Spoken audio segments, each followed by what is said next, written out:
Good morning. Jim Costa, John Jansen, Heather Park. We've got Gov and Greg behind the glass on a hump day. John, how you doing? If I could turn my mic on, I'm good, yeah. It's going to be a long show if you're not going to turn your mic on, buddy. No, I know. I mean, I put my headphones on. I'm like, well, I can't hear anybody. Turn the volume up. So that's how it's going. Where'd everybody go? Yeah. Yeah, it's Wednesday. It's hump day. We're running downhill from here. So now that I have my headphones on and turned up and I have my microphone on, doing all right. There's probably some that would be like, I wish he turned his microphone off. Lower. Yeah, it was all right with that. All right. Tell me either of you guys enjoyed the 50-degree weather we had yesterday. It was, so for about 3 or 4 days, it was cold early in the weekend, but to just see and feel the sun, look out the window and have sunshine, it was kind of one of those moments where it was like, I can make it. Oh, I felt reinvigorated. Like I was driving home from work. I'm like, I'm going to the gym. You just like feel like, yes, I got this. The day was awesome. Yeah. And then I ended up getting home about 5 o'clock last night. It was warm. Mm-hmm. It was sunny. You want to go for a walk. Like it completely changes your outlook on everything. And then you told me, like, look at the weather this week. Like it's all above freezing. Yeah. I mean, today's going to be a little bit wet. That's all right. That's all right. Hey, we need a little spring rain, right? But the glimmer of the sunshine keeps us going. It's beautiful. All right, show plan today. We got a lot to talk about. We'll get to the Wings here in a second, but Myles Garrett, is the dream dead? Well, Brad Holmes' comments and Andrew Berry's comments, the GM speaking at the Combine. Oh, by the way, the Combine starts this week. Franchise tag next week. We're ramping things up here. John, with the Red Wings, they won last night, and they didn't blow a 2-goal lead in the third period. Right. They overcame a 2-goal deficit and won their second game out of the break here. They have 5 of a possible 6 points. Look, you're on the road. It's against a playoff team. It's not going well. You're in a 2-goal deficit. To come out, pick up a win, that's a big win. And to get 2 from Edmonton. Yeah. Like that was not just a little bit of a surprise. It's kind of a big surprise. And then obviously, getting the goal from Tarasenko. He's been in the last couple of since they came back from the break. It's been nice. Well, I'm not going to say, they've needed him, but he's been nice. But it sparked him. It was, I don't know if it counted as a power play goal because I think it was scored maybe right after the power play ended. But they got their first power play of the game, finally did something with it, got on the board, and then, things start to turn. You don't want to come out flat, but I think it's telling that the team is playing their third game in 4 nights and still found a way to win the game on the road. Well, it's third game in 4 nights, found a way to win, but it was also the, quote-unquote 4-day mini camp that they had coming back, and then obviously you get, a couple guys back that were in the 4 nations. You play back-to-back games, and then they have another practice before they played yesterday. It did look like they were a little lethargic to start, a little slow to start, but to be able to squeeze out a win in that situation, hey, in regulation, nice. And you're playing without Michael Rasmussen, and you're playing without Andrew Kopp. And we'll continue to play without Andrew Kopp. He's done for the season. So you're shorthanded. I mean, their fourth line was just kind of a collection of dudes, like Tyler Mott, Christian Fischer. Like, they're NHLers, but they're fourth line guys. You're just kind of throwing bodies out there. Mm-hmm. And you pick up a win, which is good. By the way, their last 11 games, 9-1-1. And they're in a playoff spot. They are. And the nice thing about that was they built another 2-point lead between them and the cut line. Yeah. Right? The cut line right now is at 62. So they're at 66. They're 4 above. And it's just, hey, keep adding, whether it's 1 at a time, 2 at a time, at least keeping pace with whoever is, whether it's Ottawa, whether it's New York, Boston. They're all at 62. But you've got to be able to keep adding to that lead.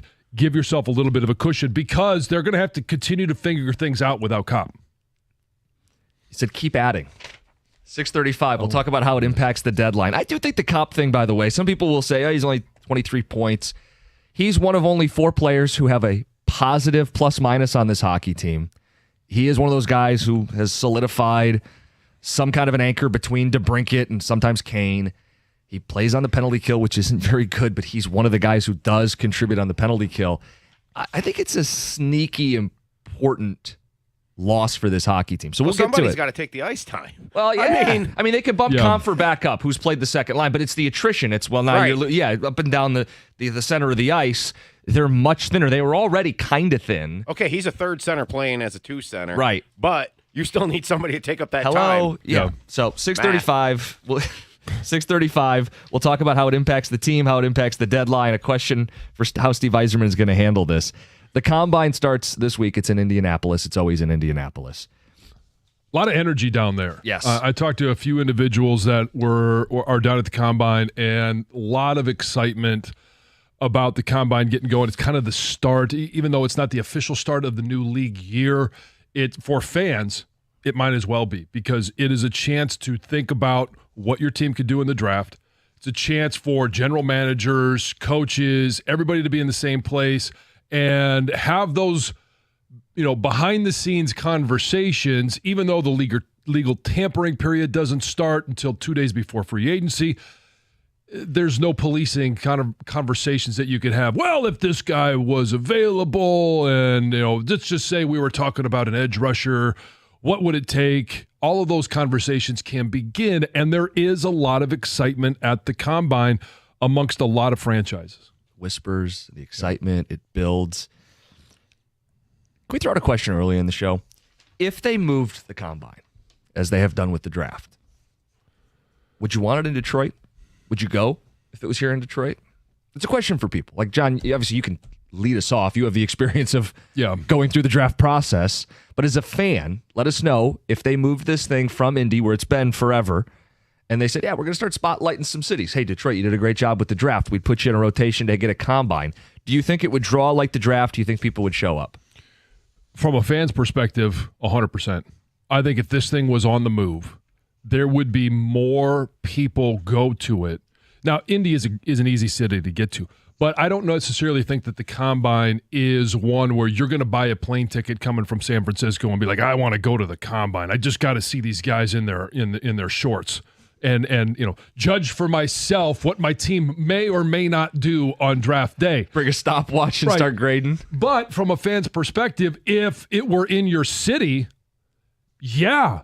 And the NFL does it better than anyone else in regards to marketing things that really are not watchable, but teasing it and creating some energy. I mentioned the energy from the franchises themselves, general managers, assistant coaches, and everybody involved. I think people would want to go to just be in the stadium, and possibly this is one where you can run into Brad Holmes. Like, you could run into Dan Campbell, because they'll be in a protected area, but they're coming and going, and it's a little bit less formal.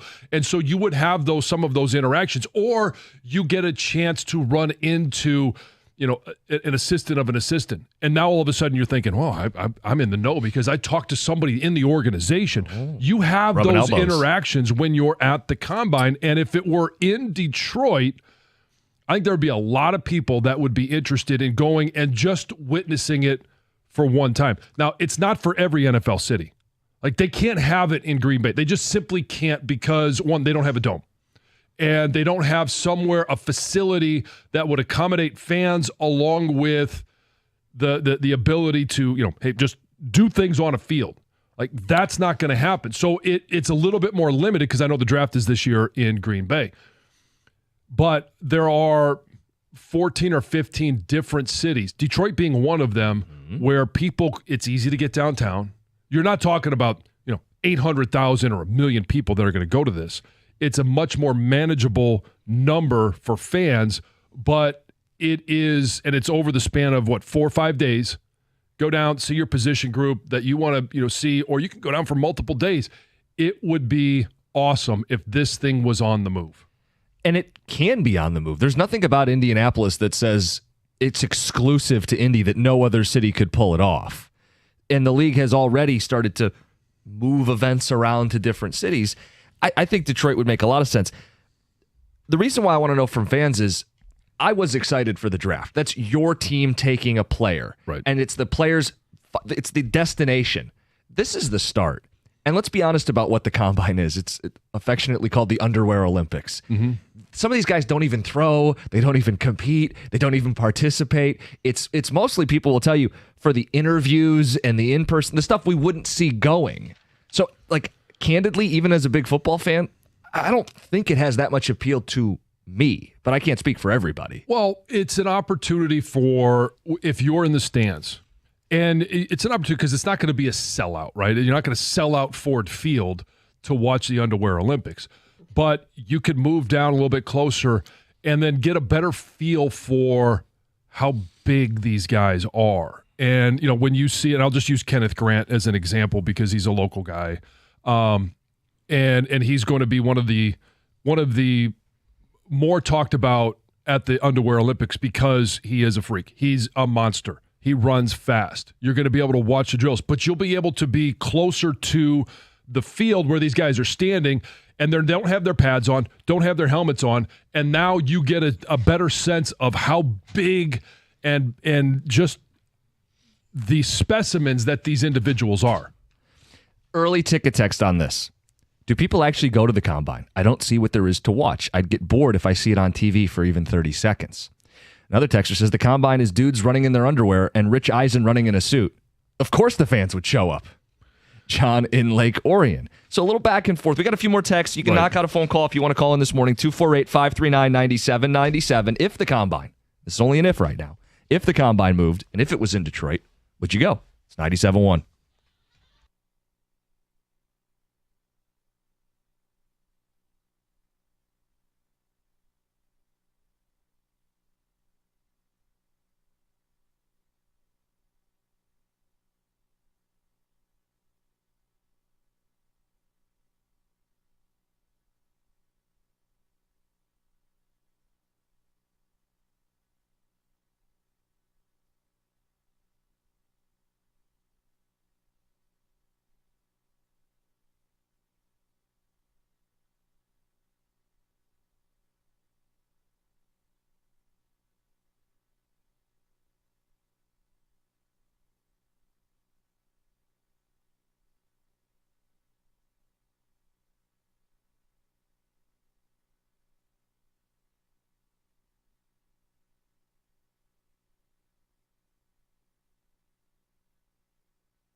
Red Wings won last night on the road, came back down 2 goals, and have points in all 3 games out of the break, 5 of a possible 6.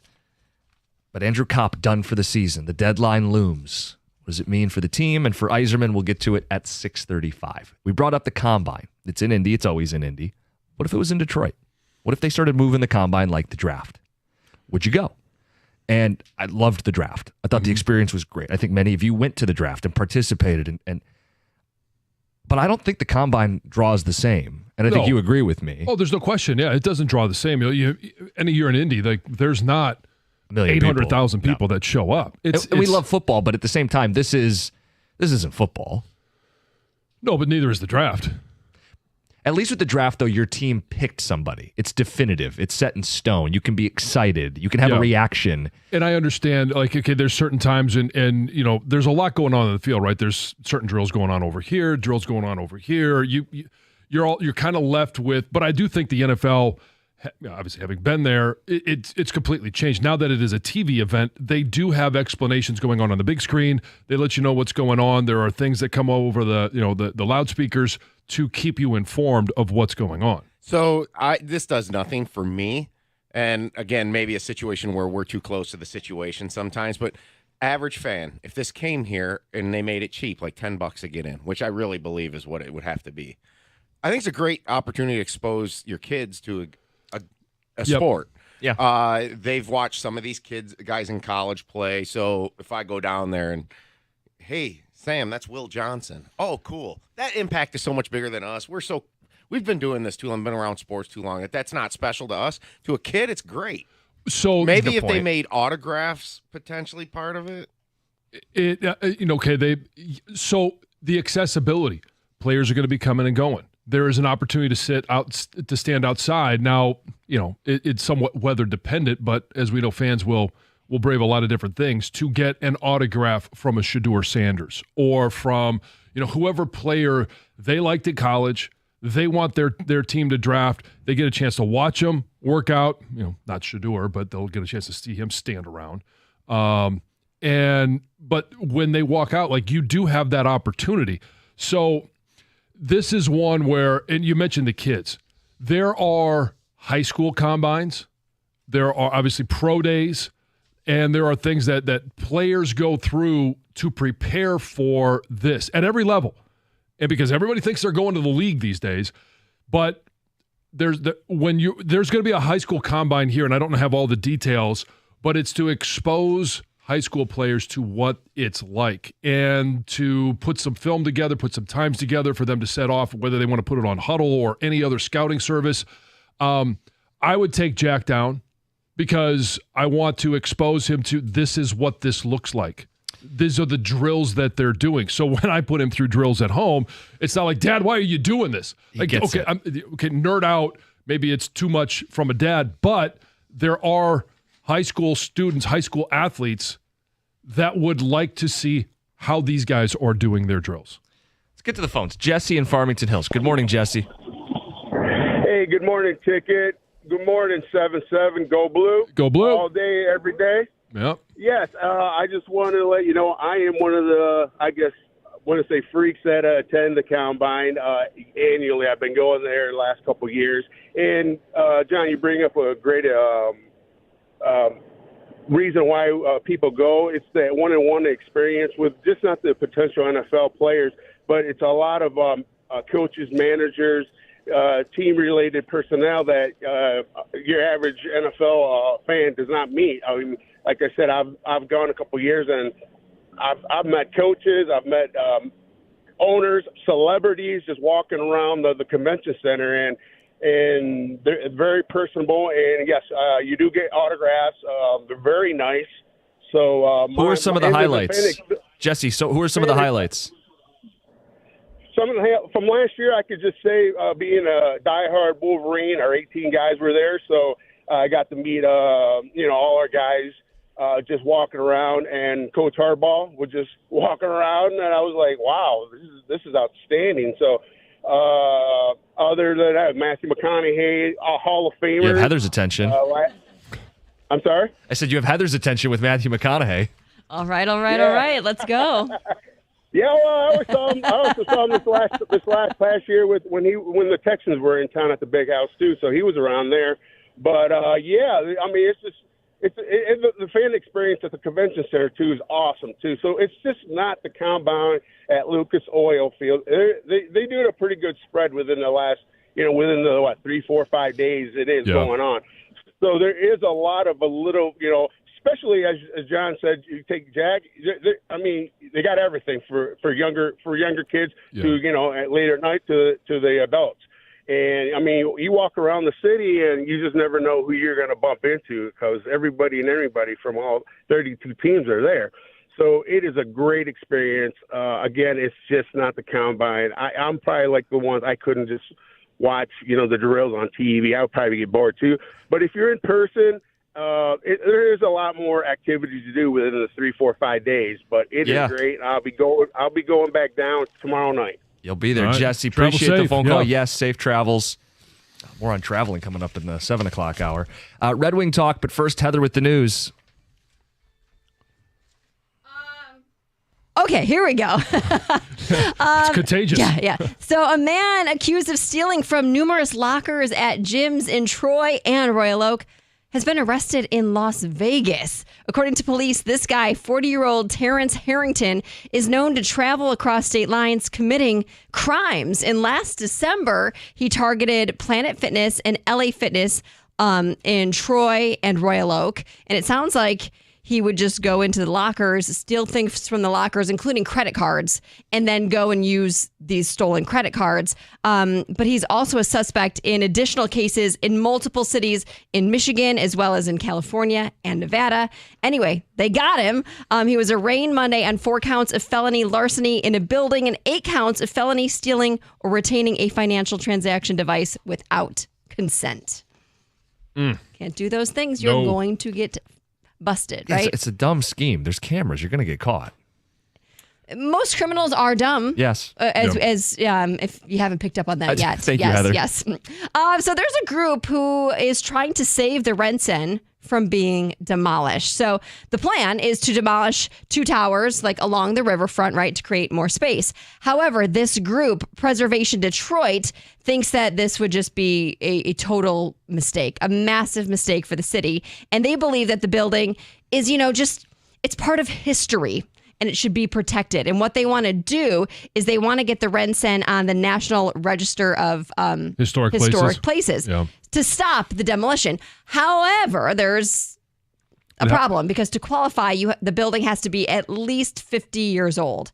And the RenCen was finished in 1977. The group, though, however, is arguing that construction started in 1973. And so they're trying to make that they get their workaround. Yeah. So what do they want this building to just stand there for everybody to see forever, just empty? Yeah, that's the issue. I know. Right. I mean, you got to be able to utilize the space. It ends up, instead of being this like iconic symbol, it ends up becoming kind of an eyesore. Yeah. And if it's just going to wither away, that it's going to be, yes. If it stays, and they don't have to edit the Big Ten commercial. Right.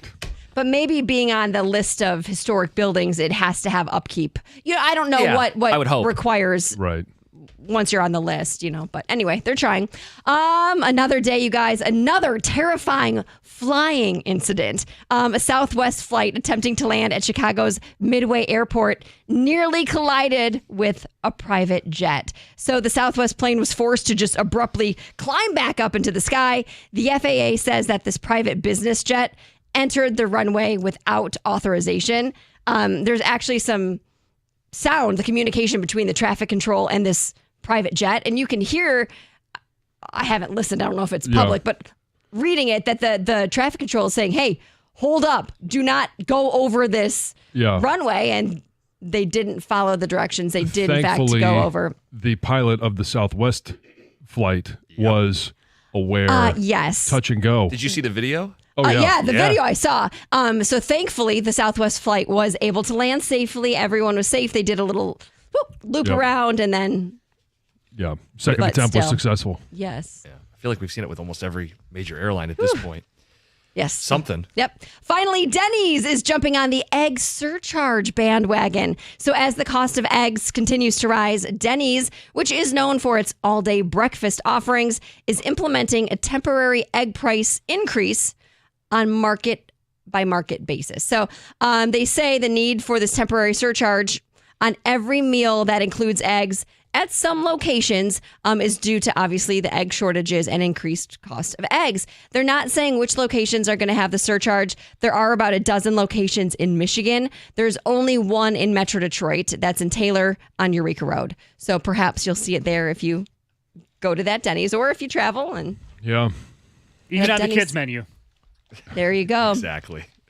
All right, Heather with the news. Coming up next, the Red Wings. They're winning. They're in the playoffs right now, but they lost Andrew Kopp and the deadline looms. What's next? It's 97.1.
John, I love how blunt you were when talking about the Red Wings today.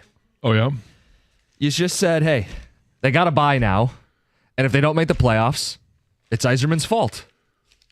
Well, I mean, it seems obvious to us, right? And it's not our money. It's not our salary cap. We don't know all the ins and outs. We don't know what the future plan is. We don't know any of the ins and outs. But what we do know is you had an injury for a guy that was a major contributor. And you could call him a third-line center, a second-line center, whatever you want to call Andrew Copp. He is no longer available. And I went yesterday from, obviously, I mentioned I wanted defense. And I still think they need to add defense. And you were all over, they've got to add a center, somebody to support, somebody to score some goals, somebody to fill some of that ice time. And then we learned that Copp is out. Yeah, I think it's a must. They're a team that is 4 above the cut line and did a nice job of getting points last night. Squeaking out a win that was a little bit lethargic and not their greatest hockey. It seems obvious to me that you have to buy at the deadline. You can't just hold pat. If you hold pat, I don't know that they make the playoffs. And if they don't make the playoffs, if they don't buy at the deadline, and they waited too long to make a coaching change, there's only one individual to blame. People get very sensitive about the Yzerman stuff, but just as bluntly as we laid it out, do you agree? They have to add at the deadline. They must buy. And if they don't make the playoffs, it's Yzerman's fault. 248-539-9797. The Copp thing. I don't know if call him a major contributor, but he's one of only 4 people with a positive plus-minus on this hockey team. And it's while he doesn't score a ton of goals, he's responsible, middle of the ice, defensively, penalty kill areas they need to be better as is. You lose that guy, it's a definite need. I think it's a sneaky important loss. They'll put Compher up on the second line, but it's still depth down the middle that they're missing on this team. And the Wings have the cap space. They traded Ville Husso yesterday for future considerations. I'm still waiting to see future considerations suit up on the ice. They got future considerations from the Sharks, and the Ducks were one future consideration away from the future consideration line. But, John, they have the cap space now to where they could absorb almost any deal that's out there on the market. Yzerman, I hope, is setting something up here. Well, so didn't we kind of thought that last year where, okay, there was a bunch of these small deals, and we thought, okay, this is all, he's got this war chest of picks. He's got the ability to go out there and do something, and then there was nothing. Yeah. And then they miss out on the playoffs. 1 point. And, I mean, would have adding somebody at the deadline created the opportunity for 1 more point? Or is it just the team on the ice and the coach didn't do enough to win? There's a lot of different things you could point to, but they didn't get it done last year. They had a tie. They needed 1 extra point. Now you're in a position to be a playoff team. You hope he learned his lesson. Do all you can. Yeah, you hope he learned his lesson because last year they missed by a point, and there's the whole we'll take that mentality. We were in it, in the fight. It was a season of progress. It was the wrong lesson to learn from last year. The lesson was you didn't do enough to get in the playoffs. Injuries are going to happen. Remember last year they had some injuries. They kept a coach who had held them back. And when that was brought up in the offseason, it was like, well, why would you even question it? The lesson needs to be to show some more urgency. They owe it to the guys in this locker room who are fighting every night. They won last night. That's 5 of a possible 6 out of the break. They've won 9 of the last 11 games they've played. They've turned their season around. And Yzerman owes it to the guys in that dressing room to not let this be in vain. You got a couple guys hurt right now. Rasmussen's another one. Add at the deadline. A forward, a defenseman, however he sees the market develop, but he has to be willing to pay market prices. Remember last year at free agency, it was, well, I don't want to pay these long-term deals. Well, right. All right, but that's the market, and you might not want to give up a second-round pick for a player at the deadline, but if that's the market, are you participating or not? Are you competitive? You're a competitor. Are you going to compete with the teams who are fighting for the playoffs and more or not? To get, you have to give. Thank you. And that's the one part that nobody ever wants to give up anything. But to get, you have to give. And at some point, to get what you really want, you're going to have to give up something that is of importance because you're not just going to, it's like talking about Hendon Hooker. Yeah, let's send Hendon Hooker to Cleveland for Myles Garrett. Well, okay, yeah, that's not really going to get it done. Nope. It's not going to add any value to a trade. It's not like that takes it over the top. So, yeah, you're going to have to give up something of importance, whether it's future draft picks, it's prospects, it's guys that are in the system, to go out there and get what is going to make you a better team. And it doesn't have to be just a better team for right now. I'm not saying mortgage your entire future just to get in the playoffs and get a first-round exit. Well, there is a name out there that achieves both short-term and long-term for the Red Wings. Sorry, you had me thinking football. Oh, I thought you were going to start a Jared Goff chant. Oh, God. True story, by the way. When I was leaving the Wings game on Sunday, someone tried to start a Jared Goff chant. Right, you walk out in that cold air and everybody's congregated. Guys had a couple drinks, and he starts a Jared Goff chant. Well, it must have been more than a couple drinks. And the crowd turned on him. Ooh. I heard Patrick Kane. Patrick Kane. You know, the guy that just scored the game-winning goal? Yeah. There's a little fan-on-fan. Yeah, it didn't turn physical. Animosity. Yeah, exactly. No, but there's a name out there, and we've brought him up, and he's been linked to the Wings. Dylan Cousins. He's 23 years old. He plays center. He's a right-handed shot. He's not having a good year. This may be the worst year of his career. At 21 years old, he scored 30 goals, and he can play the defensive center position. You would be trying to buy low. He's got a big contract signed long-term. You'd be trying to buy low. But Buffalo, and you'd be banking on that he's in a lousy situation in Buffalo. Right. Buffalo might look at it and go, well, now you're desperate with the Cobb injury. And it's going to be, does Yzerman want to play ball? Let's go all the way back to the draft. Mo Seider. Mo taking 7? 6. 6. Cousins taking 7. So there was conversations at the time that this was an individual that some wanted in that draft, and it's obviously worked out for Mo Seider. It's been a nice pick, but now you have a chance to add a guy that some wanted in the draft and had a nice start to his career, a little bit of a bump right now, but you could be buying low, and you could be buying low at a time where I think he fills the Copp need. It's I don't want to say like for like, but it's pretty close. And you're getting a young player with some upside. And yeah, it'd be an offseason nightmare because you'd still have Copp, Comfer, and Cousins all signed on long, bloated deals. Ideally, you'd have to ship one out in the offseason. But you got to find ways to win hockey games right now. And that's not a Band-Aid. That's not, to John's point, that's not saying, hey, we're going to give up a first for a guy who's going to walk at the end of the season. We know Yzerman's not going to do that. But they've got some extra picks.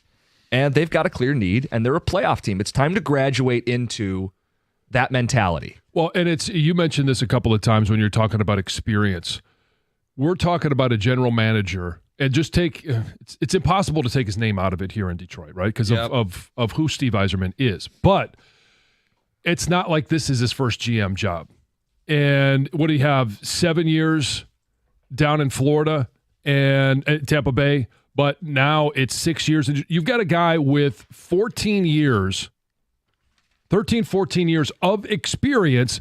So how does he handle the trade deadline? Why did it take so long to make a change with the coach? Like, all of these questions are valid questions. And if you're talking about a guy that's, in his first job as general manager, okay, he's learning on the job, as they all do. And everybody makes mistakes. And I'm glad he didn't wait longer to correct the mistake. But at some point, experience, knowledge, it all has to be a part of going out there at the deadline. You've made your coaching change, and now you've got to add, because you should be a playoff team this year. So what would it take if you went to Buffalo and said, we want Cousins and Byram? Because then you'd be filling two needs, two young players. He's an expiring contract, Byram. Uh-huh. Cousins is signed long-term. Yeah, not on a great deal. You are. You're totally buying low. Yeah. He's not this bad, okay? Maybe he's not traditionally a 30-goal scorer per year, but the commitment there is what scares me a little bit. But it's not out of control. I mean, it's, $7 million a year, something like that? And the Wings did their vetting of Buffalo back in December. So if they got some positive returns, hey, he's got a good work ethic, he's just in a lousy situation, he's flashed before, he's still young, and he fills the need, and he grows with the group. If they got positive feedback, there's no hesitation to make that deal. So Cousins and Byram, would it just be picks, or would you have to give a prospect? Probably picks and prospect, yeah. What prospect? Pelika's off the table, right? Not. Yes, in that trade he would be. Danielson? Probably off the table. I see. I'm not telling you that it's right or You wrong. gotta him? give to get. I'm not telling you it's right or wrong. I don't think they're trading Danielson in that deal. Okay. Would you give up a first? Without a doubt. Right. For both Well, of that's what I'm them. saying. But I think Yeah. Yzerman might be Especially if allergic to you're- doing that. Especially if you're going to be a playoff team. I mean, if you Right. get Cousins, if you're going to get Cousins, you're thinking super long term Yeah. with him. That's going to require a first, I think. Yeah, I think so. Especially if you're throwing Byram in there. Yeah, now you But really. he's an expiring contract, so there's, you're getting a rental. Yeah. Is it 2 firsts? I think they're going to be very hesitant to give up See? a first. But no, this is- that's the heart of this issue here. Yeah. Is are you serious or not? Well, we always demand Brad Holmes to do it. I know. Oh, I'm not telling you it's that. like this is the. I think we kind of walked into this is the pass that Yzerman gets around here. Yep. It's time to push. It's time to put the chips in. You're 4 points in. It is. I told Greg this. I'm not expecting this, and they have a tough schedule ahead. They really do. But if this team continues to play the way that it has been since McClellan got here, it's not out of the realm of the possibility that they close like really strong. And if they close really strong, you know what that does? We saw it with the Tigers, and we're seeing it with the Pistons. You could entertain them getting all the way up to potentially near the division leaders. They're only 8 points behind the division lead. I mean, we talk about 4 points and how scared we are, that they're barely in. Well, they're only double the amount, and it is hard to make up 8 points this time of year. But the Tigers taught us that it's not. That's not out of the realm of possibility. Look, we got ticket text. We want phone calls 248-539-9797. The question is, do they have to buy at the deadline?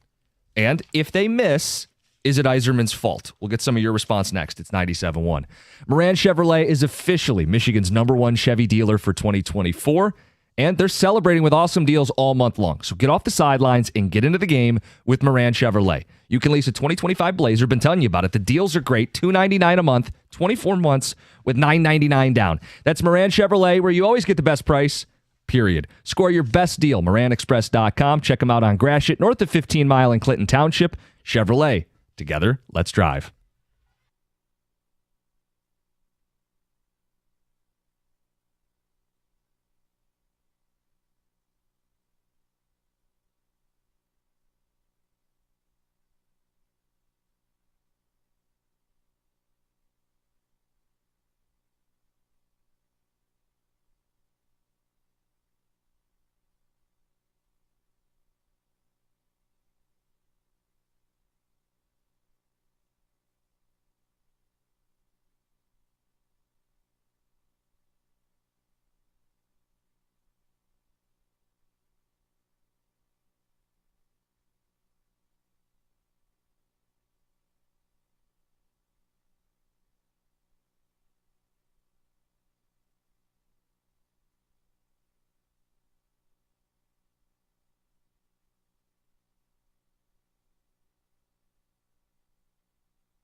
2 goals for Simon Edvinsson, and the Wings keep winning. 9-1-1 in the last 11 games, 5 of a possible 6 points out of the break. That's a good win. That's a come-from-behind win on the road against a playoff team when you're playing your 3rd game in 4 nights. Look, they're playing well. They're in the playoffs. Things are looking good.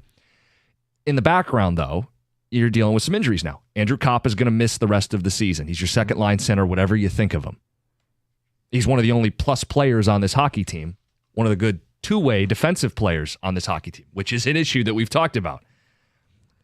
John had a simple statement. They have to buy at the deadline. I agree with him. And then he said, Yzerman, it's on you if you don't make the playoffs this year, which I also agree with. I don't know how you could really see it any other way. This is his team, and you could argue what he's done in free agency. I don't necessarily disagree with not giving the term that some of these guys want. The money is one thing, but the term where guys are in free agency and they might be either just past their prime or, not wanting a guy who's going to be too old in the final 3 years of his contract versus the final year of his contract. So some of that is arguable, but this is an opportunity. And if it's just, because you're not going to be able, not everyone's on the market. We've learned that in every sport. Cousins, I do think, is a guy that they could get. The more we were talking about it off air, the more it just makes sense. Look, you're rescuing him from Buffalo. He's a 30-goal scorer when he was 21 years old. He's having a bad year, and he's got a bad contract. And you, in theory, should be able to get him at a little bit of a discount because of that.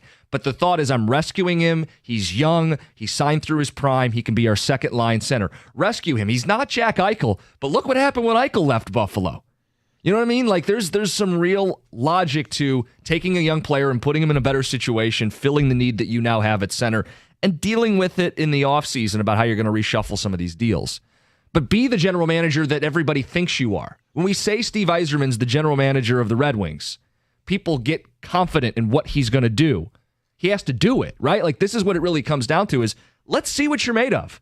Your team has finally graduated to that next level. You're not rebuilding anymore. Mm-hmm. Act like it, which requires you to buy, requires you to give up draft picks. They don't have to be for rentals. Right. But that's why we singled out Buffalo and Cousins as one example. Let me just read some ticket texts, and we'll get the phone calls in the mix too. Texter said, we missed the playoffs last year because of poor coaching.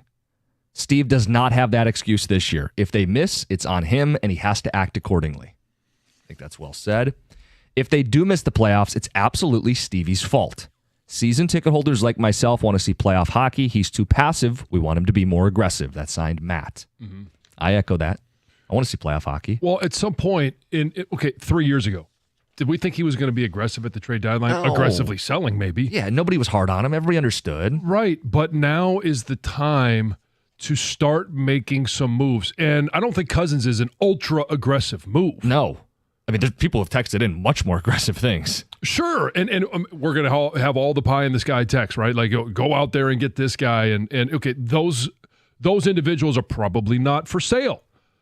Cousins, I think, is a guy, and maybe for Cousins, it's just simply he needs a fresh start. Things are bad in Buffalo, and it's affecting a young player and a young mind. Put him in this situation with Kane, with DeBrincat, with Larkin. Now all of a sudden, and Mo Seider, now all of a sudden, Lucas Raymond. He fits the nucleus, the timeline, all of it. If it was Cousins and Byram, I would pull the trigger immediately. I'd be like, this is a slam dunk home run trade. And the thing about Byram is, you know what, we talked in the break about, well, contract expiring, you'd have to pay him. Well, you wouldn't have to pay him if he doesn't perform.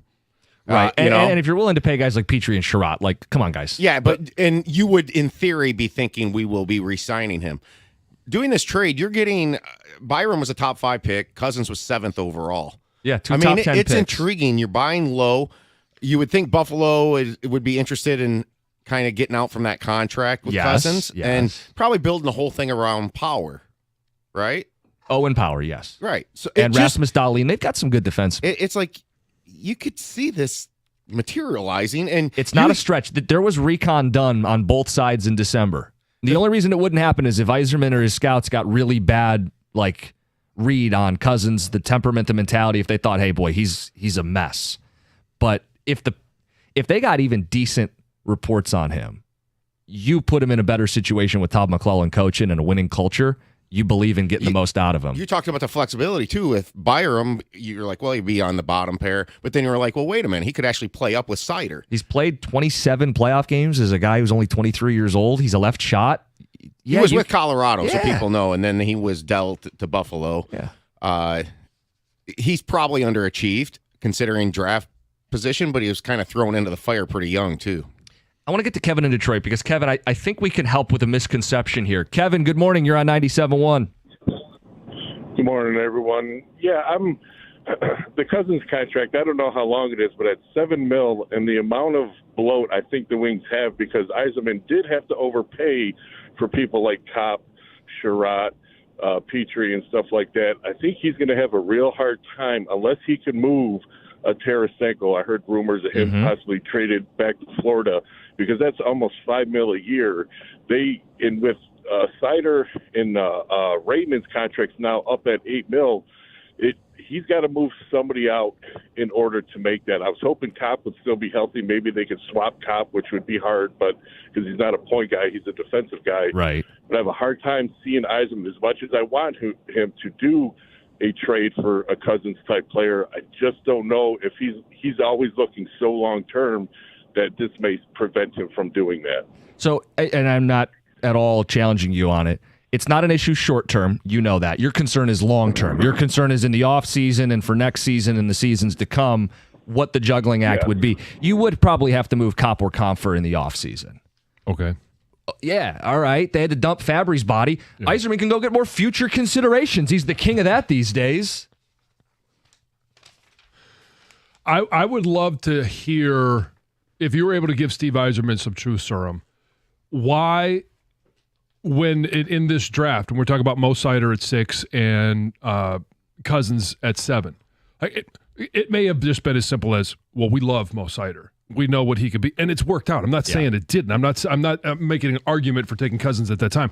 But was there something that deterred them from looking at Cousins in that draft? It'd be fascinating. I mean, Seider's the better player, but you would love to know how he's watched Cousins as a hockey mind and what he sees and if there's any concerns there. But it doesn't have to be. It's not Dylan Cousins or bust. No. He just happens to fit a lot of what we're talking about here. Text have thrown out even bigger names. Elias Pettersson. They picked their guy when they traded JT Miller. I don't think he's going to get dealt. I don't know. Maybe a Hockey Insider breaks some news today that he's on the block. Mikko Rantanen is a huge name. Carolina traded for him. They haven't extended him, and he may be put back on the market. He's a winger. He's a great player, not necessarily the fit for what we're talking about. And a texter says, now that they have $14 million in effective space now, with Kopp being hurt and Husso being traded and the way contracts are prorated, go get Seth Jones from a failing Blackhawks team, right-handed shot defenseman. The point is there are names out there. Step up and be the general manager we all expect you to be. Build this hockey team to the next level. There's pressure on Yzerman, and that's a good thing. That's healthy. It's part of winning. We're going to switch gears to start the 7 o'clock hour. It was in Heather's news. I was on a plane this last week. Mm-hmm. John, you've had kids fly recently. Oh, yeah. My wife flew. Yeah. Kids are flying for spring break. How do we feel about getting on planes with everything you're seeing in the news? And Heather, you had a great point. We want to hear from like a pilot or someone involved in the airspace community. Yeah, I just want somebody call in and just tell me, you know what? Everything's cool. It's all good. Yeah. I'm always a nervous flyer, you guys, so Get to it I after, hate flying. We'll get to it after the update. It's 97.1.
It sure sounds like the Myles Garrett dream is dead. We'll get to that at 7:35. Quotes from Brad Holmes and Andrew Berry from Cleveland. It was in Heather's news, and if you've paid attention to the news the last couple weeks, all these accidents and incidents involving planes. If you're someone who's flown recently or has a trip coming up, do you feel uneasy? And Heather said, and I agree with her, we want to hear from people who were around these planes. Make us feel better about this. I just flew for a vacation, and it wasn't something like at the front of my mind, but at the back of my mind, you are aware of it. You see a plane flip upside down in Toronto, and you go, I got to fly home still.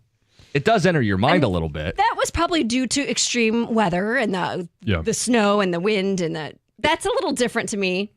It's going to still be snowing and windy. I know, but... Well, so after the first major incident that we all talked about, the one in the Potomac, days after that, might have even been the next day, my wife was flying out to California all by herself, and I would classify her as a nervous flyer. Mm-hmm.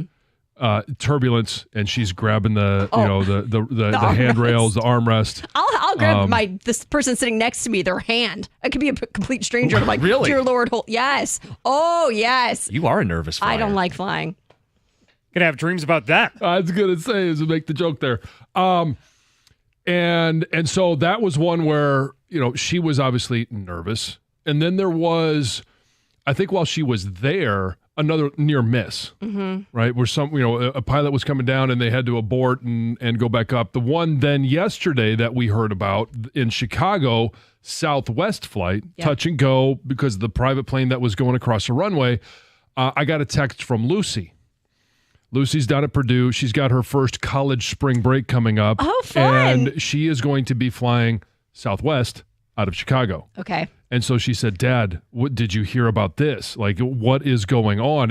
Should I not go on this trip? And I told her, flying is still the safest form of transportation. And I understand the anxiety because she's not I would classify her as a nervous flyer as well. On the other hand, I sit down on the plane and it could be a roller coaster. And it doesn't bother me at all. I just have, trust and faith that we will land. And to this point, that has come true. So I'm not a nervous flyer, but I do know that there are a lot of people out there looking at all of these incidents that have been in the news and saying, you know what, I'm not going to fly. I don't want to. We want to hear from you. 248-539-9797. We got open lines. We got the ticket text. If you have a trip coming up, or if they're all looking at flying or going somewhere, are you uneasy? How do you feel about it? And then I was wondering, maybe this stuff happens not the big crashes, right? That the helicopter crash that was tragic, right? There was a crash in Alaska, I think, that killed 10 people. Yeah. Tragic, right? But like these near misses, like maybe this happens all the time, but we're just on like heightened awareness right now because of the crashes. That's why I just want like a pilot to be like, oh, we got this. This happens. You just don't hear about it. I still love to travel. I will still get on. I'm not scared to fly. I just don't like doing it. And I think it's more of the control thing. Like, I have no idea what's really happening, right? Like, in a car, I feel like I'm in control behind the wheel. And if I'm a passenger, at least I can see my surroundings. I understand. Like, still the whole concept of flying in the air blows my mind a little bit. So, like, I don't know. It scares me a little because you have no idea what's actually going on. Well, and the perception is, and I emphasize perception, is that if you get into a car wreck, like there's a measure of survivability. Right. Oh, yeah. Airbags, safety belts. You get into a plane wreck, and we hear the stories all the time. 235 people on board, no survivors. Like it feels the survivability factor is low. Well, yes. When the Potomac crash happened, those were not commercial aircrafts, right? But now we're seeing. Oh no, the one that was a commercial aircraft. Yeah, it was a military helicopter, but it was a commercial aircraft. There was like 20 people on it, though, wasn't it? There wasn't. There was like 80 some people on it. Yeah, there was a bunch of people coming from a figure skating event. Yeah. Oh, I didn't know if that was a private event. It was like 84 event. people, I think, on that plane. There was other people other than just the figure skating convention. But we've seen bigger and bigger crafts is where I was going, where you see what was it? It was Delta in Toronto and Southwest in the like. These are major airlines where you're going. That's what most of us are going to hop on a plane. Yeah, and take a trip. So I just wonder where people are at on it. Like I'm a believer when a plane incident happens, like the Potomac, that there's an increase in reports of near misses and other incidents that you typically wouldn't hear about. I believe that. I think there's a little, I don't know, the media goes after it. I think so too. This gets clicks. Plane incidents get clicks. Mm-hmm. I think there's a lot more close calls than we ever realize. I really do. We're going to Florida March 19th. I could care less about all this. It doesn't frighten you at all. No, I'm the believer that there's a good chance I could in a car accident and die today than ever that happening. The odds, you got to look at the flights. Like I think there's one of the. I live close to the airport. Yeah, guys, the amount of planes that are just going up and down all the time, it's so rare. It's a fear thing. Yeah, I talked to my brother yesterday, and he goes, "Yeah, I was worried about you flying home with all this stuff in the news," and I was like, honestly, like I didn't think for a second of altering any plans. You know, we booked the trip. We're excited to go. I was comfortable with the risk, which my biggest fear really about flying low. is that I'm going to get delayed or be stuck on the plane. Right. That's when I might lose my mind. Like these people that are on a tarmac for 7 hours, I don't know how you do it. I think I would lose it. Well, in regards to the media covering it, which is rightfully so, right? They cover a crash, and then all of a sudden they want to know how much is this. There was a Yahoo article that just came out yesterday that said air incidences are actually down this year compared to that last year. They're down 30% over the same time frame in 2024. But we have seen, obviously, it was very dramatic in the Potomac. It was very dramatic in Toronto. Yeah. This one in Chicago. It is being covered more because there have been major incidents. But the amount of incidences are actually down over a comparable time period last year. Like I would kind of equate though the Toronto incident to what happened in New York with the Sully and what they made the movie about and stuff. It's super rare. Right. But you're just going to have these unique, like it's a miracle all those people survived. Yeah. But same thing with the landing in the Hudson. It's just, but think about those. Those are like 15, 16 years apart. It's just so rare. The numbers. Let's get some phone calls in this. Yeah. You're right. By the way, flying statistically, still the safest form of travel. Yeah. I was telling Powers, I was in more danger with the Stingrays than I was flying home from the vacation. I would agree For with sure. that. Yes. I 100% agree with that. Yes, I agree with that too. Of course you do. Let's get to Jay in Dearborn. Jay, good morning. Hey, good morning, guys. I was telling your screener, I'm terrified of flying. I absolutely hate it.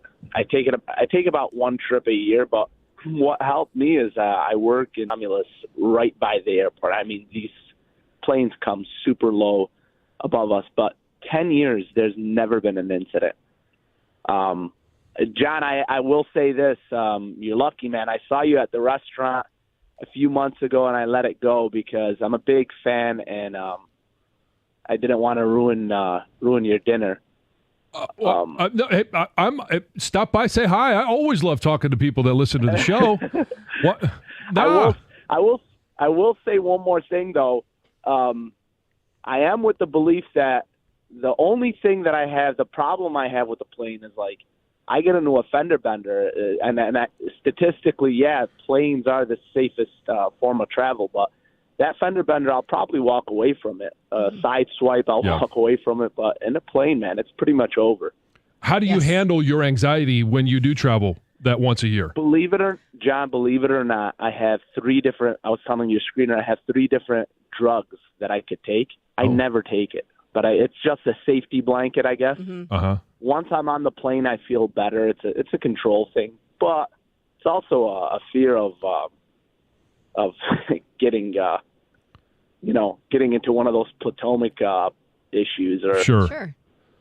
It's more heightened. I understand the Yeah. anxiety. Yeah. I mean, there's clearly hey, wheels up, you're out of control, and the anxiety that some people have it's very, very real.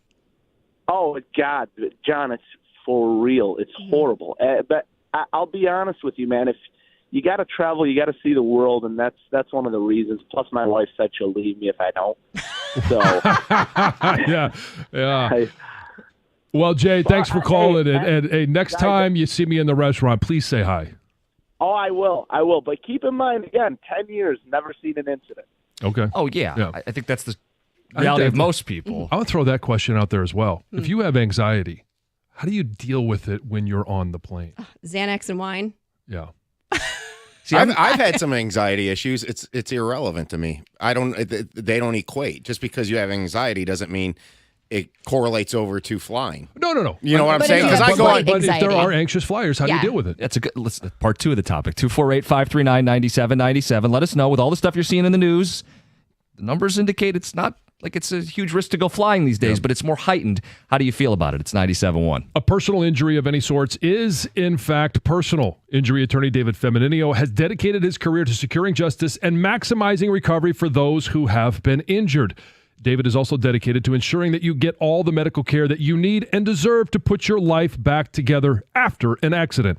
You need an attorney who's going to make it personal, and that attorney is David Femininio. So if you or someone you know has been injured, you need to tell them to call David Femininio at 855-65-CRASH, or you can always go to his website, getdavidgetpaid.com. That number again, 855-65-CRASH, or on the web at getdavidgetpaid.com.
We know what the data says.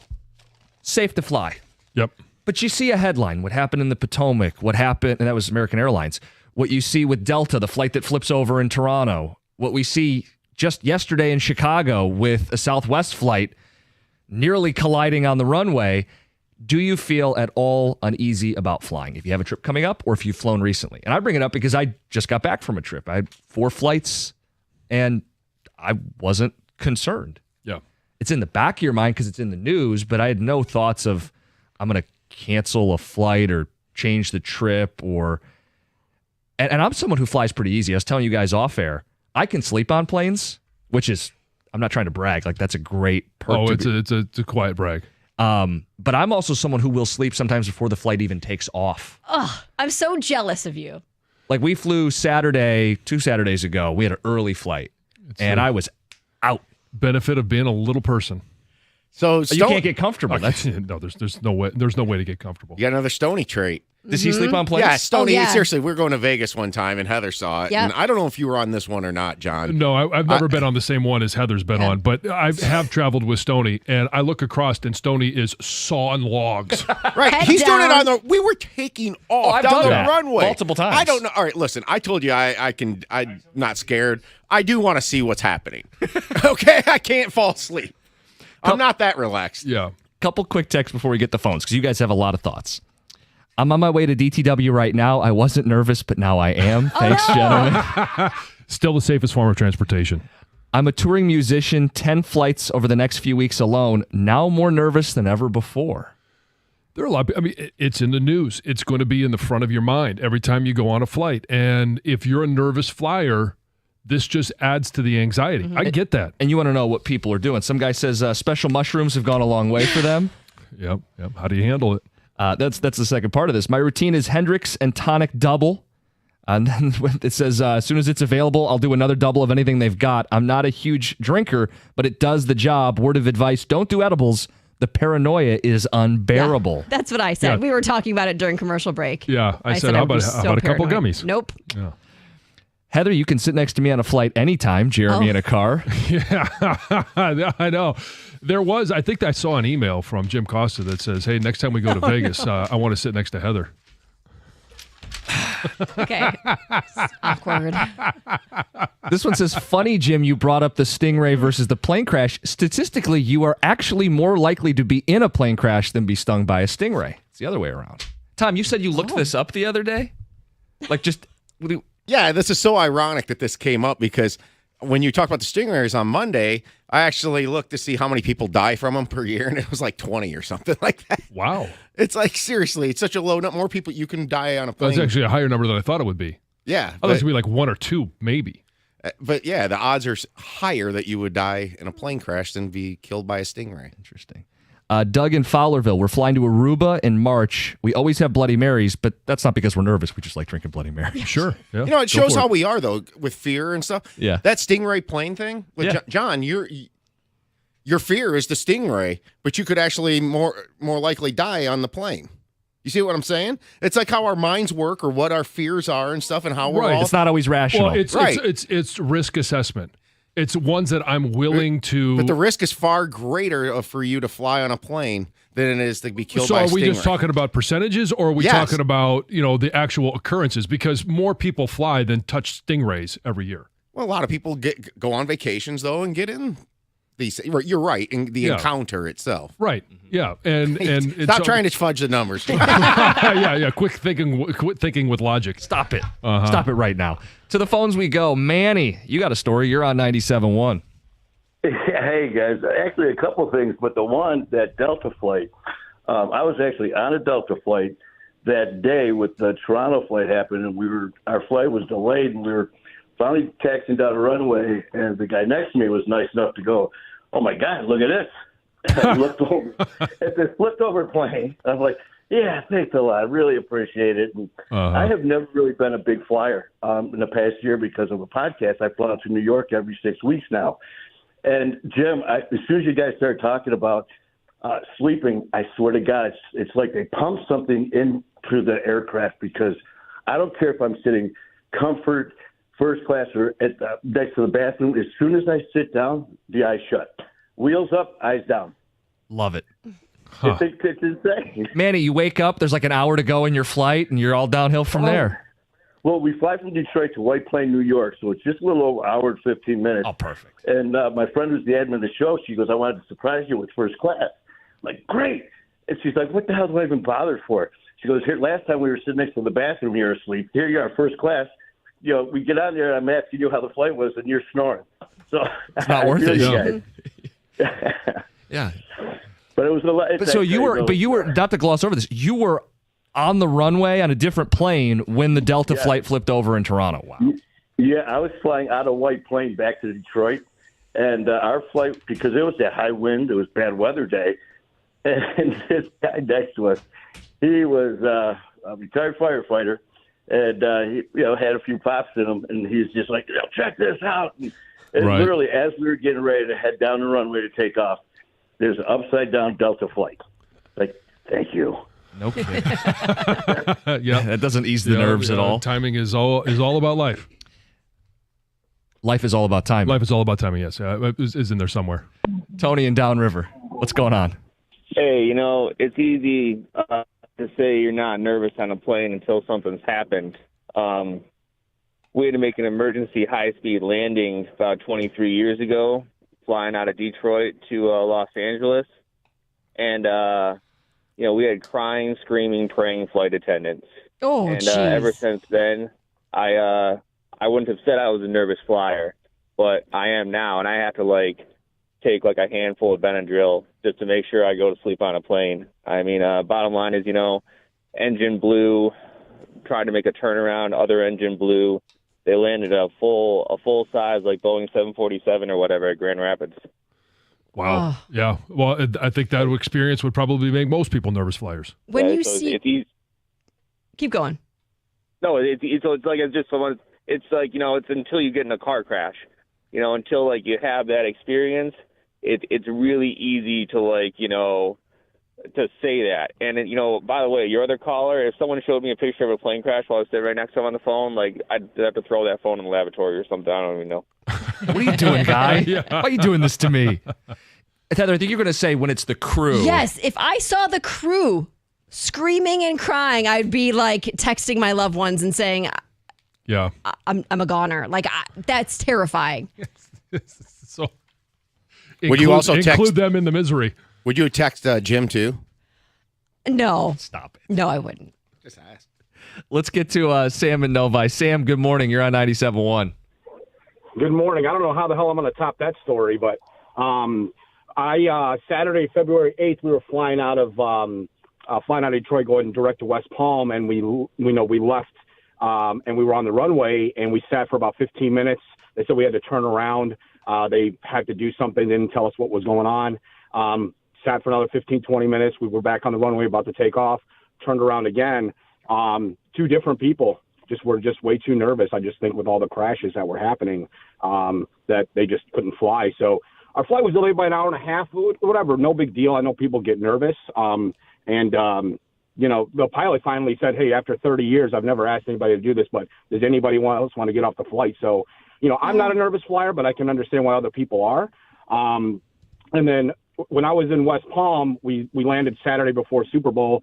I was still rocking my Detroit Lions hat, and I was at a local place. It's called Harry's, and some guy from North Carolina bought me a drink. He said, hey, man, we're rooting for you guys all this year, and so next year if the Panthers don't make it close, which probably won't happen, we'll still be rooting for you guys. So it's kind of nice seeing a little love out in West Palm. There you go. Yeah.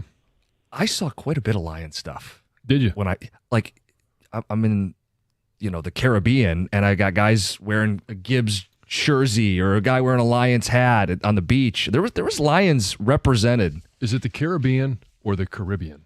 It's whatever you want it to be. Tomato, yeah. You see any golf jerseys? He was wearing one. You're dying to fire up the golf stuff. You are. Huh? We are going to talk a little Not Lions. in the top 100. Oh, boy, here we go. We're going to talk about Myles Garrett end of the hour because Brad Holmes spoke at the podium yesterday at the Combine. We've got more thoughts on flights. We'll get to Heather's news. It's all next. It's 97.1.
We do have some stories of people changing their plans, John. Heather, I'm talking to you about this off air. Yeah. This texter says that they are changing their family vacation. They decided to road trip out west instead of flying to Disney or a beach. No way I'm putting my family on a plane right now. Adam in Brighton. I mean, I get it. If you're nervous of it, you're nervous. You know? We've had you people stress. probably had a whole lot of apprehensions to begin with. Yeah. These stories aren't helping a guy on his way to the airport. We continue to stress to you guys that the data suggests it's not like you have some crazy spike in incidents. No, the incidents are actually down year over year.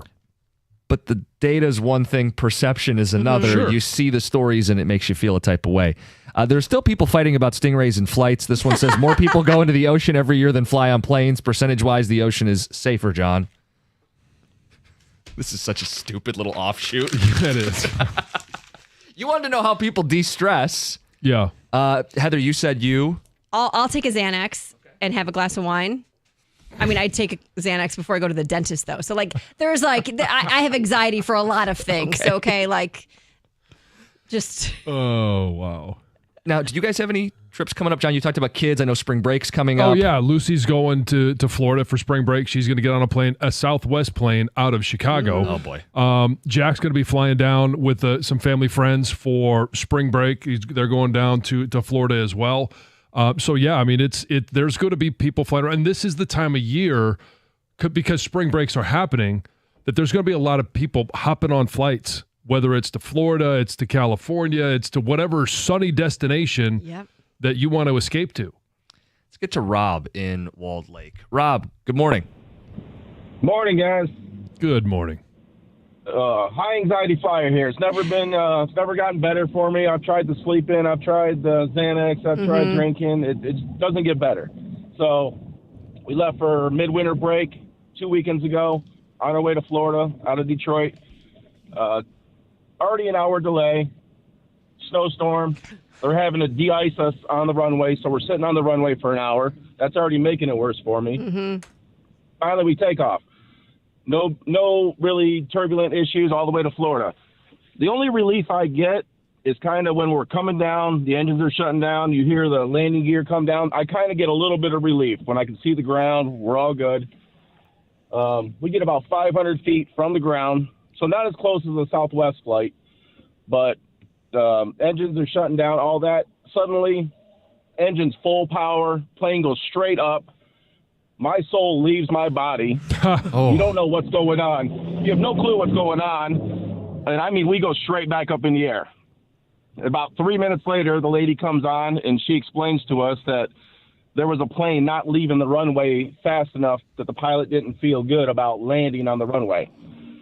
So we do the 5-minute circle around, come back around, land, everything's good. I'm still sweating down my back, can't think straight, you know. No kidding.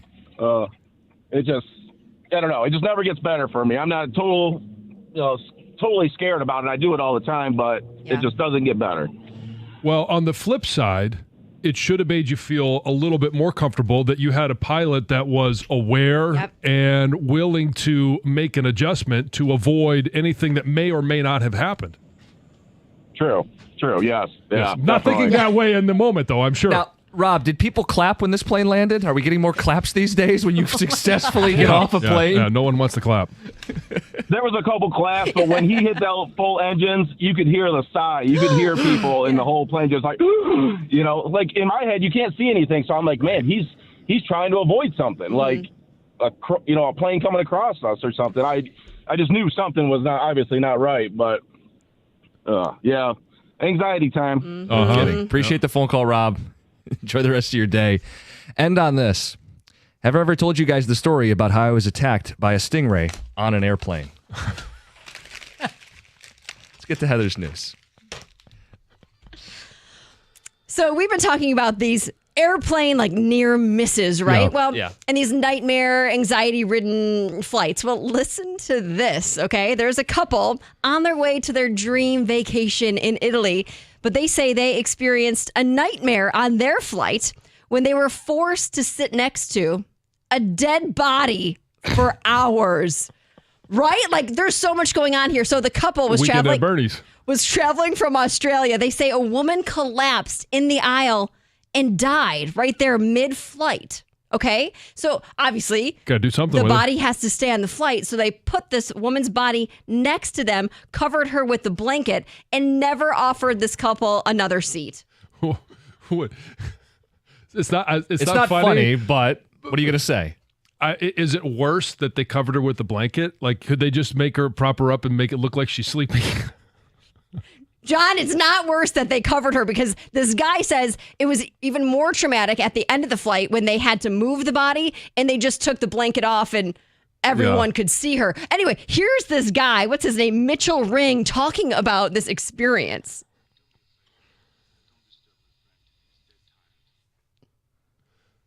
I don't think that's the audio you were looking for. No,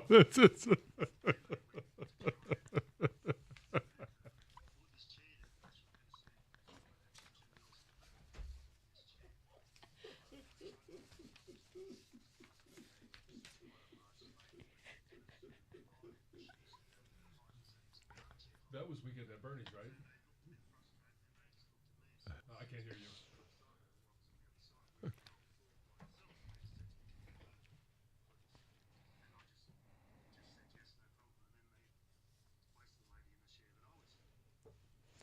And they had to finish the flight. The wife was able to move to a different seat. Like another couple was like, well, we have an open seat. Why are you sitting there? Come sit with us. But he said there was never any explanation. Nobody ever kind of explained to them what was going on. And, just very traumatic, which I totally understand. Commando, it's a classic. Yes. Did they have to escape the plane through the wheel well? Right. A Michigan veterinarian is facing a theft charge after refusing to return a homeless man's dog.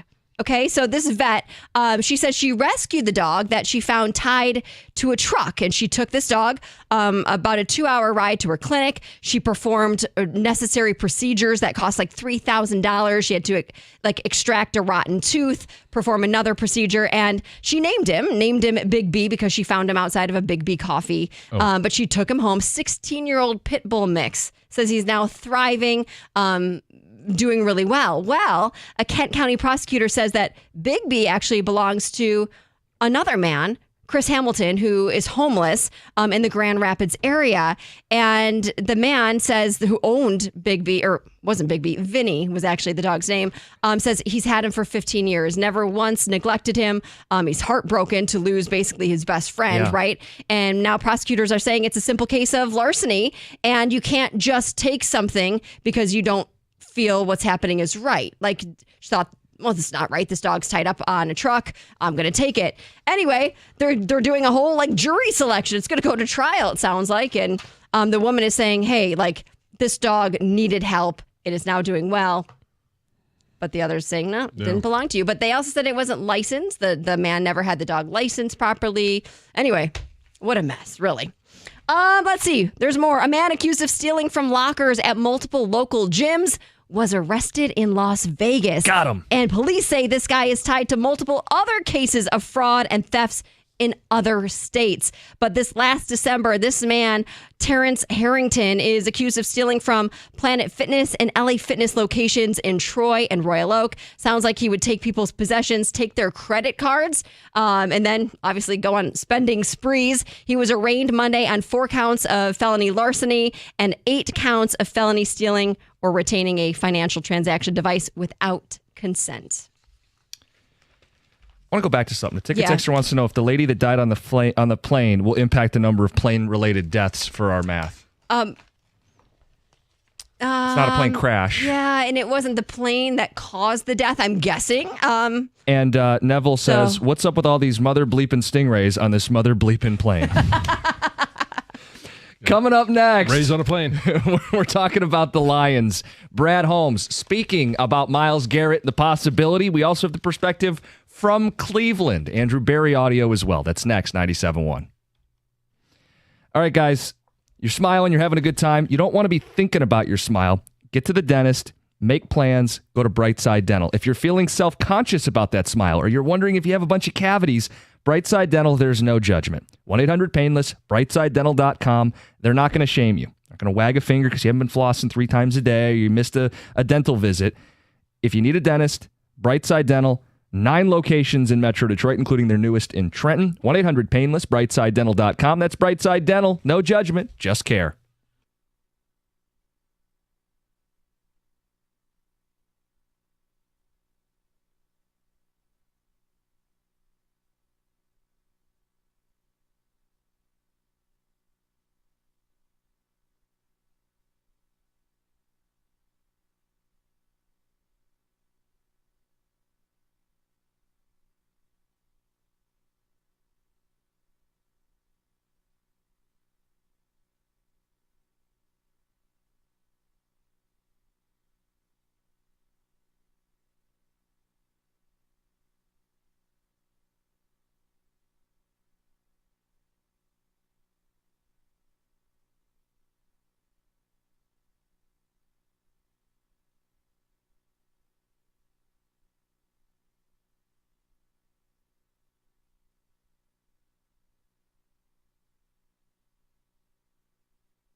Kind of a weird goal. Should have been saved. You take it. Edvinson, 2 goals and a win for the Red Wings. Come from behind win. Talked about him a little earlier. We've got that Odyssey app rewind. We're going to get back into the Red Wings at 9:02. Andrew Kopp's hurt. What does that mean for the deadline and the pressure on Steve Yzerman? John put it very bluntly, and we will revisit that conversation, explore it later in the show. Brad Holmes spoke yesterday. Everybody wants to know, what about Myles Garrett? Yeah, we're going to be able to add him. He spoke after the Cleveland GM spoke. So why don't we do it in order then? So we'll start with Andrew Berry. He's running football in Cleveland. Here's what he had to say about Myles Garrett and whether he'd be moved.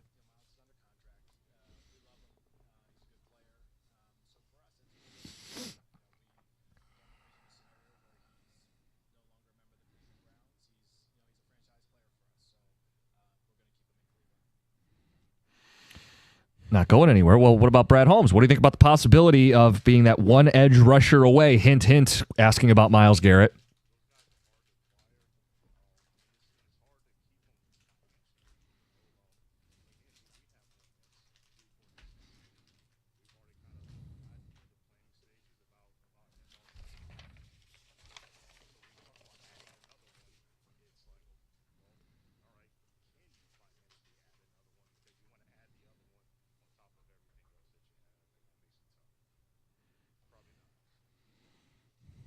That probably not was the question about can you add one of these guys. Right. And the other thing I thought that was interesting about Brad Holmes is kind of a precursor for free agency. He spoke about a lot of good players that they've drafted and developed, and he said you can't keep everybody.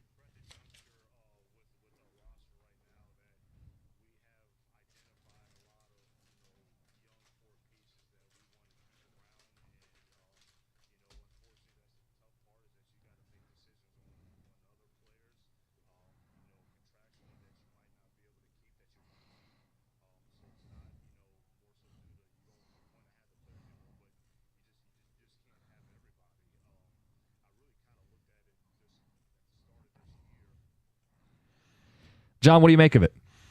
I mean, he's not wrong, right? Especially when you draft the way that you've been drafting, where you are hitting, and you hit on a 4th rounder in Amon-Ra St. Brown.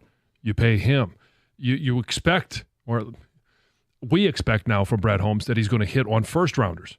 Let's keep an eye on Terrion Arnold, but when you look at Penei Sewell, you look at Aiden Hutchinson, you look at the 1st rounders that they've had, and then you start thinking about the 2nd rounders who they had 1st round grades on in, Laporta and Brian Branch. Kirby Joseph is a guy that is highly regarded around the NFL as maybe one of the top safeties. You're talking about you can't pay everybody to be the best at their position. And that's what guys are. They have guys that are the best or near the top of their position, and they're not going to give the hometown discount, nor should they. So in listening to that, it sure sounds like the Myles Garrett dream is dead from both sides of the equation. Yeah. And it sounds like Brad Holmes is tamping down expectations in general for Lions fans this offseason. How does it sit with you? And by the way, what is the pivot? Because they still have to get better. I mean, they're not the Super Bowl champions. 248-539-9797. When he says we can't keep everybody, he's right, which is why we've been stressing the need to strike while the iron's hot. I know he doesn't deal with windows because he believes they can just continue to draft well and reload and be competitive for a very long time. But the concept of windows are this group of players will only be together for so long, right? Like this group that we all are falling in love with, that won all these games, that won 15 games, back-to-back division winners, they will not stay intact beyond the next couple seasons. Guys will drop off. That's what we talk about when we say windows, and he interprets it differently than we do. When I bring up window, I think you got 2 years with all these guys together. What are you going to do to win a Super Bowl with all these guys? And I think that's the question now. What's the pivot? If it's not Myles Garrett, what's the pivot? Well, I mean, the pivot may be what's on the roster. Zadarius Smith. He's good. Sure. But you're not paying him as one of the best because he's not one of the best. But he may be very, very good opposite Aiden Hutchinson, and you've only got him for 1 year. So what do? You draft, you develop, and then you hand the baton off to who's next. Now, it's not sexy, it's not exciting, but it's, for a team that has drafted well, they haven't really dabbled into free agency very much because Carlton Davis was a trade. It wasn't free agency. Yep. And, Amik Robertson, that's free agency. But again, you're not talking about going out and breaking the bank on somebody outside the organization, quote unquote, outside the family, and you're complimenting in free agency, not making the bold move in free agency. So the analogy I've often heard is like free agency is the frosting on the cake. Mm-hmm. The cake is the draft, right? Like that's where you're baking. You're throwing the raw ingredients in and you're cooking up this thing. You ice it at the end in free agency. Well said, as only he can. But yeah, so it's dropping in a piece or two that you're missing to fill out your starters in free agency, which they did with Zeitler and or adding depth pieces. Yes. What they now have to do though is, as you get really good, you only have a few needs. Right, like the guys they're going to draft this year, how many guys are going to start and contribute? Not many. Very different from the first draft. Yes. Where you were drafting guys throughout all 7 rounds thinking, we need these guys to produce. I mean, are they going to have 7 guys from this draft make the roster? I would say probably not. Well, they don't even have 7 picks, do they? Yeah, my point is like there's a lot of competition. Right. This is what happens when you're good. You're also not picking in the top 10 anymore. Not access to Sewell and Hutchinson anymore. This is, he said, I think, a critical juncture. Or a key juncture may have been his phrasing. This is a key juncture for the Lions. I mean, there's Khalil Mack would be one of the easy options if you want a Band-Aid 1-year pass rusher. He's set to be a free agent.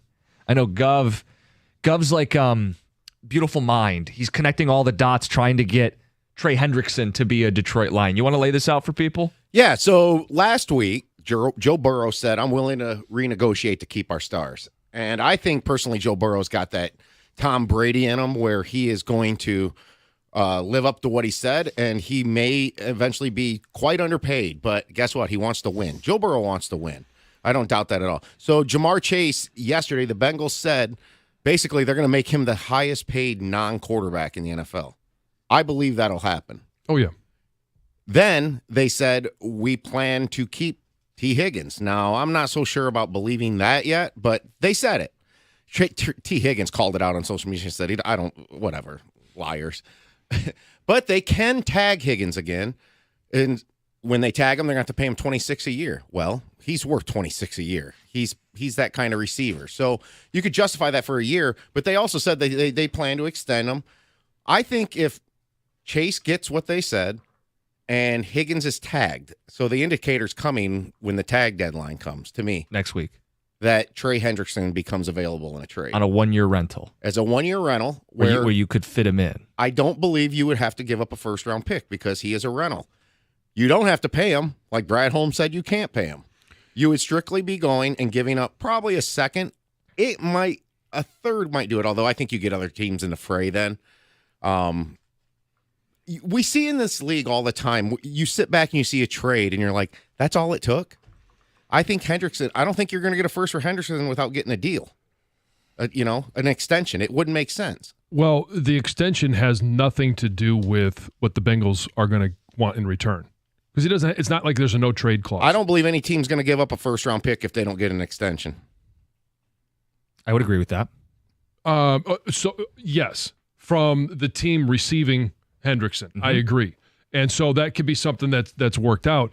The reason that the Myles Garrett question or situation was so intriguing was because he's got 2 years left on his contract.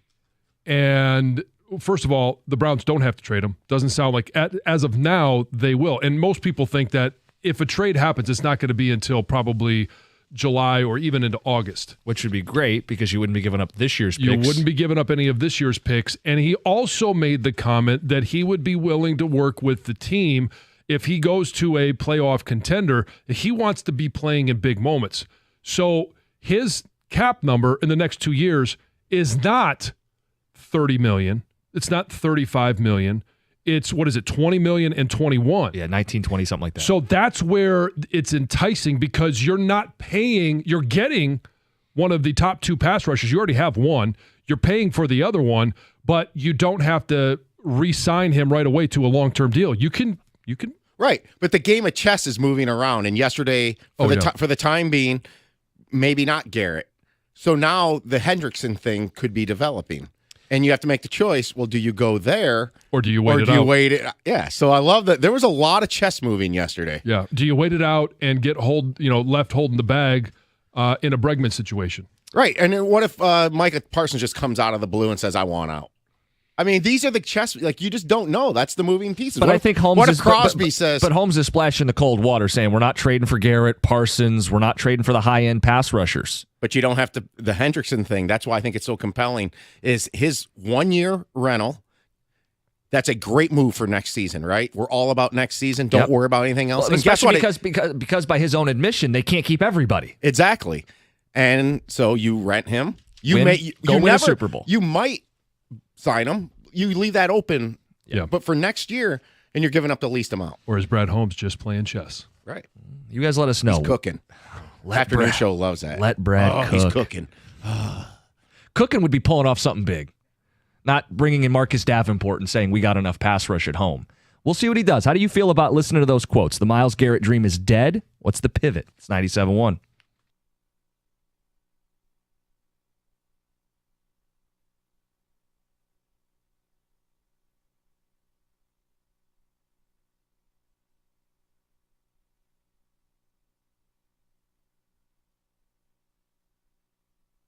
Brought to you by Moran Buick GMC. 2 Simon Edvinson goals propelling the Red Wings to a 3-2 victory over the Wild in Minneapolis. One of them off a great pass from his fellow countryman, Albert Johansson.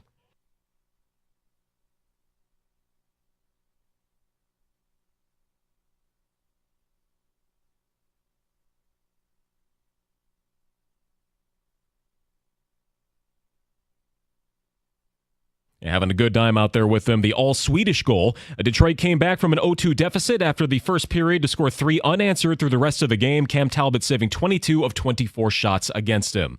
Before the game, bad news on the status of center Andrew Kopp and his injury. The Ann Arbor native needing surgery. He'll be out to the remainder of the year with a timeline of 4 to 6 months for a left pectoral tendon.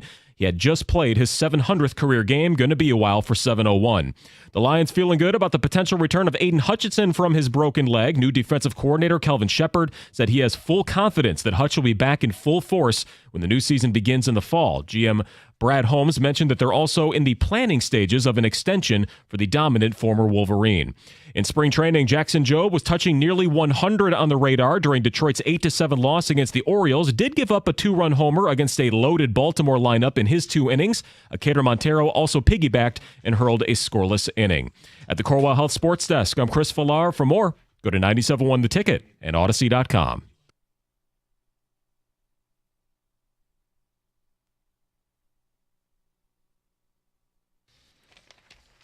Good morning. We're talking football today after Brad Holmes' comments at the Combine.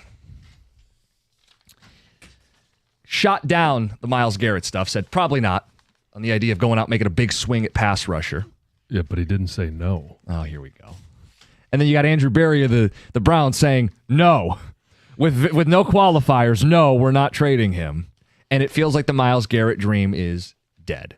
Right. And let's just reiterate, the Browns don't have to trade him. No. And even if they do, they don't have to trade him, nor should they, to a team that Myles Garrett wants to go to. They need to do what's best for the franchise. And that it's most likely keeping Myles Garrett. If not, it's trading him for as much capital as they can possibly get.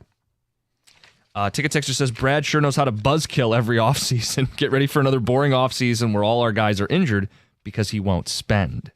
I don't think the injuries have anything to do with the spend. But this is their MO. We draft, develop.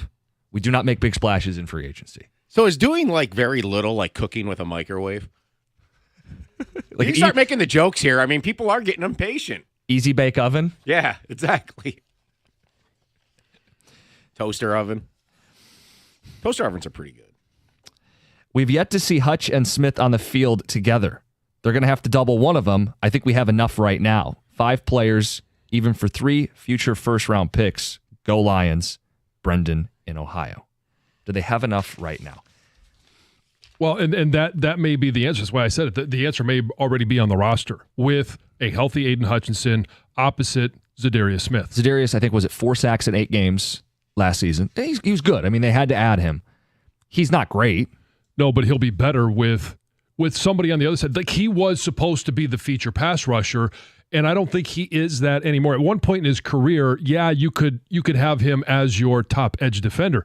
That's not him anymore, but he's a great complement, could be a great complementary piece to a player like Aiden Hutchinson on the other side. He's 32 years old, starting to get a little long in the tooth, and you can never have enough pass rushers. He's been very durable. Mm-hmm. And so the answer may simply be, we already have that on our roster. Because I like him on the roster going into the season much more than I ever did Davenport. I've sensed the similar refrain for at least the second off season in a row. The season ends, the Lions are close to a Super Bowl. The first 2 weeks are, go get all these really good players. And then 2 weeks later, we all go, well, Brad's not going to do it, so we're going to have to go bargain bin shopping and do the best we can. You know, we got a text that said that I think the GMs were being politically correct yesterday. I agree with that 100%. There are a ton of players potentially available through trades that are very, very good players this year. And you had an NFL season where there was I was fascinated at the amount of separation between the very bad and very good teams. And I just think these things are unknown. You can't hold Holmes to his word yesterday. First off, these guys lie. All right? Yeah, true. If he's a good GM, he lies. He should lie. Right? He doesn't tell it. We don't want to know what's going on if something's cooking. Right. Play poker. He didn't lie. He said it's not probable. Or right. What was his term? Or he told the truth. Probably not. He Yeah. told the Probably truth not. the way it stands right now. Yeah. But I learned something. Like, you can, and look, the baseball trading happens far more. Remember like 10, 12, it was about 10 years ago. It was 2014. And the A's acquired John Lester in the early to mid-morning. And then Dave Dombrowski goes and trades for David Price. We were shocked. Like, you don't know what Brad Holmes is going to do if the Vikings go get Trey Hendrickson or the Eagles.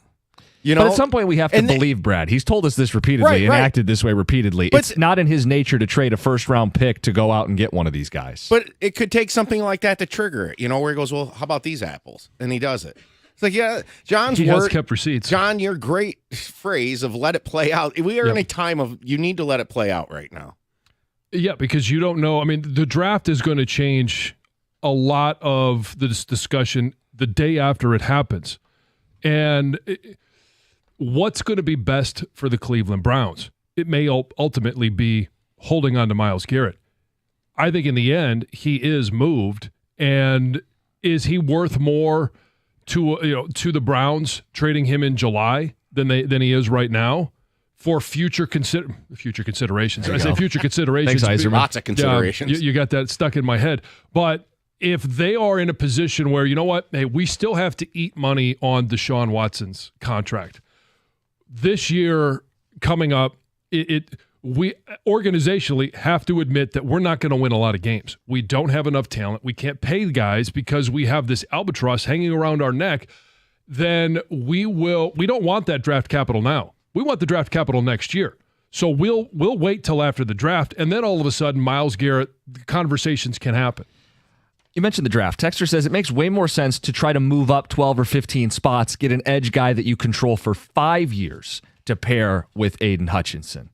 Is that the pivot? If you're not willing to give up multiple firsts to chase the big whale, you instead move up and get a guy that you can pair up for the foreseeable future, who will be affordable for Aiden's entire contract. And, I mean, picking at 28, because of the depth of talent at both the edge and on the defensive line in this draft, you could get, without having to move up, you could get somebody that you think is going to be that pair with 5 years of control at 28. But we've also seen Brad Holmes on draft day. He has been one that is wheeling and dealing in every single round. The whole thing about moving, okay, first off, you're not finding a Myles Garrett moving up 12 Correct. to 15. No. The caliber of players being a little disrespected, I think, by that. Well, no, I think we're just unfortunately in the stage of bargaining here, right? Our GM has come out repeatedly and said, stop talking about Myles Garrett. I'm paraphrasing, but stop it. It's not happening. But to the texter's point, that was something that could have been done last year because you had a guy like Jared Verse in the draft. I loved Jared Verse. I know. We all did. I But know. was the move to Brad to go a little farther and take Jared Verse last year? What did we expect? Yes, it was instead of Jerry and Arnold. When asked about the question of Myles Garrett, he is on the podium 30 minutes after the Cleveland GM said, we're not trading for Myles Garrett. when asked the question, what did you expect him to say? Oh, well, we're still going to call. We're still going to pursue Myles Garrett, even though you just sat here and listened to their GM say he's not going to be moved. You're talking like you think this is possible still. No, I'm talking like Can I help you, John? I'm trying to be very logical in regards to what you said just a few moments ago. The GMs and the coaches were all being very politically correct yesterday in football terms. You know what the Browns did yesterday? They basically said, okay, they're tempting you to call, but if you're going to call us, it's got to be the king's ransom. Right, they're driving up the market. And then Brad Holmes is trying to drive it down. And I don't think they ever get to a middle ground. He talked about how it was like a war to get Zadarius Smith for a day 3 pick. The idea that he's going to get this far out of his comfort zone, I just don't think it's happening. Right. And I'll take it at face value. Maybe I'm naive here. I don't think he's coming to Detroit. I don't think there's really any chance. Yeah, and what his comments were, he treasures those draft picks way more than some other teams do. Yep. Some teams are just, screw them picks. Ticket texter with a cooking analogy. Brad is cooking with a wiener tumbler and a crock pot. That's what his version of cooking is. And I open a bag can here. No, you did. I 100% disagree with that. I mean, it's how can you argue what he said? Okay, he hasn't gotten the piece. They haven't won a Super Bowl. Right. So you can't sit there and say he's the best GM. Howie Roseman resides in Philly, and they have won 2 Super Bowls in his time. And now you're looking at it going, okay, well, how did they find a way to add Saquon Barkley? How did they find a way to trade for A.J. Brown? How did they find a way to trade for Jahan Dotson and add players to that defense while drafting Jordan Davis, Jalen Carter, Milton Williams? Now, Milton Williams may not be there anymore, but you're looking at it with the perspective of how are you going to compete with Philly? They find a way to get it done. Well, I don't know, with these analogies with Brad cooking, though, it's like Howie Roseman has the most pimped out grill in the world that he uses. I love this. This is going to be a new fun game. Oh, yeah. He's got the combo of grill, Blackstone, and smoker all in one. And then Brad fries his hamburgers, right? Smash burgers. This is going to be fun. You're going to have okay. I know where the ticket text is going to go here. 248-539-9797. Later this hour, Heather did something for the first time over the weekend. I want to get to that. The Combine, it's in Indianapolis. It's always in Indianapolis. What if it moved like the draft?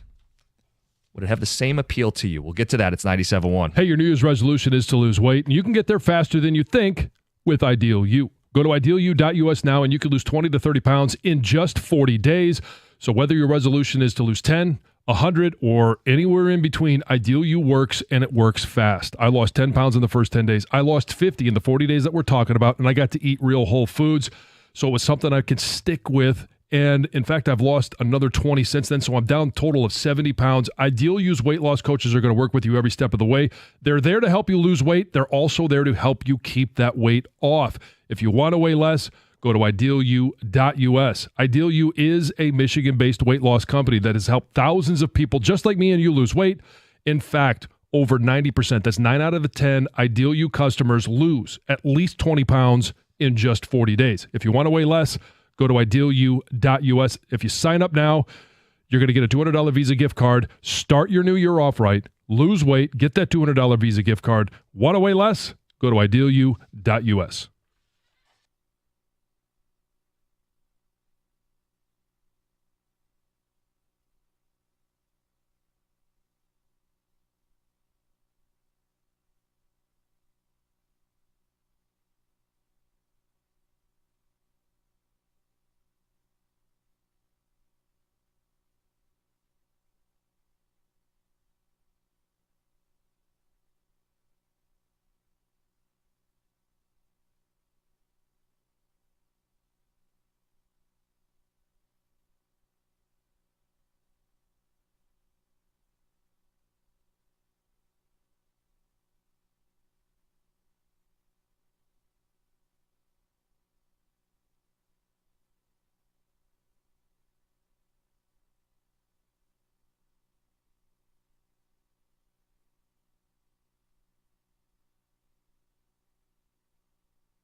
Some good ticket text coming in. You heard from Brad Holmes. We played the audio. Probably not was his response in the idea of making a big move at pass rusher. Andrew Berry of the Browns saying, we're not moving Myles Garrett. I think the dream's dead. Maybe I'm just taking it at face value and everybody's playing poker, but I don't think that's going to happen. The dream is dead as of this time of year. Okay. You're holding out hope. It's a long offseason. I'm just saying, I'm not necessarily holding out hope that he lands here, but I do think that there is still a 51 that he's in Cleveland and a 49 that he is somewhere else. Texter says a new mock has Philly trading their first and future picks for Garrett, and the Lions will take an offensive lineman. If that's how it unfolds, I'm going to start questioning Holmes. I don't want to hear, quote, sustainability or cap space or picks are too late. Philly is saying, screw it. We're chasing back-to-back titles. Another texter says, John, you're spot on. If Roseman can do it and he's the best, so can Brad Holmes. He should be able to do it, yeah. I respect Holmes being responsible, but I don't want to be a consistent number 2 forever. We got to win a Super Bowl. Start putting hot sauce on everything. Don't be Jim and think flour is spicy. Make a move. Why am I catching a stray in this? That's Scott and Carlton. Why not? I'm a spicy guy. Yeah. It says, I'm starting to think Brad Holmes is using a George Foreman. People judging his style of cooking in the ticket text. Because your analogy was Roseman's got the smoker, the griddle, he's got everything, the super mega deluxe. People are getting impatient, and the cooking, it's just kind of a funny analogy. You know, yeah. Brad warms us up. He's got the green egg. He warms up the pizza in the microwave, and Roseman uses the air fryer. Much better in the air fryer. That's a matter of opinion, but yeah. Air fryer better than microwave, right? Depends on the food. For pizza specifically. Pizza, yeah. Again, pizza warmed up in a microwave is... Look, I've done it. It's a bare minimum. I can eat pizza cold, okay? Yeah. But if I have a preference, the better cook is using the air fryer. Howie's cooking filet on the grill. Brad's making ramen in the microwave. Signed Mike on the ticket text. So until they win a Super Bowl, there's always going to be doubt with how they're building it. Yeah. And, I mean, you can't argue the fact that they've been able to build a really good team. A great nucleus. Mm-hmm. And now the matter is going to become, what do you do with those guys that are up? And there might be, this might simply be a message of, what do we do with the players that we have? And when Jahmyr Gibbs comes up, he's a first rounder. You got him for $5. You could franchise him. Is he a guy, fan favorite right now, but is he a guy that we can't eventually pay because he's a running back and there's an expiration date? We don't know. Is it not Jahmyr Gibbs, is it JMO? 5th-year option. That decision is on the table right now. It has to be made by, I think it's early June. And if you decide to pick it up, is that an indicator that you want to sign him long-term? I think there would be a lot of people right now that would say, I don't know that I want to sign him long-term. These are all questions and could be a part of the equation of what Brad Holmes is talking about. I thought the most illuminating thing he said, everybody focused on probably not. He said we can't keep everybody. Mm-hmm. And I think Lions fans have been living in this denial where they're going to keep everybody. He's drafted too well. It's a compliment to him. You can't keep everybody. He knows they can't keep everybody, which to me should indicate more urgency to win while you still have everybody. In his mind, he may view it as, I am awesome at this. I'm going to keep drafting all pros throughout the draft, and we're going to have a 15-year run of dominance where I can reload repeatedly. I think more power to you. It's really hard to find Kirby Joseph in the third. To say I'm going to do it repeatedly, I'm going to find St. Brown on day 3 repeatedly. How about you win while you got him right now? How about you do everything you can to win while you got him right now? Okay, so again, devil's advocate. It could also be we can't keep everyone. And so there's some guys that are on the table right now. Levi Onwuzurike. Yeah. I don't think that's a guy that they should keep. Derek Barnes. It could simply be that he's played well enough to price himself out of the value that he provides the Detroit Lions. Let's get to Nathan and Warren. Nathan, got some thoughts. You're on 97.1. Good morning, guys. Garrett is gone. He's as good as gone. When a player says, I don't want to be here anymore, I want to be traded, I don't care what their GM is saying, to the cameras, but John, you know this, behind the scenes, when a guy is fed up with a team and wants out, he doesn't suddenly just get unfed up with a team and gets happy again. He's done. He's mentally checked out, and he wants out of there. You don't get happy in a place like Cleveland. Nothing's going to make him happy again. I would agree with that. You can never be happy in Cleveland. Nathan, I agree he's going to get traded. I just don't think it's happening here. I don't think little swipe at Ohio, but I do think there is a way for them to mend fences there. And does it come in the form of winning? Not in the next few years. Does it come in the form of a lot more dollars? That can make you happy. I think he will get dealt. When he's publicly said things that like he's not happy because they're not winning, more money's not going to fix that. Especially with a guy like that has that motor that says, like, I want to win. Nathan, I agree with everything you're saying. I think he will get dealt, and I think it makes sense for both parties for him to be dealt. I just don't think it's going to be to Detroit, and that may leave you feeling a certain type of way, like this texter who says, if anybody in our division gets the superstar edge, or if the Eagles get one of these guys, I will lose hope for next season. And this one says, we lost John. Reheating pizza in the microwave. Be better. The thing people cling to. Let's get to Heather's news.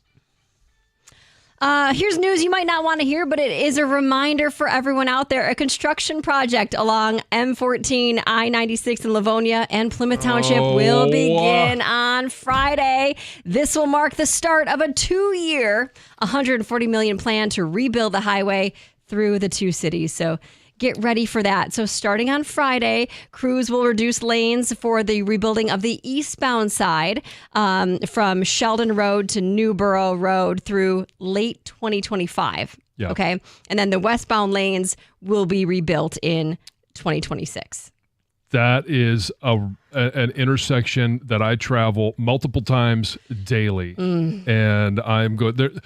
Fortunately, especially with the move, there are other avenues that I could take. The problem is going to be a lot of other people will take those as well. But isn't there also the 696 closure coming too? From Lasser to I-75. And that's my commute basically every single day too. What gets me is these 2-year timelines. I know. It's not like, 6 months it'll be ready for the fall. It's 2 years. Well, it feels like the one on 696 is going to be a complete shutdown for 2 years. Yeah. I think it sounds like the one at 14 and 96 there, that's going to be one that happens over the summer months, like we saw in 696 here, where in the winter it opens back up and they're doing one side at a time. It's my hope. Yeah. Well, you know, the one in Livonia, you better be careful about road raging around there. You know what happens. We all know. Mm-hmm. Yep. Dang it. Yeah, I know. Come on, Jim, be better. Get prepared. I'm just settling back. I don't know if you guys changed all the drops on the board here. Here you go. There it is. This is interesting. A passenger rail connection between Detroit and Windsor could become a reality in 2028, right? So officials say they're in discussions of this becoming a reality. They say Michigan Central Station could play a key part as a future station. Maybe not that building itself, but something right around there. The head of the Michigan Department of Transportation's Office Rail said that getting such a service up and running could happen in the 2028 to 2029 timeframe. The route would likely be an extension of the current Wolverine route that connects to Chicago. It sounds like there's lots of variables that other people think that this could take a good decade before we see something like this happen. But it'd be awesome. Agreed. Make it easier to travel. Yeah, without a doubt. According to the team's general manager, the Kansas City Chiefs expect Travis Kelce to play in 2025. So on Tuesday, GM Brett Veach said Kelce is fired up.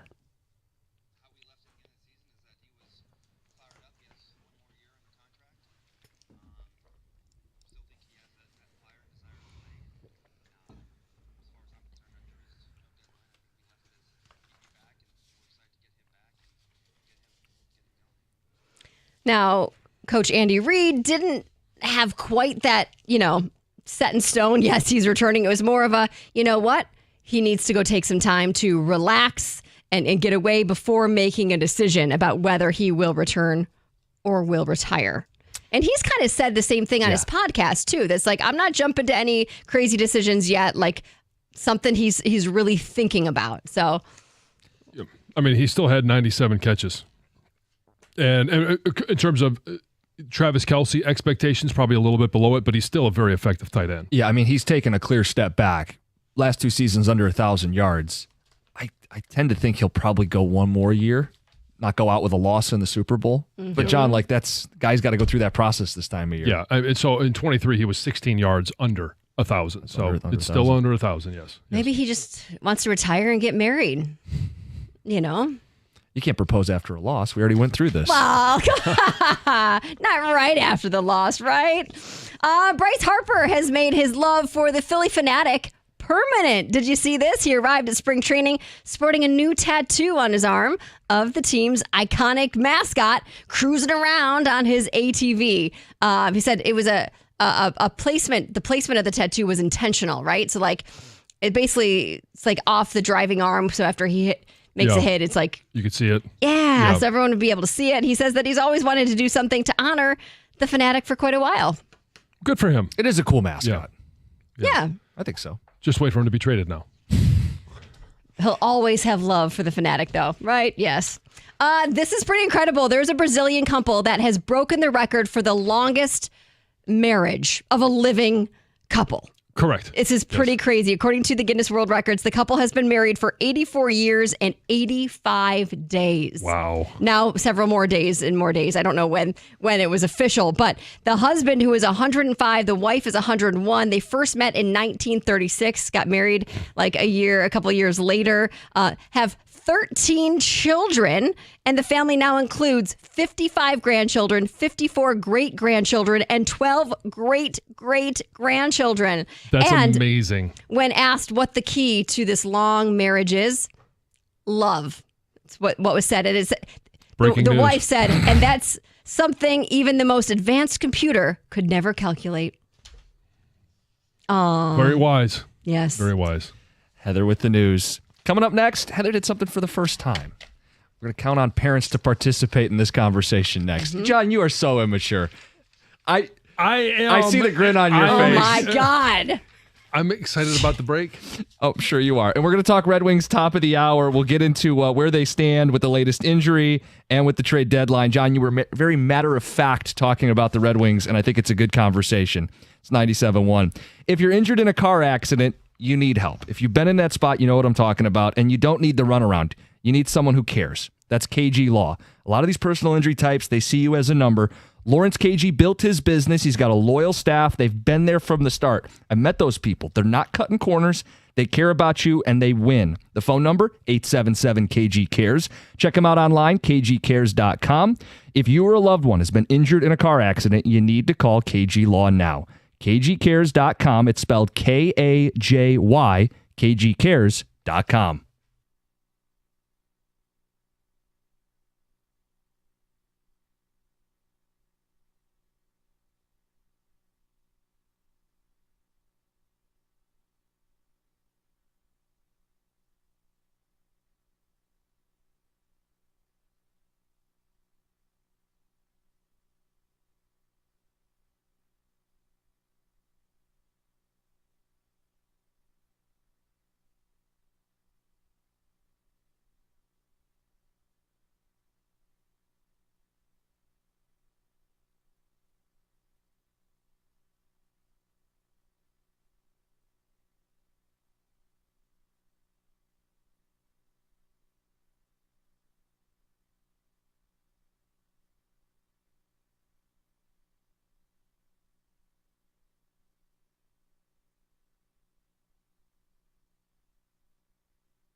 9 o'clock hour, we're getting into the Red Wings. They won last night on the road, came back down a pair of goals.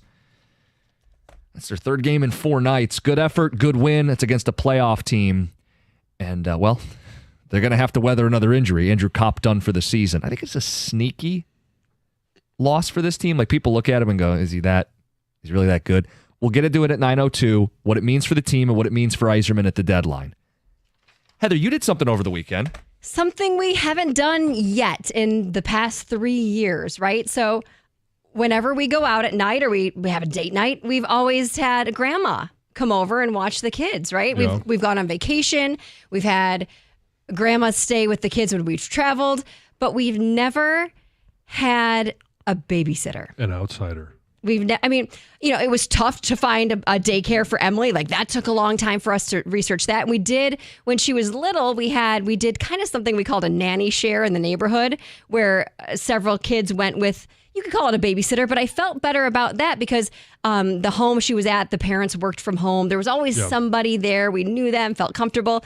So this was the first time we had a babysitter. And I'm telling you, I don't know how people do this, because I was very apprehensive about it, because we don't live in a neighborhood where maybe we do and I don't know them, like younger or older high schoolers. Like, most of the families are having babies right now. So it's fun because we're all like the same stage, but we don't have like, oh, there's a neighbor right next door, come over after school and I know you and I know your parents. We don't have that. So I resorted to Facebook. There is Oakland County Babysitters Group, right? Where people can post about themselves, like, I'm available nights and weekends or whatever it is. So I saw a post by somebody in the area who was looking just for like date night babysitting, not daytime nannying positions, but just a babysitter. So I had her come over and met with her, because I don't know anything about her. Sure. She can post anything she wants. Yeah. You vet her? Well, Did you do a background check? Well, we got a background check.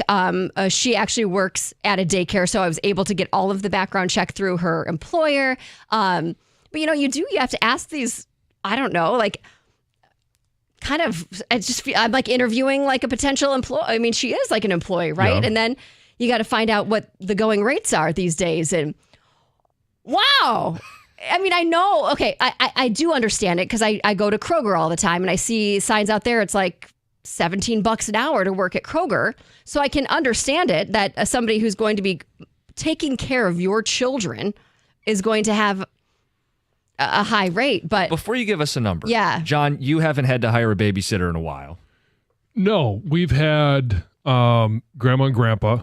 And obviously we have older kids. Yes. So, when called upon, when they're not necessarily all that enthusiastic, but it is a more of a demand versus a request at this point.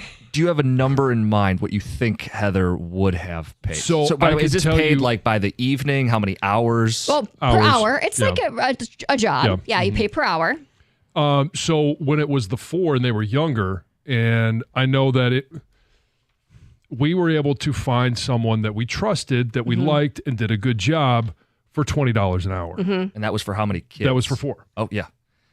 You have 2. I have 2 little ones. And maybe that's why I'm more apprehensive too, is because, Brooks is still like a little bowling ball, right? Like, you set him down and he's falling down, getting into everything, banging his head. So like, I want somebody who is good, right, with the little ones. $20 an hour. Okay. In my head, I was thinking it'd be north of 50 for the night, but not 100. Well, so how many hours? Well, it depends. Right. It depends what you do. Going, yeah. Right. Like, are you going to dinner and a movie? Are you going to like a concert? Like, it really depends on where you're headed.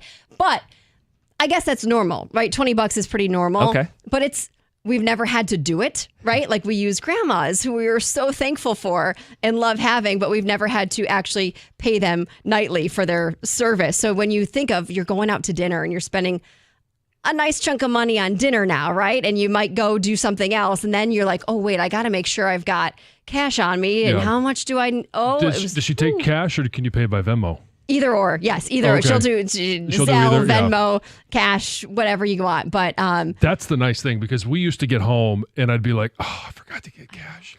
Now you just do the Venmo. But it adds up, right? Like it adds up fast to have a sitter. Yes, and it does. This was like our first, like, let's just try this out and see how it goes, right? Because I was nervous because bedtime is tough with two little ones going to bed at the exact same time. You got to juggle, like, will she be able to handle this? Is this something that she's going to like doing? So we were only gone for 3 hours. It wasn't like we spent like a long time out and about, but.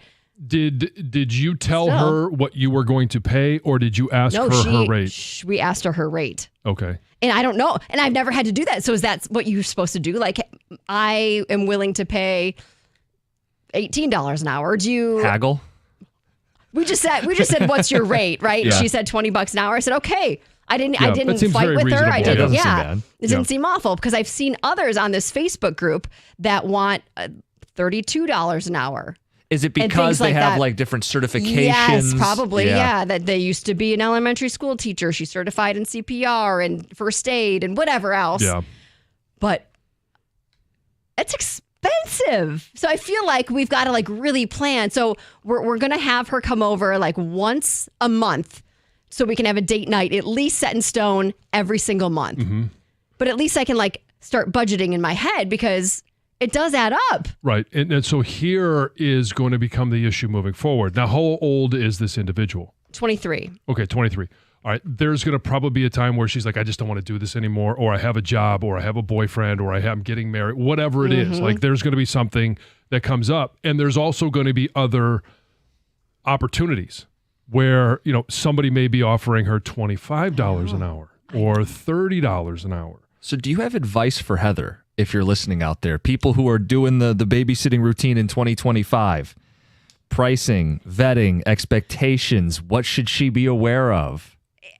All of it, little things that I was, when grandmas are there, like I come home and the house is really clean, right? Like I came home from the babysitter, not that I cared. My kids were asleep and well taken care of, but the playroom was, the toys were all out and it was totally fine. I didn't say that was part of the job to clean up. Right. Well, the best ones, I've always found the ones that we've had are after the kids are in bed, they don't just sit down and watch TV and listen for the kids. You can listen for the kids while you pick up toys. Yeah. And the best ones, you come home and it is thank you, especially if they drive. Yes. Because there's nothing worse than getting home, having to then take babysitter home. Oh, this ticket text just threw a whole new wrench in this What? thing. Good morning. Got to have a nanny cam. Okay, well, we do. And we did ask her. We said, we you told spy? her about it. We said, we have cameras everywhere. Is that something you're comfortable with? It's not something that and I told her, we're not going to be sitting there watching you, right? Like that's not my plan. Yeah. But if they something do happens, we exist. can go back and review your actions. Yeah, and she said she was completely fine by it. So we told her they were there. Just how things have changed. Like Heather, did you babysit at one point? Yeah. Yeah, and it was probably completely different than this. I started babysitting at like 12 years old, made $10 an hour, and thought that was sweet. It's big money for a 12-year-old. And it was always the getting home was awkward because it's always dad. Right. The dad drives you, would drive me home. Even though I lived in the neighborhood, it was always, but you never necessarily knew them that well. It was always a weird thing. Like, yeah, the conversation between a 35-year-old dad and a 12-year-old girl is, what do I say? What do we have in common? Do we just turn the radio on for this 2-minute drive? Like, just say nothing? How's school? Any homework? Oh, it's so awkward. I insist that is so weird that the female in the relationship should take the babysitter home. It was always the dad, though. Yeah, it but was that's like never it just what happens. because mom goes home to make sure the kids are all tucked in bed, and the dad is. It was always the dad. It was. We're getting some ticket it's texts. awkward. Yeah, we're getting I'm not texts. doing it. We want I phone will not calls. do it. You won't drive the babysitter home? No, because it's weird. I mean, if they live in the neighborhood, It it's was probably always- not a. yeah. That's what it was. It was a neighborhood. It wasn't Yeah. like a far drive. How about this? This one says daughter's 13, CPR certified, cooks, cleans, $25 an hour, 4-kid max. Wow. At how old? 13. See, so now this had me thinking, should I be like in the evenings getting the kids to bed early and then saying, hey, I'll my babysit, services are open. I'll babysit for you. John, I saw that. Stop. To babysit. I'll come over and babysit. Make some extra money. You're awful. I know he is. I'm just waiting to do my read. For what? Well, it happens to be for finances. Oh, okay. So there we go. if you're looking for a way to manage your finances and you need a bank that understands you, gets you, and genuinely interested in your success. That's why I bank with First Merchants Bank. Whether it's your business banking or day-to-day personal banking, First Merchants Bank is 100% interested in helping you prosper. First Merchants bankers are attentive. They're going to sit down with you, ask you as many questions as they possibly need to or can, and that you're willing to answer so they can build a financial plan that fits you. When you make the switch to First Merchants Bank, you're also going to get access to their highly rated mobile banking app with innovative personal finance tools. Plus, they're deeply connected to the community's needs because it's their community as well. They volunteer and donate to local causes to ensure that we all prosper together. This is the difference of a 100% interest in you. For a better banking experience, visit firstmerchants.com. That's firstmerchants.com. First Merchants Bank, helping you prosper. Member FDIC, equal housing lender.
got feedback. We got open lines. Heather saying it's time to hire the babysitter.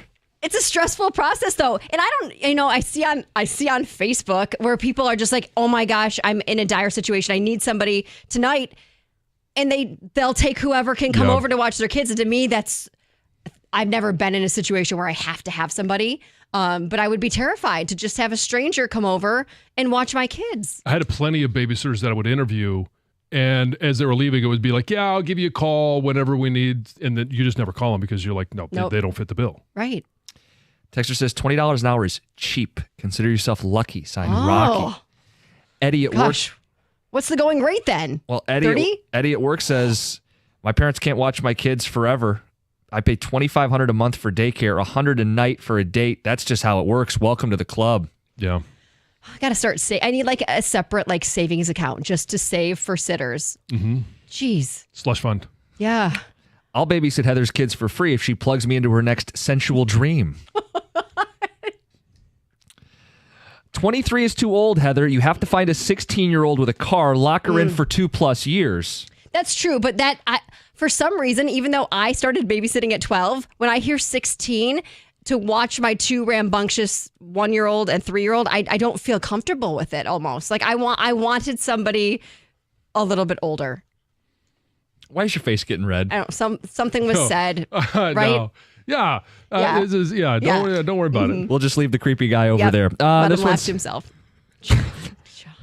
Texter says, I'd pay more for a sitter that actually plays with and engages with our kids, not just a warm body to make sure no one escapes. We pay $20 an hour, usually get dinner delivered too, so it's not cheap. Aaron in Novi.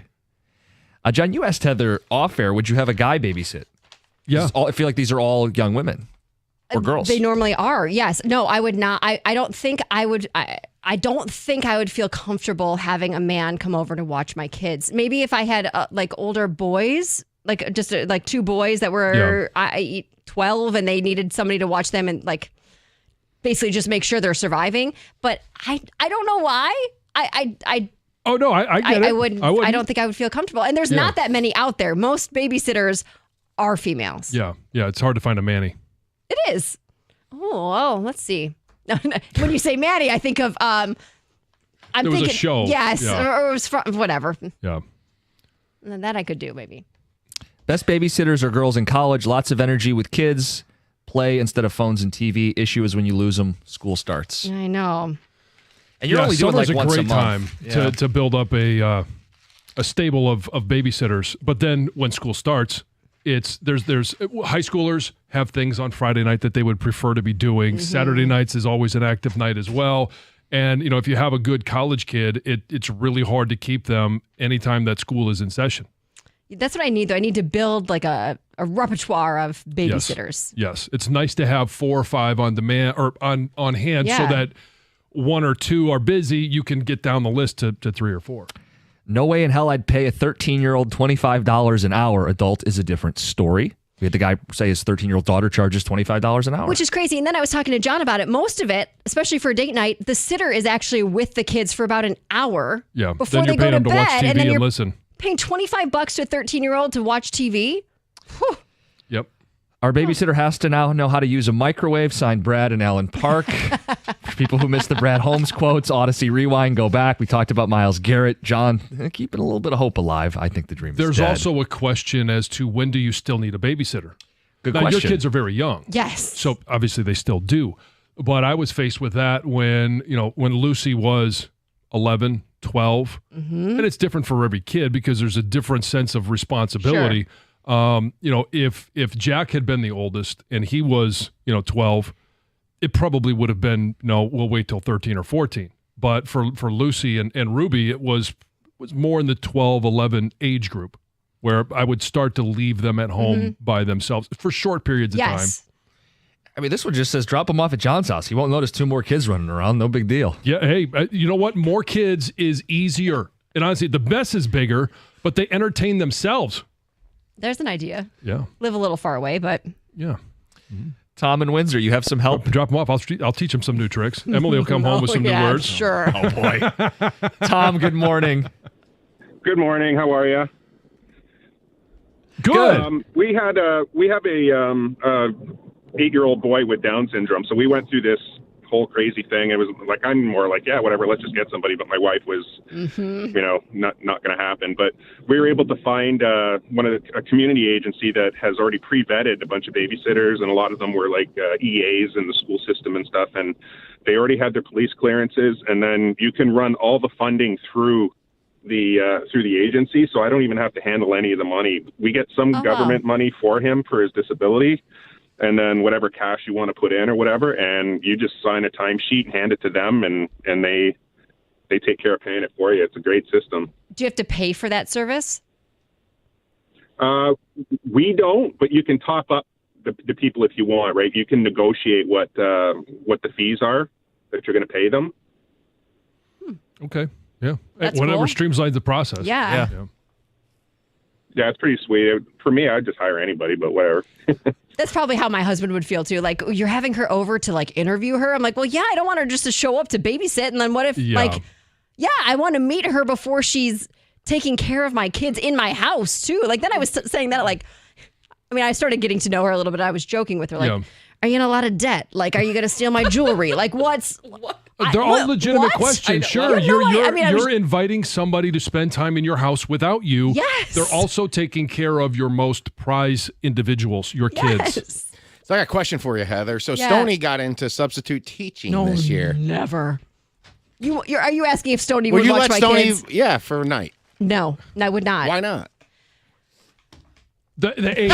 The age. Stoney, the no. age. Maybe the age, because my kids can't cook for themselves, right? But neither can Stoney. Yeah, but He so can't you cook. order pizza. Hey, takeout. If Stoney be fine. If my kids, No. if I had the relationship that we have with Stoney now, and Lucy and Ruby were 10, 11, 12, they would think it was awesome.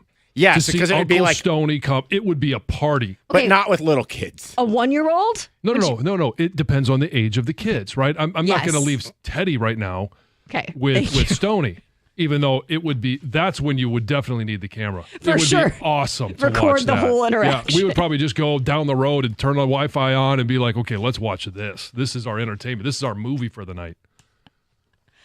If you've missed anything on the show today, the Odyssey app, listen to 97.1 The Ticket on the app. You'll also have a chance to win the ultimate trip to Vegas. You could win $20,000. You and 3 friends stay at the Circa Resort and Casino. That's Vegas' premier sports viewing destination. You'll visit the biggest March hoops party at Stadium Swim. That Odyssey app, Audacy. If you missed the babysitter talk, hopping on airplanes, I know people are feeling uneasy about that. We talked a little bit about the Red Wings. We're going to explore that coming up next. It's 97.1.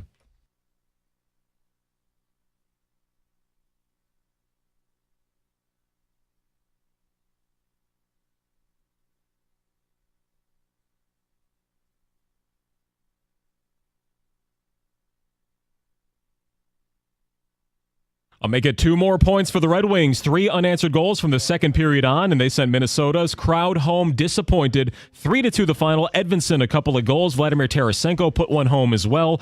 Next up for the Wings, they take on the Blue Jackets at home on Thursday ahead of their Columbus showdown this weekend. In the NFL, former Lions DC Aaron Glenn, now the head coach of the Jets, admits that the team's divorce from quarterback Aaron Rodgers maybe rubbed some of their players the wrong way. Glenn said he's talking to them as men about tough decisions, but his plan is to win and win now, and that is how he's going to make his calls. As for Lions GM Brad Holmes, the word is that Myles Garrett not on the trading block as Cleveland is ignoring his trade request. Holmes understands how hard it is to find someone who can rush the passer like the Browns star.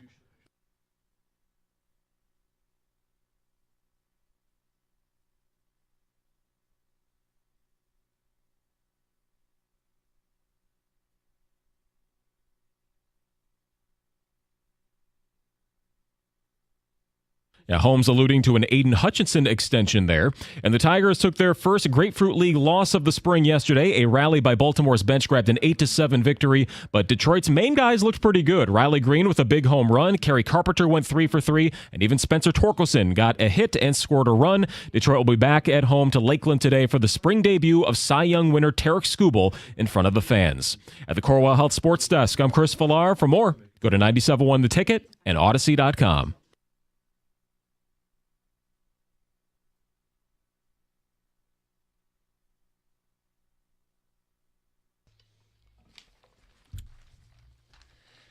John, I'd like to think you're pretty matter of fact. Well, thank you. And I think you were incredibly matter of fact talking about the Red Wings. Straight shooter. Mm-hmm. We know they're in the playoffs right now. We know it's going to be a fight to the finish. Every single point's going to matter. And we know Andrew Kopp, as of yesterday, shut down for the rest of the season. We also know the deadline's coming up at the end of next week. Your take? If they don't make the playoffs, they don't add at the deadline, and Yzerman took too long to make a coaching change, not making the playoffs is 100% on Steve Yzerman. That's about as plainly as you can put it. Because in even before the Kopp injury, I was big yesterday. I wanted a defenseman. Now I've shifted a little bit. I'd still like to add defense, and you could do both, but you need to add a center, not a frontline center, but it needs to be somebody to add to the depth that can go out there and fill the role that you need them to fill. And if they don't add at the deadline and they end up missing the playoffs, it's 100% on Steve Yzerman. And it could just simply be there's not a big drop-off, but they're just not able to do enough because of the hole they dug themselves in with Derek Lalonde. A coach that he backed after they fell apart at the end of last season. Yeah, look, you have to learn the lesson from a year ago. They didn't add at the deadline, and they missed the playoffs by a point. If you think your team's good enough to fight for the playoffs, and the team responded to the coaching change, you owe it to those guys in the dressing room to add at the deadline. It's not if. They should add at the deadline. Yeah, it's who. They have to add at the deadline, especially with the latest injury here. They have to add at the deadline. And if they miss the playoffs, it's Yzerman's fault. That's a pretty blanket statement. Do you guys agree with that? That one, they have to add, and two, if they miss, it's Yzerman's fault. I know people get touchy because he's Stevie and he's the captain. This is his roster. This is his salary cap. This is his coach. This is, and it was his coach at the beginning of the year. It was his decision of when to make the coaching change. It's also his team. It's his roster. It's the knowing that you're down Kopp. You already we felt like you needed to add something at the trade deadline. And so now I think it's just highlighted because you're down another player. The Kopp thing. People are going to go, he's not that good. He's only got 23 points, but you got to look just a little deeper. He's one of only 4 players on the team with a positive plus-minus. I think only one player has a higher plus-minus on the team. He is a guy that plays penalty kill. They're already not very good there. To lose him is a big deal. And he has stabilized their second line. Ideally, he's a third-line center, but now you're missing him. So you really are in an issue where down the middle of the ice, they need a body. And you mentioned lessons learned. You miss out on the playoffs last year. Lessons learned. You were 1 point away from being a postseason team. And lessons learned what you added in free agency, salary cap. This is not a first-year GM. It's not a first-team GM. And if you just take the Steve Yzerman name out of it, which is so hard for everybody to do around here, this is a general manager that has 14 years of experience. Yep. And this should be an opportunity for him to go out there and find a way to make this team better. I don't care if it's a center, if it's a defenseman, if it's a goalie. Find a way to impact this roster and make it better so that you're a postseason team. That's his job. Improve the hockey team. We should welcome that. If he's tired of near misses. Right. If Yzerman is the person with the cachet that we believe he is, he steps up to the plate and acts like it, right? When you had 8 years running a team in Tampa, 6 years now running a team in Detroit, you've built some foundation, you've drafted fairly well, you've got some decent young players. Are you willing to step up and compete in the marketplace? Last year, free agency was tepid. Didn't want to pay the prices, didn't like the market rate. Okay, fine. I don't want to hear that at the end of next week. Well, you should have seen what these guys were going for. That's what it costs. Do you think people like paying for eggs right now? They want an omelet, they got to pay the prices. Yzerman can't just opt out of competing at the deadline. You're this big-time general manager. Act like it. And there's options out there. And, I mean, they may not be top-line guys, but you didn't lose a top-line guy. Correct. We would all love to add, the best talent that the NHL has to offer. That's not what we're asking for. We are just asking for role players that make this team better, depth that makes this team better, so that because injuries are going to happen. This isn't going to be the last injury that they suffer. No. This is not going to be the last time a guy misses a game or a stretch of games. What happened last year with Dylan Larkin? Yep. And it was right around this time of year. And it did make a huge difference. for Steve Yzerman, he's already set up the possibility of this. They traded Ville Husso for future considerations. Cleared up a little cap space. Right. And they could absorb just about any contract in hockey right now.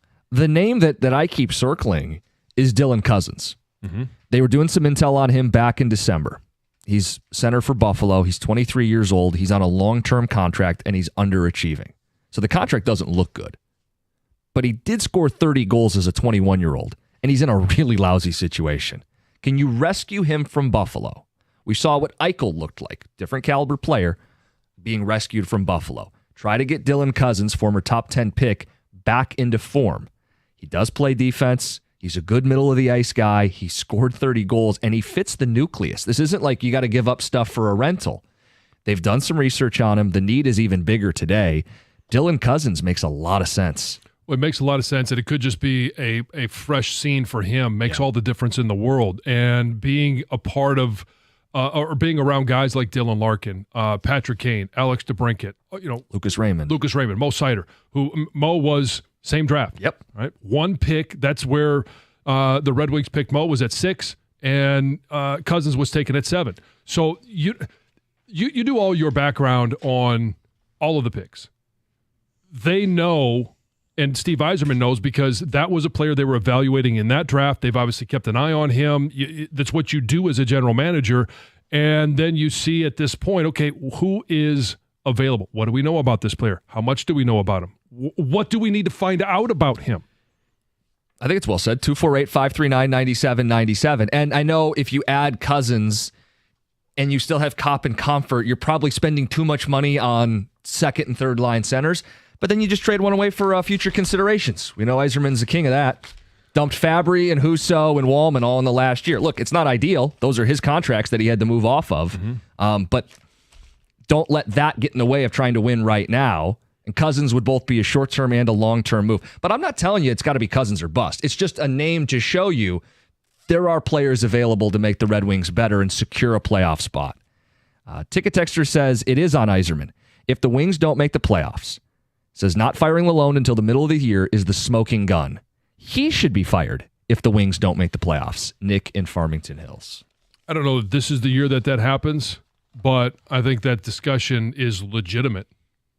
So then you have two needs, center and defense, right? Mm-hmm.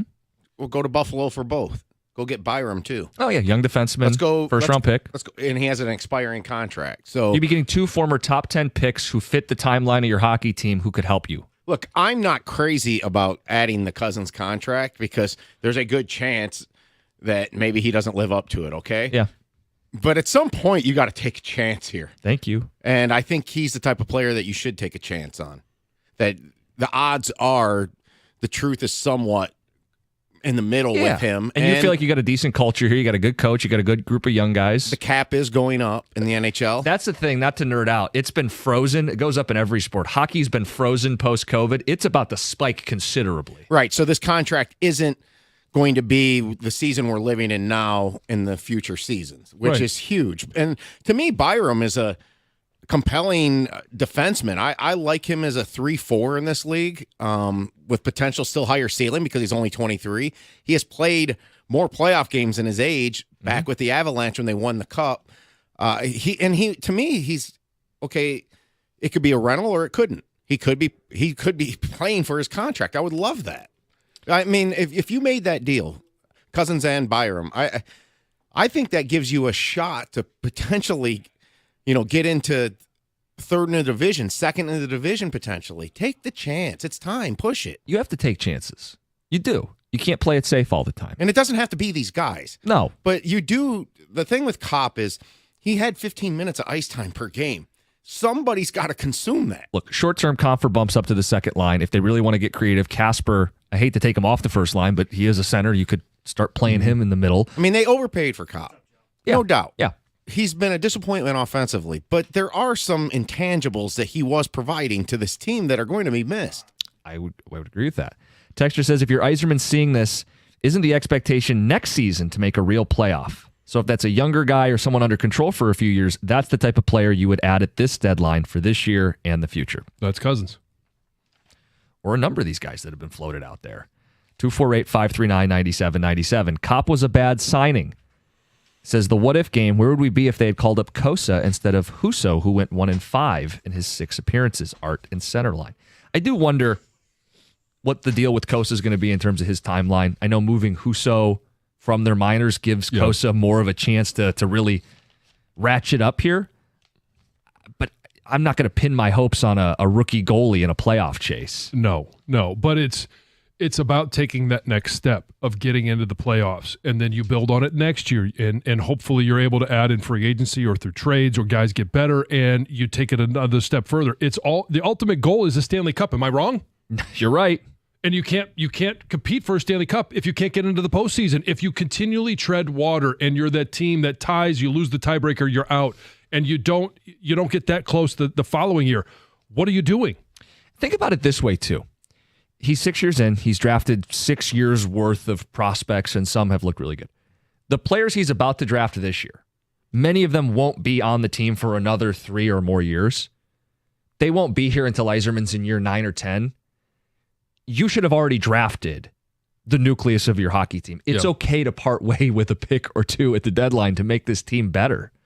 We'll see if he steps up to the plate here. I hate that we have to say we'll see, but he's been very safe in building this his way. But if his way means they miss the playoffs, it's 100% on his plate at this point. And we have to say we'll see because we haven't seen it yet. Yeah. Doesn't mean it won't happen. Yeah. We just haven't witnessed it. I want to be optimistic in that they moved Husso and they have the ability to take on a big contract here. Nothing should stand in the way. What do you guys think? 248-539-9797. We'll talk a little more about the Lions end of the hour, the latest from Brad Holmes on the offseason and the plans. It's 97.1. Hey, we've got a little respite right now from the super cold weather that we've experienced in February, but we all know it's not going to last. Cold will be back. Don't let the cold creep into your house. If you need your furnace serviced today, do what I did and call the experts at Mastercraft Heating, Cooling, Plumbing, and Electrical. They got all the best equipment, the best prices, and they offer same-day service. Plus, there's a 5-year warranty, so you know you're covered on their work. Save a bundle with their winter bundle, up to $1,500 in savings when you buy a new furnace, AC, and generator. Call for details or visit mastercraftheating.com.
Edvinsson, 2 goals for the young defenseman, and the Wings go on the road and beat the Wild. 4-game lead or 4-point lead. A little cushion, couple games against Columbus coming up. Look, this team is 9-1-1 in the last 11. They've dug out of their early season rut. Todd McClellan has steadied the ship, and this team's playing like a playoff hockey team. They just lost Andrew Kopp, and there's already a discussion about buying at the deadline. So flatly, we said they must buy, and if they don't make the playoffs, it's on Steve Yzerman. Does anybody want to disagree with either statement? Yeah. I don't know how you can really argue that, because I don't think so. At this point, it's his roster, they're his contracts, it's his draft picks, it's his additions or lack of additions in free agency. And if he doesn't think they're good enough to add, that's his fault that they're not good enough to add. Like, he is regarded as a high-end hockey mind and general manager. Act like it. That's what we're saying. Act like it. Look those guys in the face in the dressing room and tell them reinforcements are on the way. We're not going to let you languish here at the end of the season here. We're not going to repeat the mistake of last year where we didn't add at the deadline, injury bug hit, we missed by a point. You already broomed out the coach too late. Don't be too late at the deadline. Well, and here's the other side of it too. And not to give them any excuses or any easy outs, but you've got to have somebody on the other side. Buffalo obviously thought enough of Cousins to give him an extension. Are they going to hold him over a barrel and say, well, we want this, and it's not what it's worth? Now, you may have to overpay at some point. It depends on how much you want to add an individual. What's the value that they bring to this franchise? So what I imagine would happen in a conversation with Dylan Cousins, Steve would point out he's making more than $7 million a year, and he's having a terrible season. That's a bad contract. I'm not doing you a favor.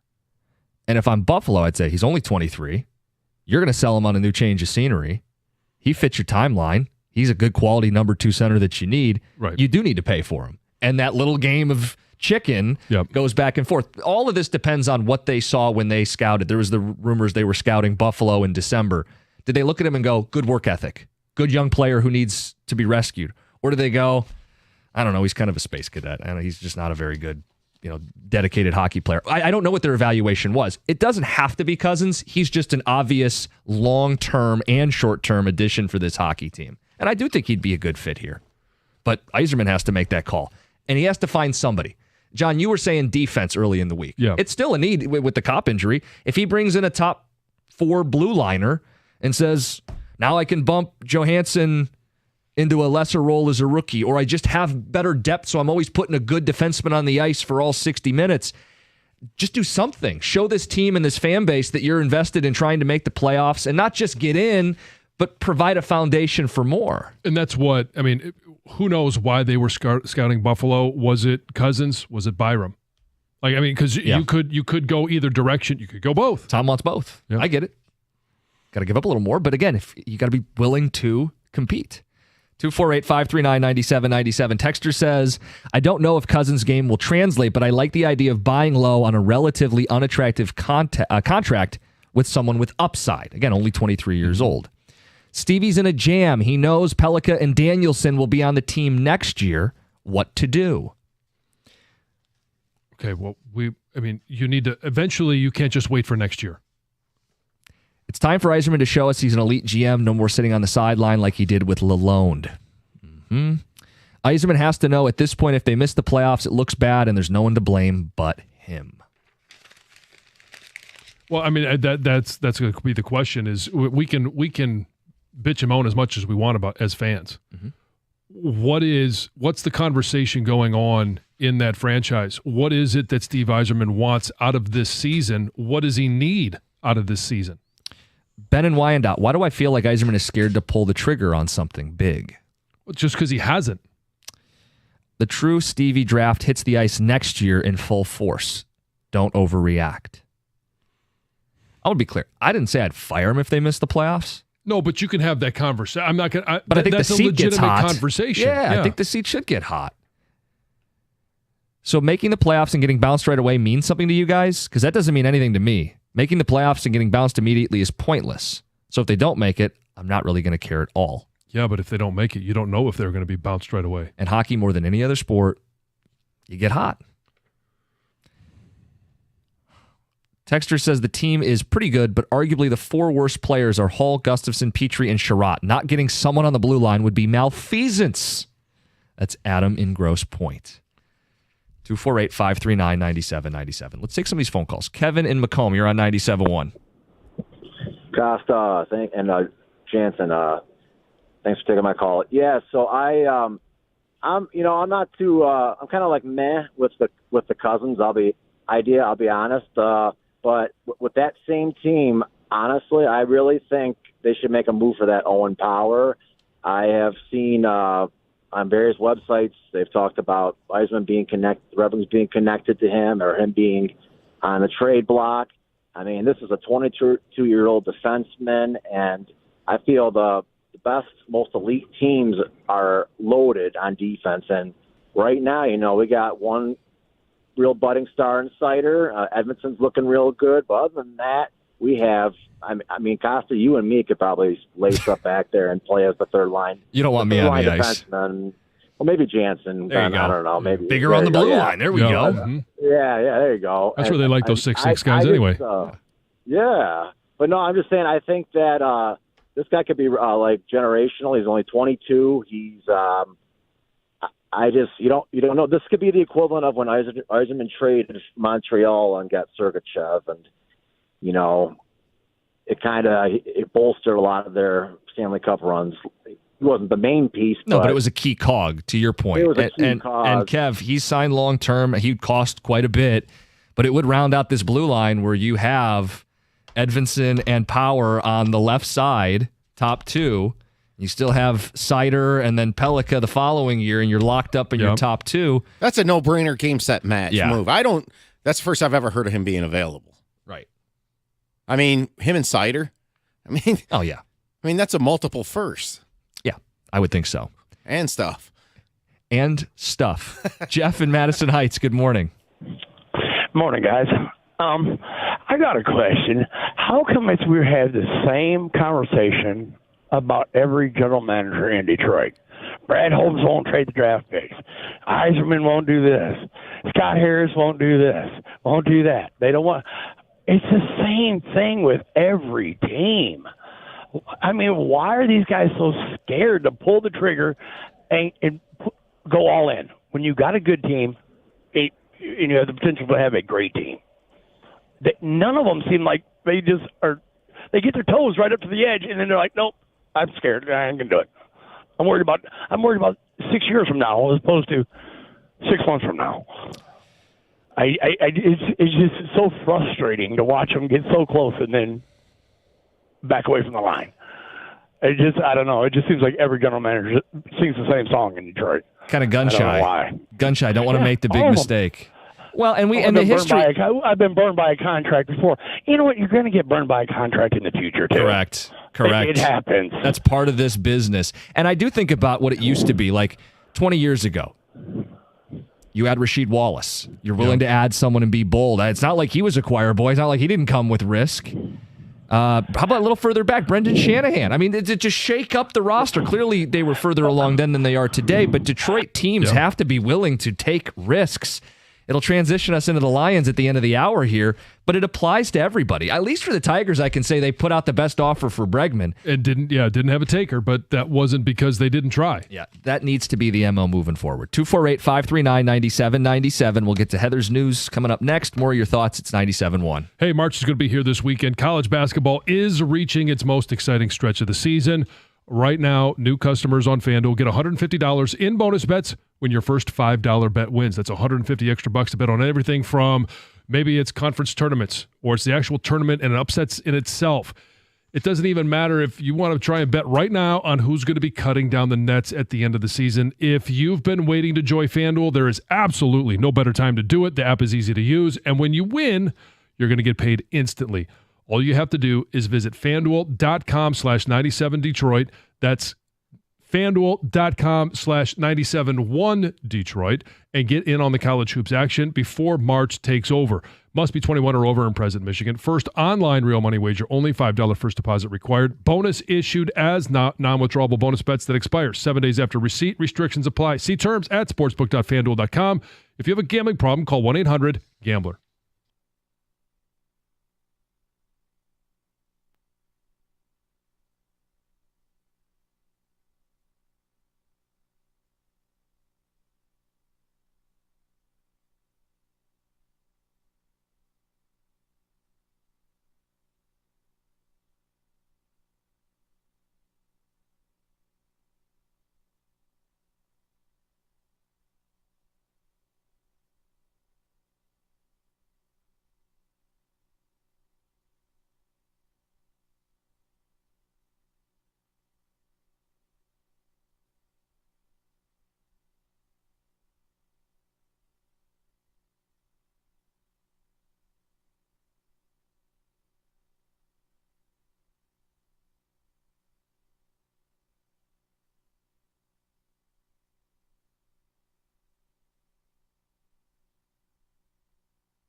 We do have some audio from Brad Holmes at the podium yesterday, NFL Combine. We're going to get to that. Sending a message about this Myles Garrett stuff. I think the dream's dead. I know John's slightly more hopeful than that. Well, I think as of this time of year, the dream is dead. But there's a long time and there's a lot of steps along the way for Cleveland to have to make a decision. They don't have to do it now. I know they have to get under the cap by the league year, and they've got a horrendous cap issue. But I didn't expect Brad Holmes to say, yeah, we're talking to Cleveland 30 minutes after the Cleveland GM said Myles Garrett's going to be in Cleveland.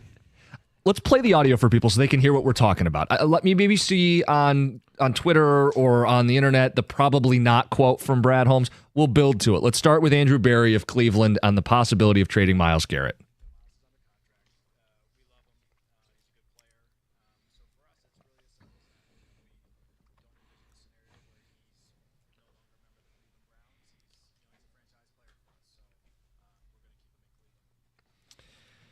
They've maintained that the entire way. Right. Now, I think it's in the interest of both the player and the team to part ways, but is Detroit actually aggressive in pursuit of Myles Garrett? Are they a pass rusher away? This was the exchange with Brad Holmes.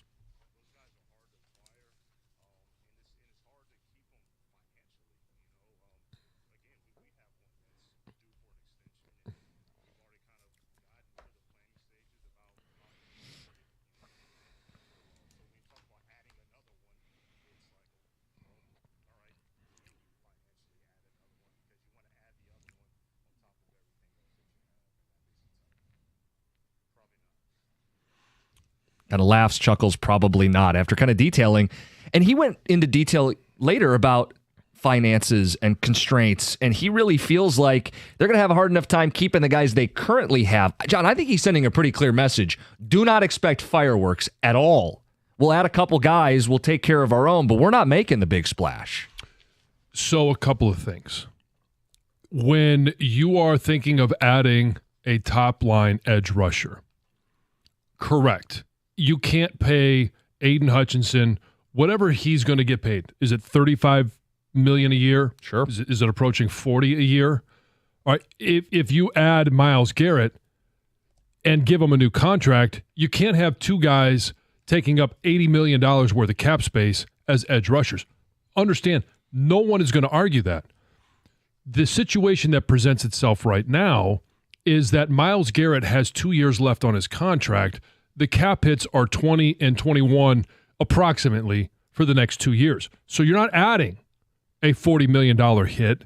It's half of what you might be paying Aiden Hutchinson. Now, do you want $60 million on both edges? I think you could find a way to make that happen. That's in terms of what Brad Holmes just said. But when the general manager of the Cleveland Browns comes out and says, we don't envision a scenario where Myles Garrett isn't a part of this franchise, well, then you provide the vision. You paint the picture for them and say, this is what you can do with the draft capital that we're providing you in this trade. And if it doesn't happen until July or even August, it's even better for the Detroit Lions and it's better for Cleveland. That's why when I say it doesn't have to happen now, and I don't think it's going to happen now. In fact, I 100% don't believe it will happen now. But it doesn't mean it can't happen later in the year. Now, do you want to get into a situation where he's choosing between a couple of different options? And let's just say the trade packages are the same. And he chooses New England over Detroit. He's not going to do it. Like Bregman did for Boston over Detroit. Like, that's the situation that you could be in, but you can't. And the only knock I have on Scott Harris is that there was no backup plan. There was no, pivot point. And for Brad Holmes, he's got to build those pivot points in now. So if there's a pivot point, Khalil Mack. It could be Khalil Mack. It could be Henderson from Cincinnati. Now, again, that's a trade, and it would probably have to be a trade and sign. And so that I think that one, it doesn't make that a possibility. No, what I expect to happen is Myles Garrett will be traded this offseason. And to your point, maybe later in the summer. I think Myles Garrett will be traded. I think it behooves Cleveland to reset. They're not winning anything this next season. Their quarterback situation's a disaster. Their cap situation's a disaster. Myles Garrett has publicly done the tour campaigning to leave. I don't know how you walk all that back. I think he'll get traded. I don't think the Lions are going to get him. And Brad Holmes, the other cut we can play for people is him talking about how he's already kind of scrambling with his current cap situation.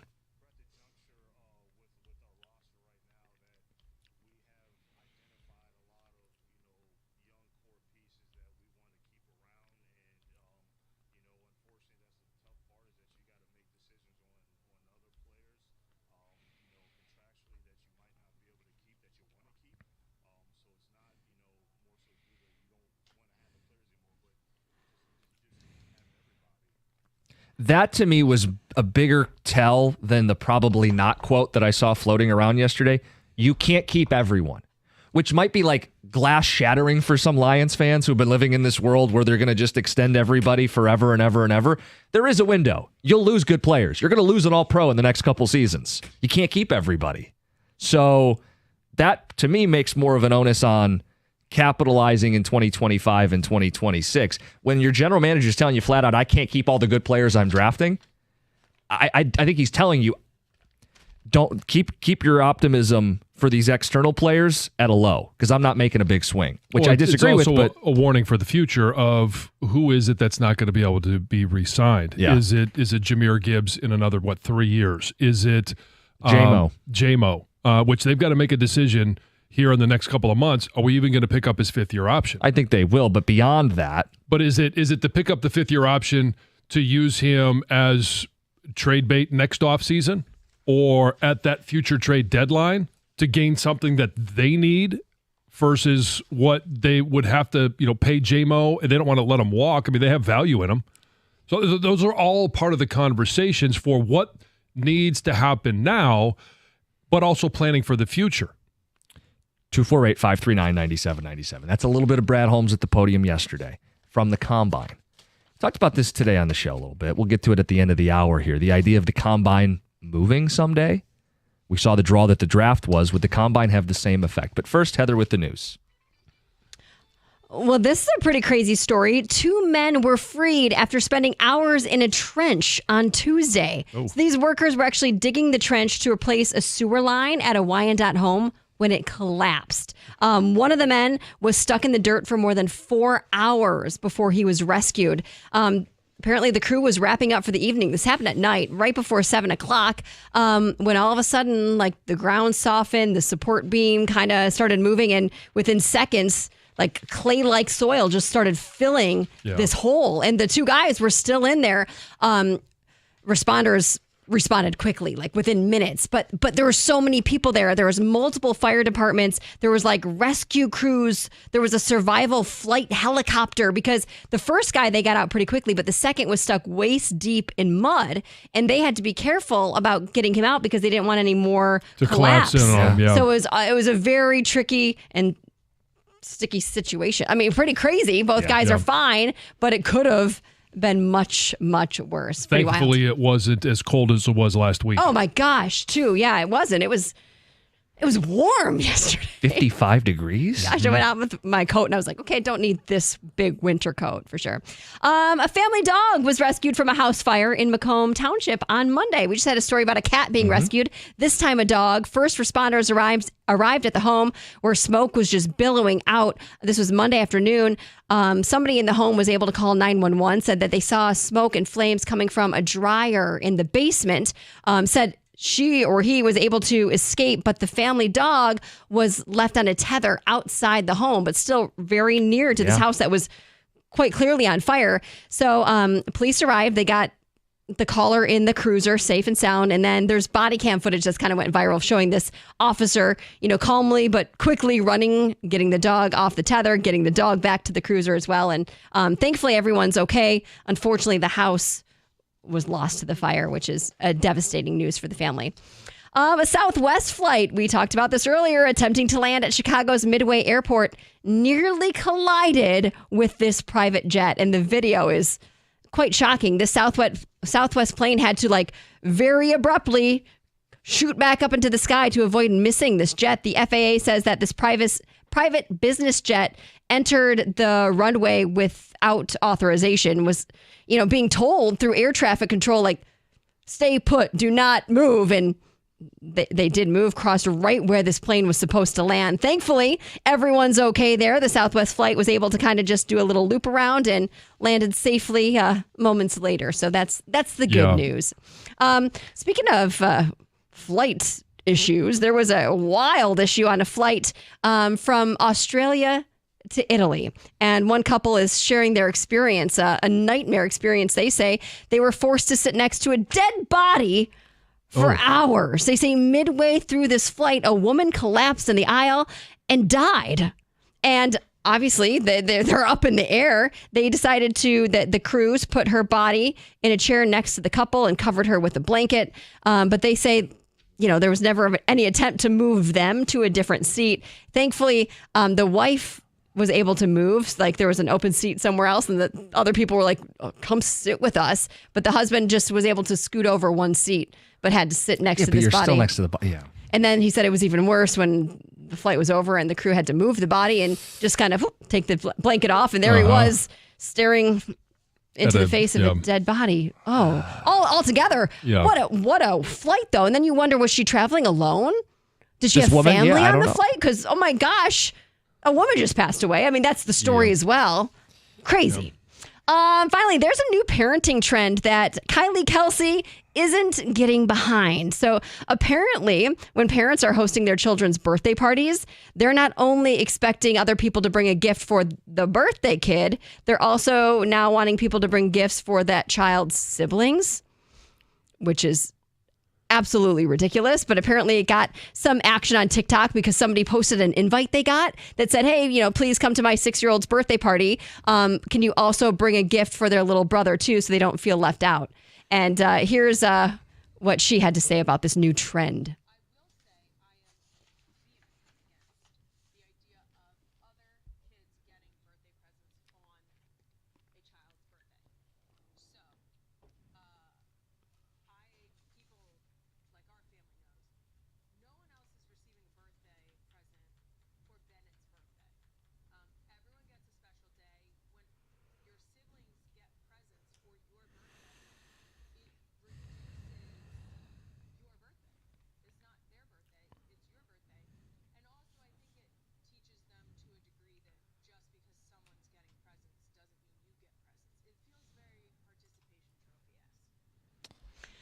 Yeah, this is wild. What?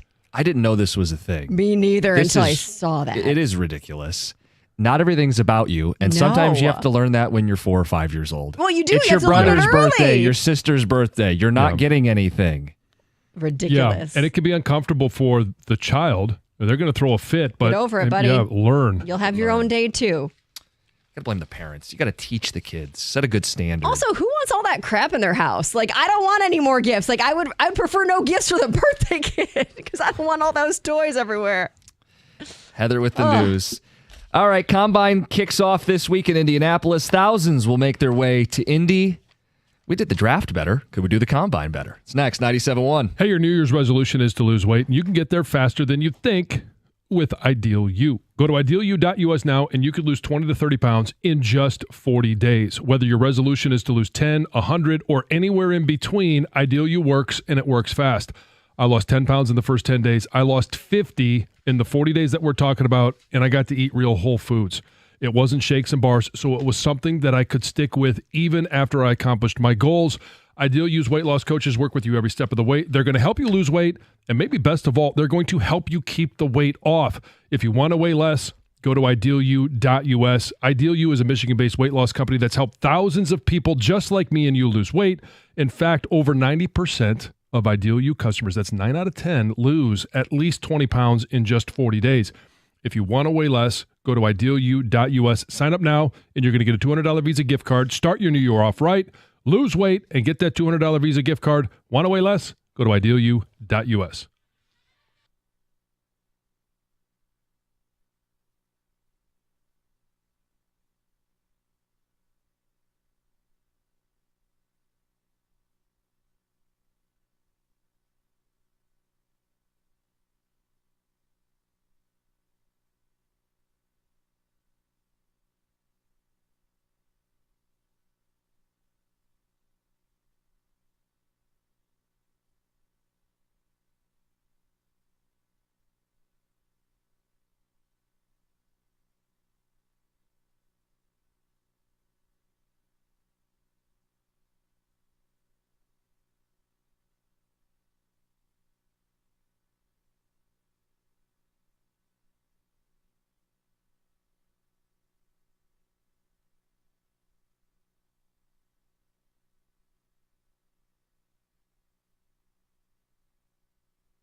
They've moved the draft. John, should they move the combine? Indianapolis, the site, again, as it is every year.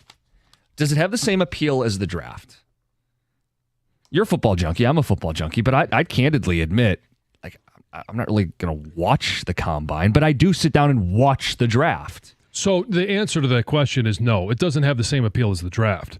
It doesn't mean that it shouldn't be an event that the NFL moves around from city to city.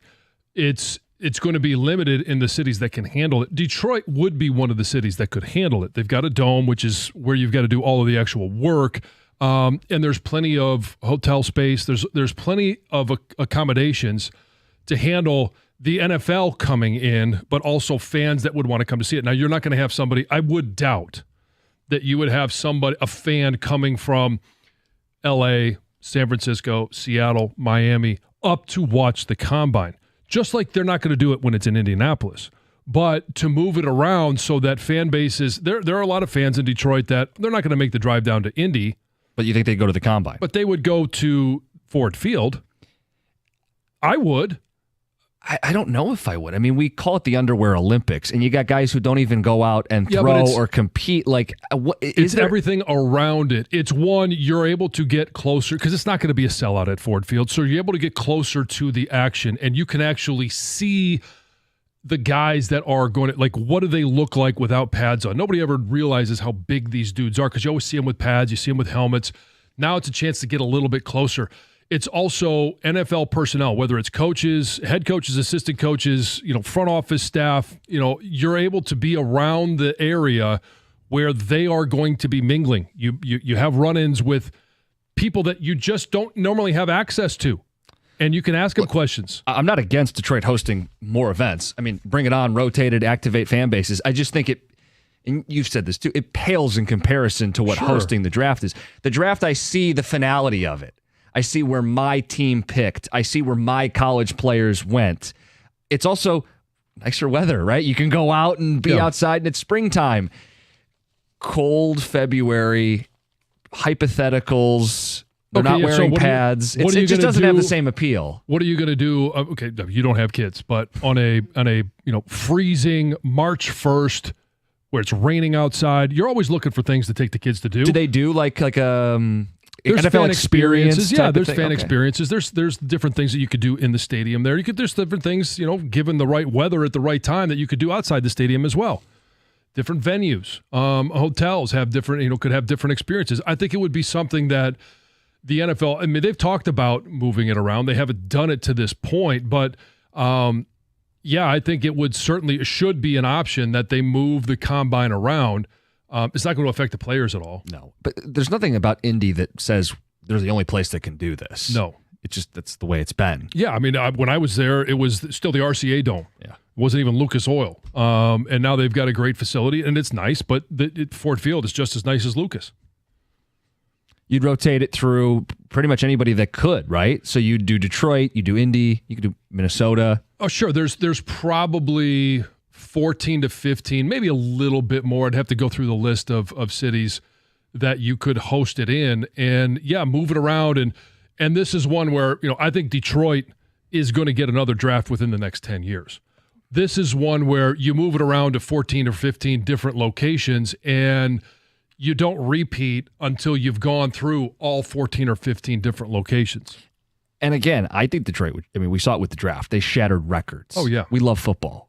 And it's not always about the number of people that are coming. It's simply about how can we energize this fan base and make it accessible to them? How can we move it to this other city and make it accessible to them? Dallas. I mean, whether they had it at the Star, which is their practice facility, which is unbelievable, right? And would be able to host it, or they have it in the Dome. Texter says, after the massive success that was the NFL draft, it's an undeniable fact that we are Draft City, USA. The Combine should absolutely come here. That's Tom in Flat Rock. Yeah, I think there'd be a lot of people. And if it was here for 3 years in a row, are the same people going to go every year? No, that's why you move it around. Texter says, Costa's a wuss. It's cold outside. Wham, wham, put a coat on, be a man. Football fan in Belleville. I'm just telling you the reality. People are more likely to go outside in the springtime than they are in the winter. I'm not breaking any news. But the draft is an outdoor event. The Combine is an indoor event. Correct. Right. So I'm just the saying, the weather is going to be 65 and sunny inside Ford Field every day of the year. Yes. My point was the area around the draft in the summer, well, not summer, but springtime. Well, it's not that much different here than it is in Indy. Right. No, my point was they're not, it's apples to oranges. One event is going to draw a much bigger crowd. Right, yeah, it's going to involve indoor and outdoor. You know who gets selected. Yeah, but there's no comparison. That's my point. I'm not comparing it. Well, I'm just he brought up, the previous ticket texter compared the two. We hosted the draft. We could host the combine. They're being compared. No, they're just saying that we hosted the draft. So therefore, we show that we can host an event. We can host the combine as well. I don't disagree that we can. It's never been really a debate that we can. My point was interest level. Right. I think there'd be plenty of interest. There'd be just as much interest here as there is in Indy. I think there'd be tons of interest in it. Mm-hmm. Do you watch a lot of the combine? Yeah. Yeah. Probably an unhealthy amount. Okay. There are a lot of people that watch an unhealthy amount because what else are you going to watch? I would say, other than what the Pistons are doing right now, I'd rather watch the combine and guys running 40s and doing drills versus most NBA games. It's more compelling. Normally I would say that, but I'm all in on the Pistons this year. Oh, I am too. I said save what the Pistons are doing. Yeah. I would much rather watch the Pistons than watch somebody run a 40 this year. Last year, what are you watching? 40. Yeah. Thank you. I'm watching you and Riga run the 40. How bad did you beat him running around the building? Oh, I was. Didn't he fall down and break his leg or something? No. I mean, he may have used that excuse, but yeah, I mean, I was back in sipping coffee before he even approached the door. As you would sip coffee after a sprint. Yeah. Sure. Yeah. Barely broke a sweat. That's a post-workout drink, right? Yeah, I mean, it wasn't that hard of a workout. I wasn't dehydrated. Light work. One lap around the building. It was light work. Light work. Yeah. What are you guys talking about today? Well, we got a Red Wing win last night that was pretty compelling. Big basketball games coming up tonight. And, of course, the message sent by Brad Holmes yesterday, I think he stepped to the podium wanting to make a point. Oh, so you're going to translate GM speak for people? Well, as best we can, yes. All right. Karsch Anderson next, 97.1.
Doug Carr, Scott Anderson, 97 won a ticket. Happy hump day, everybody.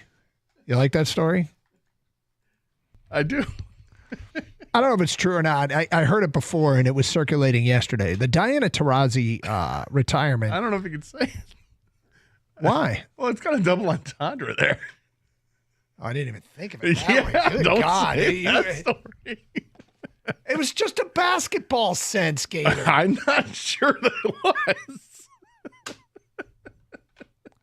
I'm pretty sure it was, but Okay. All right. I work with a child. You want to go ahead? Go ahead. You're right. It was just basketball. Just think, We'll talk about it with Kang during a break, and then if he thinks it's okay, we'll bring it up. But good God, how was your Tuesday night? It was great. It was great. Listen, when you sit down and you get hunker down to watch the Red Wings, and they trail by 2 halfway through the game, and you're thinking, "Oh no, here we go. This team's not goal." Okay, all right, okay. Let's go into the third period. Oh, it'd be nice if they could tie this thing up here. Oh crap! Here we go. Goal. Yeah. All right. What's happening here? Now you're starting to juices are flowing, starting to feel good. And when you need a goal, Doug, when this Red Wing team needs to dig deep down, what do? Who do you summon? Simon Edvinsson, right? That's the guy you're counting on. Our own Edzo. Our own Edzo. And he delivers. He just delivers.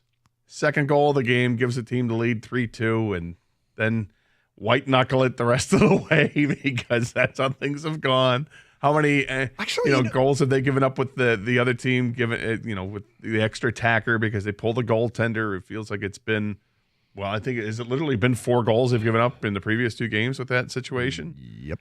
So, when they missed the wide open net, was it Rossi that absolutely missed a wide open net? You feel like you dodged a bullet there, and then they delivered. Well, you and I have some disagreements that I look forward to talking about with this game. And so we'll get to that a little bit later on. It is not our lead today. But like, for instance, one of my things I disagree with is they tied the game in the second period. But yes. Oh, thank you. Yeah, it's okay. Whatever. Yeah. They're in, given the context of where they are in the standings right now, this is not a small win. And we got a trade deadline a week from tomorrow. And that's it's a week from tomorrow, right? No, yeah. It's a week from Friday. Sorry, my apologies. Week from Friday. Anyway, the point being, they're playing justifiable hockey to make a move, and I really strongly suspect they are going to make a strong move at the trade deadline. So we shall see. So other than that, anything exciting, or just Red Wing hockey last night? It was pretty much Red Wing hockey. Yeah. Yeah, that was exciting enough. Okay, and they did the win. They had to keep pace because everybody else seemed to win last night. Context of the playoff chase. You didn't go out and try to get some new Pop-Tarts? The banana bread Pop-Tarts? Yeah. I did not, but I did go on the first walk of the year. Oh, did you? Yeah. Oh, speaking of which, 2:39 on Tuesday, February 25th. It didn't take long to see in the wild. White guy in shorts? White guy in shorts. 2:39 yesterday afternoon. Were you the guy? I was not the guy. Okay. I was driving home, and I'm like, your son doesn't count. No. Okay. No, it was a grown man, grown ass man, walking in shorts yesterday because the sun was out and the temperature was above 37 degrees. And that's what brings out white guy in shorts. To really hammer home that formula for who that white guy in shorts is, he's got to be a little heavier set. I could stand to lose 10 to 20 pounds. He wasn't, I wouldn't say he was overweight, but I would also not call him skinny. I tried to, the funny thing was, I was like, do I get out my phone and take a picture of this guy and tweet it out? What is he, like an animal? Yes, yes. I mean, it's not. I've seen a white guy in shorts. Hey, guys, is that a deer? No, it's white guy in shorts. White guy in shorts season. Bigfoot. I mean, this isn't a Sasquatch That's like we what I'm haven't seen. I saying. mean, this is like, we expect to see this. This is the time. In fact, like we don't say this is a squatchy area. We got to wait for it. No, this is going to happen. Everybody's going to see him. I'm pretty sure it was a year ago when I did tweet out a picture of white guy in shorts. You probably did. It was an early sighting, and we have another sighting of white guy in shorts. So we'll see what if they're everywhere now. I think it's gonna be silly today if we just get sporadic rain, or if let's say there's nowhere near the rain that we're expected to get, that it will happen because it's supposed to be warmer again today. Is it really? I haven't seen. I thought it was. Yesterday was pretty nice. Yeah. Yesterday was like 50 something. Well, I always call it like it's topping out at 39 today. Oh, is that it? Yeah. I don't know if Things we'll see changed. white guy Nice. shorts. Yeah. Still might be white guy in That's shorts, definitely though. white guy in shorts weather. 39. Yeah, this still is. Yeah, it's Well, a if you're fake like spring Kenny- has sprung. If you're like Kenny, and once you go, you never go back. Once you tip the scales and gone to the commitment of white guy in shorts. But anyway, I do have a funny story to tell. I got a text from my daughter yesterday that she had made a grave mistake, and I'm like, grave? Oh, good Lord, what? Turns out it's a pretty funny mistake. But we will get to that coming up a little bit later in the show. Big news today. I think in Detroit, it was breaking during the end of our show yesterday, was Brad Holmes speaking. We have pulled some of what he said, different from the morning show, that we think is important. But I think he stepped to the podium to try and tamp down expectations a little bit. Because I think one of his inherent messages yesterday was, we're already going to have trouble re-signing our own guys, let alone if we add an elite player. And I think that was something that a message he was trying to get across. I'll just say this about GMs and GM speak, and it's something to keep in mind. There's two levels of interpreting what is being said. One is, I don't care what they say. It's all gamesmanship, and there's a little truth being spoken. I don't care what any GM has to say publicly. Two is, I will take on face value what they're saying. I don't expect them to give away the whole game plan, but they're speaking in broad generalities and giving some real insight while being vague in doing so. And I think I tend to subscribe to the second. It depends on the GM, of course. With Brad Holmes, I think he's pretty consistent. He doesn't say we're going to draft player X or we're going to draft this position. But when he says we're not beholden to a position, we draft best player available, then they usually do that. Mm-hmm. Last year, he explained early in the press conference, last year was one of those years where it just so happened their first two picks were what they thought were the best players available, and they were both at corner, a position of need. This is true. Yep. This is true, but they've also, and I say they because I always kind of lump he and Dan Campbell together because they're of a very similar like mind. They seem to be. There are some things that have been said that you look back and say, all right, that was definitely coach speak or that was GM speak. So I kind of take things with a grain of salt. I think this is just the time of the year. I think it is a mixture of both because I think you laid it out there pretty well. He does, when he says he's going to do best player available, he really does do that. It may fit in with the need of the team as well. I mean, the Lions, could they have used a young corner? Sure. But I also think those are probably the best guys available. I mean, I forget who the defensive lineman was, the defensive end, had he been available to them at that spot, I think they probably would have gone that route. But I believe there was a guy that was taken right before that stopped that from happening. So you pivot.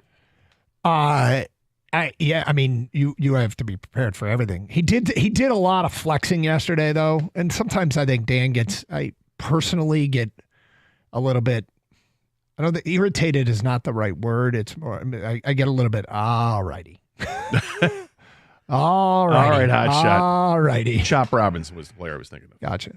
Okay, we'll get to what we think is most important to what Brad Holmes, Lions GM, had to say yesterday at the podium for the Combine workouts start tomorrow, but I think he was sending a message, and I don't know that he completely slammed the door on the big move, but he did try and get the point across. It is going to be extraordinarily difficult.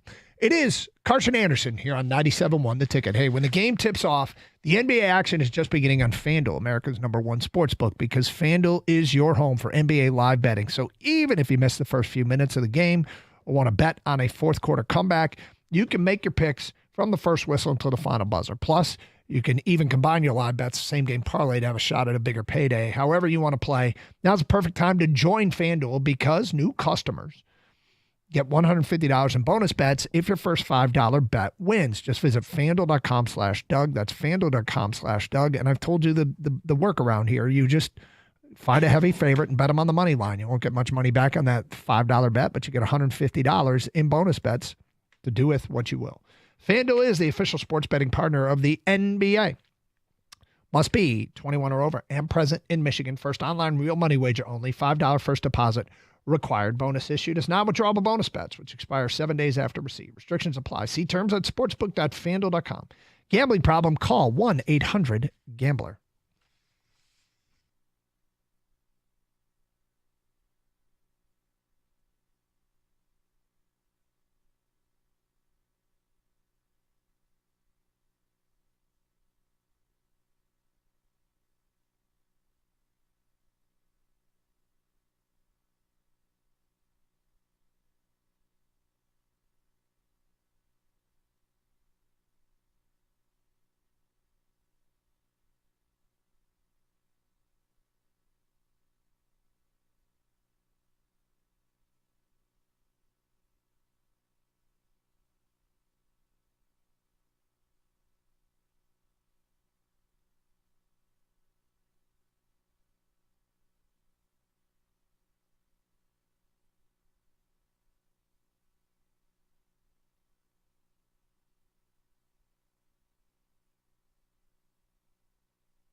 Doug Carr, Scott Anderson, 97.1 A Ticket. All right, let's get right to it. Brad Holmes speaking to the media yesterday in Indianapolis. This is the Detroit Lions GM. And, you know, he says what they do is intentional. And so I tend to believe a lot of what he says. And if you think it's all gamesmanship, then fair. I mean, I'm not going to change. We're not here to change your way of interpreting this, but we'll kind of look at it and interpret it for what he is saying and apply it to real world situations. Are you ready, Gator? I am. This is what we call Brad Holmes 1. He speaks about having to consider contracts of players that in the near future that they want to keep.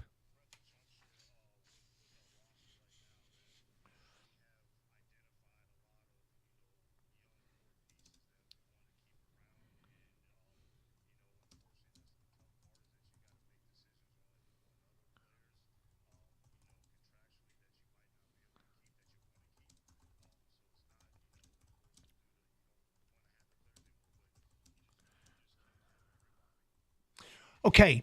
At one point later, he goes on to say, and I don't know if it's in another cut, but he actually added, we really like being able to know what we're getting with the money we are spending instead of not spending the money on players we're less familiar with. Somebody sent a text yesterday and called it straight arrogance from Brad. Right. You took great offense to that. I think it's such a negative spin on a guy who's done a really, really good job. But, I don't look at it as arrogance at all. I think he does some things that are arrogant and says some things that are arrogant. He cashes receipts. He definitely keeps receipts. And he made some comments yesterday along the lines of, hey, we had back-to-back classes where we have 2 first-rounders that we have to bring back. And the one year we had 2 second-rounders, which is the year they got Branch and Laporta. He goes, and that year we had 2 second-rounders, which, we actually had first-round grades on. So we figured that year we feel like we got 4 first-rounders. And I'm like, all right, that's kind of a subtle flex, isn't it? There's nothing subtle about that flex. So, but he's entitled to do it. What I kind of took out of, and this is another area where I think that, okay, let's keep in mind what both men have said about this team with Dan Campbell and Brad Holmes. And one of the lines that was said, I think it was 2 years ago, and I think it was from Dan Campbell, says we got to be careful to not fall in love with our own guys. Yep. So does that come into play here? Don't be careful. Don't fall in love with your own guy and lose sight of something else that can actually be better for the team. And I think it's going to be a really tough juggling act for the Lions, but I mean, they can make it happen if they wanted to. Of course, you'd have to have a willing partner, and that's the other thing that has to work out when you're talking about Myles Garrett or any of these other defensive ends. The other team has to be willing to part with that player. But if they are, and if the price is something that you feel like you can handle, I feel like particularly with Myles Garrett, I just want Myles Garrett for 2 years. I'm not interested in giving him a 5-year, $150 million contract. That's not what I'm about. I just want the 2 years. So to me, it's absolutely doable. Yeah, he was kind of sending a message where I think he doesn't think it's doable. But here he is, more of Brad Holmes. What's your message to people who say the Lions are one high-end edge rusher away from winning the Super Bowl? Here's what he said.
Really roundabout way to say some interesting things there. When he did the why stop at 1, why not get 2 or 3?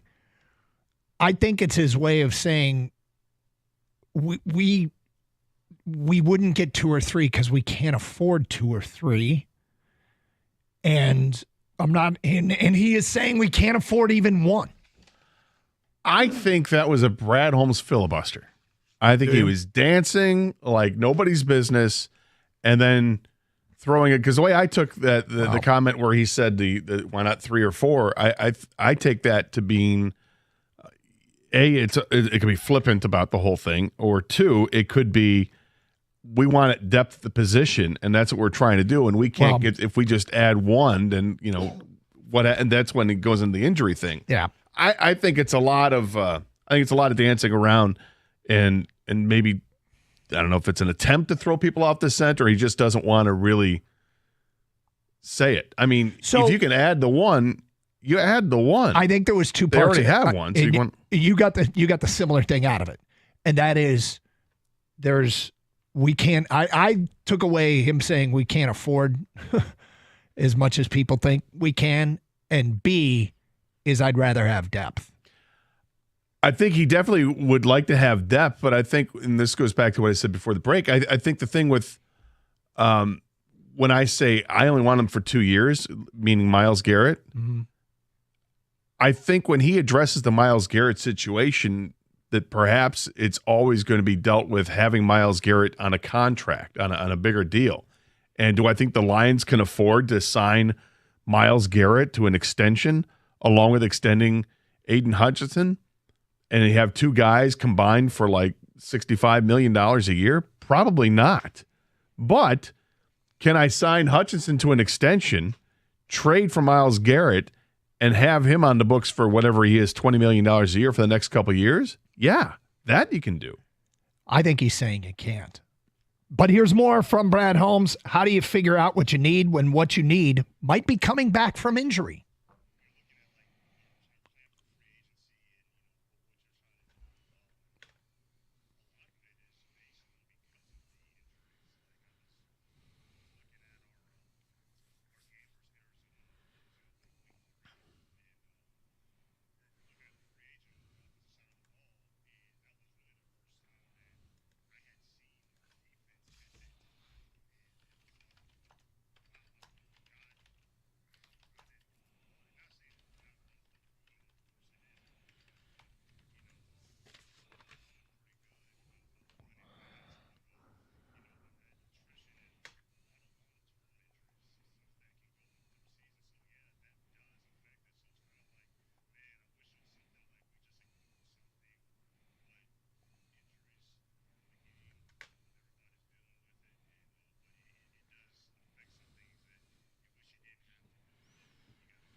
For reference, in that game, the Lions won 20-13 over the Cardinals, and the defense held Arizona's offense to 284 yards.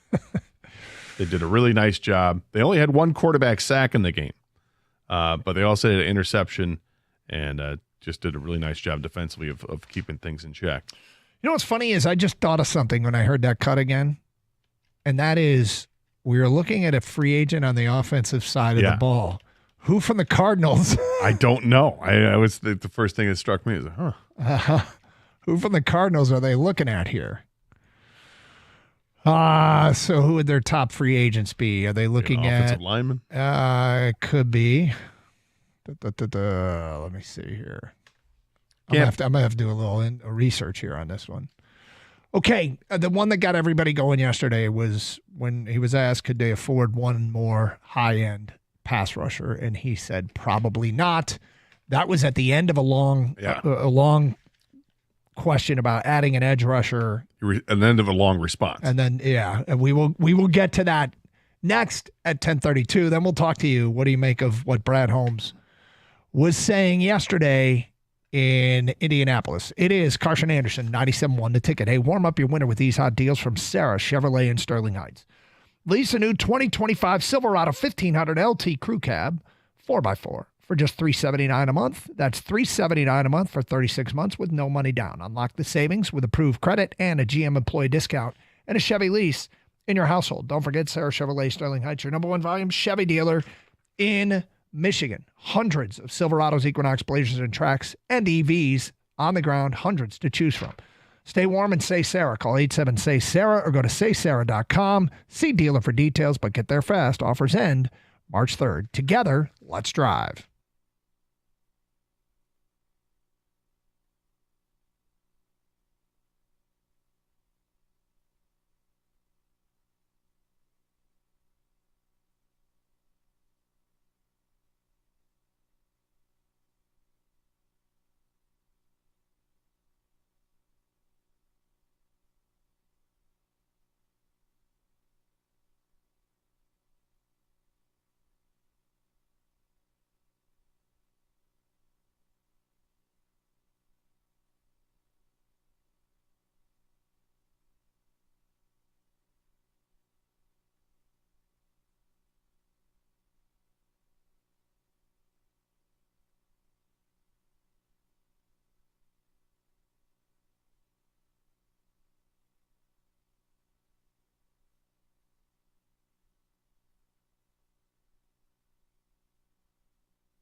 Doug Harsh, Scott Anderson, 97.1 The Ticket. Open lines, 248-539-9797. All right, so the last cut from Brad Holmes we want to play for you. This is yesterday at the Scouting Combine. He talked about adding an edge rusher, and there is the follow-up, and here's what he said.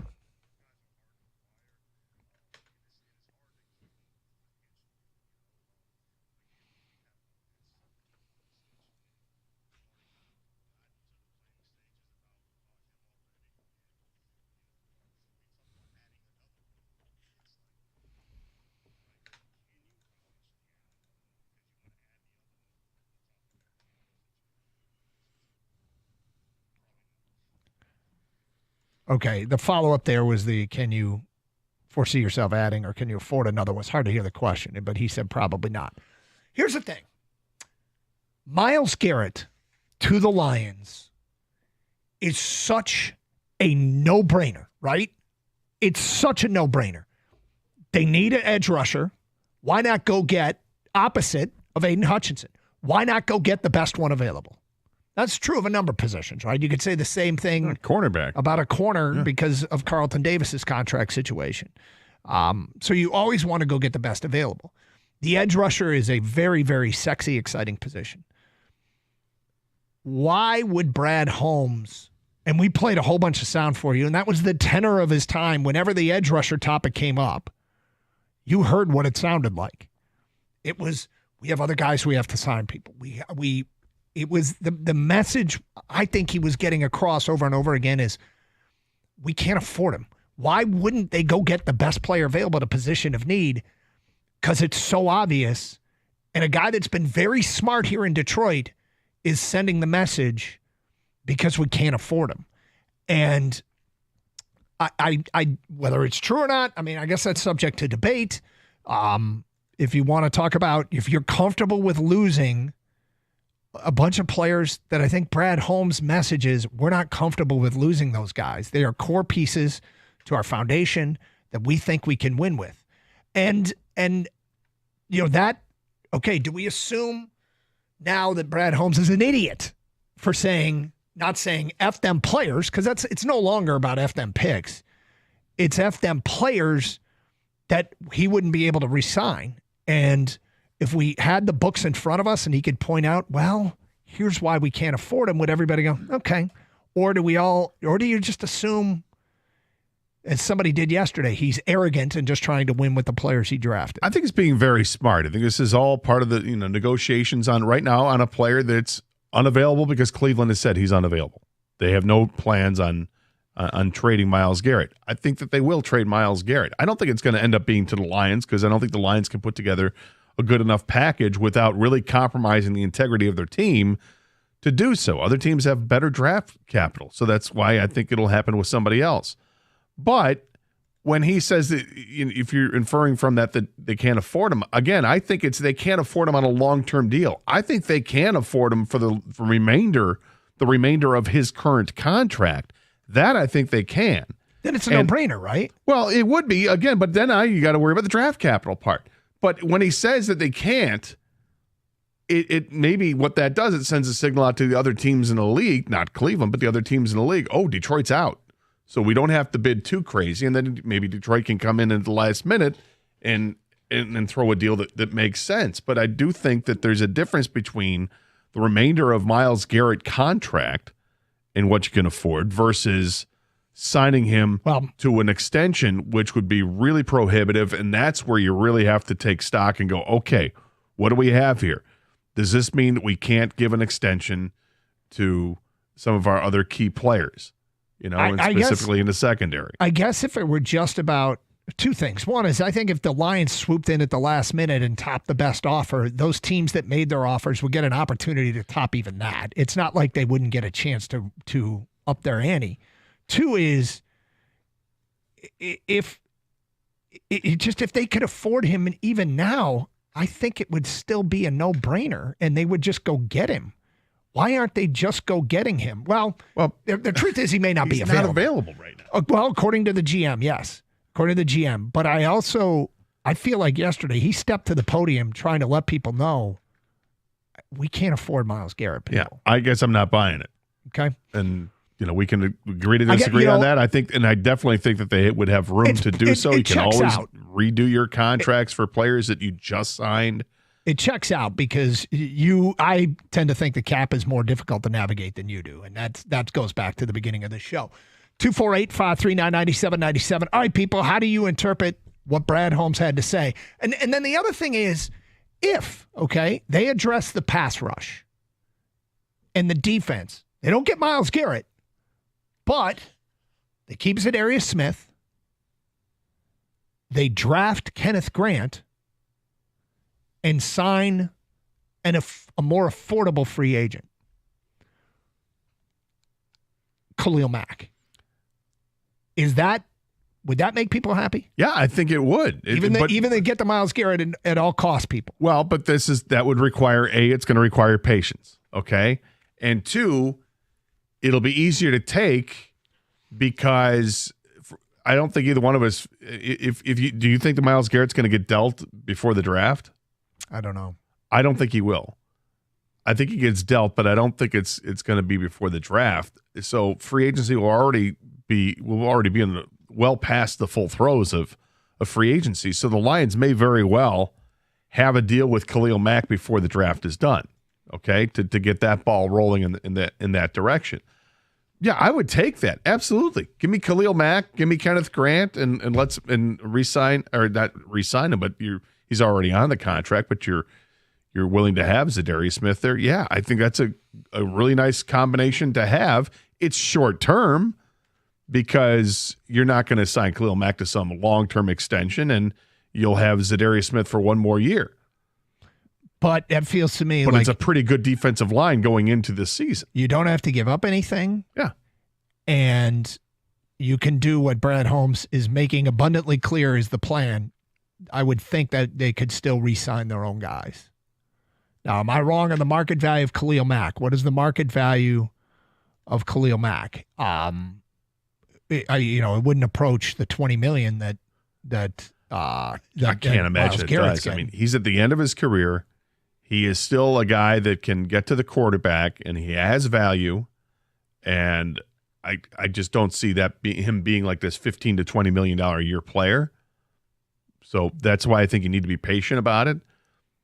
Another thing thrown in the mix, Harold Landry from Tennessee has now been given permission to go ahead and seek a trade as well. This is a guy who's got 31.5 sacks over his last 3 seasons. It's declined a little bit. I think it went 12.5 to 10 and then to 9 sacks over the last 3 years, but it's still a lot of production in 3 years. And he's in the last year of his contract that pays him, I think it's over $17 million for this season. Would the Lions be involved in a trade to acquire Harold Landry? Or do you just simply watch this one and see if Harold Landry, is he a candidate to be released? He appears to be under contract for 2 more years at 17.5, which approaches Myles Garrett money. And I'm going to guess that's probably not affordable for them, but it's less than Myles Garrett. It's less than Myles Garrett, not much less, but it's less than Myles Garrett as far as cap hit's concerned. And it's less than Myles Garrett in terms of what you'd have to give up to acquire him. All right, this is the hot button issue when it comes to the Lions this season. There's that big, bright, shiny thing out there, and you have a GM that's downplaying this. Are you okay with their approach? Which their approach, if you believe him, is we can't afford this player. We have to bring back our own guys. 248-539-9797. Phone calls and feedback. We want your reaction to all that. Ticket text coming in. Brad Holmes' comments are concerning. I think there's a level of contentment that stems from we love our own guys a little too much, and we love our draft picks. So we can't take on project players, and guys like Hendon Hooker won't see the field. What does Hendon Hooker seeing the field have to do with anything? Wait, did he say we can't take on project players? I think there's a level of commitment that stems from we love our guys a little too much, and we love our draft picks. So we can take on project players and guys like Hendon Hooker who won't see the field. Well, if you're saying that Hendon Hooker is a project player, I would agree with that, and I don't know if he'll ever see the field because of who the starting quarterback is, and I don't think there's a problem with that as long as the starting quarterback stays healthy. I don't have a problem with it. I'd love to see what he is because I think he's got a ton of talent, and I think he can be a quarterback in this league. But if they've taken this approach with the draft picks that they are trying to develop players, and they've shown an ability to develop some players, others not so much, but they have. Ali McNeil has turned himself into a fantastic player, and nobody thought that when he was drafted. He was a defensive lineman who was taken after they took Onwuzurike, who is a bit of a bust here. So I don't know. I think that they do feel confident they can develop players. They've drafted offensive linemen that they clearly are going to try to develop, whether it's Kobe Sorsdal or Mahogany or Giovanni Manu. Those are guys that they hope that they can develop, and it looks like one of them is ready to start. Carson Anderson, 97.1 The Ticket.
There you go. That is Andrew Berry slamming the door, if you will, on a Myles Garrett trade. Like we said, there's two ways you can process GM talk. It's all gamesmanship. There's a little truth in what's being spoken. I don't care what anyone says. Or you can take them at face value. Typically, GMs speak in vague, broad terms, but it's not that they don't say anything. And Brad Holmes, if you think about what he has said and what he has done, I think there's more evidence to believe what he's saying. I mean, he's not giving away the game plan, but he definitely sent the message yesterday that what makes any move for a player, a high-end edge rusher, difficult is we have money that is already spent, essentially. It is earmarked for our own guys, which, I mean, yesterday led to the arrogant text that we got. Today we got somebody who's think Brad Holmes' comments are concerning. If you are good at the draft and you have to lose players, first of all, you should be able to find, if you're good at the draft, you should be able to find productive players in all the rounds with all the picks that you have. And that's what he's been able to do. Not everything hits, but it's a very sustainable way to do business. Question is, can you build a team good enough to win a Super Bowl? And we all want guarantees that they're going to win the Super Bowl. No such thing is possible, but you want to put yourself in the best possible position. And he seems to think the best possible position is continue to draft, develop, and re-sign. Well, it's the only true way to keep this thing sustainable, guys. Like, how do you save money in a league with a cap? It's through the draft. Because if you go free agency, that's going to cost you money. When you extend guys on contract, that's going to cost you money. Where can you get talent without it being too expensive? It's through the draft and developing those players because they're on rookie deals. The issue, and he's been able to do it, whether it's been a high pick with Sewell and Hutch or been a mid-round pick with St. Brown, so you can find talent. Brian Branch was a second-round pick, right? Kirby Joseph was a third-round pick. The problem is all these guys were drafted so close together, the contracts are coming up at the same times. And what I gathered from yesterday with Brad Holmes and the sound we played is, one, it's a good problem to have, by the way. What a difference a couple years makes. You know, we have a hard time keeping talent now when before we didn't have any talent. Two is we are going to lose some guys, not to just injury attrition, but just to contracts. And three, I don't think they're going after Myles Garrett. I actually believe Brad Holmes. I don't think they can do it. I don't think they have enough ammo. And with all the guys they have on the contract coming up, I just don't think they can do it. Yeah, that's my takeaway. 248-539-9797. Let's go to Matthew. You're on 97 on the ticket. What's up, Matthew? Hey, good morning, guys. How are you? Doing good, thank you. Hey, so if we look at Brad's free agent signing history, I mean, he loves his one-year deals of guys coming off of injury. I mean, there's no way that he's going to be going for the big swing for the fence. It's just not in his history. It's not in the DNA. You're more right than wrong. I mean, you have to be. I would hope that he wouldn't say, that's not what I do. I've never done it. I'm not going to do it. I would hope that he would maintain a degree of flexibility to make that move when it makes more sense. Let's just say there's the market for Myles Garrett for whatever reason dries up, and the price tag in terms of compensation goes down, and Myles Garrett says, "Yeah, I'll rework the contract to make it even more cap friendly." Well, damn it, I hope he does it. But that's kind of a pipe dream. That's a lot of wishing. There's a lot of ifs. Yeah, I get it. But I hope he doesn't say, I'm not going to make the big move because I've never made the big move. That would be be stubborn. And I don't know that he would do that, but I think he's got a belief that you can win without doing that. But I think you guys are we're going to be staring at Davenport again. You're going to be looking at Pascal and Zadarius and Aiden, and that's not a bad rotation to have, don't get me wrong. But I think all these guys hoping for Bosa, if he gets released, a Mac. Mac might be too expensive, too. I think Mac's going to be too expensive, especially when, Brad loves Davenport.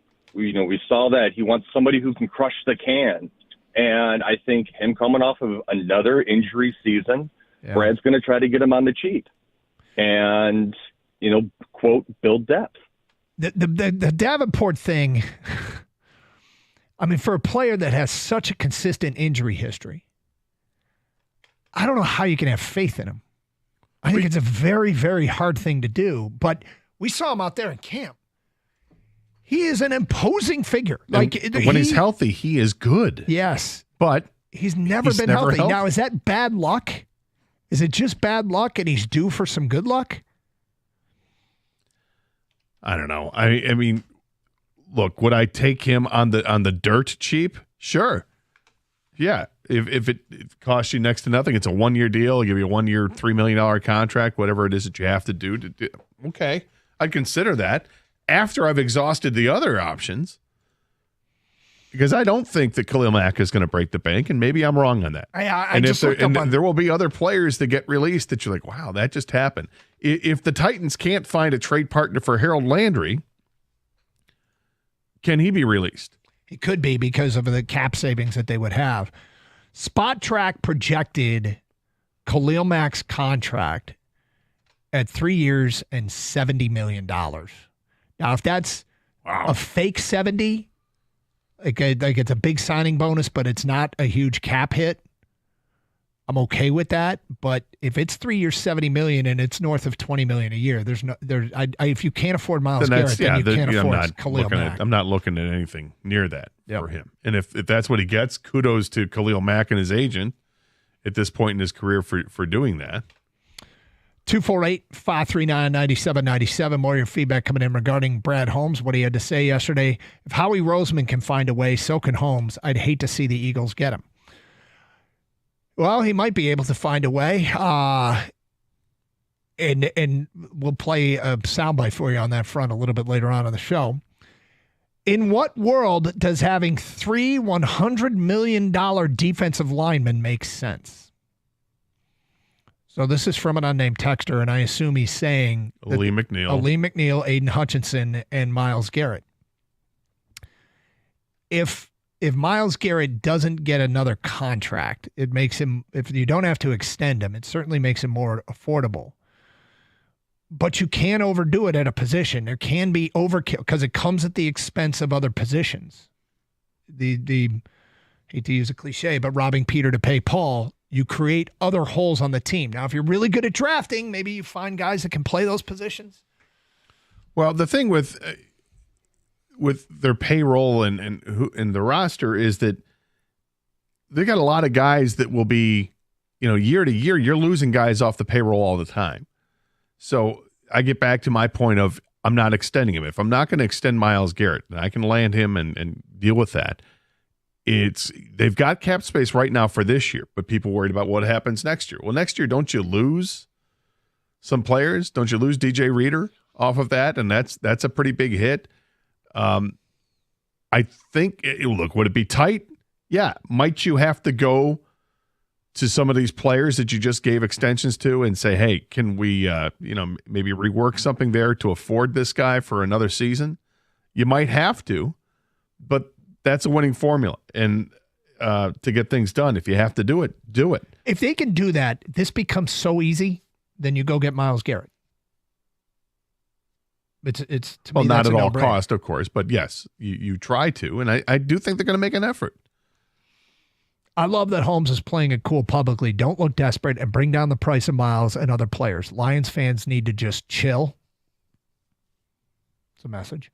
Myles Garrett to the Lions is not a no-brainer. With what their GM said to acquire him, it's going to cost a ton of draft picks. I don't understand how a ton of draft picks for a guy who maybe has 2 years is a no-brainer.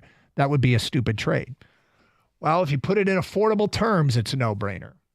I think it's pretty clear that the cost, Brad Holmes didn't emphasize yesterday the draft capital. Brad Holmes emphasized over and over yesterday, we have our own guys we want to sign. When the topic of free agency came up, he talked about, well, the most important signings we might make are our own guys. When it didn't just apply to the defensive line part, I think he's making it pretty clear that there's challenges coming up. At one point of free agency, and I think we played that soundbite for you, he said, the tough part is we're going to lose players we want to keep. He's already believing that pre-Myles Garrett. If Holmes relies on Hutch for 2025, that's a gamble. Well, I assume that they're going to try and address the other edge position. Is it a safe assumption that there'll be an edge probably drafted and certainly landed in free agency because they seem to plug holes with free agency and draft talent? But I don't think it's just going to be Aiden Hutchinson next year. No, I think it's going to be Zadarius Smith and Aiden Hutchinson. And is it any more gamble of anybody else who doesn't have 2 top 5 pass rushers, which is everybody pretty much? Is that any more of a gamble than what anybody else is doing? The problem with the Lions and us as fans is that we were hurt so much last year because we had all the expectations on this team. Yeah. And we saw how good the defense could be. And then one by one, they got knocked off with injuries. It started early and it didn't stop. It just didn't stop. So what we're left with was that empty feeling at the end of the season in the playoffs. And I think we forget how good they were. They can't possibly go through another year of significant injuries like that. You wouldn't think, and Lord knows I'm knocking on wood because I don't want to see it. But they've got so many guys coming back that you would have to think, okay, it's an improved defense. And they should add to it anyway. Will they add to it with another free agent outside backer, rush end kind of guy? I think they would. And to your point, would they do it in the draft? Yeah. And if the draft pick they use, if they're not trading that draft capital, will the first round pick, we've talked about it could be used on a number of different positions. If it's used on an offensive lineman, I feel like that offensive lineman probably won't start. If it's used on a defensive lineman, I feel like a defensive lineman is going to get plenty of reps. I would agree with that. The opportunity seems to be there at a depth tackle would get reps, and hell, an edge rusher, a late first round pick, could be a guy that actually plays a ton for them. 248-539-9797. More your phone calls and feedback coming up. Also next hour, big game for the Pistons tonight. And there's one thing that they have done lately. It's pretty incredible, really. We'll get to that at 11:30. Amongst a lot of incredible stuff they've done. 97.1 The Ticket. Hey, guys, you want a golf course quality lawn? Well, it's easier and more affordable than you think with TruGreen. As the official lawn care treatment provider of the PGA Tour, TruGreen brings pro-level expertise straight to your yard so your lawn can look like a fairway. Sign up by March 10th and get one free application. Plus, with their price match guarantee, you know you're getting the best value. If you're not satisfied, TruGreen will revisit your lawn between scheduled visits to make it right. It's all part of a promise to you. Don't wait. Visit TruGreen.com today and get a free application. Offer ends March 10th. Restrictions apply.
Brought to you by National Benefit Plans. The New York Times calling the Detroit Pistons the most shocking and best story in the NBA, and it's not even close. They've gone from last place to a firm spot in the playoff race in 1 year and are on a 7-game win streak now. Cade Cunningham playing like a star, and he understands how far they've come.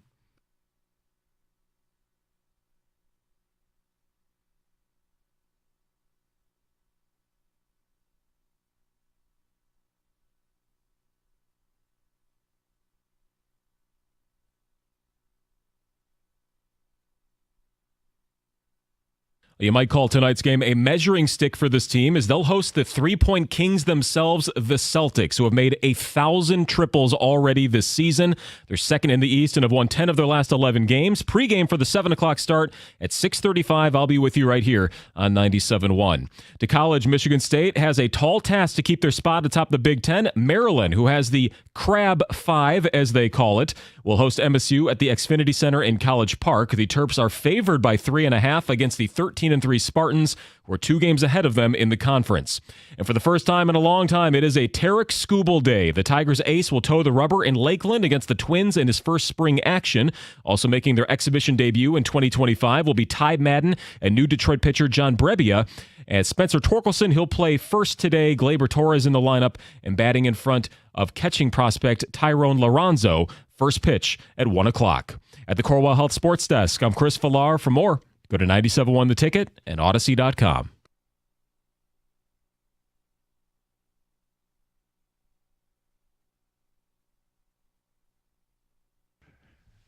Got home from work yesterday, and my son had connected his phone to our sound bar.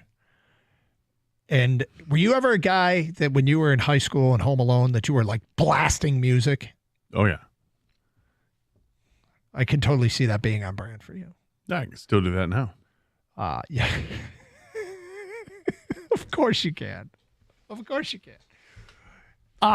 Kang, were you ever that person that if you had the house to yourself, you'd blast music? No, but in the car. The car is where I really turn it up. Okay. Like, that's where when I was growing up, we had to get the amp, the subwoofer in the car, the nice radio from, Oh, yeah. Mickey Shore or whatever. I don't know. Highland Appliance. Detachable face. Had to do that. Yeah. Baller. The detachable trust face. me, not balling. Detachable face. So remember that? Oh, yeah, 100% of it. Your nice Alpine stereo, Right? car stereo, yeah. So I walked in and my son's blasting music. In the house. Yes. And You had the aux. he had aux. He had aux. No cap on that. No, no cap whatsoever. So he's blasting music, and I'm like, I kind of like this. So before I even asked, I went to Shazam, and I clicked on to see what I was listening to. And Shazam gave me the still trying. This is really hard. The wheel kept spinning. One more try. And then said, can't find this. I'm like, So I tried it again. Nothing. So I asked him, what are we listening to? And he said, Shabuzi. nope. Lil Tech. I'm like, Lil Tech, huh? I said, I can't find it. You ever heard of Lil Tech? No. Kang, you ever heard of Lil Tech? I'm all out of Lils, man. Okay, so Lil Tech. Lil Wayne, Lil Kim. Maxed on Lils. Lil Nas X. Can we get a big? And throw in a big. As opposed to Big Tech. Big So Sean. Lil Tech. Biggie Smalls. And he's like, well, I know how to download music that hasn't been released yet. I'm like, what? Oh, you have Jailbreak Kid in your house? I better not. Sounds like it. All these years, all those fears might finally come to fruition here. Yeah. Let me just say that for those of you that are familiar with Lil Tech, the new Lil Tech is pretty damn good. Okay. Yep. If you're a fan of Lil Tech. Did you ask him what song? Or is it on your playlist? Yeah, I did ask him what song. I don't remember what he said because it's a moot point because I can't download it. So. Oh, yeah. Well, Until you know a guy, though. You actually live with the guy. Yeah, we'll see. Got a guy. Yeah, we had to have a little talk. Little talk. When that kid Little talk. Little talk. When he comes back from college the first time, yeah, the first thing he's going to do is jailbreak Dude. Amazon Fire Stick. So, Dad, watch this. Not in my house. Not up in here? No, I'm going to end up in prison. You're convinced of it. Yeah. I'm convinced of all these things. If the moment that I try to intentionally do something like that, within the next 48 hours, the technology will be developed to track who's doing it and prosecute. I'm just so convinced that that's going to happen. Evan's telling me it's Lil Tecca, by the way. I don't know if it's Lil true. Tecca? Yeah, Lil Tecca. Let me look here. Yeah, look it up and you let me know if I it's did look up what I did look up for other songs. Does a Lil Tech work for Doge? No? Is that a different guy? It's not Lil Tech. That's not Lil Tech. Apparently none of it's Lil Tech. Maybe it's Lil Tecca, yeah. I got some catching up to do then on who my Lils are.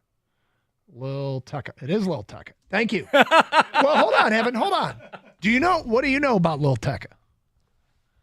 It's hot with the kids, man. Do you know any of Lil Tecca's work? Yeah, we got no, I don't know any of it. I mean, he was huge. He broke out with Ransom that one year. Yeah, 19 when he dropped Ransom, that was a big deal. I mean, Down With Me came out last year. It was pretty cool. Google's an amazing thing, isn't it? Best ever. So I got to get familiar with Lil Tecca, not Lil Tech. It's Lil Tecca, the stage name of Tyler Justin Anthony Sharp. Awesome. I mean, are you kidding? All that ends up being Lil Tecca? Oh. You can be anything you want to be. Yeah, you can. In the rap game. Only 22. Man was hitting it in 2019, hit it big. Well, the new Lil Tecca's, I think, really good. When he was like 16, 17? 248-539-9797. We're old, Doug. What's that? We're old. So is Kang, by the way. Kang didn't know that. I have no idea. We're getting younger. We're getting younger. Wait, through Doug. Yeah. Yeah, through my son. Well, and you didn't even get the name right. Well, no, I didn't. This is also true. What's his name? Little Tiki? Right. What was it? Hello, fellow kids. Love the Little Tiki. He's great. What was his real name? Do you have his real name again? Tyler Justin Anthony Sharp. Tyler Justin. It's like Tyler -Justin Anthony Sharp. That sounds like more like a country club kid than a rapper. Dude, if you told me this kid's name was Tyler Justin Anthony Sharp. Yep. And his brother, Spalding. Right, yeah. Carpal tunnel, Yeah. Wainwright III. Yes. It's not. It's straight from Brooklyn or Queens. Sorry, Queens. My bad. Dude. I corrected. I came correct afterwards. All right, so I came correct. More on Brad Holmes and what he had to say. Guys, you can't believe anything a GM says, especially now that we're in silly season with setting up plot lines to acquire people. That's from Scott and Carlton. We said there's two ways you can interpret what people have to say. GMs, you can either dismiss everything or you can take them on face value for what they're saying. If you want to dismiss it, that's fine. I get it. From an unnamed texter, I'm okay with the approach because I think he's just playing the game. I think chances are we'll see something by draft night. But for now, I think Brad is doing what all other teams that are in the market for Myles Garrett are doing. I can't wait to see Smith and a healthy Hutch together, making quarterbacks nervous all day long. That's from Frank at work. I mean, that could work, right? Yeah, it absolutely could work. It would have been so great last year if Hutch was healthy, but he wasn't. I think Zadarius Smith is a quality pass rusher. Mm-hmm. And we saw glimpses of it. So what is a reasonable amount of production to get from the edge opposite Aiden Hutchinson? I mean, look, I know you want a number at it, then you're going to compare the numbers that Zadarius Smith had, and you say, there it is. But Zadarius Smith's numbers probably aren't going to go up. Well, I don't know if they're going to go up or not in terms of sacks, but I think what the Lions want out of it is that they want somebody who's going to, at the very least, provide pressure, consistent pressure. If you get home, awesome. I'm sure they'd love to get at least 10 sacks from that side of the defense. But I think the other thing that they want is somebody who can stop the run, somebody who can play. And I don't know if they got enough of that from Zadarius Smith. where he was like this every down guy because he wasn't an every down guy with the Lions. Feedback regarding Brad Holmes' comments. That's arrogance. He'd rather bank on drafting good/great every draft, which will not happen, and develop his own guys for, quote, sustainability before he even gets a Super Bowl, let alone wins his first one. Before he even gets to a Super Bowl, let alone wins his first one. Positions like running back and wide receiver are easily replaceable than elite edge rushers. I would agree with that, and I think Brad Holmes would agree with that. Brad Holmes, even said that, look, finding these guys is everybody wants them. Not easy to get them, and not easy to hang on to them when you have them because they're outpriced. They outprice the market. But here's the thing: because they're not easy to hang on to, it's kind of contrary to what he just said. That's what makes them. You can get somebody because on the market every year, these guys do come up and do come around. The part about the running back and wide receiver, I won't disagree with, because I think it is in the way that running backs are used, they're disposed of after a few years. Because the Lions used a first-round pick on Jahmyr Gibbs, that gives them an advantage because they have that 5th year from him. I'm not convinced that they're going to extend him at some point. We'll see where they're at 3 years from now if we're all going to be like, oh, God, you have to. This guy's 2,000 yards from scrimmage every single season and 15 touchdowns every year. You got to do it. But again, running backs, you can find running backs throughout the draft just like you can wide receivers. What do you make of the premise of this text? He'd rather bank on drafting good/great every draft, which will not happen. Well, that's the part where the listener or the texter is going to say that's the arrogant part of it. Now, the other side of it is you can say, no, that's confidence and that's a track record. He's been able to do that. But now it's only been, 4 drafts with the Lions, but I like what he's done for the most part. You're not hitting on every pick. You got John Enriquez out there, but you're hitting on more than you've missed by a big margin. And I think that's confidence. I don't think it's arrogance. So I would disagree with that. 97.1 The Ticket. Hey, Michigan Auto Accident Attorneys. They specialize only in auto and truck accidents. Many law firms don't specialize, but focus on many different areas of the law. Michigan Auto Law has had the largest auto accident settlement of any lawyer or law firm in Michigan. They have also had the largest truck accident settlement of any lawyer or law firm in Michigan. They are nationally recognized for winning truck accident cases. So if someone in my family or I need an attorney for an accident, I'm sending them to my guy Steve. And the folks over there at Michigan Auto Law, they care more, so you win more. Michigan Auto Law, auto accident attorneys. Visit autolaw.com. That's autolaw.com.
Doug Hart, Scott Anderson, 97.1 The Ticket.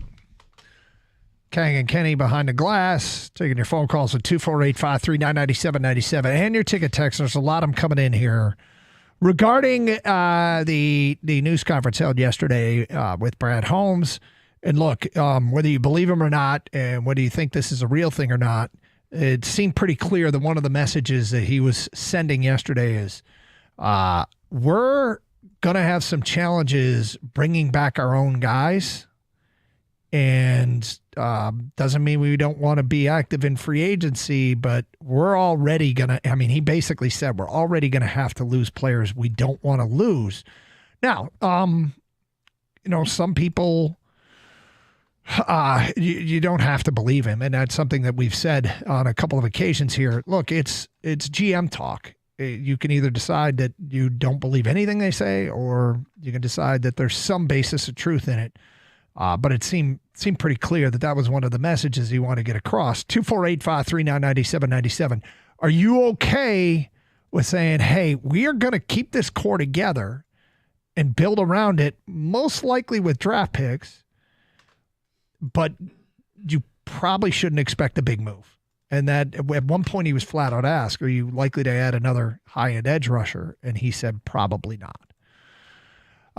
From Adam and Carlton, Holmes has done an amazing job up until this point. Having said that, this is not the end of the book. I am not interested in a GM that builds a team to the status of very good and then is happy with status quo. He needs to make one or two big moves to win the Super Bowl. If not, move on and get someone who will. Interesting. So, first of all, do you think he's satisfied with the status quo with not winning the Super Bowl? Absolutely not. And is not making a big move sending the message, I'm satisfied with the status quo? Or is this just the way he thinks it needs to be done? Or he thinks the way it can be done? Because the truth is, if you never have to take on massive salaries and just keep drafting well, it's actually it's a great way to get it done. If it's possible. This person doesn't think it's possible. This person said you can't do it. But you're always going to, if you draft well, like he's drafted well, you're always going to have to make a tough decision. They're not there yet, but they're going to be in a year. They're going to have to make real tough decisions in a year.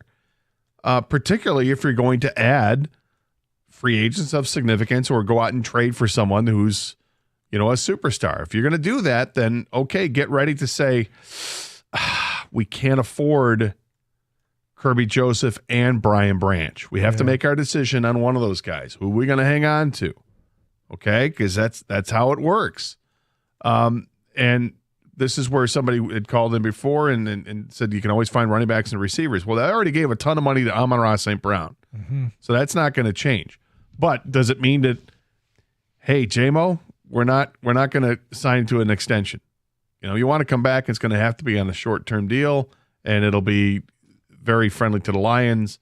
And, otherwise, thank you very much, and you'll hit free agency. And that could be the same conversation you have with Jahmyr Gibbs. But these are both first-round picks that both get that fifth year.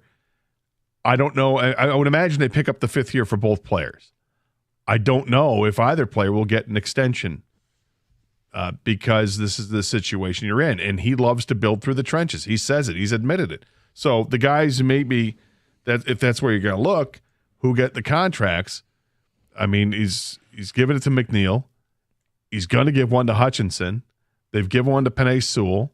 They've gone out and extended, whether it was Brad Holmes or before him, the linemen like Ragnow and Decker have gotten the extensions.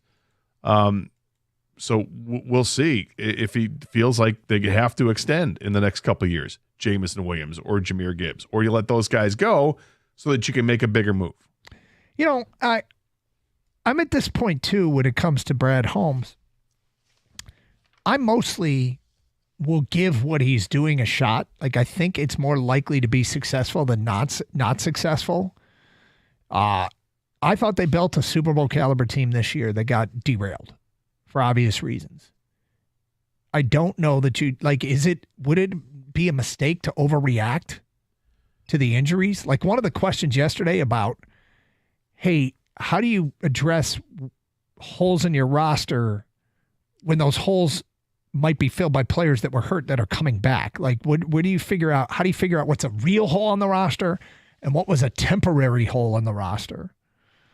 But I'm kind of at a point where I kind of want to see what happens if Brad Holmes is allowed to cook for a few years. Does this just keep happening over and over again that they come up short, or is he truly got a sustainable way to win multiple Super Bowls? Well, how many of these injured guys are going to come back? Are you going to bring Davenport back? Are you going to bring Carlton Davis back? Well, I think there's a list of some pretty obvious ones that'll come back. Aiden Hutchinson's coming back. Yeah. Rodriguez is coming back. But you've got other guys that you have to, okay, are you going to bring these guys back? Because that's part of that defense that you thought was going to be good enough. A top-notch corner in Carlton Davis. Are you going to sign him to an extension? Or a new contract? Is he a free agent? Yeah, that's one as a free agent that they have to make a decision on. So is that the tough decision you make so that you can go ahead and sign and trade for Myles Garrett? I feel like I think that's a tough decision they might be making just so they can hang on to their own guys. But Hutch, Malcolm Rodriguez, Ennis Rakestraw, Aleem McNeil, Derek Barnes, Amik Robertson, all these guys that had big-time injuries that were lost, I think those are the no-brainers. There are other guys that they have to make decisions on, yes. 248-539-9797. But we'll get back to the Lions a little bit later on. There is a big basketball game tonight. Actually, there's two of them. One for Michigan State and one for the Pistons. This Piston game, is this the game changer in terms of, okay, what is the ceiling? Like, they've won 7 in a row. If they go beat the Celtics, right? If they go beat the Celtics tonight, you are looking at, okay, we can stop with ceiling talk. We don't have to set a ceiling. The 700 team we think they are, they might really be that. Like, this is a big game tonight. It is a big game. You got two teams that are on streaks. The Pistons have won 7. Boston has won 6 in a row. They're the second best team in the Eastern Conference with a 42-16 record. This is a temperature check game, right? Let's see how good we are. They don't have to win, but they have to compete. It'd be pretty discouraging if they get housed. Yeah, you don't want to see that, but you want to see them competing. Fourth quarter, tight game. It's within 5. Love to see the Pistons have the lead and just close them out, because then we'll start to say, can we draw conclusions after they beat the Celtics? It's a great time to find out what you might be. Yeah. Like, in the middle of a winning streak, to get a hot Boston team is a great time to say, okay, this is your midterm. Where are you at? Boston is favored right now by 4.5. Defending NBA champs, not surprised. I am sure the Pistons themselves are thrilled by this matchup, like excited to get out on the court tonight. They would have to be, right? And this is the kind of game you want. You want to have these matchups. You want to have the packed LCA crowd, and I think it will be a packed crowd tonight. 248-539-9797. Something the Pistons did recently, other than the winning streak, that I think is pretty telling. We'll get to that today at 11:32. We'll talk some Red Wings in the noon hour. It is Carson Anderson here on 97.1 The Ticket. So, a simple question for you. Keeping your house warm, is that important to you? Has it been important to you this winter? Has it been a heartbreak for you? Well, of course it's important, but if your furnace isn't working, get it working right, and you're going to have to call the expert technicians. These guys at Birmingham Plumbing, Heating, and Cooling, they're awesome. They know exactly what they're doing. They're all over the place. You see the red, white, blue trucks everywhere, and they're there for a reason, because they know how to keep you and family warm this winter and cool this summer. But you don't just take my word for it. Go ahead and check out their A+ rating they have from the Better Business Bureau, or some of the 5-star reviews that they have on Google. So whether it's your furnace or a water heater, a boiler, or water filtration, maybe you got some burst pipes, whatever the problem is, schedule an appointment online at BirminghamPlumbingCO.com. Birmingham Plumbing, Heating, and Cooling, your Metro Detroit boiler experts.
Doug Carr, Scott Anderson, 97.1 A Ticket.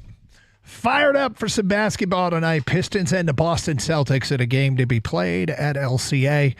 Time to take the temperature of where this team's at. It is, I always warn against short-term results and long-term conclusions, but when you're streaking the way the Pistons have, this is a better part of 2 months where they are playing 700 basketball. It's a reasonable sample size. That's not, not to any kind of finish line at this point, but I think it's time to start thinking we can draw some conclusions about who this team is and who they are going to be. My God, they're 6 games over 500. They are on their way to, potentially winning here well over 40 games and climbing up the ladder here in the Eastern Conference. What we feel like could be step one of a build towards a championship caliber team. Not likely to happen this year, but man, if they can beat the Celtics tonight, it sure will be reassuring that what they've been doing of late is authentic. Well, I think the exciting part is how well they're playing now and knowing that there are still massive strides to be taken by Asar Thompson, Ronald Holland, and Jalen Duren. And who knows what it looks like when you throw in Jaden Ivey, if he's going to be part of this team's future. And I hope that he is, because this year he was off to a really good start and was answering the critics and people that have the narrative that say that Cade Cunningham and Jaden Ivey, they can't coexist on the floor together, even though they haven't played a whole lot together because of injuries. But this year, they were playing well together. They're at a point, too, where they have to ask themselves, is there any reason that Jaden Ivey has stunted our growth as a team? Even though he's gotten better as a player, since they've lost him, they're playing better as a team.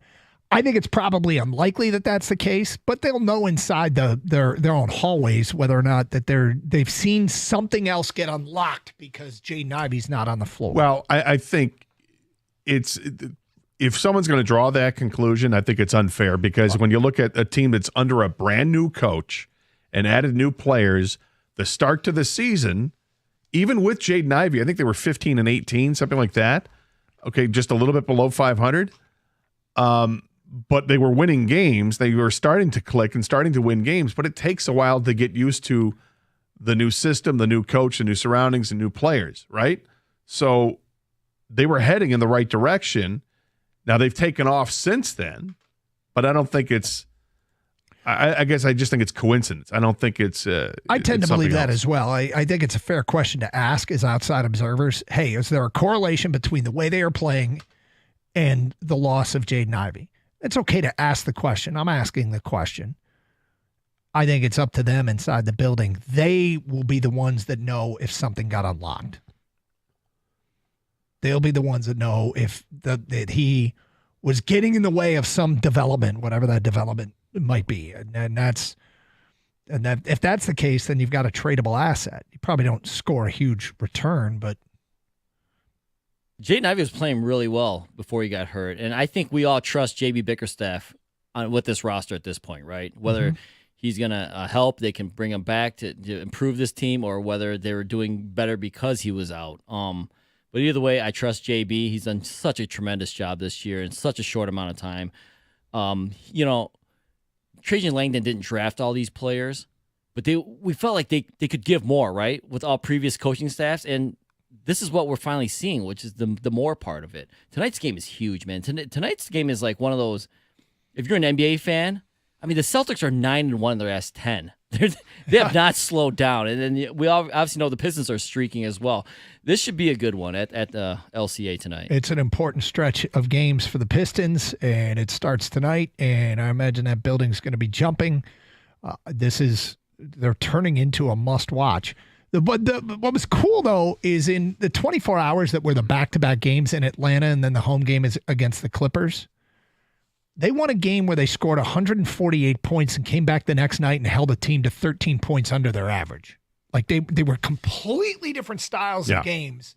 And the Pistons are like, okay, we're going to need to win tonight this way and then come back the next night and win in a very different way.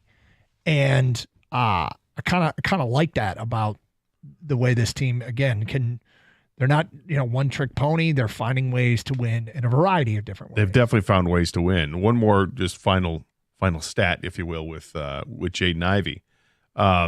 They were 14 and 16 in the 30 games he played. and they had won 4 of the last 5 before he got hurt in that Orlando game. So they were trending in the right direction with Jaden Ivey and Cade Cunningham. This is a guy who's shooting over 40% for 3 points and was scoring over 17 points a game. What'd you say the record was? 14 and 16. Okay. Yeah, I mean, again, I'm not drawing that conclusion. And winning 4 of the last 5. I think you have to. They will know the answer to that question. Yeah. Okay. Because we don't have Jaden, blank got unlocked, and we like blank better than what we had with Jaden. Now, they did play Boston 3 times during the time that Jaden Ivey was playing, and they lost all 3 games. So tonight's game this is a different Piston team that Boston will have faced because it's not Jaden Ivey. So we'll I'm really looking forward to seeing this one tonight because this feels like it's a temperature check. Yeah, it's barometer one of those, game. Yeah, measurement, stick game. You know, like I don't want to make too big out of a regular season game, but it is to kind of see where you stack up against the best. Because the Celtics, defending champs, they're one of the best teams in the league. And they're playing well. Oh, yeah. And so I don't want to get blown out, but if for some reason it does kind of go that way, don't lose track of what the Pistons have done and what they can continue to do this year. So in the most recent NBA power rankings on ESPN.com, just off the top of your head, where do you think the Pistons rank? I would guess 13. King, any thoughts? I was going to say 12. One of you nailed it, and that would be Mr. NBA, Scott Anderson. Here's what they write. Is it 13's a team number? Forget merely making the playoffs, with the Pistons having used a 7-game winning streak to open up a 3.5-game lead over the Magic for the 6th seed in the East. They can now turn their attention up in the standings. Detroit is only a game back of the Pacers and Bucks for 4th, which would mean home court advantage in the first round. If the Pistons can stay that close finishing the season with a home-and-home set against Milwaukee, will give them a potential 2-game swing. Of course, Milwaukee now playing without Bobby Portis, who's suspended. They will have him back before that 2-game swing, of course.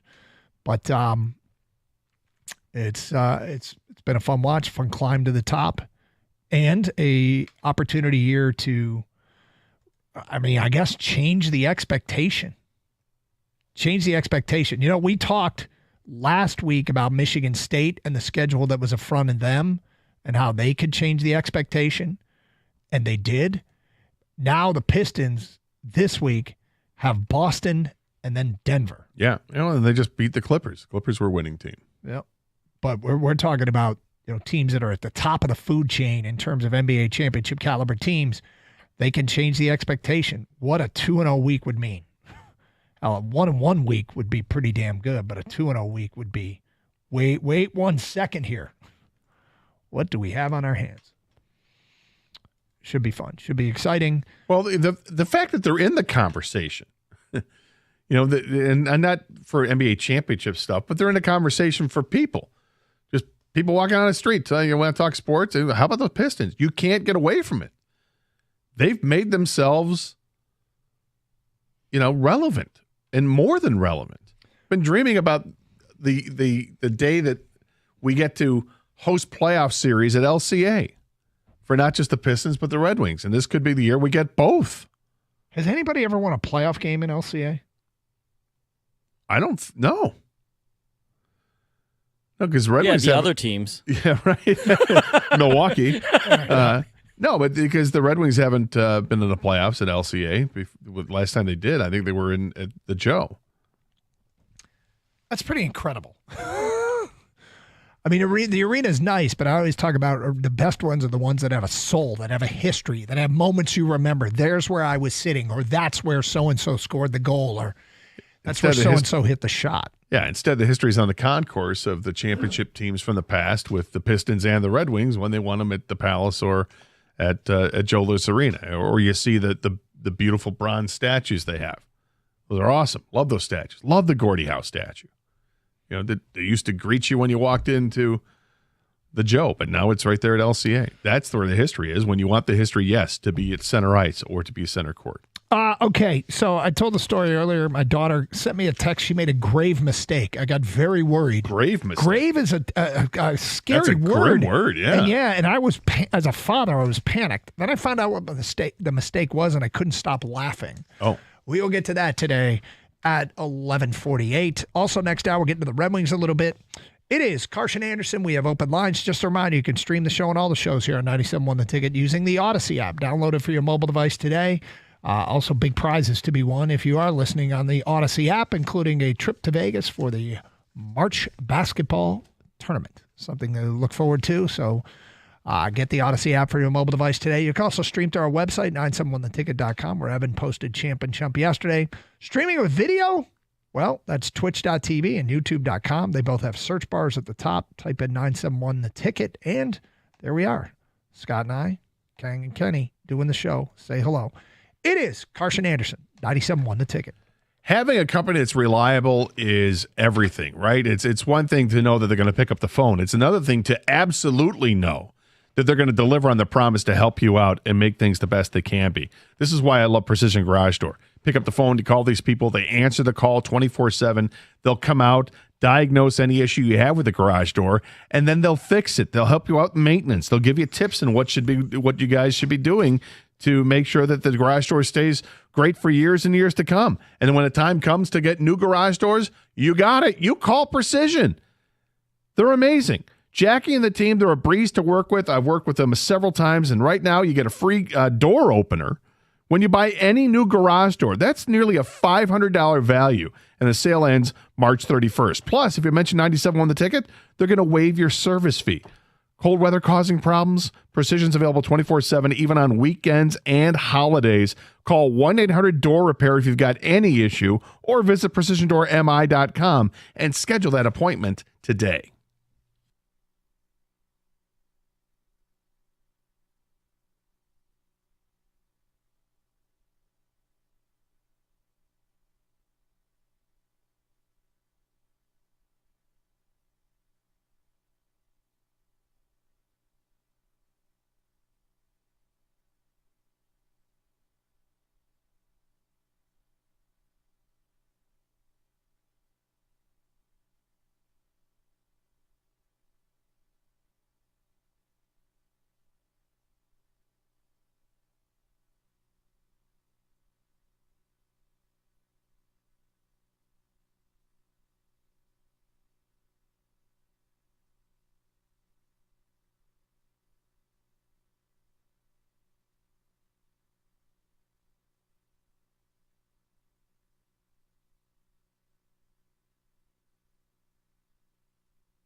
It's our car, Scott Anderson, 97.1 The Ticket. 248-539-9797. Hey, by the way, good luck to everybody out there in their high school basketball districts, which are going on right now. And on our way to road to the Breslin Center. So that got underway Monday. More games tonight. Good luck to everybody out there, especially those that are loyal listeners to the Carson Anderson program. Gator. Doug? So I get this text from my daughter. She needed some help with some stuff yesterday. And as I pulled up to pick her up, she said, Dad, I made a grave mistake. And I was like, oh, God. And that, those words right there, it caused panic. My daughter is an intern in the Michigan Athletic Department, sophomore there. And she's looking for more internships. And she's sending a resume out to a number of places, kind of flooding the market, as one might do, just to get more experience and put more stuff on the resume. And she saw a listing for an intern that was needed in the communications department of the Green Bay Packers. So she decided to apply for an internship in the communications department of the Green Bay Packers. Communications department is basically the people that set up all the media. It handles all the media appearances, the interview requests.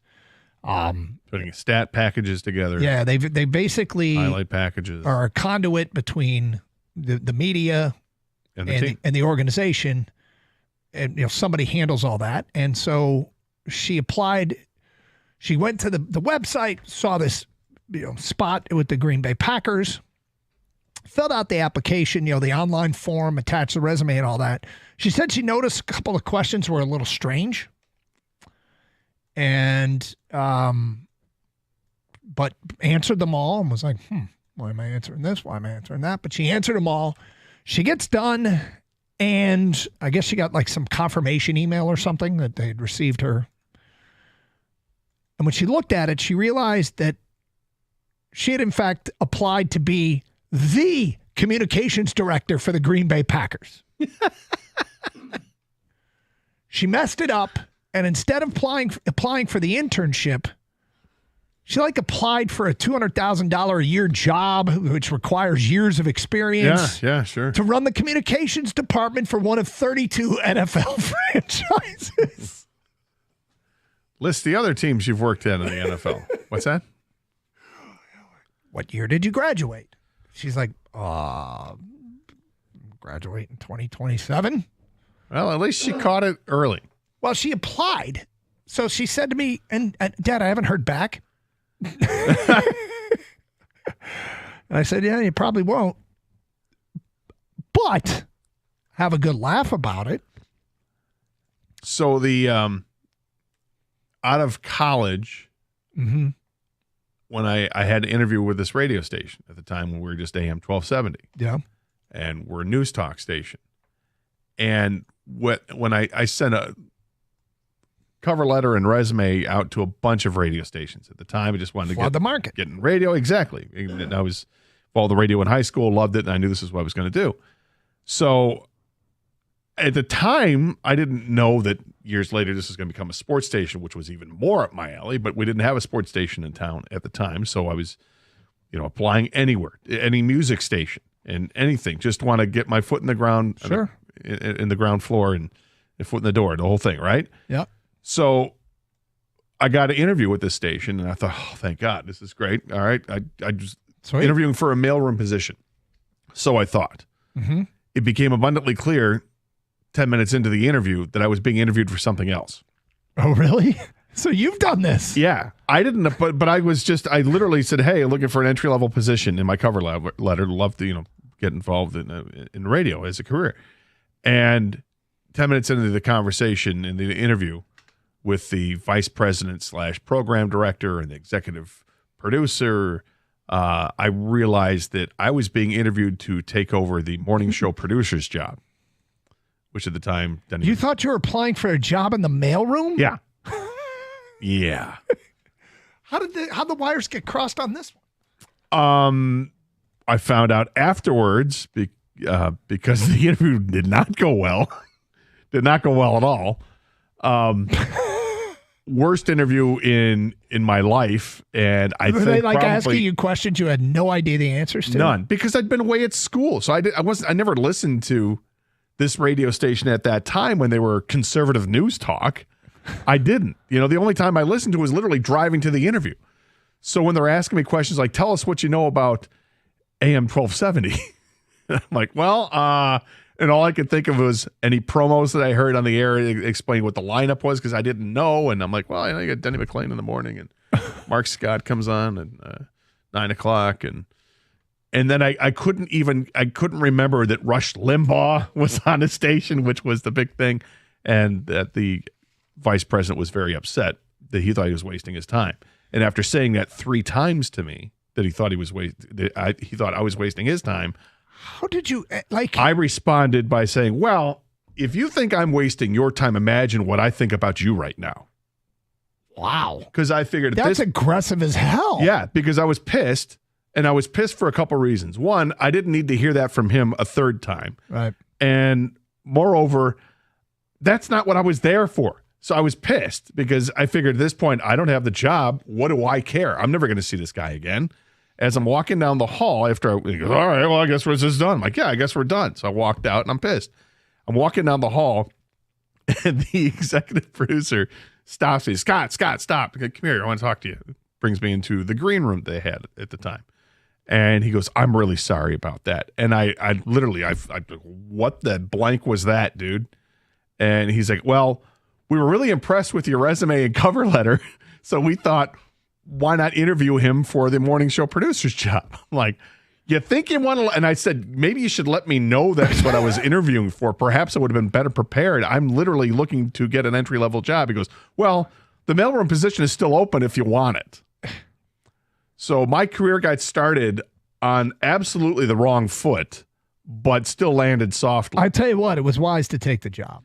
Yes. Because I got to tell you, there's part of you that is stubborn that I could see you saying, screw that. But I'm glad you took the job. Well, because I was working another part-time job at the time, which was doing market research with phone surveys. And that wasn't the no sinks. Yeah. No sinks. Oh, yeah. my God. But so I was looking to do anything else. And this was, got in on the ground floor, literally in the mailroom. All right. So 248-539-9797. Did you ever apply accidentally for the wrong job? The way my daughter applied to be the communications director for the Green Bay Packers after 3 semesters in college. Yeah. That's ambitious. She's got some moxie, I tell you. Let's give her a chance. I mean, if we start having Matt LaFleur on in the fall, you'll know she got the job. Yeah. Jordan Love Wednesdays. Yeah, I said, she said, Dad, I don't know if I guess I'll go back and fill out the application for the communications. And I said, you can do that, but if you get the job, you can just hire yourself as the intern. You can be the director and the intern. You get the job you're after. But I mean, that's brilliant. I can't stop laughing about it just because, I mean, the people in the business, they work forever and they build these huge resumes, and you got this sophomore in college going, yeah, I think I could do that job. I mean, that's how they're going to interpret it. They're going to interpret it. They got this kid that thinks they can do the job, which is hysterical. And she's like, I said, do you mind if I bring this up in the air? And she goes, no, I don't mind. I said, I can't stop laughing about it. And she said, yeah, it's pretty humiliating. I said, well, it doesn't matter. In the grand scale of things, it doesn't matter. It's a learning experience. Yes. 248-539-9797. Did you ever accidentally apply for the wrong job? And you didn't apply for the wrong job. You ended up in the wrong interview. Ended up upgrading the interview to a different position that they didn't tell me about. But apparently, did you ever see the guy that interviewed? I'm sure you did after that, right? Yeah. He was there for another 1.5 years or 2 years, and then more than that, it would probably be 3 years, and then they sold the company. The family that owned the radio station and other radio stations sold to Infinity Broadcasting, which became CBS, which became Entercom, which became Odyssey. Yeah. Did it ever become a we can laugh about it now thing? Or with that guy? Yeah. No. No. In fact, I was not intimidated in the least. I I was always laughing inside when I was walking around the building and I would see him because I was always friendly to people. I would say hi to everybody. I knew everybody in the building by first name because working in the mailroom, I literally would have to know who they are. So every time I ran into him, I was always like, Michael? Did you? Yeah, every time. And he wasn't the friendliest guy. I got to tell you that he must have felt a certain degree of egg on his face that he and you had a confrontation during the interview and you got a job in the building anyway. I think there's a 48% chance that he didn't even remember that I was the guy that he interviewed. Is that right? Yeah. 248-539-9797. Mark, you're on 97.1 The Ticket. Hi, Mark. Hi. My wife we were in New York a few years ago, and we were looking for a lift from either Uber or Lyft. Well, anyways, we didn't have an account for Lyft, so my wife went on their whatever to try to sign up for it, and she starts asking questions. Why are they asking me questions about my Social Security number? And my other kids looked at what she had just done, and she had accidentally signed up to be a Lyft driver in New York City. So a little extra income while you're on your trip. That's right. Why not? Yeah, right. So, but we live in Michigan, so it wouldn't work out. But anyways, I just thought it was it's a family story of that will last for a long time. Well, it's pretty good. 248-539-9797. Did you ever accidentally apply for the wrong job? Get to some Red Wings talk next hour. Big win last night in the context of this playoff chase. Whew, coming from 2-0 down. Got to like that. We'll get to that in the noon hour here on Carson Anderson on 97.1.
Carson Anderson, 97, won the ticket open lines from Tom in Flat Rock. As a recruiter, I can promise people apply for things they have zero experience for.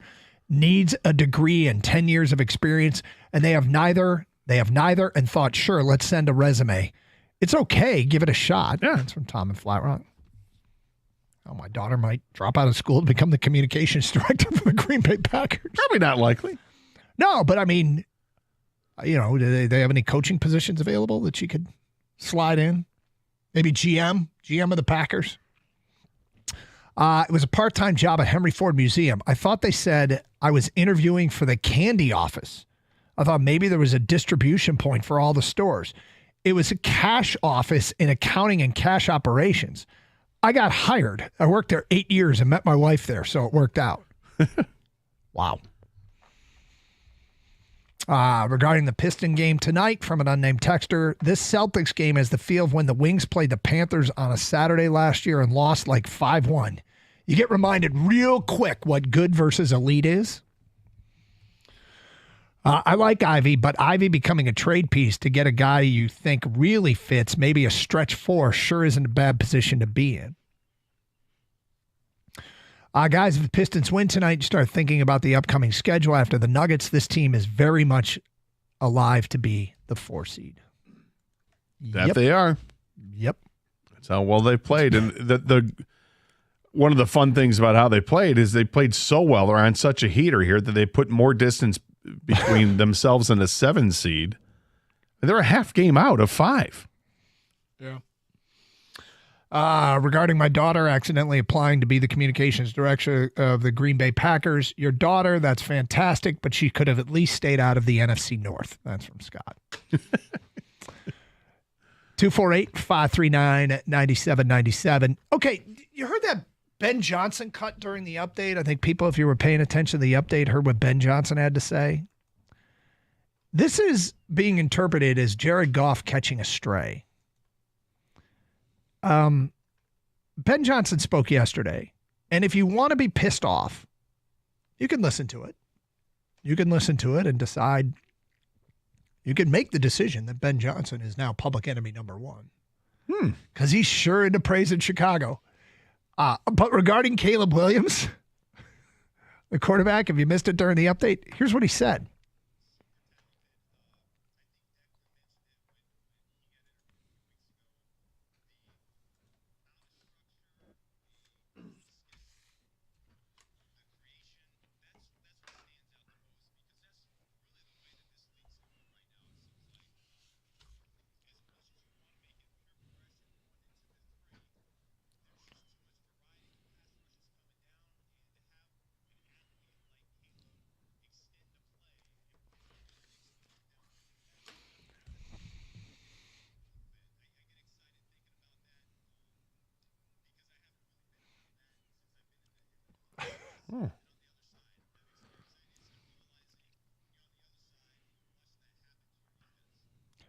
I'm not sure the defense didn't catch a stray. Look out! Is that a stray or is that a very intentional pointed shot at Jared Goff? Look out!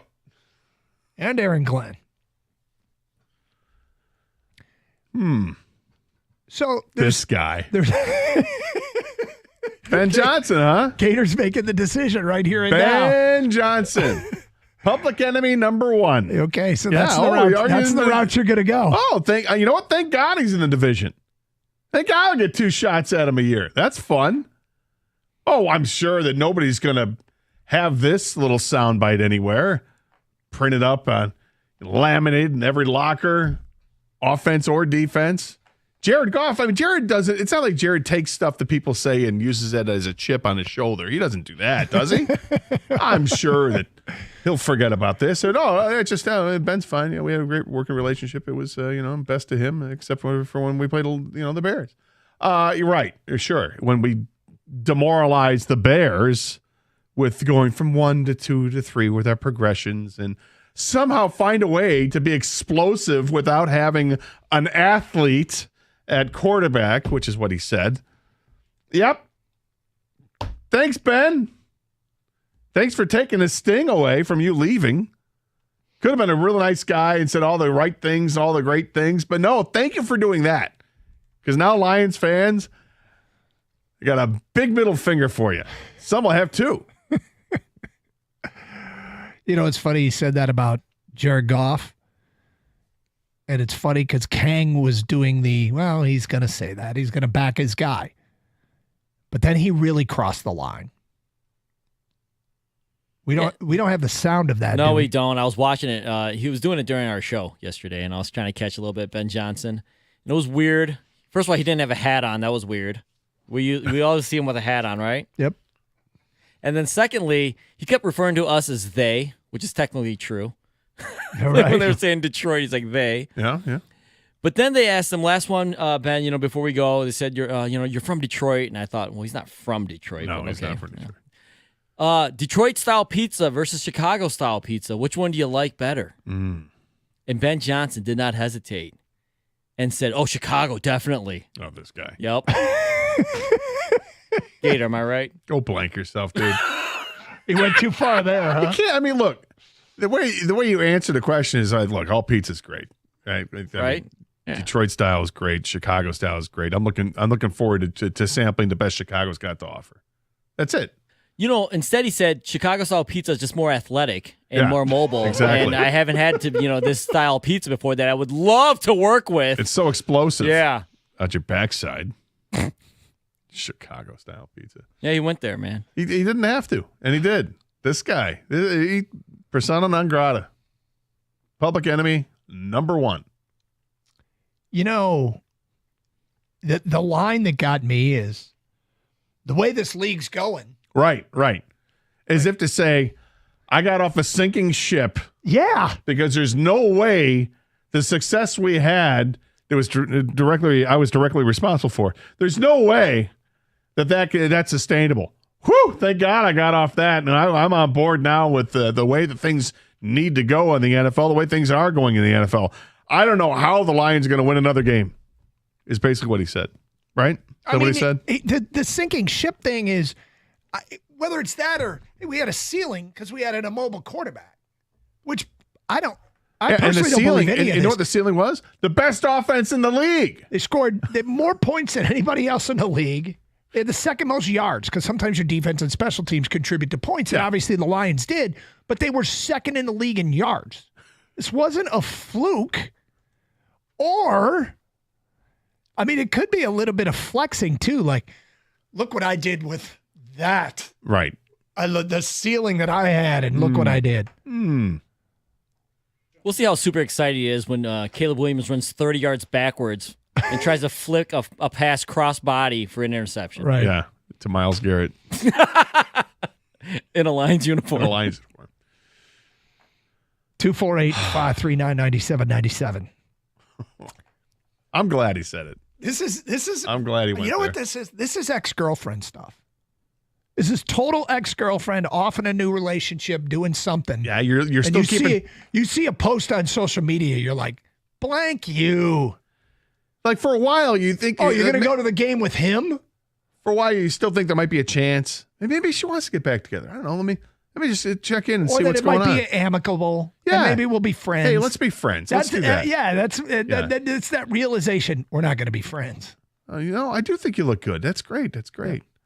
And no, it's all shattered. Now it's like, okay, you can, go down in a burning flames. Just, you suck. I want nothing to do with you anymore. In fact, I want everything to do with your demise and your failure when you're out of the league in 3 years. 248. I don't think that's the case. I think he's got a great situation there. But I'm glad that he said what he said, because I think it starts to take away the warm and fuzzy of wishing he does well. Anybody wants that thought? Oh, our Lions fans we had the Lions fans that wanted the best for Stafford, and Stafford did it right. He didn't disparage the team at all when he left, so you can understand it. Ben Johnson, thank you for not taking the high road. Thank you for shining up Chicago and, kind of trashing the Lions in a backhanded way.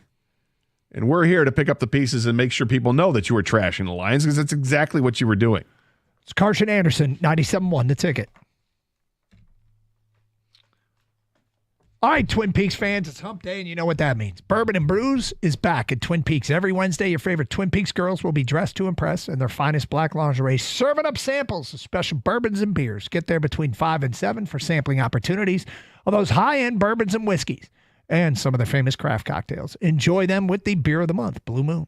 What's better than beautiful Twin Peaks girls and awesome drinks? How about pairing it with some of their scratch-made food? As far as restaurants go, their food can compete with just about anyone. Hand-cut New York strip steaks, house-smoked ribs and brisket, and the best wings in the state. Have you had their wings? They're hand-cut and battered to order. All their boneless wings, the smoked wings, the naked and breaded wings, they'll tackle any appetite, the biggest ones you've seen. And you know what pairs well with wings? All your favorite sports action. Twin Peaks should be your destination for all sports all season long. They deliver the best game day atmosphere apart from actually being at the game. Game audio, 50-plus TVs, and the best food and drink in the state. Ask your Twin Peaks girls for awesome drink specials during every football game. Twin Peaks eats, drinks, scenic views.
It's on Carson Scott Anderson, 97.1 The Ticket. It is Carson Anderson here on 97.1 The Ticket. We just played Ben Johnson, totally glazing Caleb Williams and how great he is, and how you can't, you have a mobile quarterback. That's the direction the league is going. I haven't been around that. I've seen it on the other side. Yeah. It's so frustrating when they do it to your defense. Yeah. I mean, he's just torching Like the His guy old that quarterback and his old defensive coordinator. right. This guy didn't do it so much, but the previous guy in Chicago did. Oh wait, he's not here. With his feet, Justin Fields running for 300 yards in a year against the Lions or whatever it was. You mean in those games they were losing? Yeah, that they still lost. Yeah, it really hurt the Lions defense. That would happen. 248-539-9797. We all have the bitter sting of the last game. Got it. Yep. Sucked. You're not that pretty, Ben. Sorry, not sorry. It had to be said. Really not that pretty. You said at the beginning of this, you can look at it for, here's a coach supporting his guy. Yeah. And that's what you're supposed to do. And, trying to curry favor in his new town, talking about Chicago-style pizza. Or you can well up a healthy disdain for this individual. Well, it's not hard because of the way he approached it. There are ways that he could be absolutely diplomatic about it, but he chose not to. He did choose not to. He chose violence, and he's getting violence. Not actual violence. No. Verbal savagery. Kevin, you're on 97 the ticket. Hi, I have Kevin. a high opinion of myself with verbal savagery. Thank you all. Hey, Kevin. Hi, guys. Scott, all of this begs just one question. Will Ben Johnson make the list? We haven't added to the list in a long time because we lost the list. Know. Ben Johnson's he's on the list. Sure. He gets the eye roll. Doug, don't you have the full list? So here's the thing, Kevin. I've made this announcement on the air a couple times. We had computers get changed out here, and the list was saved on a computer that was removed from the studio and was erased. It was scrubbed. I know, and so we don't have the actual list. We could sit down sometime and try and remember everything that was on the list. Kang, you do believe somewhere there is a podcast with the list. So I had to have podcasted the list at some point. So we got to find the list, and for people who aren't familiar with the list, it was a list of things that Gator strongly dislikes, and it was long. Yes. All right, take care, guys. Yeah, we'll with something we. You know what? The funny thing is, I don't want to say when we have a slow day, because on a slow day we have to work harder. When we have a very easy show and we don't have to work as hard for content prior to the show, maybe we can take some time to listen to some old podcasts, see if we can find the damn list. And we'll transcribe it and bring it back. Daryl in Detroit, you're on 97 a ticket. Hi, Daryl. Hey, how's it going, guys? What's up? All right, Daryl. Yeah, I'm with Gator 1,000%, man. Shots fired. No, you can't do that. No. You can't. I mean, take the diplomatic route and, just ease on out of town. But don't he remember how we get down on our revenge tours? Well, so I'm glad he said it because this means we're going to run a division for at least the next 2 or 3 years. We're running it now. So Chicago, they can forget it. I really wonder, behind closed doors, what Jared Goff thinks of this. Oh, man. And Jared Goff, he can get fired up. Yes, he can. Jared Goff. He can get fired up. I mean, he's controlled with it. Once he get to it, it's like something that clicks on him, and then he gets fired up. He's laser focused. I think what's really We're weird about to run a division again. What's strange about Goff and the public interpretation of Goff is for a quarterback who went 1-1, he sure gets treated like a walk-on. Because usually when you go 1-1, that inherently gives you probably unwarranted respect, which can come back to haunt you. I feel like that respect in many people's eyes has escaped Goff. And I think Goff is aware of it, which makes whatever's even a minor slight. And look, Ben Johnson is admittedly doing something that we don't like the tact he took, but he absolutely should do. He should support his guy. Sure. And he should try to curry favor with his new town. None of those things are, now, the way he went about it.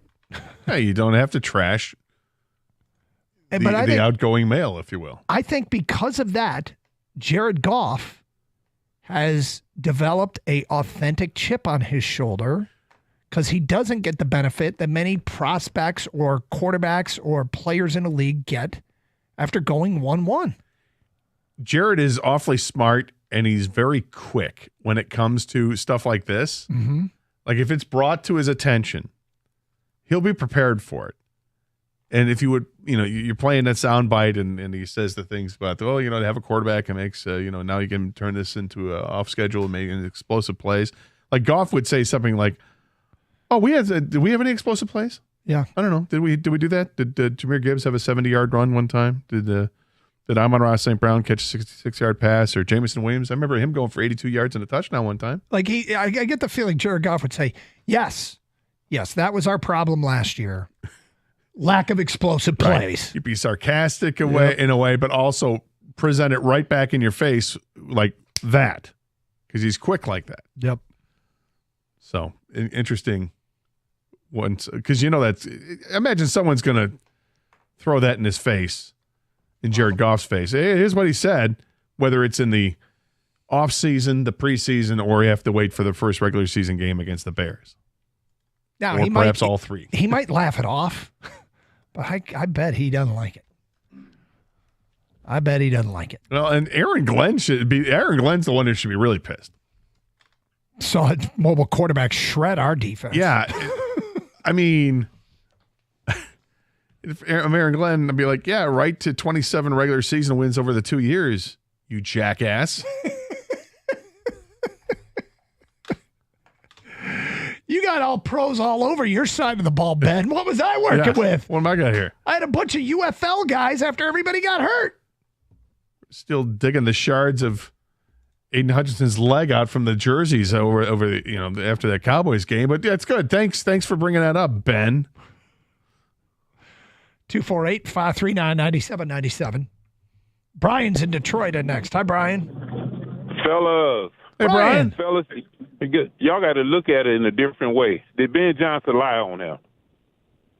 Did what? Did he tell what he said about Goff? Was it true or not? Everything except for saying about the explosive plays. Lions had plenty of explosive plays without having to have this dynamic athletic quarterback. So I took it as everything has to be perfect for Goff to win. Gator, you made a statement talk about Goff go be fired up. Was he fired up when he threw those 5 interceptions in the playoff game? Well, he didn't throw 5 in a playoff game, but that's okay. Okay, how many throw? Well, 4? He threw 4. 3 and one useless one at the end, but yeah. Yeah, you could call it what you want. He thinks that they can't win the Super Bowl. Actually, he threw 3 interceptions and he fumbled once. That's right. Okay, Johnson thinks that they can't win the Super Bowl with Goff. That's what I got out of it. Yeah. And he thinks no matter that's what he thinks. He thinks he can't win the Super Bowl with him, and everything has to be perfect. I bet Jared Goff thinks that's a lie. I'm pretty sure he do. Yeah. But the so that's all that matters. No, it don't. Yes, it does. For here in Detroit, what matters to us is what Jared Goff thinks. Yeah. Now, if you bring it up, yes, I'm pretty sure. But the guy that was coaching him, that y'all raved about for the last 2 years as being one of the best offensive coordinators in the league, he thinks he can't win a Super Bowl with Jared Goff. He's still one of the best offensive coordinators in the league, Brian. I don't doubt that. He's not hired in Chicago to be the offensive coordinator. That's not what he said. Now, we can simply infer what we want to infer from what Ben Johnson had to say, all right? And I'm kind of lampooning this a little bit to lean into it because it's fun. But I think if you were to ask Ben Johnson, hey, do you think the Lions can win with Jared Goff? He would say absolutely. Hey, warm up your winter with these hot deals from Sarah Chevrolet Sterling Heights. This month, get a 2025 Chevy Trax LS for just $259 a month for 36 months with no money down. Pay only $259 a month with 0 down and with approved credit and your GM employee discount. Don't forget, Sarah Chevy in Sterling Heights is your #1 volume Chevy dealer in Michigan. And that means there's a huge inventory of Silverados, Equinox, Blazers, Trax, and EVs, hundreds on the ground to choose from. Sarah Chevrolet, Sterling Heights, where they guarantee the lowest price or it's free. Stay warm and say Sarah. Call 87-SAY-SARAH. Go to saysarah.com. Together, let's drive.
Doug Hart, Scott Anderson.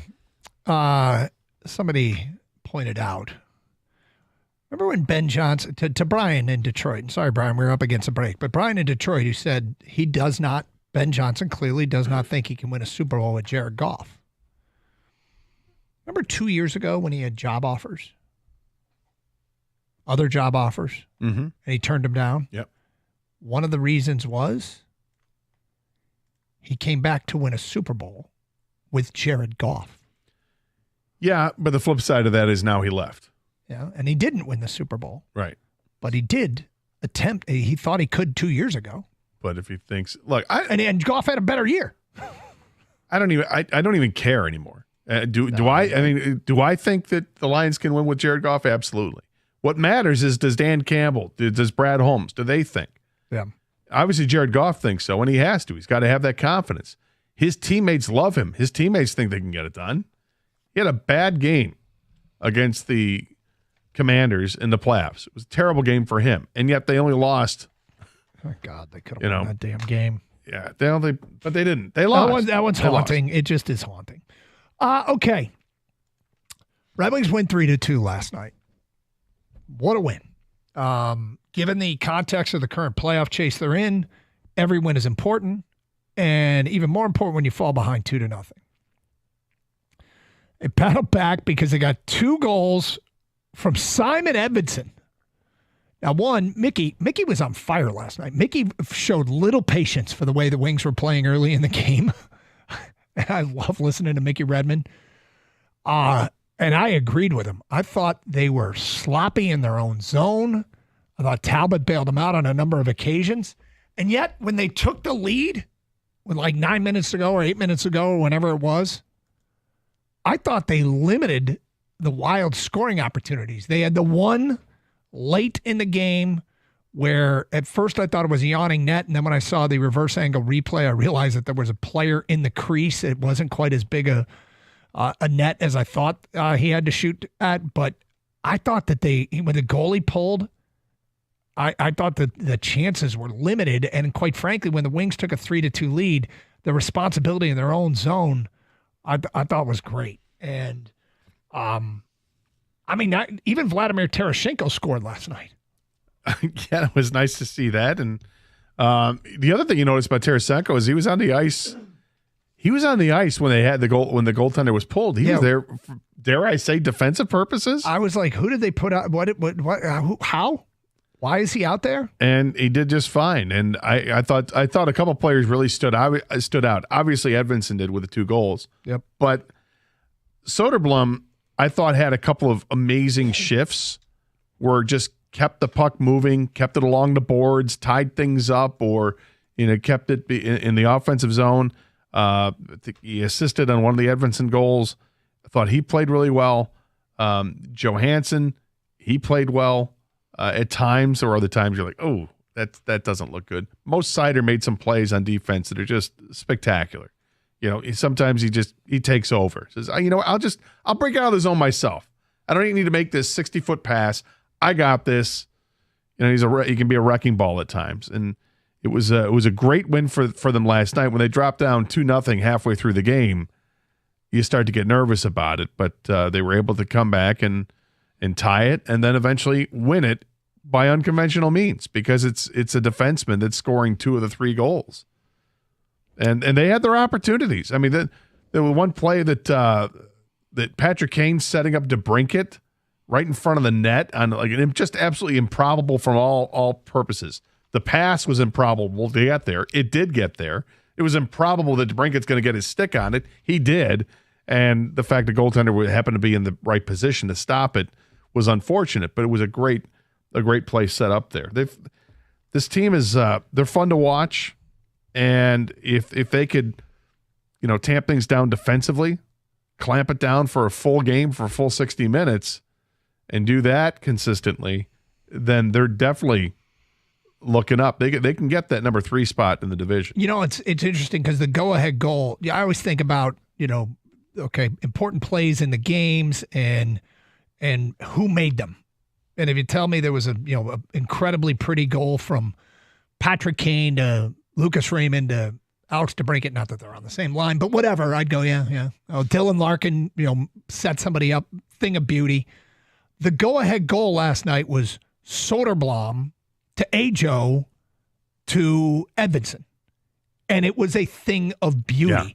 Yeah. Soderblom carrying the puck into the zone, kind of skating into a dead end, a little wraparound pass to a trailing defenseman who had an opportunity. It was an opportunity that he passed up to make the perfect pass, the one more pass, back to Simon Edvinsson, who blasted it home.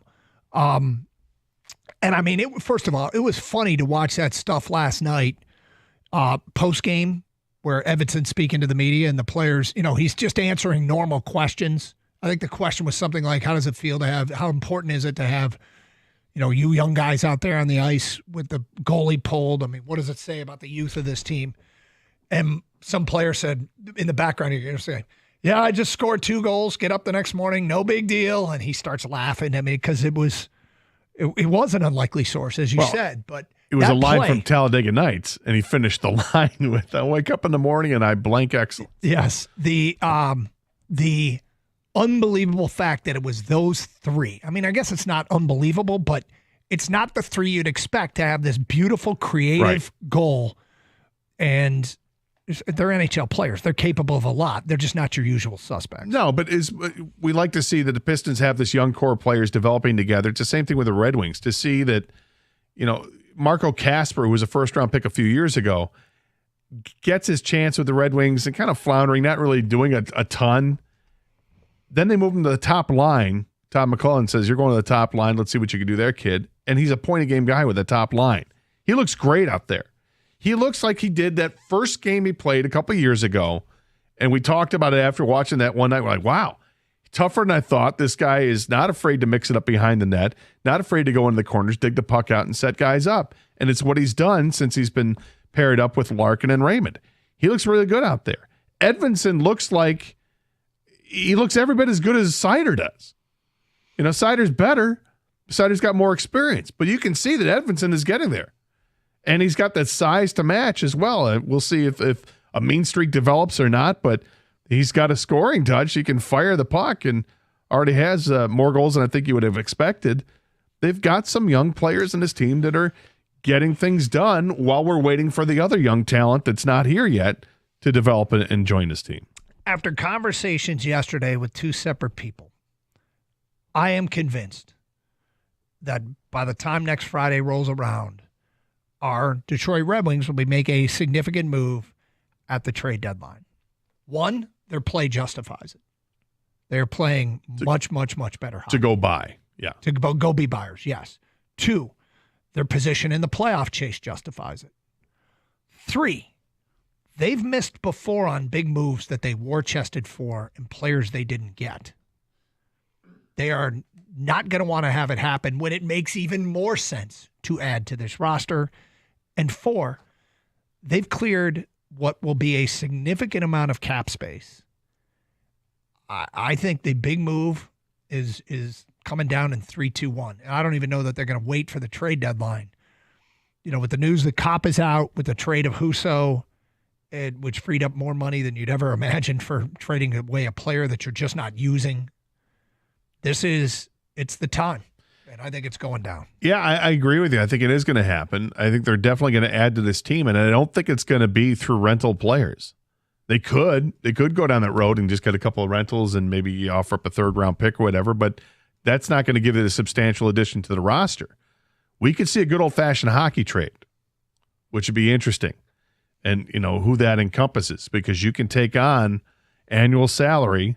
When you look at it for the beginning of the year to the end of the year, they've got the room for like a $14 million player, or players that make up $14 million. It's probably a better way to look at it. And a lot of guys out there like that. There are players, quality players, that are playing on bad teams right now that you have to take a look and say, would that make any sense? Time to swoop. Yeah. Time to swoop. It's Carson Anderson, 248-539-9797. If you want to keep talking Detroit Red Wings. Next hour, some Tiger talk. Got a big college basketball game. We'll revisit the Lions. All that coming up. But, of course, it's Open Lines. You set the tone. You carry the topics. Let's go. Open Lines, 97.1 The Ticket. Hey, March is almost here, and college basketball is reaching its most exciting stretch of the season. Right now, new customers on FanDuel Get $150 in bonus bets when your first $5 bet wins. That's $150 to bet on everything from conference clashes to tournament upsets, even who's cutting down the nets. So if you've been waiting to join FanDuel, there's no better time. The app is easy to use, and when you win, you get paid instantly. And you know the trick for that $5 bet to win the $150. Find a heavy favorite, bet them on the money line. Then when they win, you get your $150 in bonus bets. FanDuel.com/971 Detroit to get in on the college hoops action before March takes over. Must be 21 or over and present in Michigan. First online real money wager only. $5 first deposit required. Bonus issued as non-withdrawable bonus bets, which expire 7 days after receipt. Restrictions do apply. See terms at sportsbook.fanduel.com. Gambling problem? Call 1-800-GAMBLER.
All right, a couple things here. I want you to answer a math question. Why? Why are we doing this? Because we talked about it before you came in today, and I want to see how you do. Kang's daughter brought some math homework home. great. From, is it kindergarten? Yes. Okay. Let me know when you want me to ask Gator a question, because it's a simple question. Yep. Gator. Awesome. Yep. The answer is either yes or no. That's it. Okay. Don't reply us with any questions. All right. Reasoning. Just yes or no. Let's get to the embarrassment. No, there's no embarrassment. So the question is, can Gator correctly answer a question from Kang's daughter's kindergarten math homework?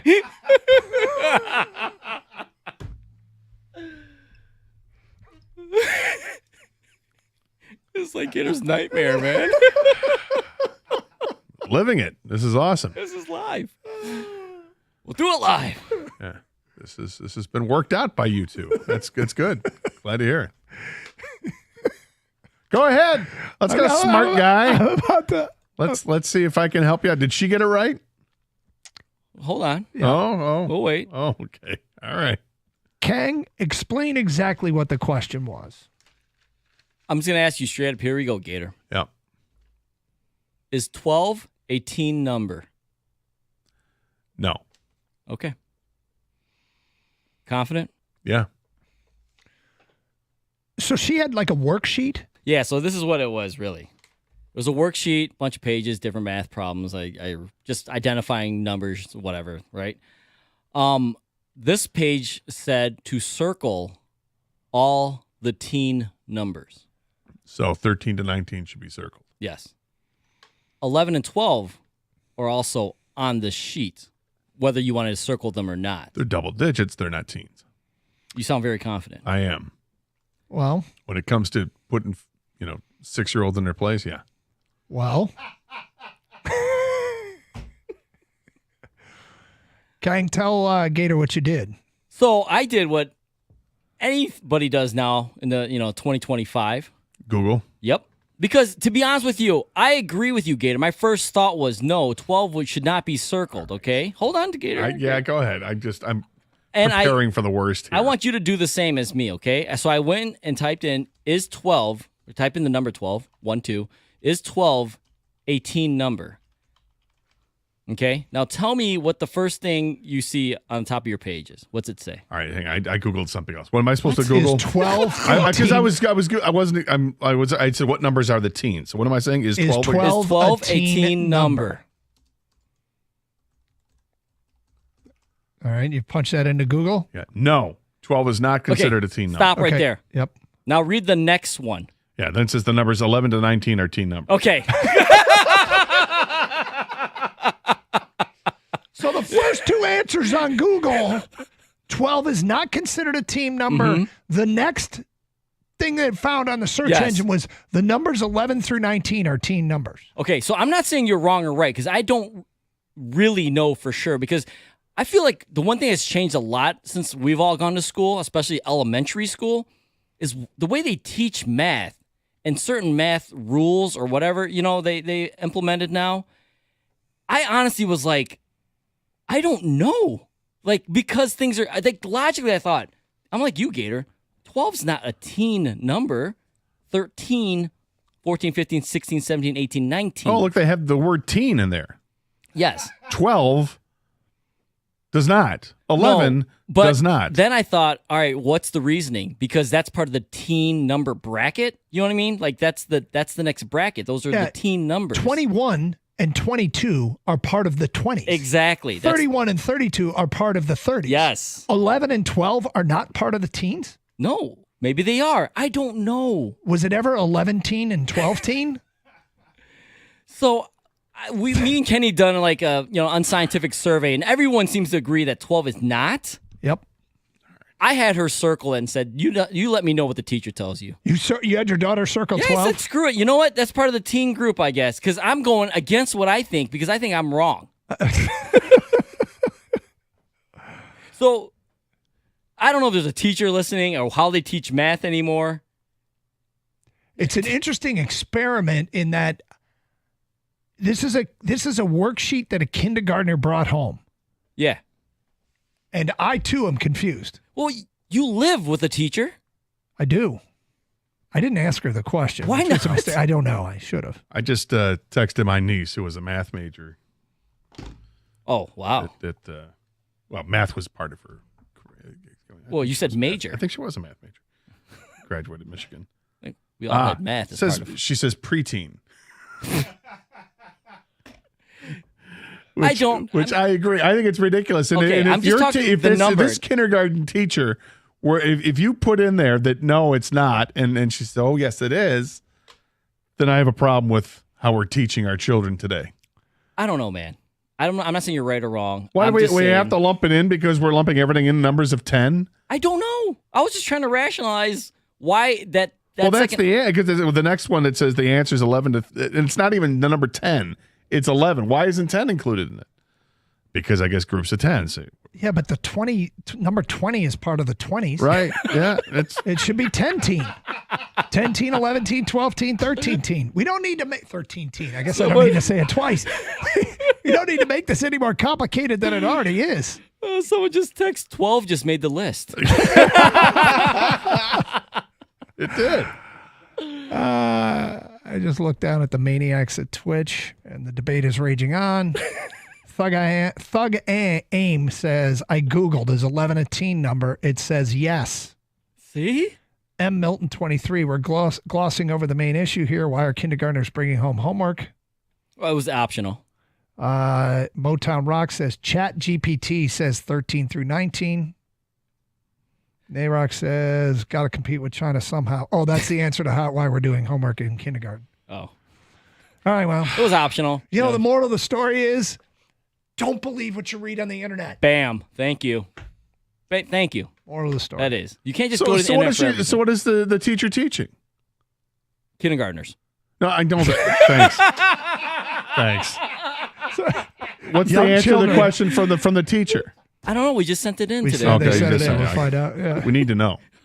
We need to get to the bottom of this. You know what's going to be fascinating is if like half the class circled 12 and half the class didn't. So I even asked her, like, you know, she pays attention a lot. She's one of those kids. But it's like, hey, did the teacher teach this to you? Did they tell you which? And she said no. So I don't know if they were just like, I'm very curious too, Gator. I cannot wait to see. Like, I actually might have to email her on the side, be like, listen, raging debate. Yeah. What the hell? Well, let us know what the result of this is. Text your wife, Doug. I did. I actually just did. I'm just going to text Linda McMahon right now. She's going to be the head of education for the country until we get rid of it. But wait, what? Linda McMahon. That's who Trump wants to be the Department of Education head. How do you have her number? I don't. I was joking. Oh, I'm sorry. Did you go to high school with her? Yeah. Well, that's what I thought the answer was going to be. So Gemini Google's AI. Are 11 and 12 a teen number? The answer? Yes. The numbers 11 and 12 are teen numbers. All right. I got to go. Well, there you go. This is ridiculous. It is ridiculous. It's absolutely ridiculous. It's not. AI's taking over. It's not. The other AI says it's not. Hey. Google AI, the first thing, number 12 is not considered a teen number. But then it says teen numbers typically refer to numbers between 13 and 19, where the word teen is explicitly included in the number name. While sometimes 12 is considered a preteen number, it falls outside the range of teen numbers. I don't need to look any further than that. That's confirmation. Someone just text, are you phoning a friend for a kindergarten question? Right? Oh, we're bringing it up on the air. We're looking for guidance. So infuriating. Part of me, Doug, wants this to be a teen number just to enrage the people here. Well, I'm just thinking about, now I know what I got wrong on the SAT. This question. Well, I have a feeling that this has changed over the years. Yeah, that's what I was going to see. Like I said, Gator, I don't there's no way this was considered even a possibility, say 10 years ago. The 12 is a team number? Yeah. Math. Who needs it, right, Gator? This isn't even math. This is semantics. What is this?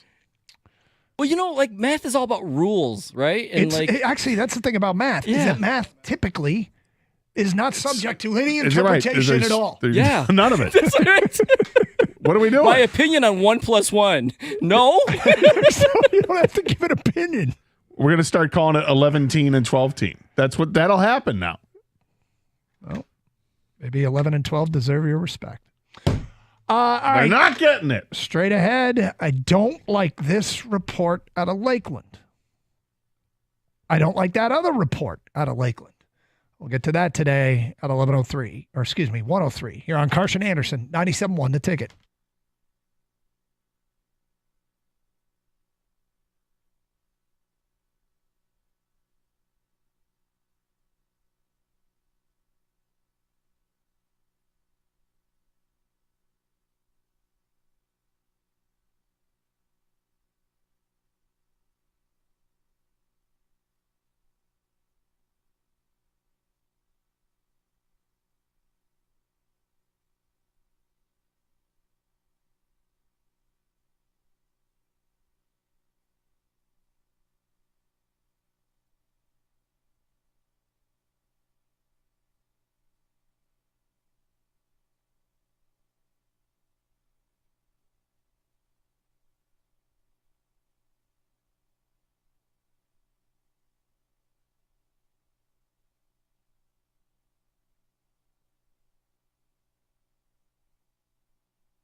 Doug Carr, Scott Anderson, 97.1 The Ticket. Big win last night for the Red Wings. Talk some Red Wings last hour. If you want to keep going down that road, open with the Brad Holmes reaction to what he had to say on the podium at the podium yesterday from the Combine, which was a lot. I thought his message was, we're going to have problems signing our own guys without Myles Garrett, let alone the tricky and difficult chance to sign or to acquire Myles Garrett. And yet, look, he would be just a great fit for this team. He'd be a great fit for everybody. But as Brad Holmes said, when I talk to other GMs and they talk about what they want, everybody's always looking for pass rush. So we are not unique, and this is what they already have, an elite pass rusher, which is more than most. 248-539-9797. Pistons and the Celtics tonight, big game.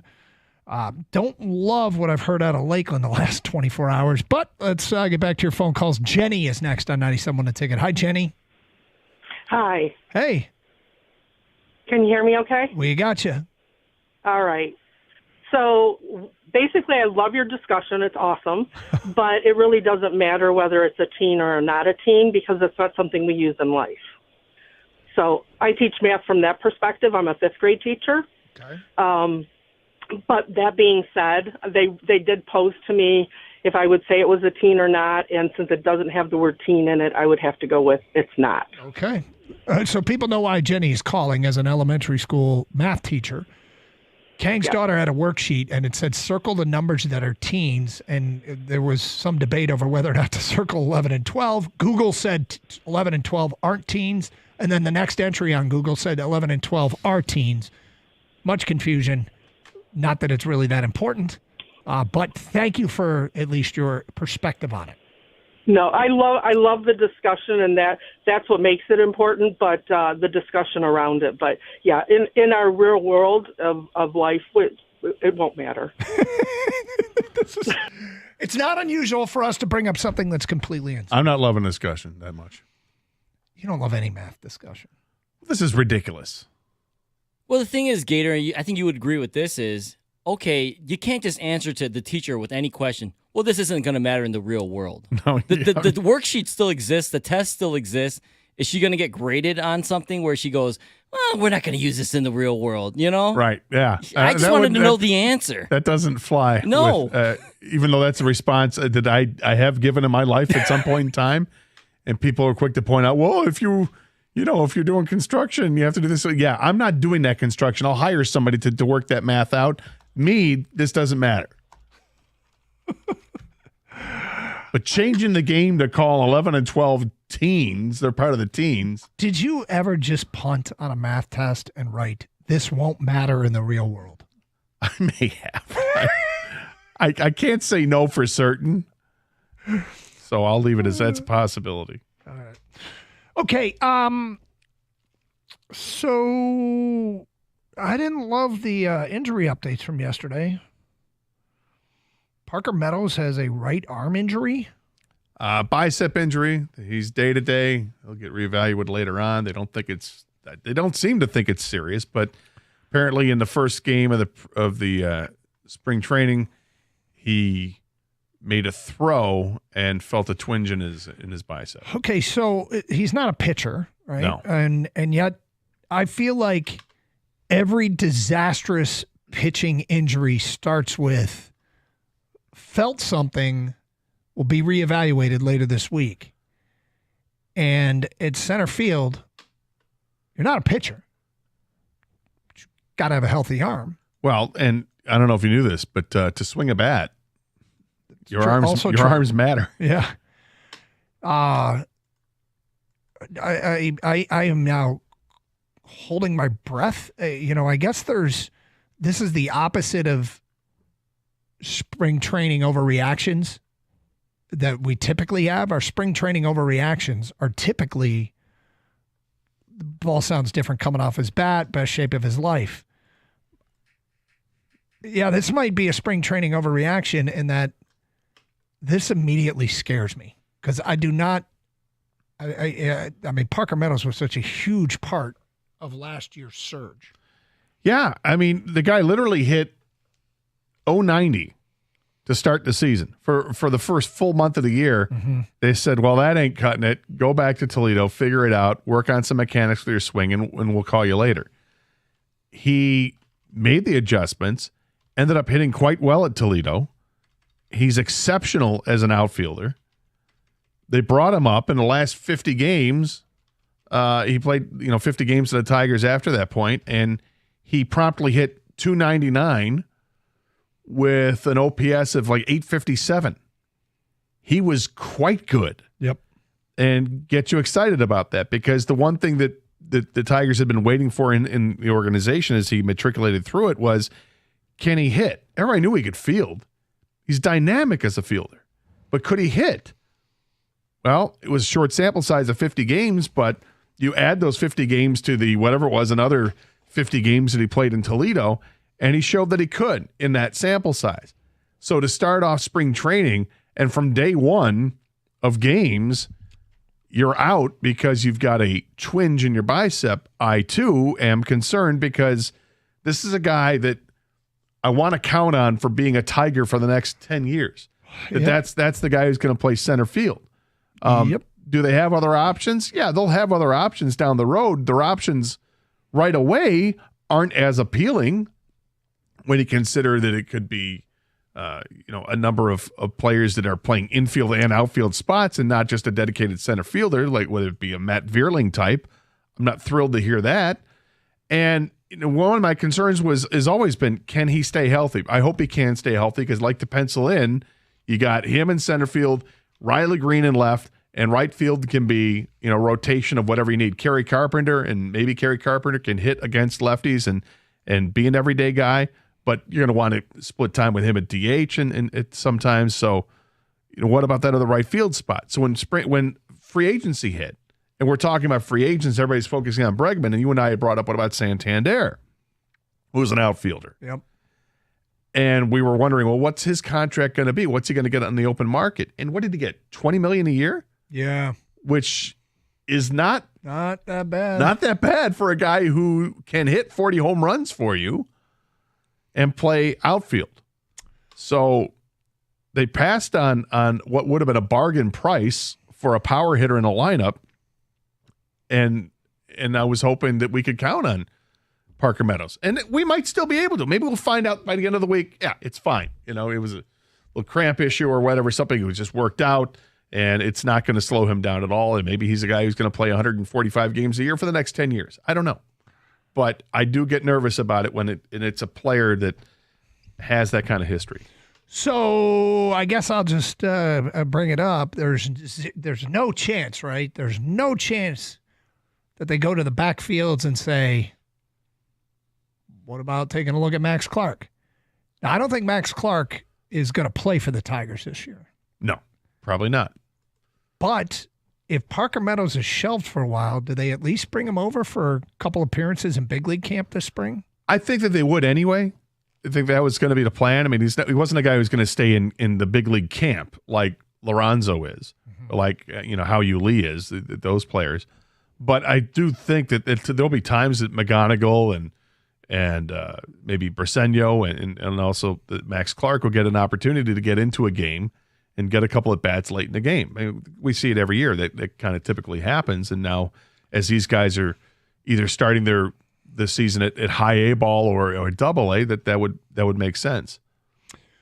Well, it's something to keep an eye on, and maybe he'll be perfectly fine. Let's hope he's just perfectly. I just cringe when I hear early spring training arm issues. Don't like that. Don't like to hear it at all. It feels like a disproportionate percentage of those turn into something long term. Yeah. That you aren't expecting. The other one was Alex Cobb needed another shot.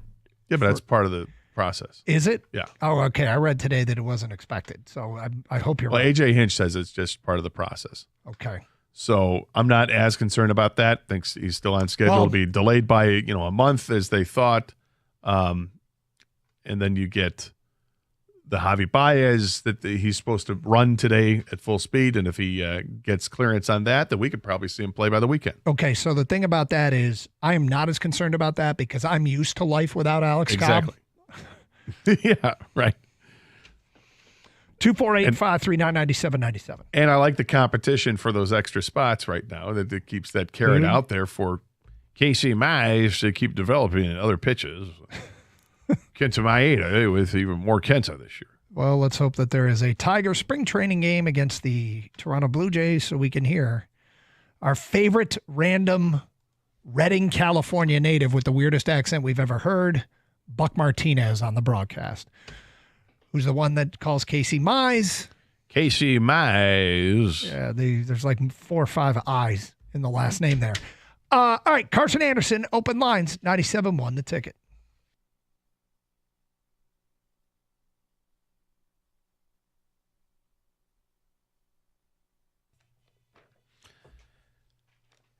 Hey, if you find out that your garage door is crap, if it's just not even working right, and you need to know who do I call about new garage doors, I've got the place to call.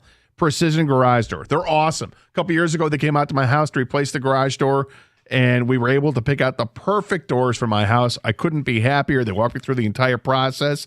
Jackie and the whole crew are going to be perfect for you. They are super professional, and they explain everything to you so you understand what's going on.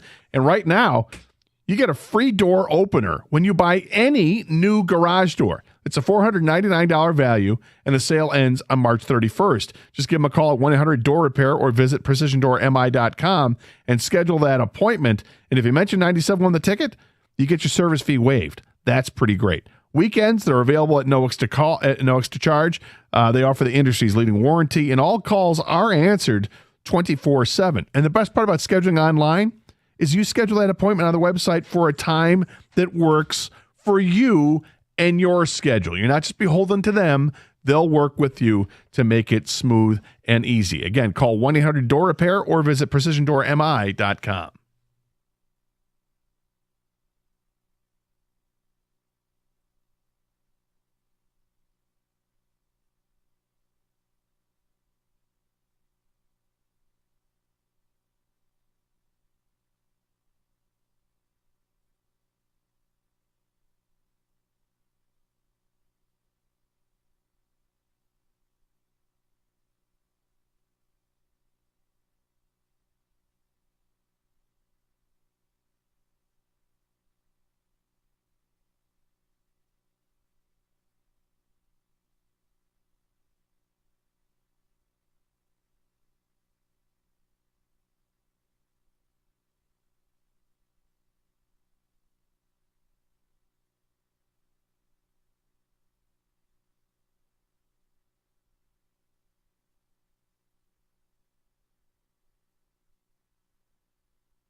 Something's been triggered in here, Kang.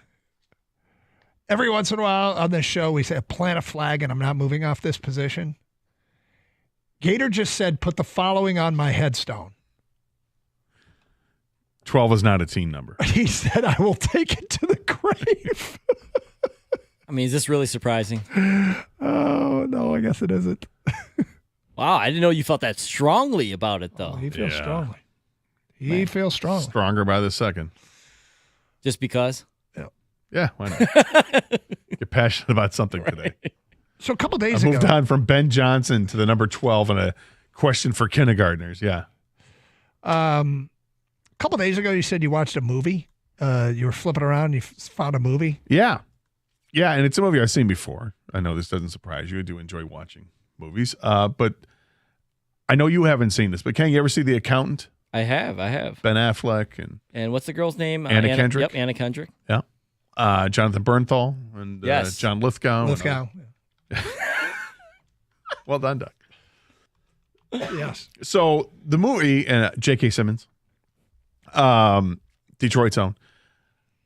The movie I always thought was great. It's entertaining, good action, makes you think a little bit, solid movie. This is like a solid type of movie. Yeah, really not solid. The greatest ever, definitely not bad. No, it's Just- one that you when it comes on, you're like, I'm going to watch. There's scenes I want to see. I'll watch this. Is this like a glue guy on your roster? The movie is to movies what glue guys are to your roster. It's a solid, helps. It's moves more the than change. that. I think it's a good movie. Role player, strong role player.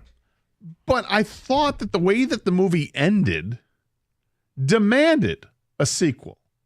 Demanded a sequel. Absolutely. The way that movie ends with the characters in the movie, you're like, okay, it's setting up for, they literally talk about meeting up to set up something. Movie came out in 2016. I don't know what the holdup is in Hollywood. Let's go. But it's time. Well, the holdup is if you can wait 2 more months, it's going to be in theaters. What do you mean? I mean, The Accountant. The release 2 is date coming. is April 25th. They actually have a sequel it's coming out April 25th. Yeah. 12 is not a teen number. Really? This is awesome. I did not know this. I had no idea that they were making one. I look stupid. There's a trailer and everything. I look stupid, but I am now I'm happy.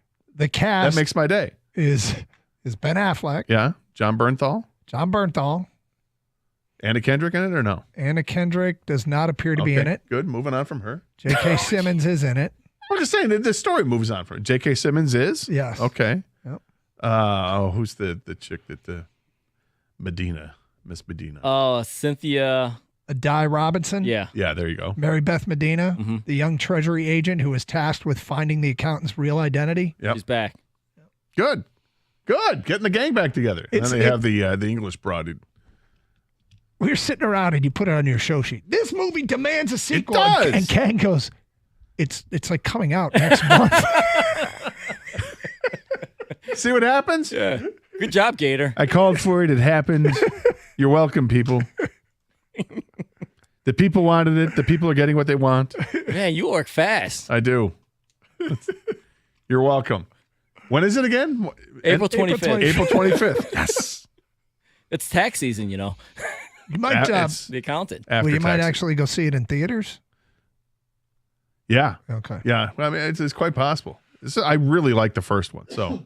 Do you think, because he is like a math wizard, right? Do you think he thinks 12 is a teen number? No. What if he told you it was? You would have to By the way, agree. who is he? Ben Affleck's character. Yeah. Christian Wolf. He was a. Well, in that one, it was Christian Wolf. Who knows what name it'll be in this one? But true. yeah.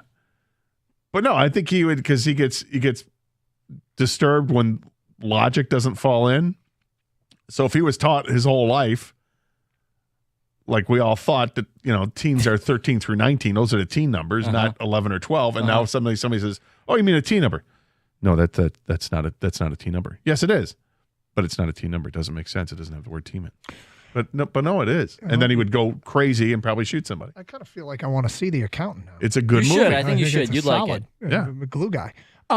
There's a little bit of, there's some funny things, a couple funny things, just reactions, I guess, are funny. The whole premise actually sounds pretty interesting to me, and that I'll go to the theater and see the. Never doing that. All right, Gator, Doug, and Kang for that matter. Did you see what Pro Football Talk tweeted out this hour? The juiciest rumor from the combine so far. Have not seen it. Kang, have you seen the juiciest rumor from the combine so far? I have not. Well, this one's interesting to me. Aaron Rodgers has reached out to the Giants, which, if true, suggests he's not getting much, if any, interest from contenders like the Steelers. So let me start with this. If he's not getting any interest from contenders, I'm not surprised. This is a guy who didn't show up for OTAs in Green Bay, didn't show up for OTAs in New York, commanded the highest dollar, made some moves or made the team make some moves to get guys he wanted, then blamed teammates when things weren't going right, even though he was the guy that wasn't at OTAs. You mean to tell me some team that's trying to compete doesn't want to pay top dollar for that in their locker room? Huh. You don't say. Who won more games as a quarterback with the Jets? Zach Wilson. Who's a total disaster. Or sorry. Hey. Sorry. Or Aaron Rodgers. It's actually one of my favorite stats that he did win more games as a Zach starter Wilson with the won more Jets. games. Yeah, there it is. Stat of the day.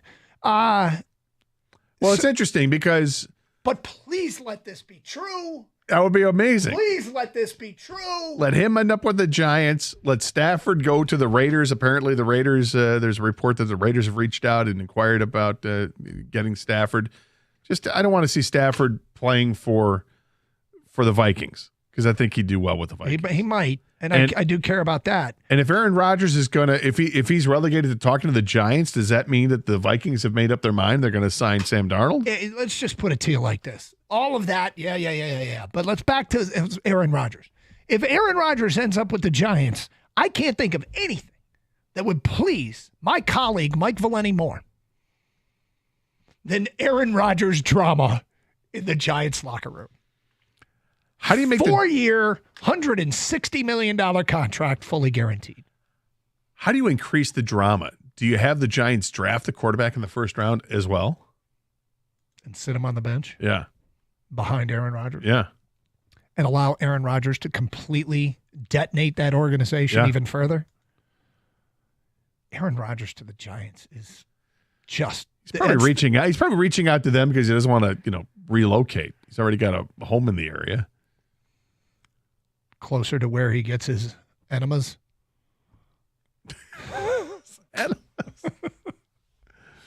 His supplies for whatever the hell it is he's going to do. Yeah.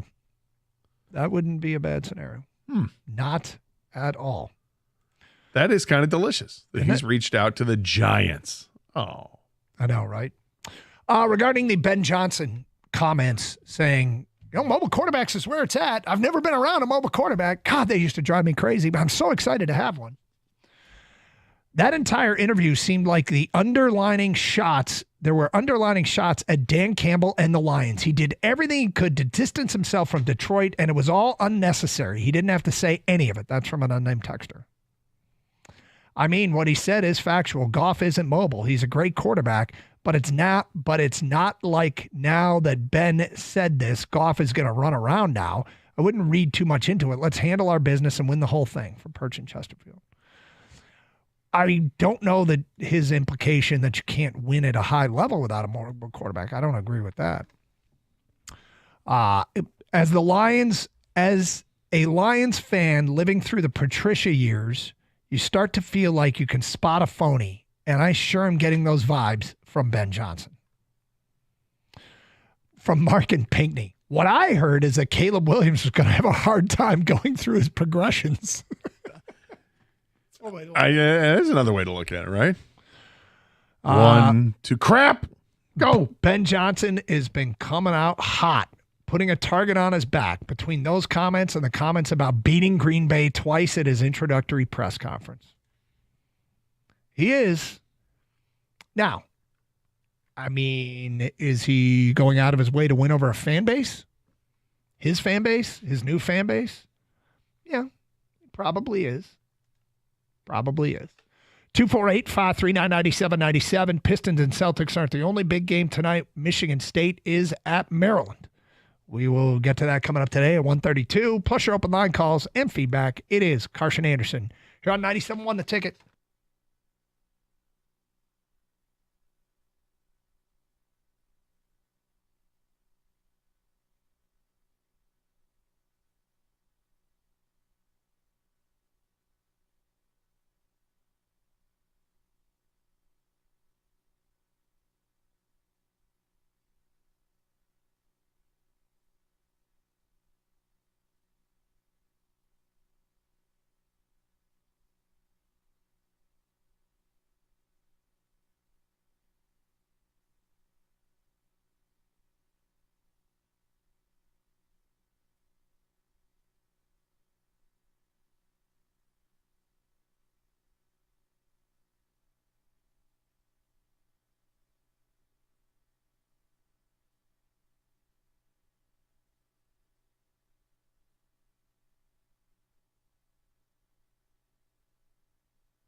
I'm definitely seeing the accountant. I'm seeing it soon. The accountant? Yes. Yes. I just got an endorsement from. Oh, for someone you trust? Yep. Thanks. Oh, when I say who, I got an endorsement from Renko. Yeah, well, Rich listens to me. He's good. Renko, Rich listens to you. Renko worked here. He was great at everything. He was so good at everything that he was hard to hate, even though people who are good at everything are easily hateable. God, I couldn't stand not hating that guy. He was so good at everything. On the golf course was the worst, right? When he landed a ball up next to the flag. Why don't we be on the left side of the flag? Yeah, now I got to putt downhill. Oh, come on. I was golfing with one time, and my the battery ran out on my viewfinder. I'm like, oh, the battery's out. I go, you wouldn't happen to have an extra battery for the viewfinder, would you? And he goes, Gator, what do you think? Of course. He goes to his bag and pulls out the battery for the rangefinder and puts it in. Like, yep. Of course you don't think I got a backup? No, I never should have doubted that. He just sent a text. Accountant. Excellent movie. Check it out, Doug. Yes, sir. Renko asks. Shots fired at Gator. Your endorsement's good enough for me, Gator. Thanks, Kang. I appreciate that. Okay, but be honest. If Gator says no to something, Renko says yes? Gator's my friend, Doug. He's my friend, too. Well, apparently more so my friend. Well, Renko is like a role model. Wow. Sorry. Okay, then go ahead and ask Rich what he thinks of the number 12. Is it the team number or not? No, I'm good with you. You and I agree on that one. Oh. And I already said I was going to see it. It just comes with Renko's endorsement. I'm in. All right, tonight, Michigan State, Maryland, big game in the B1G. Michigan and Michigan State tied for first place in the conference, both trending towards being top 4 seeds. Gator, your thoughts on this matchup? Well, always a little nervy when you hit the road in the Big Ten. It's not easy to win on the road in the Big Ten. Maryland is awfully good. They're coming off a 4-game win streak here. Michigan State's on a 3-game heater. But you just I don't know what I'm getting with Michigan State. You don't know who's the guy that's going to step up. It looks like Jace Richardson has a chance to be a really good player. But he's got to be a little more consistent with it. Well, he was very good against Michigan. He's put together, a couple really good games. Do they need him to be that guy, or do they just need anybody to step up and be that guy? As long as other people are going to contribute as well. I like Michigan State's overall team defense. This is a Maryland team that scores a lot of points. Defensively, they're very good. They're like Michigan State, and they can smother you a little bit. And they get after it with the on the boards. Michigan State can absolutely win the game, and they're playing better. They got a lot of confidence right now, and Izzo's even talking about this team a little bit now. So it makes me feel like State can win this game. But because it's on the road, I got to go with the team that's on the road. So here's the team that's home. Yeah. You Maryland. Said because it's on the road. Because it's on the road for Michigan State, I got to go with the team that's at home. Okay, yes. yeah. Maryland. So Maryland's an interesting team because Maryland can't afford foul problems. Michigan State is deep. Maryland has 5 starters that all average in double figures, and outside of that, they get about nothing. I don't think they have anybody else who averages more than 4 points a game. So they got their 5 guys that take up the bulk of their minutes. They're not a particularly deep basketball team, but they are playing amongst the best basketball in the B1G. Wisconsin would be the hottest team, one of the hottest teams in the country had they not blown that 14-point lead with 7 minutes left against Oregon. They are playing very well as well. But Maryland's playing themselves up the seed lines in March Madness. And, this is a team that can be a tough place to play. Have you ever seen the student section there? They've got it like hyper steep right behind the basket that you're shooting at in the second half. So it's a basketball school. They really get into it, and they're talented. They're just not deep. Like if I'm Tom Izzo, I'm promoting a physical game tonight again to try and prompt a lot of foul calls. Well, I mean, they're bigs.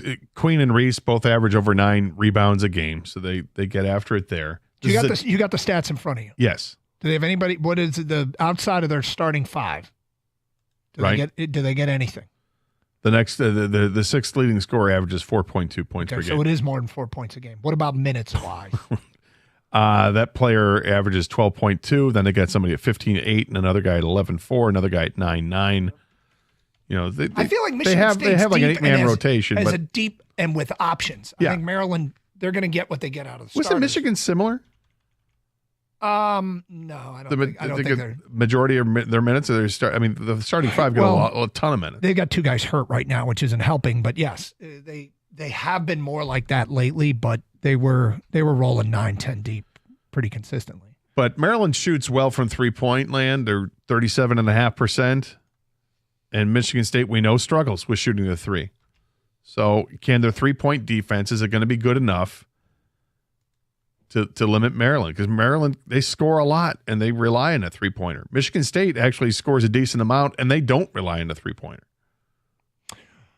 All right, Gator. Thanks to what I like to call those wackos over there on Twitch, they have found and given us once again back the list. The list of things that Gator strongly dislikes. Are you ready? I am ready. We start at the top. People who tell them what to do. Bicycle guy on sidewalks are all cyclists. People who point. Wave starter guy. Ken Griffey Jr. Zach Brown beard guy. Visor with fake hair guy. Clowns, mimes, bacon craze guy. People who claim they felt earthquakes in Michigan. Singing hot dog tool. People who use the term autumn. Current Tulane and former Georgia State basketball coach Ron Hunter. I don't know if he should still be on the list. He's completely irrelevant now, but okay. Many of these guys are. Mustard only on hot dog guy. Jim Belushi, Apple Genius Bar guy. People who use Apple products. Kids, all of them. Former closer Brian Wilson. Wrigley Field fans, People who brag about getting things done in the morning. Guys who work the aisles on flights. I hate that guy. Vested facial hair hipsters. Striped overall guy. Callers who start by saying, let me give you a history lesson. Sympathetic Patriot fans. Pound the glass guy. All too giddy Negan fans. Lack of parking spot etiquette guy, 26.2 sticker guy, 13.1 sticker guy, M22 sticker guy, stick figure family tools. Cubs fans who think America loves the Cubs, former college football analyst Ed Cunningham. Giant canoe who parks in handicap spots. Ed Cunningham. Gators overly aggressive personal training guy. Vapors. ESPN college basketball analyst Dan Dockett. Sports Illustrated cover caption writer. Bowtie guy. James Franklin. Roy Williams. Joel Klatt. Jimmy Powers for his onion policy. Greg Perfect Bracket Nigel. Yeah. People who back into parking spots. Cracking voice Sean McDonough. New Orleans attorney Frank D'Amico. Family playing golf in front of Gator on August 23rd, 2019. Bloomin' Onion wannabe Jake Sievers, Los Angeles' city council, MLS teams with FC in their name. People who voted for Muehlbach on October 21st, 2020. Monolith, Dr. Oz, condiment packets, particularly on golf courses. Get in the hole guy, jet ski riders, Los Angeles Rams coach Sean McVay, and Chicago Bears coach Ben Johnson. I got to tell you, hearing that list, it is a trip down memory lane, and you could tell the years. Yeah. What happened? Oh, it's a timeline. Yeah, it's definitely a timeline. And when Sean McVay, right after the Lions got Jared Goff in that trade. Yeah, there you go. I got it. Are we adding also people that think 12 is a teen number? I mean, we've missed a bunch of stuff that people said, does it go on the list? Does it go on the list? But we didn't put it on the list because the list had been lost. God, these Twitch people are crazy. Thank you. I think you should be able to take some people off the list, Gator. I'd You're like onto to. something there. I mean, Ed Cunningham. It's been a while. He's done his time. You see, he's got hey man, probation. I can get out of here. Coach Washington. Ed Cunningham. Let me see if I can figure out where he left his job. He resigned from ESPN prior to the 2017 college football season, so he's been on the list from more than 8 years ago. Yeah. I would even say that voice cracking Sean McDonough, he got look. He doesn't need it, but he got my respect the way that he was doing the Four Nations hockey. Yep. So he's off the list now. So it is your list. We're taking Sean McDonough, cracking voice Sean McDonough off the list. He's off the list. All right. And are we going to take? I kind of like having Ed Cunningham on there just because it's so random and. People are, why the hell is a former college football analyst on there? Right. You leave Ron Hunter, senior. Ron Hunter's still coaching Tulane. I know. It's up to, he hasn't bothered Gator, but we could leave him on. The problem, is Tulane any good this year? Well, they're one of those, every 8 years good, right? Is that Right, how but it I just works? wonder because if like they are, and we're gonna if we have to see this guy, Why would we ever have to see Ron Hunter? because if they end up in the tournament, you're gonna see him, and then what are you happens? gonna go to a Tulane game in the tournament? No, Doug. Watching on TV, they have this thing. It's called the NCAA tournament. It's a big television event. If you have to see him, there's no doubt that they're going. Let's see, they are 15-12 now, and they won't make it. Good. The NIT, the CBI, Nobody- new everybody playing for $1 million, whatever that tournament. Nobody watches that crap. So I have to watch. I don't. I mean, look, I don't think he needs to be on there anymore because he's completely irrelevant. But I suppose if we ever see him again, they'll show the. Remember last time?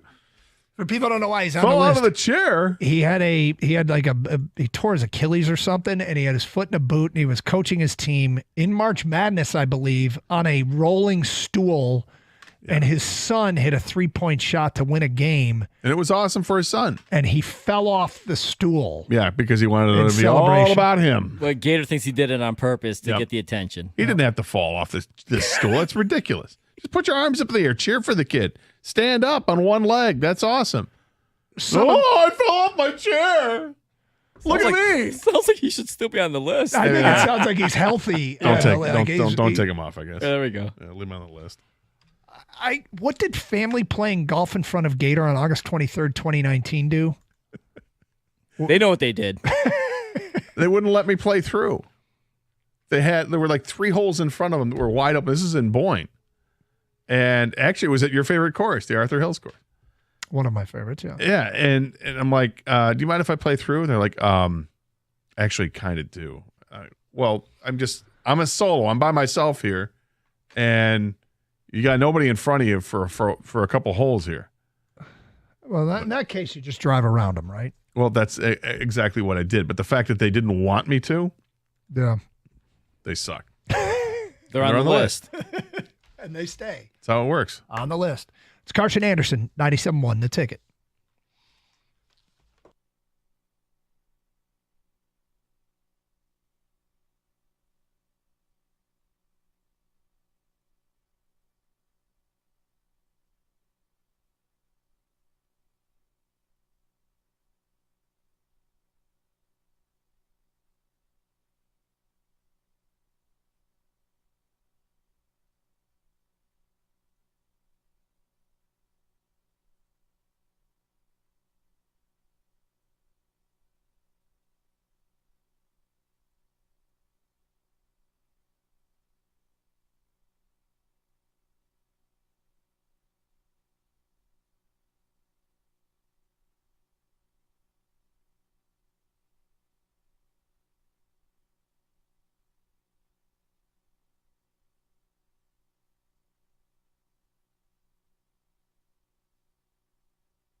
It's going to be heating up, so take your workout outdoors with Show Some Athletic Apparel. Get yourself some Show Some Athletic Performance hoodies or long-sleeve workout shirts today. I say it every day, treat each other with respect, and Show Some was founded on respect. Respect for your commitment, respect for your competition, respect for putting in all the hard work. Like our hockey and basketball teams are doing right now, Show Some is a Michigan-based company. They offer the highest quality shirts, sports bras, leggings, shorts, and more. Use the discount code Doug at checkout. Go to showsome.com. That's SHOSUM.com. Okay, Gator. Look, there is a Armageddon scenario that people. I almost don't want to feed into this because I feel like it's going to lead to dead panic. Jeremy Fowler on Get Up was talking. The ESPN football writer was talking about Myles Garrett. And we've talked about Myles Garrett a lot. Yesterday, if you missed the beginning of the show, we played a whole bunch of sound bites from Lions GM Brad Holmes. And if you were looking for an implied message, the implied message was, I thought, hey, we're going to have problems signing our own guys, let alone signing our own guys and adding a $20 million player. So you might want to tap the brakes a little bit. And he was asked directly, do you think it's possible to add a high-end edge rusher to your mix? And he said, probably not. Now, it could all be gamesmanship, and we all understand that goes on. But Jeremy Fowler said the following on Get Up about the possibility of Myles Garrett going to the Philadelphia Eagles.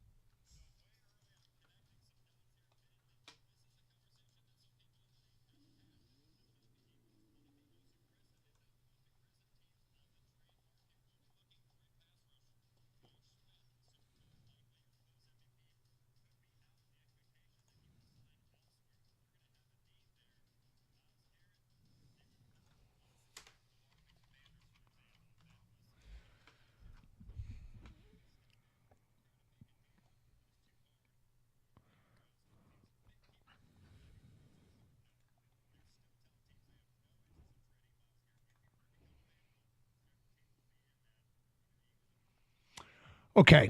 Him going to the Philadelphia Eagles will have people, I feel like, waving the white flag. The thing about the Eagles is they have significantly less cap space than Detroit. If Detroit's going to have problems doing it, and I feel like Brad Holmes is saying there's money that is basically already spent on bringing back our own guys that isn't reflected in our current cap situation, but is truly the reality we're in. Philly's got like a quarter of what Detroit has. If they've got everybody locked up that they want to have locked up, there's already talk about them, that Darius Slay is done there. You heard Josh Sweat might be done there. And they got Zach Bond, who's a free agent. So he's very good for their team. There are guys that they could be done with. Didn't their one offensive lineman just retired? I didn't see that. If they did, I'm okay. But that, I mean, I'm not sure I want to take calls the day after that happens. I don't feel like taking calls after, like this, if like the season will be over. If Myles Garrett goes to Philadelphia, I feel like the reaction would be, well, this season's over. Yeah, it's nobody wants to. I don't want to see that. But as we're talking this through, they could lose some significant pieces, though. If they're going to add Myles Garrett, yeah, that defensive line, which is scary to begin with, just got even scarier. Yep.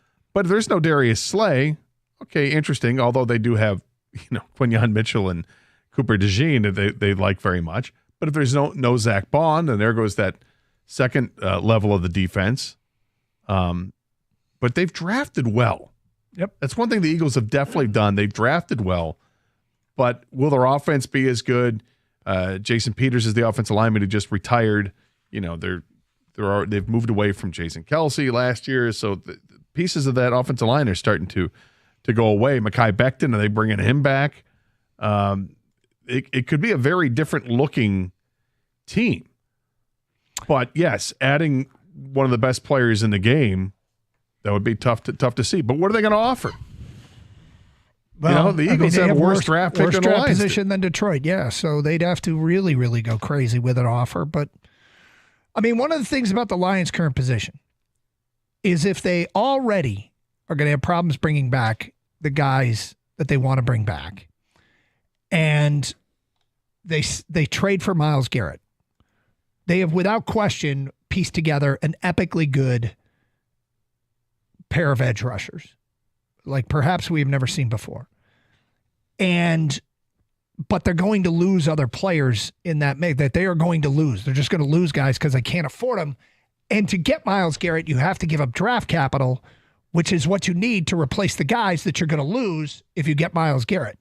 And if you are Brad Holmes, I don't blame you for trying to either A, downplay the expectation, but B, more importantly, find multiple paths to Super Bowls. I want there to be multiple paths. Hey, if we can get Myles Garrett for our price, great. We're going to go win the Super Bowl with him.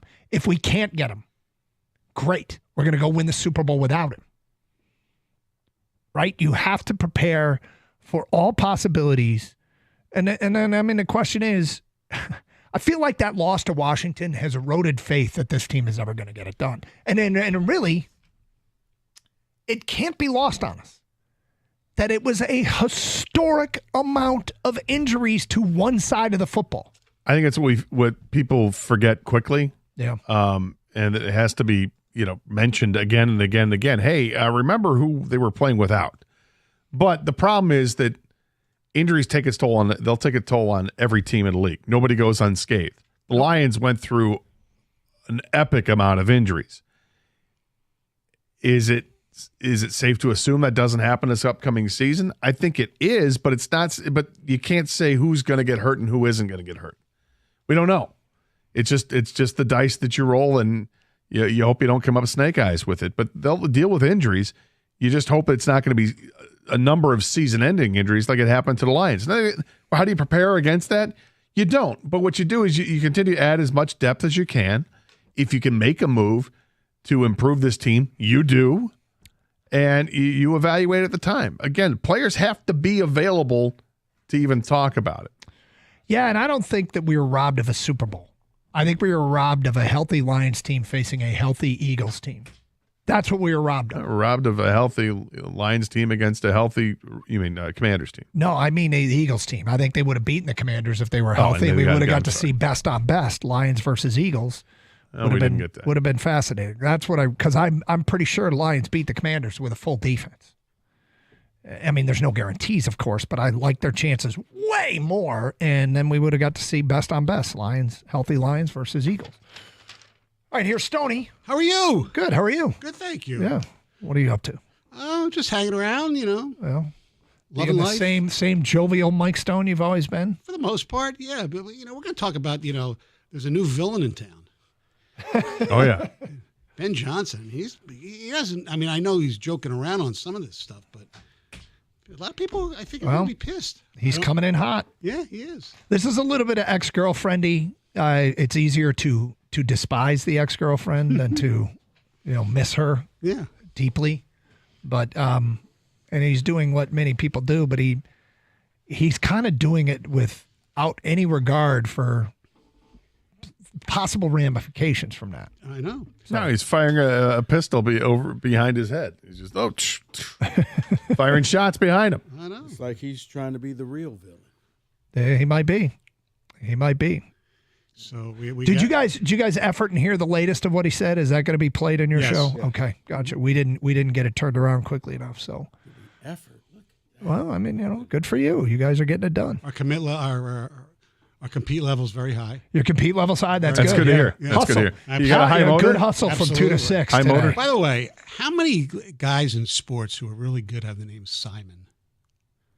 Is he the only one? Or am I missing somebody really obvious? Like first name the dude from the Wild last night? No. Simon Edmondson. He was on the Red Wings. Simon Edmondson? I thought don't the Wild have a Simon? I don't know. They might. I think they do. How about Simone Biles? Does that work? Does Simone count? Simone Gagne, French hockey players with the name Simone. I don't think that counts. Because you think of Simon, you just think of Simon Bar Sinister, right? I'm completely crossed wires. Simon Bar Sinister from Bullwinkle, wasn't it? I think of a brain game from a childhood. So. Oh yeah, Simple Simon. Yeah. Yeah, I completely went brain dead. And I was thinking of Marco Rossi. Why I thought that was Simon, I don't know. Wow. Michael Stone, ladies. Well, you can put together the definitive list of elite Simons. Next. Have a great show. Simon Says. Good left wing. Keep going, Mike. Keep going. Don't stop. I won't ever change. You got 4 hours, man. Stay Don't safe. stop. Treat each other with respect. 97.1.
Tigers ace Tarek Skubal tossed his first game action of spring this afternoon. He threw 2 innings while allowing a single hit and no walks while striking out 1. Tigers manager A.J. Hinch joined FanDuel Sports Network Detroit earlier during today's game and spoke about the players' reactions to the new automated strike zone.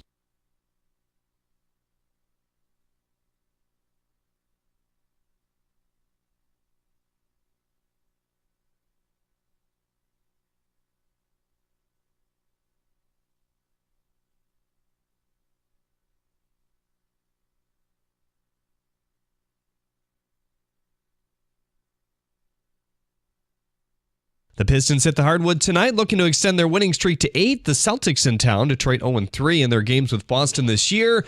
Hear the opening tip right here on 97.1. The Ticket at 7. 23 points per game scorer Jaylen Brown is questionable with a thigh contusion, while Porzingis also shares the same designation with an illness. On the Pistons side, veteran guard Dennis Schroeder questionable as well with ankle soreness. Once again, 7 o'clock the tip right here on 97.1. MSU and Maryland battling tonight, a big game in the hardwood in the Big Ten as well. That's coming up at 6:30. At the Corwell Health Sports Desk, I'm Jeremy Otto. For more, go to 97.1 The Ticket or Odyssey.com.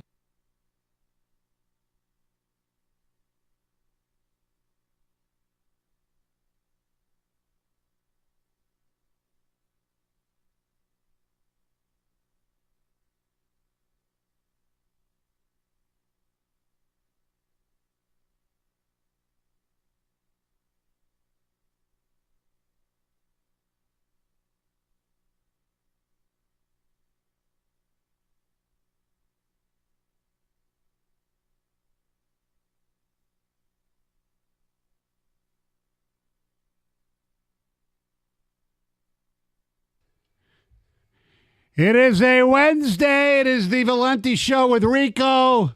You're subject to me again. For Mike, that would be Stoney. Kenny Cott, the Hatchet Man, is here. There's Evan. How you doing, Ev? Jeremy Otto with the updates. Raining outside today, huh? A little bit? Snow and drizzle. rainy. You know what? We had 250-degree days. I know. I'm not complaining.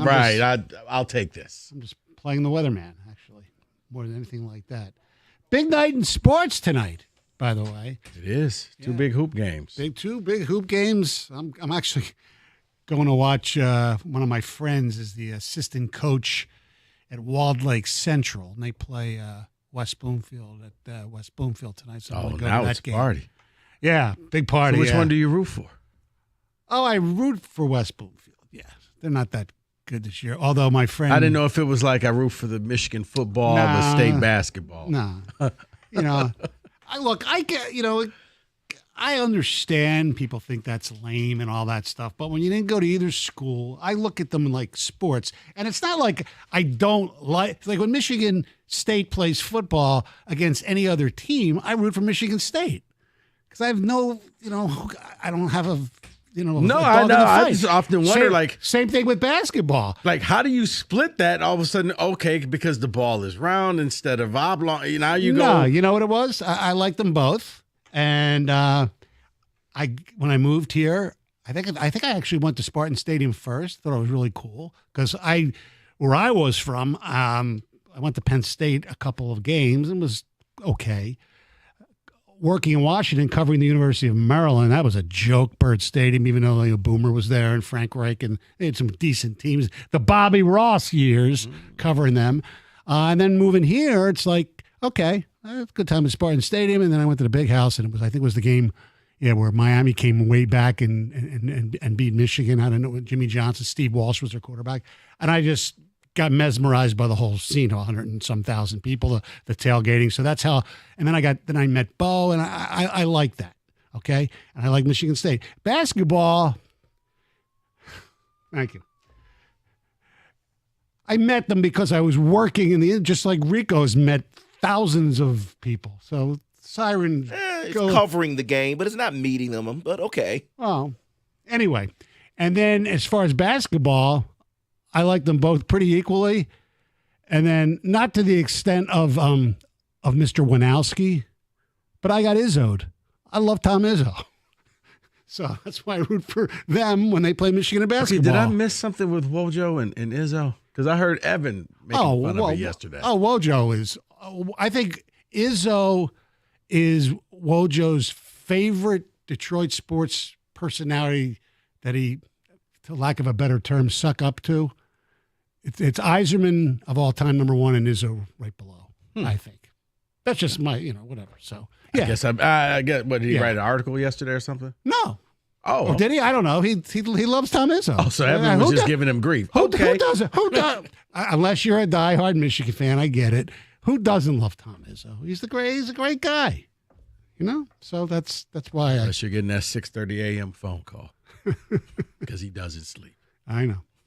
What did you mean when you said that? You go listen to it again. Okay.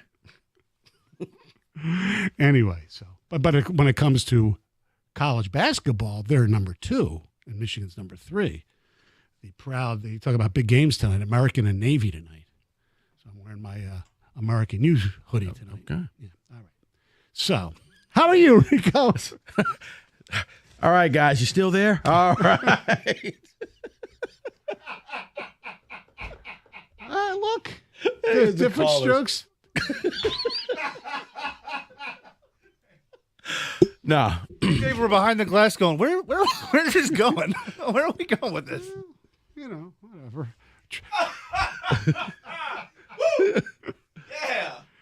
Hey, it's okay, because you like to have a lot of fun BS talk. And speaking of BS, I'm not going to use the same analogy that I did last week when talking about number 28 in your lineup card, Javier Baez.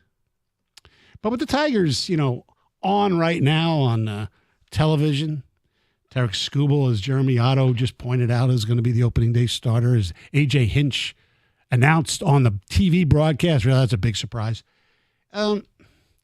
The Javi Baez stuff. Here's the question, Rico. As Tiger fans, I know everybody I think in this town is basically in lockstep of, we don't want him on the team. You know, they paid $25 million for him. He hasn't performed near what he's being paid. Yeah, he might be a good guy in the clubhouse and all that crap. Fine, whatever. But we made the playoffs basically without him. We won a series without him. Team got better without him. We're ready to move on without him. But they are not yet, depending on his health coming back from the hip surgery. So let me ask you this. 248-539-9797. Are there people out there, like when the Tigers play in Los Angeles on opening day, if Javi's part of the team, batting number 28, Javier Baez, and you're at home. Javi Lopez plays for your old team, the Braves, used to. Anyway, are you cheering? Do you want him to get a hit? Or are you saying, you know what? If he sucks, it's the faster he's out of here. Stoney, I think, and you know what? We just asked you to you know what? It's okay. Be honest. It does not mean you're less of a Tigers fan. I know you want to see the Tigers win the World Series, but sometimes an athlete hits a point you just don't care and you want them gone. You cannot root for them. You want to see their demise. You look at Javi and you see the negative WAR. You look at Javi and you see the 551 OPS. You look at Javi and you think of the meme of him being struck out by Sister Jean. You look at Javi and you just think about all this team got better without him. They actually took off and made the playoffs. So when Javi eventually gets back in that lineup, are you rooting for him because you are a Tigers fan and you're like, you know what, I can put aside my petty differences. I want this man to succeed because it means the team succeeds. Or are you rooting for him just to fail so that it's finally enough that the Tigers will just cut the check and just buy this man out? 248-539-9797.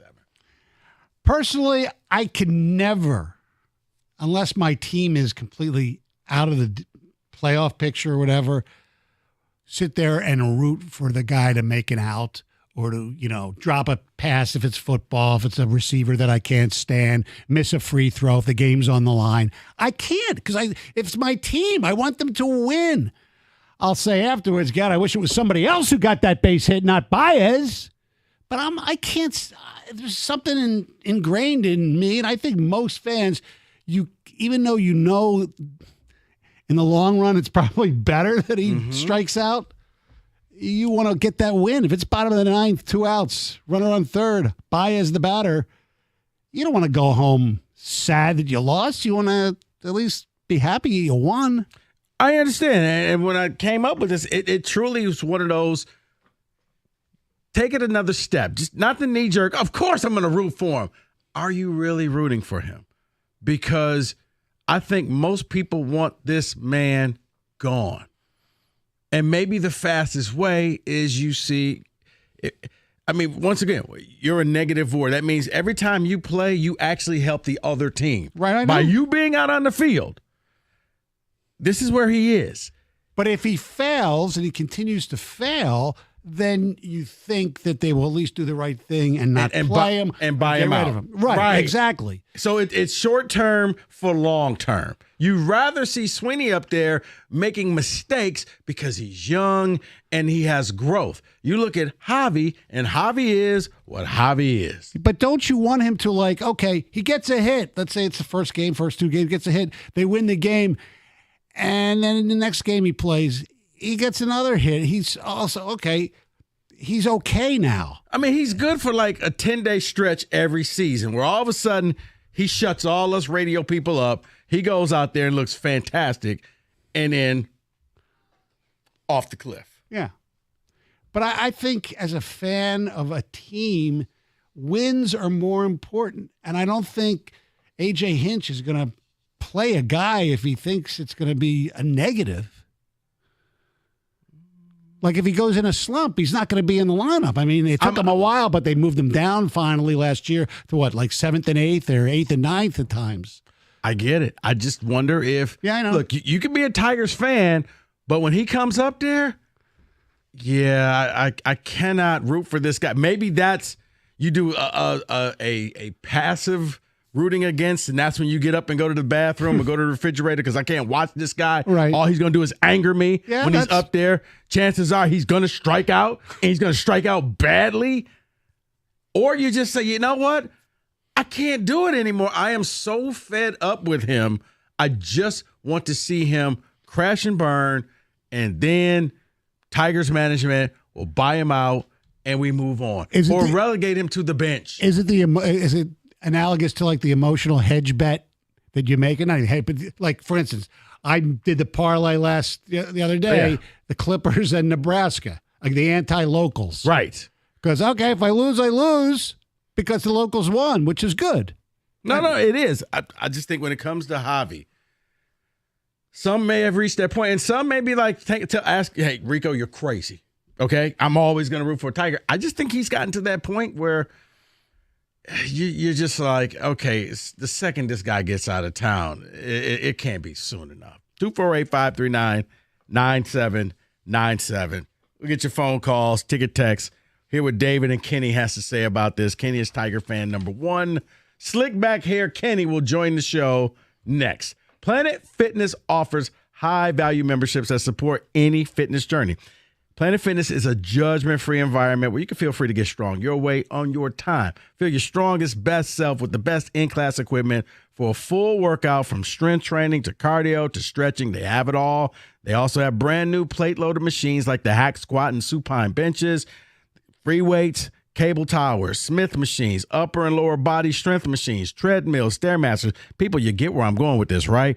And they got convenient hours to fit your schedule on your time. So that means you can go in the morning, you can go at night. There's really no excuses. And if you need a little extra assistance, free fitness training. Free. Key word. Free fitness training from knowledgeable trainers who focus on you. You get all of this. $15 a month. $1 down, $15 a month. Head over to any of the local Planet Fitnesses in the Metro Detroit area. There's 50. Or you can go online, or you can just simply use the app, the free Planet Fitness app. Look, we're all strong on this planet, Planet Fitness.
248-539-9797. Still ahead on the show.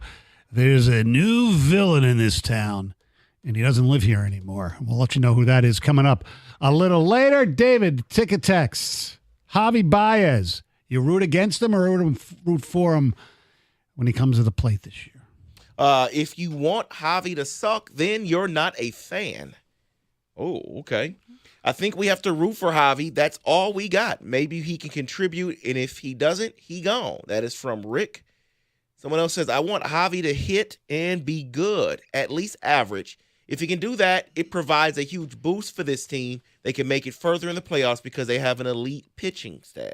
I think we all want – but the bar has been lowered. Can you just be average? Because right now, you're not. Right. As I said, right now, when he's up at the plate, I know I'm not the only person that thinks of that Sister Jean meme of her striking him out. I can't be the only person thinking about that. No, you're not the only person thinking about that. And here's what it is. It's not hard for me to root against someone that's on my team. If I don't like you or you're a detriment to my team, I will easily root against you. But I think this situation is different for me. And you all mention it, the buyout. I don't think that's ever going to happen. So because I don't think that's going to happen, I think I'm stuck rooting for him. I have to root that he plays well, that he hits for average, that he's better defensively, because I think we're stuck regardless, so he better help. Even though he's going to, in the end, he's going to end up disappointing you. Correct. Night in and night out. You're exactly right. I'll be yelling at the TV because he won't provide anything. But I don't think he will be doing that because I don't think they're going to put him in the lineup if he sucks. So you think that if he doesn't hit well, he's not good defensively, they will sit him on the bench? Yes, absolutely. He'll play like once a week. So he's okay. That's it. You're probably right. It's just all that money just sitting on the bench, not helping them. That's why I made that analogy last week. You're paying a certain amount for a POP, a pile of poop, and you want the poop out of your house, even though you paid for it, because it smells your house up. That's why you got to get rid of it. So I'm kind of a combo platter between what David said and what you said, Stoney. As long as they're in a playoff type position, I can't really root against him. I want them to succeed because I want the team to succeed. Right. But also I agree with David that I don't think they're ever going to buy him out. So I think we're just stuck. I think we're forced to. It's out of our hands. Yeah. Which most of the time it is out of the fans' hands anyway. That's what people don't realize. I don't think, especially in this town, the owners really listen to the fans that much when it comes to decisions on the field or the ice, right? No.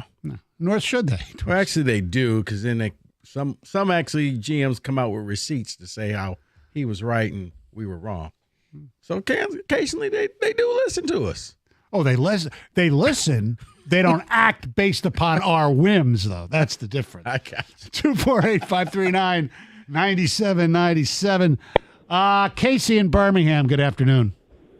Good afternoon. I'm with kind of on David's level because, especially early in the season, I just don't want this team to get into the hole that we've been getting in the last few years because, let's be honest, we used up our just can't lose luck that we had towards the end of last year, that you're not going to hit that level of success at any point in the season again, most likely. So just be average, or best case scenario, better than average, and maybe we can trade them.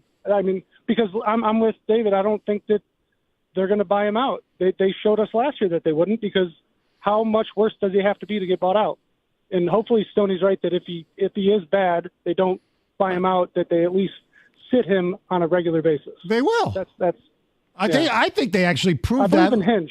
I just don't believe in management. Right. Well, they proved that last year.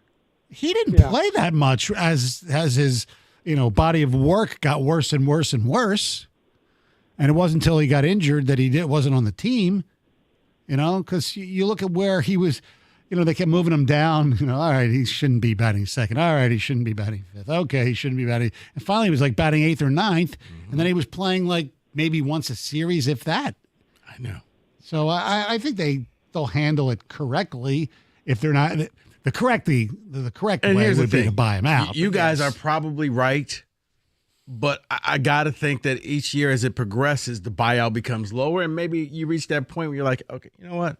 let's just go ahead and cut this check. Yeah. Let's just go ahead and do this because it's almost the point of why are we holding on to this guy again? Right. I mean, the thing that really solidified this point to me was when he went on the IR, he went and got the surgery done, and the team immediately took off. Now, I know one may not have anything to do with the other, but they got good. Sweeney played really good defense, too. And you're starting to think to yourself, what if they would have did this earlier? What, may they have gotten a better draw in the playoffs? Like, okay, could this have started earlier, but it just happened to happen right when he leaves the team. They get hot. They become fun. You enjoy watching them. And it's not like, okay, you're happy for 8 batters, and then one batter comes up, and it's just a collective groan and sigh across the entire city of Detroit. Javi's up to bat.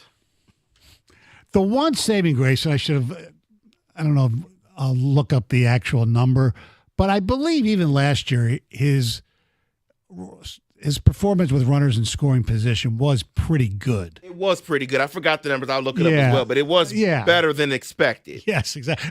In fact, I do remember I was like stunned because how could a negative WAR player be good with runners in scoring positions? It just seemed so absurd to me. Kyle in Northville, you're a 97 on the ticket. Hey guys, Hi. I think everybody's looking at this wrong. Forget about the dollar amount; it's a sunken cost. Right. What if in a scenario, right? Sweeney's our everyday shortstop. Young is our everyday third baseman. Javi is the right-handed platoon player for Sweeney, and then your defensive replacement late in games that can play second, third, and shortstop. I mean, he's a veteran guy. He's a good clubhouse guy. We're not getting the $25 million back. No. I would rather have Baez coming in late in the game than, say, Zach McKinstry or Ibanez late in the game. Give Javi a chance, especially with the runners in scoring position numbers he's been able to put up. Oh, that's a good point because his defense is probably better than even Torres is at second base. It's definitely he could probably play third better than Jace Young can for defense. But Sweeney's a very good defensive player. But if you take his bat out of the lineup, that does make sense. And the other thing about rooting for them to for him to fail, it's almost like when you're rooting for your team to tank.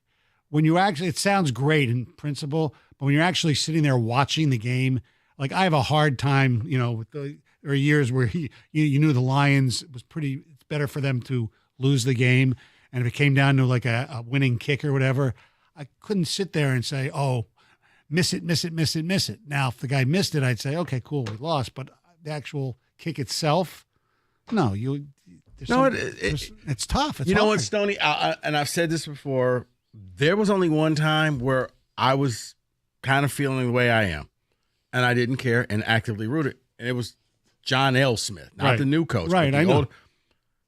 I wanted him gone, and I sat there and was like, okay, I can't watch these games. And when I did, I was rooting for the other team because I did not want him to have any late success that could save his job. As a matter of fact, when they had the comeback game against Northwestern. Oh, right. That was the Stanton game, right? I was so angry because I thought it was going to save his job because he set a record. And they're like, well, maybe let's pause. No, he stinks. He's garbage.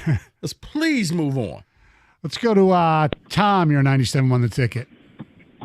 Hey, guys. How you doing? Love Good. the show. Thank you. The one item I want to bring up is sunk cost. So upper management should know that sometimes you just got to let it go. It's like going to a restaurant, you get your dessert, and it's not good. You paid for it. So it's gone. You don't have to eat it all. Right, like, exactly. Let it go. Exactly. So with Baez, it's gone already. So just let him go. Like, what are we doing? He can't earn it back anymore. It's nasty dessert. Well, if you get rid of that nasty dessert or the pile of poop, whatever way you want to say it, but we have to still spend some amount of money to replace that spot on the roster. So actually, it is costing us even more. I don't think they act that way, but I do think you're right. It's called a lost leader. Sometimes, even if you're a lost loser, you got to take the loss and move on, which they show that they have no desire to do. So since the season starts, whenever he's healthy, see what happens. And if he sucks, see ya. Or just we'll see you, once a week. 97 won the ticket.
Two four eight 539-9797. Still on the program. Is it a life-changing decision that Kenny Cott has made? We'll get into that a little bit later. But right now, it's time for Football Today.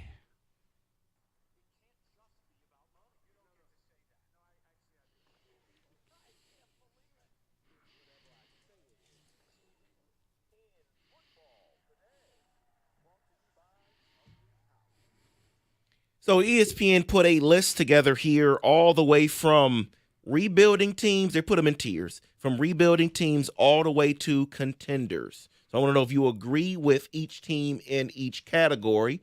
So I'll put the rebuilding teams together. I don't think you would disagree with any of them. It would be the New York Jets, New England Patriots, Giants, Titans, and Panthers. Yeah. Yeah. A lot of bad football teams there. Who comes out of it first from that group is my question. Give me Panthers, Titans, Giants, Patriots, Jets. You know, I'm going to go out on a limb here, Stoney, and maybe it's recency bias, but I think Canales finally reached Bryce Young. And I think that maybe you see the Panthers. Bryce Young wasn't the waste of quarterback we all thought he was. And he was no C.J. Stroud, and it was just like, oh, because all of a sudden it just seemed like every game he got shorter and shorter, and we were just like, this guy can't play. And then at the end of the season, the tide turned. I'm going to go with the Carolina Panthers. That's a good one, especially since they play in a weak division. Yes. I'm going to go with the New England Patriots because I believe that Drake May is going to be pretty damn good. And the other reason is I think Mike Vrabel's a great coach. So that's who I'm going to go with. So the new coach, new direction tier, just two teams, Jags and the Saints. Which new coach works? The Saints coach or the Jags? Or maybe it doesn't matter in Jacksonville because it's just the structure is just so weird. Go ahead, Stoney. I'll let you go first. Well, let's see. So the Jags with Liam Cohen, Mr. Duval, he's got Trevor Lawrence. Is Trevor Lawrence ever going to be who we think he was going to be? They got a really good receiver in Thomas. The Saints, who's their quarterback? Is Derek Carr coming back? Kellen Moore has got a really good offensive brain. Negative $71.5 million in salary cap space. Yeah, I'm going to go with the Jags because once again, crappy division. Yeah, I'm going to go with the Jags as well. Just to summarize it, they have a quarterback, and we think they have a quarterback. You know what, Stoney? Even a half-eaten sandwich is better than nothing. That's true. So they have a quarterback. The Saints don't. So this category is called the This Could Go Either Way. 3 teams. Cardinals, Bears, Dolphins. For this coming season? I'm going to say it's the Dolphins because if they don't do anything this year, McDaniel's gone, that whole thing is done. Tyreek Hill will end up somewhere else. And Tua, who knows what the deal is with him. I'm going to say it's the Miami Dolphins, despite the fact that they got the top grade, I think, in the NFLPA poll about teams, how they treat their players and everything. I want to go with the Cardinals because I look at Kyler, and I think he finally realized that Marvin Harrison Jr. was actually on his team. And he's starting to throw the ball. For the first 5 games, he literally got up to why do you think I need to throw him the ball? Because he's good? Yeah. You want to win? Are you serious? I'm going to go to Bears. Caleb Williams and Ben Johnson, I think, are going to go together like peanut butter and jelly. I think they're going to get things done. And, yeah, I think that you finally have a coach, Stoney, who can get the best out of this team instead of a coach that it was fighting for his job. The Bears last year reminded me of the last year of the Quintricia. They were more concerned about keeping their job than building a team. When you saw the meltdown here on Thanksgiving Day, I knew you got to fire this man. I know. You can't let him give it. Even though it's a 35-minute flight, you can't get on this flight. We got you a first-class ticket somewhere else. You can't ride a team plane. I'm going with the Bears. The next category is stuck in QB purgatory. I'm going to give you the 2 teams. Which team gets a QB first? Cleveland Browns, Las Vegas Raiders. And I mean, when I say a QB first, I don't mean they may get Stafford. I mean, it works out to where they're a winning team now. I'm going to go Raiders. New management. You got Brock Bowers, so you have pieces there that I think it's almost attractive to a quarterback to go play there. And let's face it, you're in Las Vegas, you're in a dome. Cleveland, you got a great defense, but That's a great point. I mean, you want to play out in Cleveland, and you're known for constantly doing dumb things. Like, I just don't understand how the two teams in Ohio, professional teams, just don't seem to get it. They don't understand football. And they're going to have to, both teams are actually going to, I assume, draft a quarterback, if they're both there. I think if a quarterback is there I don't think Cleveland may not. They got the second pick, and they may pass. If a quarterback is there for the Raiders, I think they'll take, especially if it's Shedeur Sanders. Right. I think it's perfect for them. Well, who would Cleveland's quarterback be? Would they go get Sam Darnold for a year or two? Or I think that Cleveland probably would go and get a free agent quarterback and hoping to maybe get an Arch Manning or somebody next year. So let's just kind of write this year off they've been writing off a lot of years. Oh, I know. But I think they're looking at it as, well, just play chess and make moves for next year. Right.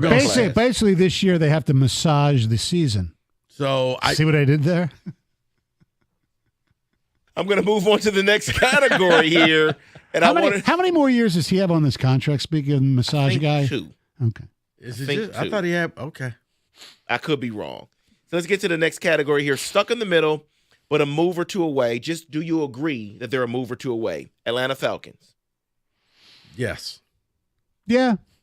Dallas Cowboys. No.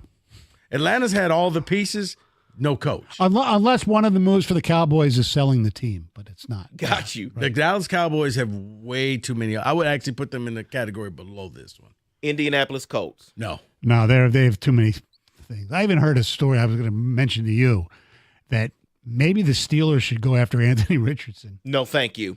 San Francisco 49ers. Yeah. Actually, yeah, they're about a move away. They got to figure out O-line. They got to get replace some older players. So, yeah, they're about a move away. We can't get Richardson because if he taps out, Cam Hayward will kill him. And I mean that. Yeah. All right, let's get to the actual categories that matter here, okay? Contenders. I want to know. Wait, the Niners aren't in contenders? They had one bad year? Correct. They're not. They're one move away. But one or two. David, they had a bunch of injuries. They're one or they were injured. Stop it. Stop and if all those guys weren't injured, injured, they would be winning. Stop it. All right, let's get to here, okay? Teetering contenders. Let me know if you agree with this. They couldn't make. Okay. Bengals. Yeah. Because Steelers. the thing with the Bengals, it depends who they re-sign. Correct. So that's what I'm saying. Teetering, they could go the other way. So the the Bengals should be more than one. Bengals should actually be one move away. Like I'm crying foul. Swap the Steelers with the Niners. I agree you guys with you. are a move away. A quarterback away, yes. Well, we're teetering because if we get the right quarterback. You're not teetering. You're a move away. No, if we get the right quarterback, we teeter to the right contender category. Next, Houston Texans. I think they're teetering teetering in a good way because they had a bunch of injuries. All their wide receivers pretty much died out on the field. Yeah. See, this is the next category that I think the Texans should have been in, which is need a postseason breakthrough. And this is the Packers and the Vikings. Well, the problem is the Texans always play on Saturday in that game that you don't want. It never fails. I know. Well, they did win one the year before. They did. So the Packers and Vikings, they both need a postseason breakthrough. You would agree? Yes. All right, let's get to the on the cusp, which is right under the serious contenders. You got the Ravens, the Bills, and the Lions. They're on the cusp. They're all on the cusp. They are. I mean, the Bills are on the cusp if they don't have to play the Chiefs in the AFC Championship game. The Lions are on the cusp if their quarterback doesn't, turn the ball over in a playoff game, and if they can get healthy. And what was the third team? Oh, the Ravens. Again, with the Chiefs. They got the Ravens are on the cusp if Lamar Jackson can pretend that the playoffs are the regular season. Call me a hater. I may move the Lions back because you got a brand new staff. I know Campbell sticks around. But the category under this was need a postseason breakthrough. They've already broken through. Yes. Yeah. Yeah, they did. So then the Just not final last year. Yeah, the final category is still major contenders, which is only 2 teams. It is the Chiefs and the Eagles. Are they the only two that are still contenders? Major contenders. No, I think the Bills are still a contender, a major contender. I think so is Baltimore. And I think the Lions still are a major contender. And I think, if somebody knocks out the Chiefs, and I know that's a big if, but then that's when the Bills or the Ravens would just step up and just be like, okay, finally. By the way, there was a team that I didn't hear even being mentioned. I did skip a couple because to get to the contenders. Okay, because the Chargers, they are a team. Yeah, the Chargers are in a category that they call headed on the right track, which is Broncos, Seahawks. Chargers, Rams, Bucks, Seahawks, Commanders. I skipped it because I wanted to get to contenders. See, I don't think the Seahawks are trending in the good direction because Geno Smith's still their quarterback. Well, yeah, Metcalf just seems like he wants out every day. Yeah. Now, that's going to be a blockbuster trade. If somebody can convince Seattle to trade him there and he goes to one of these struggling. Say he goes to the Chargers, I would say they move up to the contender on the cusp, maybe category. Yeah. Yeah, I'm saying if he goes to a team that, imagine. Well, I doubt if they trade him in division, but he goes to the Rams, likes to throw the ball. He goes to Denver, like places where they like to throw. He'd flourish. Yes, he would. I agree. And that is Football Today.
248-539-9797. Big night of hoops for two local teams tonight. The Spartans in College Park, Maryland, taking on the Terrapins. 6:30 tip-off. And I just found something out that I didn't realize pre-show. That because Maryland does not go deep into their lineup, they use about 7 guys have played double digits minutes, but there's 5 guys that play the most, including their outstanding freshman Queen. He's really good. But their 5 that they play a lot of is known as the Crab 5 because of the crabs in the state of Maryland. And I think that's a cool name, actually. 75% of the show thought it was a cool name. Yeah. Well, actually, I would say 80%. Evan thought it was cool as well. Yeah. Only one person did care for it. What was that, David? I went somewhere in my head and I didn't. I thought everybody else would. So sorry. It's cool. It's just. All right. What did you thought of some? I wouldn't call it a disease, but an ailment. Is that what you were thinking of? It is a disease, actually. I went there in my head. I'm sorry. Okay. When I heard that's usually crabs, my job. You know, I'm sorry. Exactly.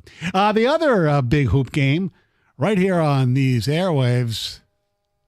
That's what happened with me. Yes. The Detroit Pistons go for their 8th in a row against the defending world champion Boston Celtics. We heard in the update, and we'll be updated again, that Jaylen Brown and possibly Porzingis, game time decision. Same with Dennis Schroeder of the Pistons. But more importantly, you know how he loves Mo Sider's number 53. Well, we've been told Kenny Cott will be wearing the James Edwards 53 Pistons, tank jersey, but he's taking off Edwards, and he's actually making it a Sider jersey. Wait. You're going down to the game? I am going down to the game. Yes. I'm paying customer Kenny today. I'm sorry. What? Yeah. Uh-huh. I told you, this team has roped me in such a way where I mean, they're not playing hockey afterwards, right? I'm aware of that. And usually when Boston's in town, everybody goes just to see Boston. But we have a good enough team where I think LCA is going to be buzzing tonight. Oh. David, is there any way you can get somebody to bring your teal jersey here for Kenny to wear? I'll rock the teal down. Will you go down there in a Pistons jersey? If one is presented to me, yeah. I was actually thinking about looking at the team store, maybe buy a hat. Oh.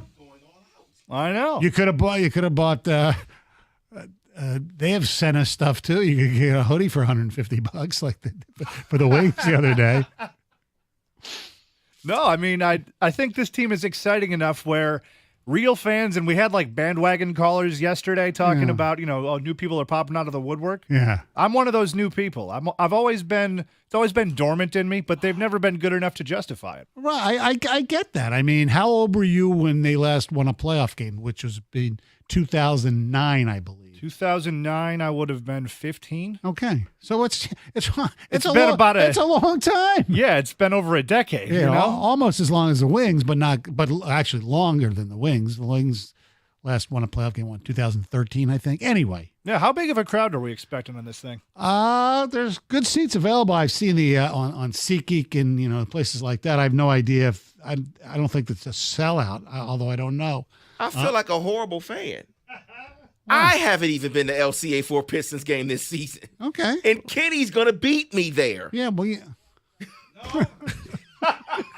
Opposite. Yeah. Well, you're seeing, a lot of times people go, like you said, just to see the other team. Yeah. But you're seeing the attraction is not the Pistons; it's a star on the other team. Right, and yes, and while the Celtics do have Tatum, and so you haven't been Brown, down there, David? No, I've been busy with some stuff and have not been able to get down there. Oh, stop it! Go Friday night. Get to see the Joker. I mean, you got good teams coming in here the next 2 games. I gotta take care of some stuff Friday. I'm going Saturday night with my wife and daughter. They only play Brooklyn though, but that's all right. I don't care. It's a Saturday night downtown. So I think the place will be buzzed, especially if it's a close game early, and then people get into it, and you get a chance for you to see as we called him yesterday, the Cade Crusader. Yeah, he's the Batman. You just need a Robin. Kenny, if it wasn't, I had to watch 2 games, I would actually come down there just to watch you enjoy this game. I mean, you could get slick back hair, Kenny. And you're gonna miss out, man. Are you going to yell shoot the puck? I'm gonna, yeah. I was asking you guys pre-show, is there a basketball equivalent to shoot the puck guy? Yeah, that's a foul, guy. That's a foul, ref. Yeah. That's a foul. Everything's a foul. Right. Tip off. Foul, ref. Right. And the players are actually worse Yeah. than the fans when it comes to that. Call a timeout. That's a foul. That's the guy you don't want to be sitting in the No. same section as or in the No. same row as. Yeah. Everything's a foul. Like, actually, that was a foul. No, it wasn't. He punched him. So for the record, I should not yell "that's a foul" every time. You should. I want you to. I'm not going to do that because I don't want you to do shoot the puck guy when you're the hockey. I'm going to sit next to you and go just shoot the puck. No, here's what I need you to do. I need you to do what the players do. Yell down to the bench. Replay that. Replay. Oh, yeah. Replay. Oh, Replay. yes. Do that Yes. every time. Right. Yeah. That little signal. Just take your, just do this. Yeah, because if the game's too quick, you just have to get a few replays. It'll slow it down to a crawl. So that's a foul, and then the hand gesture Yes. with the replay. Exactly. Oh, wait. And then you got to have both hands in the air every time a three-pointer shot. Oh! Every Yes. time a three-pointer shot, you got to have your hands up there just to go either cheer or go, Right. oh. Right. And every time Isaiah Stewart lays some lumber on somebody, you got to say, good check, Beef Stew. All right. I'm learning here because I want to be as educated as possible when I go down to this game here, you know? I don't want to be in the dark. Oh, man. This is what I I can need say that. something after he said that, but I know. I'll leave it alone. I know. This is where we need that drop from Coming to America. Yes! In the face! Would it be out of pocket for me to yell that? Because I feel like that's a funny quote either way. So when was the last time you were at a Pistons game? At a Pistons game? Was it at the Little Caesars Arena or was it at the Palace? It was at LCA. It was a couple years back. I got tickets through a friend. I mean, I didn't buy anything. Right. So, but yeah, I showed up. I went with him. All right. But yeah, no, I haven't. Before that, maybe the Palace. I know it's been forever. But that's how long it's been since this team has been any watchable. I know. So tonight, big game, going for 8 in a row, beat the Celtics. It'd be wonderful. It'd be wonderful if it was on national TV, but for some reason they're showing Philly and the Knicks.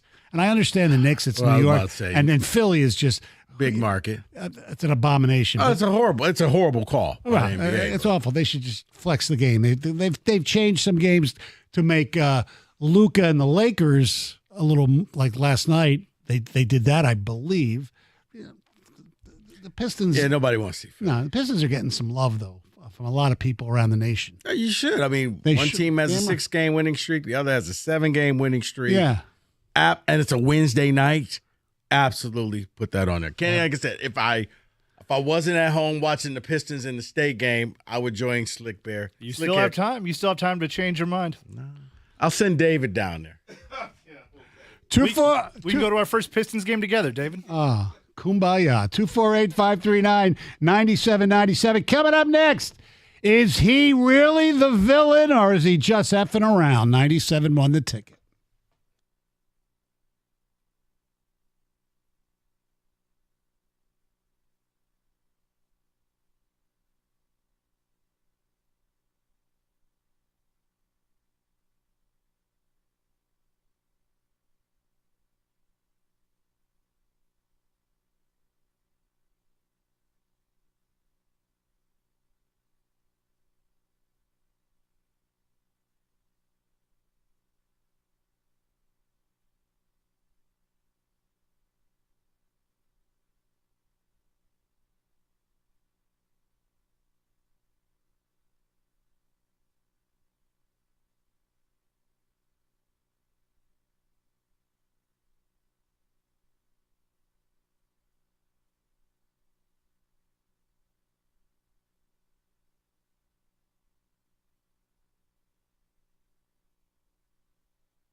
Tigers ace Tarek Skubal threw 2 innings of scoreless ball today in his spring training debut. A.J. Hinch joined the broadcast. He said it was breaking news that he should name him the opening day starter. Free agent signee John Brebbia also made his Tiger debut and allowed 2 hits and an earned run here today.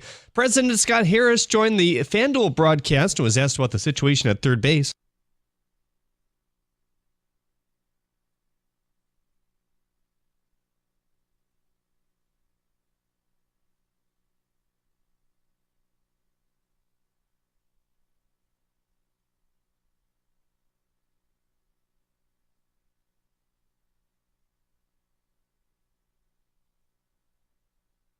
Tigers trailed the Twins 4-0 in the end of the 8th inning, I should say. You can hear the rest of the game on the Bet 1270 as well. Hyu Lee batted second. He had a strikeout and 2 at-bats today.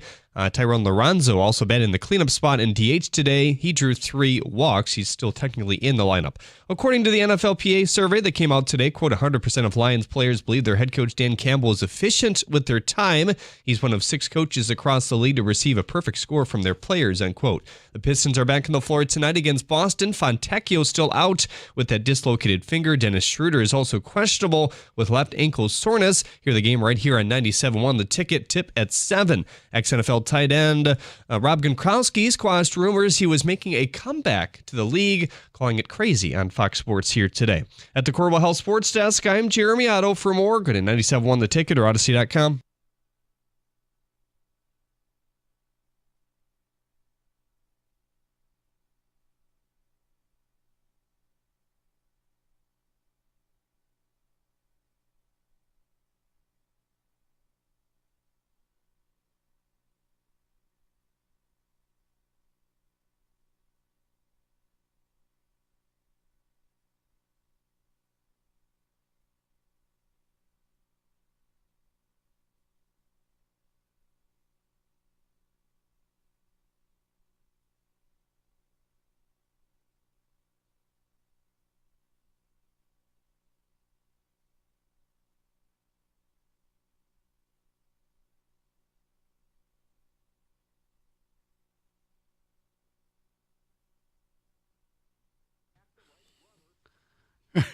I never heard that one before. I like that.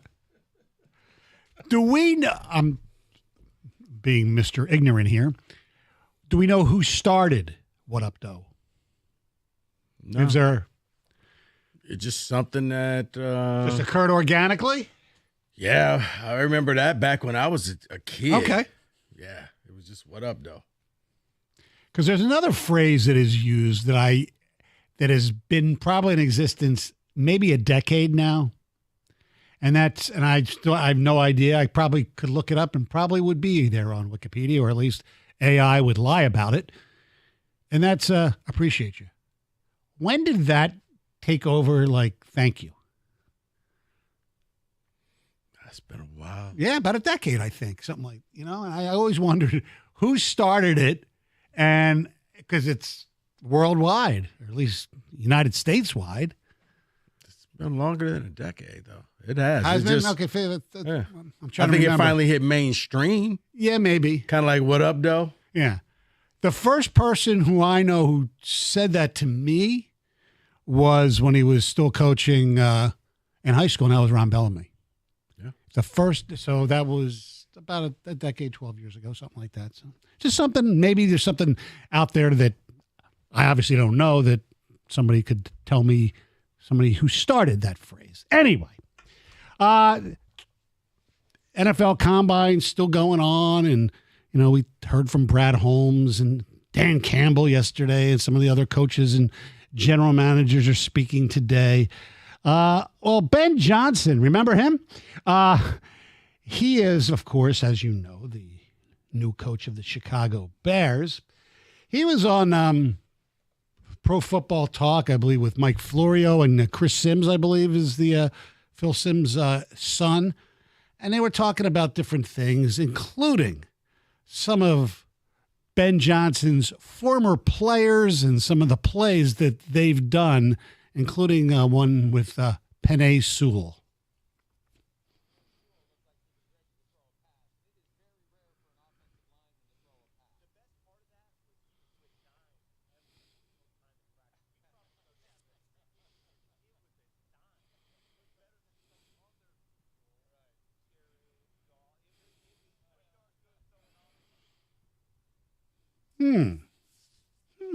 Now, is he throwing malicious shade? Because he's showing shade, okay? But is he throwing malicious shade towards Jared Goff, or is he just effing around with his buddy Jared Goff, who happens to be the quarterback of Ben Johnson's main rival now? You know what? I think it could be somewhere in the middle. I think that he has a good relationship with Goff that he could say this, but it looks bad because Goff can't really respond. So it's just Ben Johnson piling on day 2 on Goff. So this was so – I thought it was so over the top that we had to sit and make sure it wasn't AI. Right. We're like, okay, wait, are we getting fooled here? Like, he wouldn't actually mention him by name, would he? Yeah, it's gotten to the point, I understand he's pandering to the Bears fans, but this is a little over the top. At some point, just talk about the Bears. You don't have to talk about the Lions. You don't have to talk about anything bad about them. Just hype up the Bears. Hype up Caleb. But to sit here and basically say from the stuff yesterday and today, right? You're just kind of crapping on your team. It makes people feel like, okay, did you really like it here? Like, seriously, the body's not cold yet, and you're sitting here taking a victory lap just about. It sounds like you couldn't get out of town fast enough because you were just playing and had a bunch of pathetic people running your offense. It was, you couple that with, and you alluded to something he said yesterday at the podium.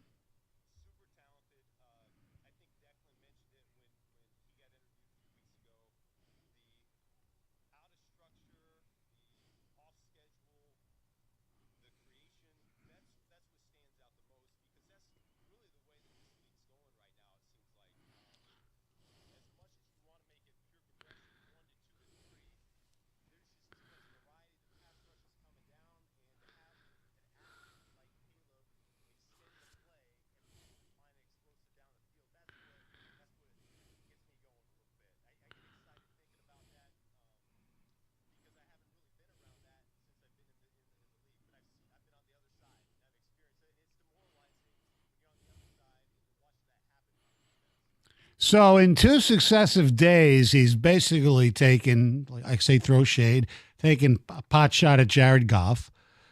This one you just heard is about the mobility. I personally think if you're going to sit there who he's taking a shot at that one, I think it's more over Aaron Glenn's defense, because he said, I'm on the other side watching our defense get shredded, and they were getting shredded by sometimes quarterbacks that weren't that mobile anyway. See, I'm thinking it's both, because he talked about, not having a mobile QB, and right. We all know that's one. Hey, look, trust me, that's been one of the biggest knocks on Jared Goff. He can't scramble. He's not mobile. Right. But it's like, okay, what are you doing? And then I got to thinking about it, Stoney. Is it really that out of character for him? Is this really that out of character for Ben Johnson? Because he kind of did this when he was here. He kind of did a lot of jerk things while he was here in Detroit and running up the score and doing the trick plays and doing all of this stuff. But you loved it here. But now he's gone. And, man, you are now feeling the brunt that you are on the other side. Because is it unnecessary? Absolutely. You didn't have to. Off the top rope, and you mentioned his name. The fact that he mentioned his name got us to thinking, like, is this really real? You're saying that Sewell threw better balls on the run than your quarterback in practice. Wow. As far as the play calling, running up the score, yeah, there were his plays that he and members of his staff and Dan Campbell came up with, and he called them during the game, but Dan Campbell could have prevented that if he didn't want him to run those plays too. So it's not all Jared Goff running up the score. He could have, but I mean, I don't know the hierarchy. Especially the Dallas game. But I think Dan Campbell's one of those coaches where Ben ran the offense. I have the power to veto, or if there's a play that I want you to run, or fourth down plays, I'm calling those. But Ben was just kind of running his own thing, and it just, he did some real Richard type things while he was here. And now he's going to Chicago, and he's real. I mean, he started off, remember his press conference, he blasting Green Bay. Yeah. And I know what it's like. And I was like, dude, you weren't the coach. You were the assistant coach. And then it just kept going on, and now he's taking shots at the Lions. Did he take shots at the Vikings yet? Not yet. Well, it's Not interesting. His general manager in Chicago, remember when Ryan Poles took the job? He said something about we want to rule and own the NFC North. Ben Johnson's doing it in a different way. See here, a less diplomatic way. Correct. And here's the thing, and I'm gonna read this text because I wonder if other fans agree with this. This is Eric in Detroit. I'm loving what Ben Johnson is doing. Someone who knows JG best is finally telling the truth. Jared Goff is pedestrian, and as long as Jared Goff is the quarterback of the Lions, the team is wasting the offensive talent they've accumulated. Look, sad to say, there's a lot of people that feel that way. I understand that. It's now I know it wasn't popular in the last 2 years. It's freaking late February. We're already having another Jared Goff. Is he good enough discussion? Okay, he crapped the bed in the playoff game. Yes, Jared Goff is still a top 10 quarterback in this league, and you could win a Super Bowl with Jared Goff. I'm sorry, you can. Okay, but Stoney, does it hold any weight that his former offensive coordinator basically is saying, thank God I finally have some talent. Thank God I finally have a mobile QB and I got somebody. That has to hold a little bit of weight. Look, there's some truth in jokes. It's why comedians' jokes hit so home, because it's like, oh, okay, there's some truth in that. Him joking around, but I do feel a little bit of it's true. Okay, I finally got a quarterback that I can get creative with. Well, he should say, thank God he's got a mobile quarterback because of the offensive line he has in Chicago blows. He had a really good offensive line here, and it all fit together. Look, is Jared Goff as good as Patrick Mahomes or Josh Allen or something? No. But he's a top 10 quarterback, and you can win with Jared Goff. Can you? Yes. What has shown us that? Because in history, in fact, it's shown us that you can. With the Rams, he couldn't win it there. With Detroit, he can't even get them there. Okay, was it his fault they didn't beat San Francisco? Or was it freaking Josh Reynolds' fault that the ball was right in his freaking hands and he dropped the ball? Well, if you go off schedule a little bit, like Ben Johnson is saying, maybe you don't need that at the end of the game. Maybe you just run and pick up the first down. Well, so let's ask this question. How about this? For you Lions fans out there. Is this just Ben Johnson embracing the villain role, or does Detroit have a golf problem? Did Ben Johnson, is he saying the quiet part out loud in a joking manner? 248-539-9797.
248-539-9797.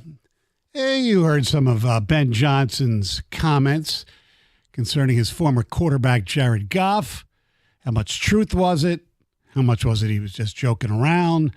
But it does bring up the question, A, is Ben Johnson now the number one villain for Lion fans? That's number one. Number two, can the Lions win the Super Bowl with Jared Goff? I think they can. I think he's done okay in the playoffs. He hasn't been great, obviously. His last game, with 3 interceptions and a touchdown. But the previous season, when they lost the last game, but he had 4 touchdowns and no interceptions in the 2023 playoffs or 2024 season, whatever. See, I don't know, Sonny, because the more these things keep coming out, it makes me want to think, is Ben Johnson kind of telling you some stuff in a joking way that could be going on? Like maybe because if anything, I could just see him praising and saying, look, I got Caleb now. Look at the work that I did with Jared Goff, and now I can take Caleb and I can add to that because he's a little more mobile. That's not throwing shade on somebody. That's praising, hey, look, me and Jared worked together, and look how far we went. But, man, he's just taking the pot shots. It just leads me to wonder, like, is Ben trying to tell us something here that kind of like maybe Goff ain't the guy. And now I feel like I have a guy that I can go further with. Yes. Was he joking? He was. But people, in jokes, sometimes there's a lot of truth. Personally, I just think he was effing with him, to be quite honest, because I think they have a really good relationship. And I don't think he would do anything right now, especially in the offseason, purposely to take a shot at Jared Goff. Knowing that he's going to say this and it's going to get back to him so many times. Yeah. I'm quite sure Goff's phone is like, man, what's up with your man Ben? I thought y'all were cool. Yeah, that's just him having some fun. Right. After a while, you get a little sick of it. Yeah. You get a little tired, like, okay, I don't have the same platform that if I'm Jared Goff, maybe you just drive to Indianapolis and just grab the first microphone and just start going off on Ben Johnson. Yeah. Let me tell you about this dude, all right?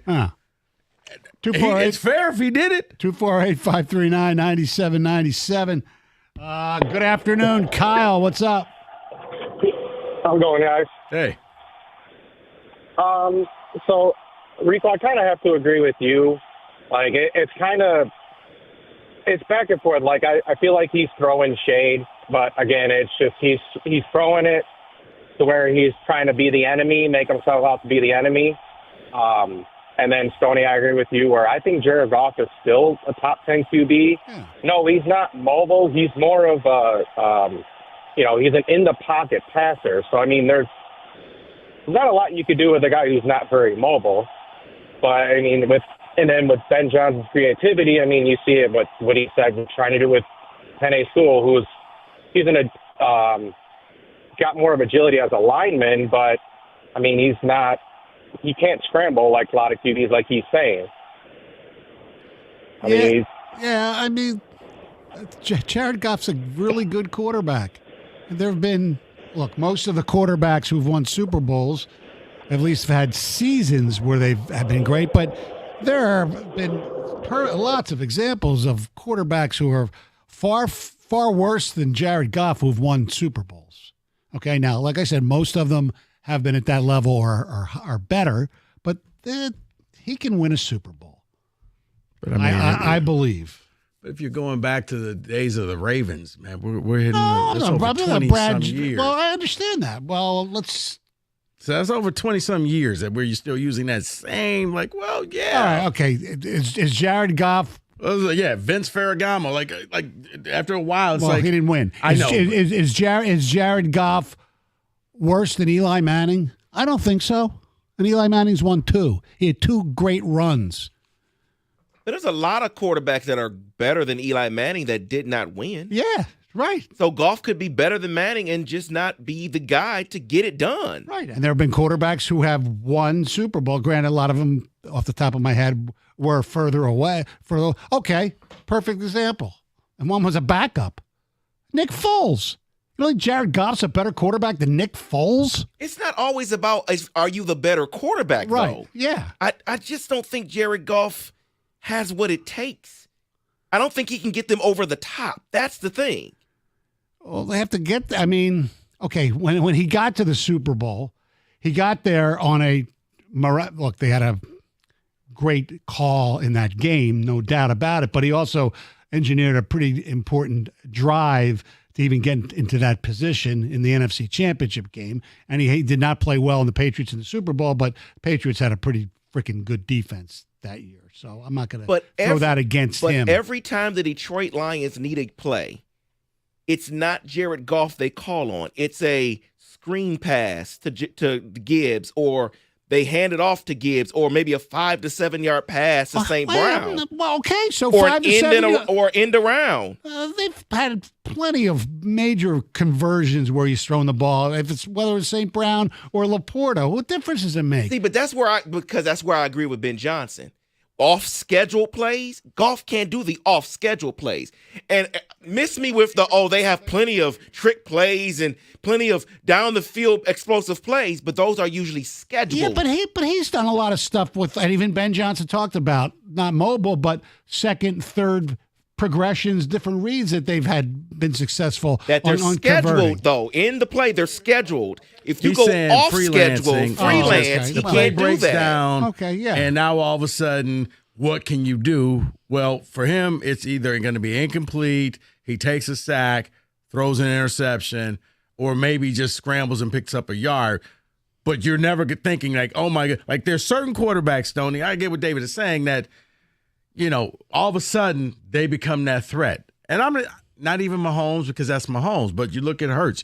Heck, you look at Jaden Daniels, who didn't have half the toys that he had, but as soon as that play broke down and he started to run, everybody in their seat leaned forward because you didn't know, oh my goodness, is he about to do something special? Okay. So, yeah, Jaden Daniels is more mobile, and he might end up being better than Jared Goff. I'm not saying that's not possible, but in today's football, I believe you can, especially if your defense is good, and that's another problem, you can win a Super Bowl with Jared Goff as your quarterback without having him be great. As you said, David, there are quarterbacks better than Jared Goff, better than Eli Manning, who have not won Super Bowls. It doesn't mean you can't with them. There's other parts of the game. I mean, the quarterback. Dan Marino did not win a Super Bowl because Dan Marino was the problem. There were a lot of things around him that were the problem. Oh, they didn't have a good running game, but they had decent receivers. But you never say, fine. oh my gosh, they never won because Dan Marino. No, they didn't win because of things around him that they didn't structure properly. Well, they never got back to a Super Bowl after his. But you can year. say, I think you can say, there's reasons you can say, well, Jared Goff is the reason that this didn't happen. You can say that. On the 3 interceptions he had on this past game, yeah, 2 of them I could. One of them was a Hail Mary. So, yeah. But here's the thing. When I'm hearing Ben Johnson saying this, that's when I start wondering, is the stuff that David's saying may have a little bit of validity to it? Because the second he's out of town, let me peel back the curtain and tell you, I got a better quarterback now. It's like he couldn't wait. Stoney, he's talking to any and everybody to tell them, Jared Goff, everybody, like the offensive lineman has better accuracy on the run than my quarterback did. I was like, so yes, it was joking, but I wonder how much truth is in that joke. 248-539-9797.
248-539-9797. Don't forget Pistons, Celtics tonight. LCA. I believe Rieger will be there pregame from 6 to 6:30. Kenny may be there as well. Awaiting the Kenny Cott experience. Yes. KKE coming to the LCA. Will he wear a number 53 Cider Pistons jersey? Get his old Buddha Edwards jersey and put cider on it, maybe. All right. Good call on that. 248-539.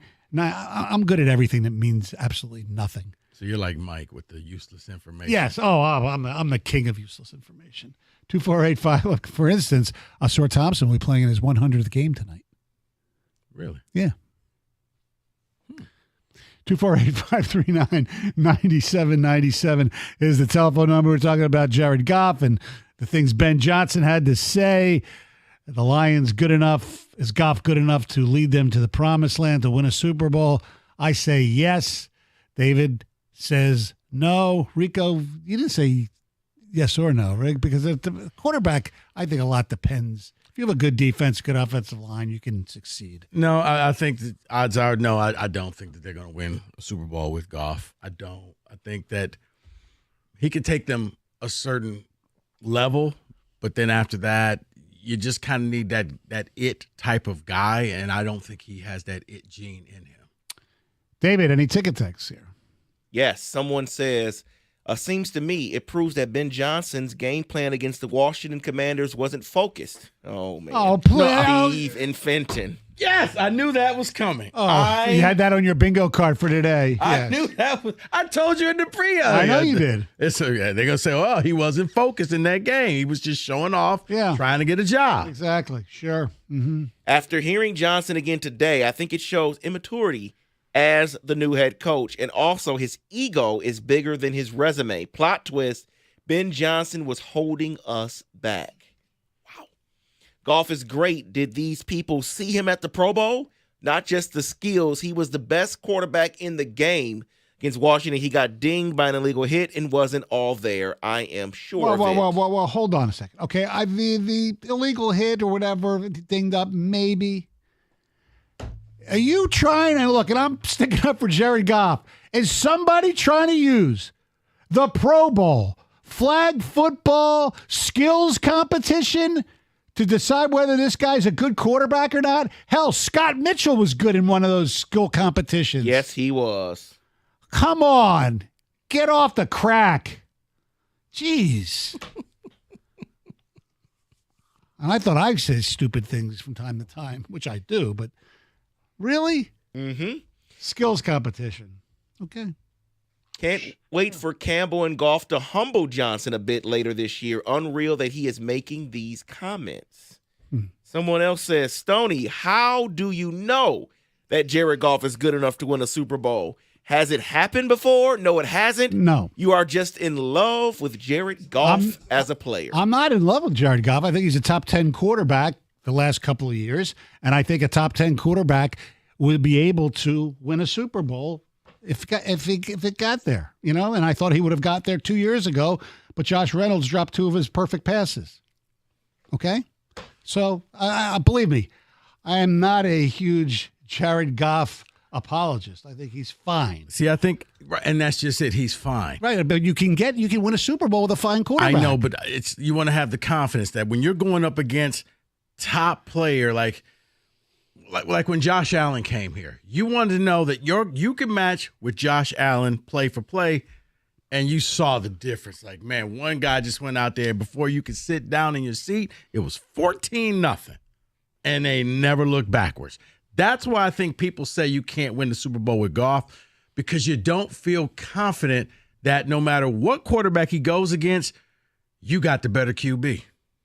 I do understand that, but I don't know. By the way, I heard the Pistons, based upon one of our texters, have just signed Mac McClung, so they'll obviously, win an NBA championship because he looked good in the skills competition.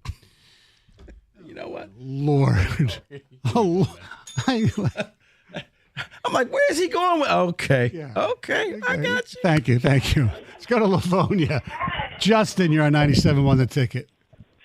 Hey, thanks for taking my call. Hey, I think I got to give that take extra credit. I think maybe he was being sarcastic. Probably. Justin, I think he was, but like I said, when it comes to jokes and sometimes there's some element of truth in it, and he just keeps going on and on about Goff, and it's just like Goff can't defend himself. Goff can't come back. So that's why I'm wondering, does he kind of believe a little bit to be true?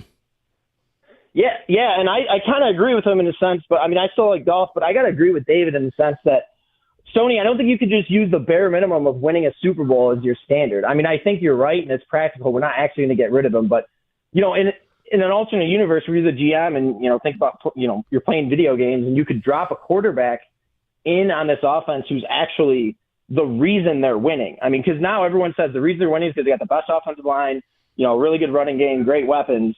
Think about if you all of a sudden you add a quarterback who is a playmaker and is also a plus a reason that you're winning. I think it just takes the team to the next level, and that's like I said, we're not going to actually get rid of Goff. You're being very practical, but I think I agree with David. It has nothing to do with getting rid of them. Yes, there are better quarterbacks. I said, look, is Matthew Stafford? They were traded for each other. A better quarterback than Jared Goff? I say yes. Okay, so I'm not sitting there saying Jared Goff is everything. And he won the Super Bowl with the players that Goff had before him. Yeah, that's true. That's a good point. Their defense was a lot better. I just want the quarter. If you think about it, I just think the quarterback and what people are saying. The people who win Super Bowls, the teams that win Super Bowls, their quarterbacks are the reason. And I know you can get some outlier teams with really good defenses, but we want you really want the quarterback to be the reason that you're winning. And, he could play a good game, but you want those 3rd and 7s where, the play breaks down and it's not just a chuck at the feet of the running back. Yeah, so I think that's where I kind of agree with both of you, but I really, in an alternate universe, you're playing video games, I think you're getting a quarterback that you can control, you make plays with. And I think that's what Ben Johnson is saying. So I definitely think there's truth to it. I don't know why he named him Zane, but I definitely think there's some truth to it.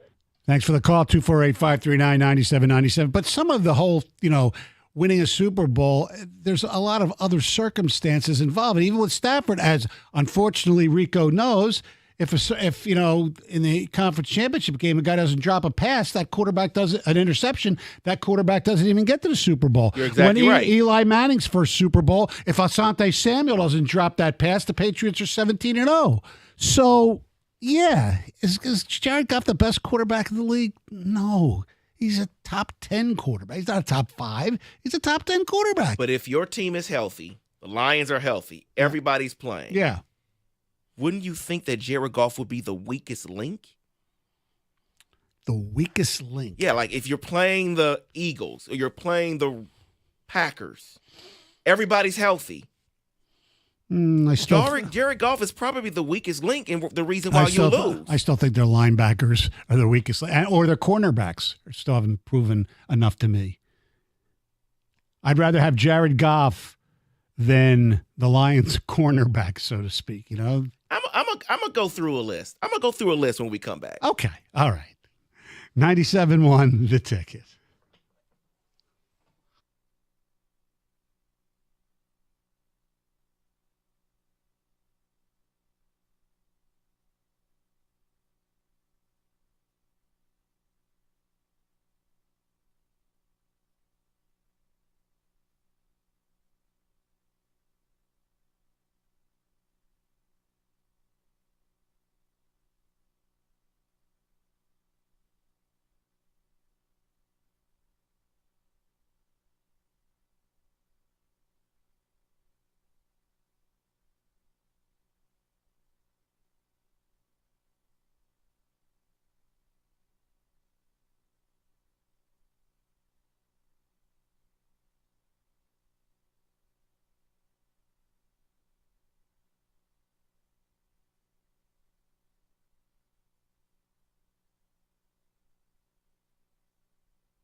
248-539-9797.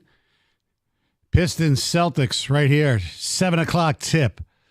Big one at LCA. And although it's not on these airwaves, big game in College Park tonight as the Spartans taking on the University of Maryland. 248-539-9797.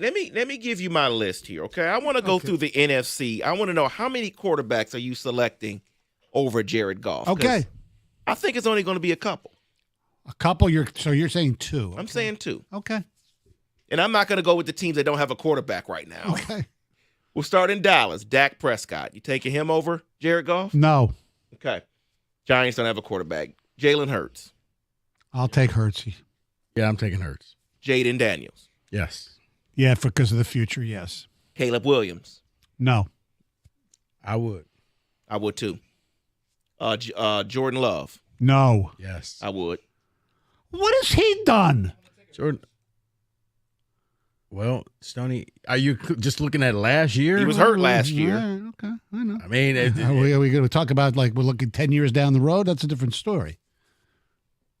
I'll leave the Vikings out because we just don't know what they're going to do at quarterback right now. Right. Michael Penix Jr. No. I need to see more, so I'm going to say Goff for now because he's like an incomplete. Okay. He played 2 games. So that's one. You have Bryce Young. I'm taking Goff. Okay, so that's 2. Yeah. You have Baker Mayfield. I'm taking Goff. Toughness. That's close. You know what? Put it this way. It's kind of like those calls that is so close that whatever they called on the field is going to stand. Yeah.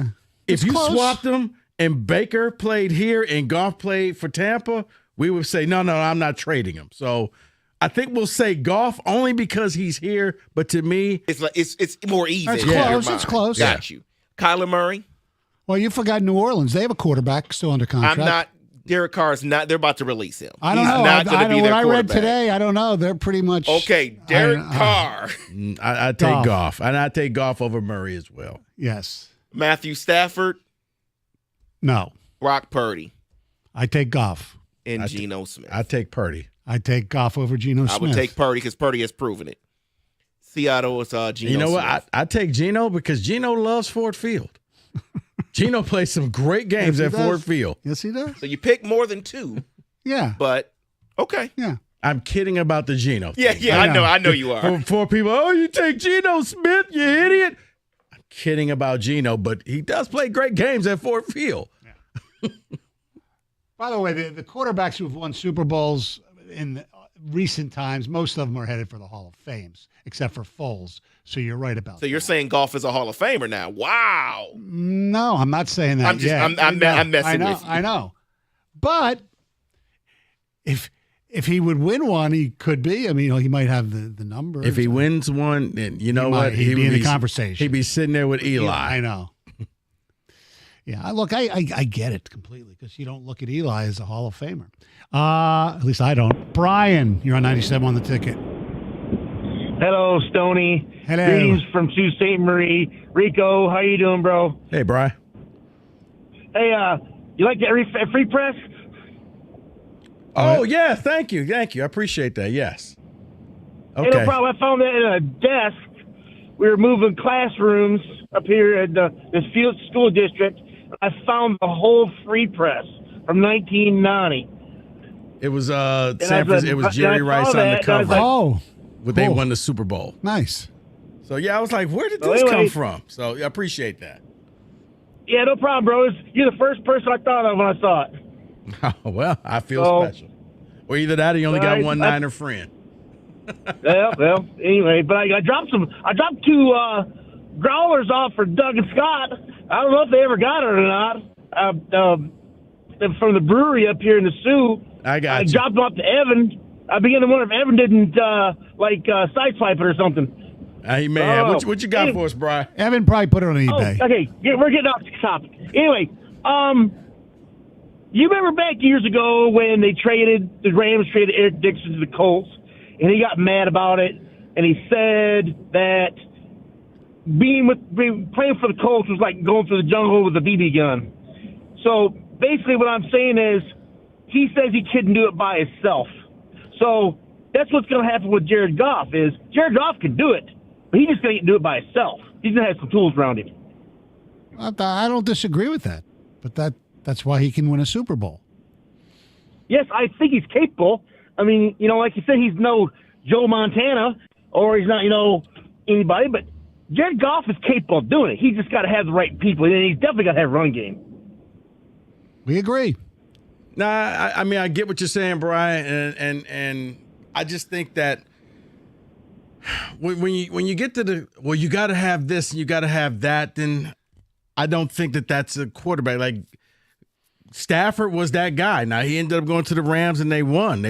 Let's be real. They had a really good Aaron Donald, and that defense won them the Super Bowl. Right. But when you constantly have to say, well, the quarterback needs this and needs that, the really great quarterbacks just go out there and win games, regardless of who's at receiver, regardless of who's at running back. You don't have to have all the toys.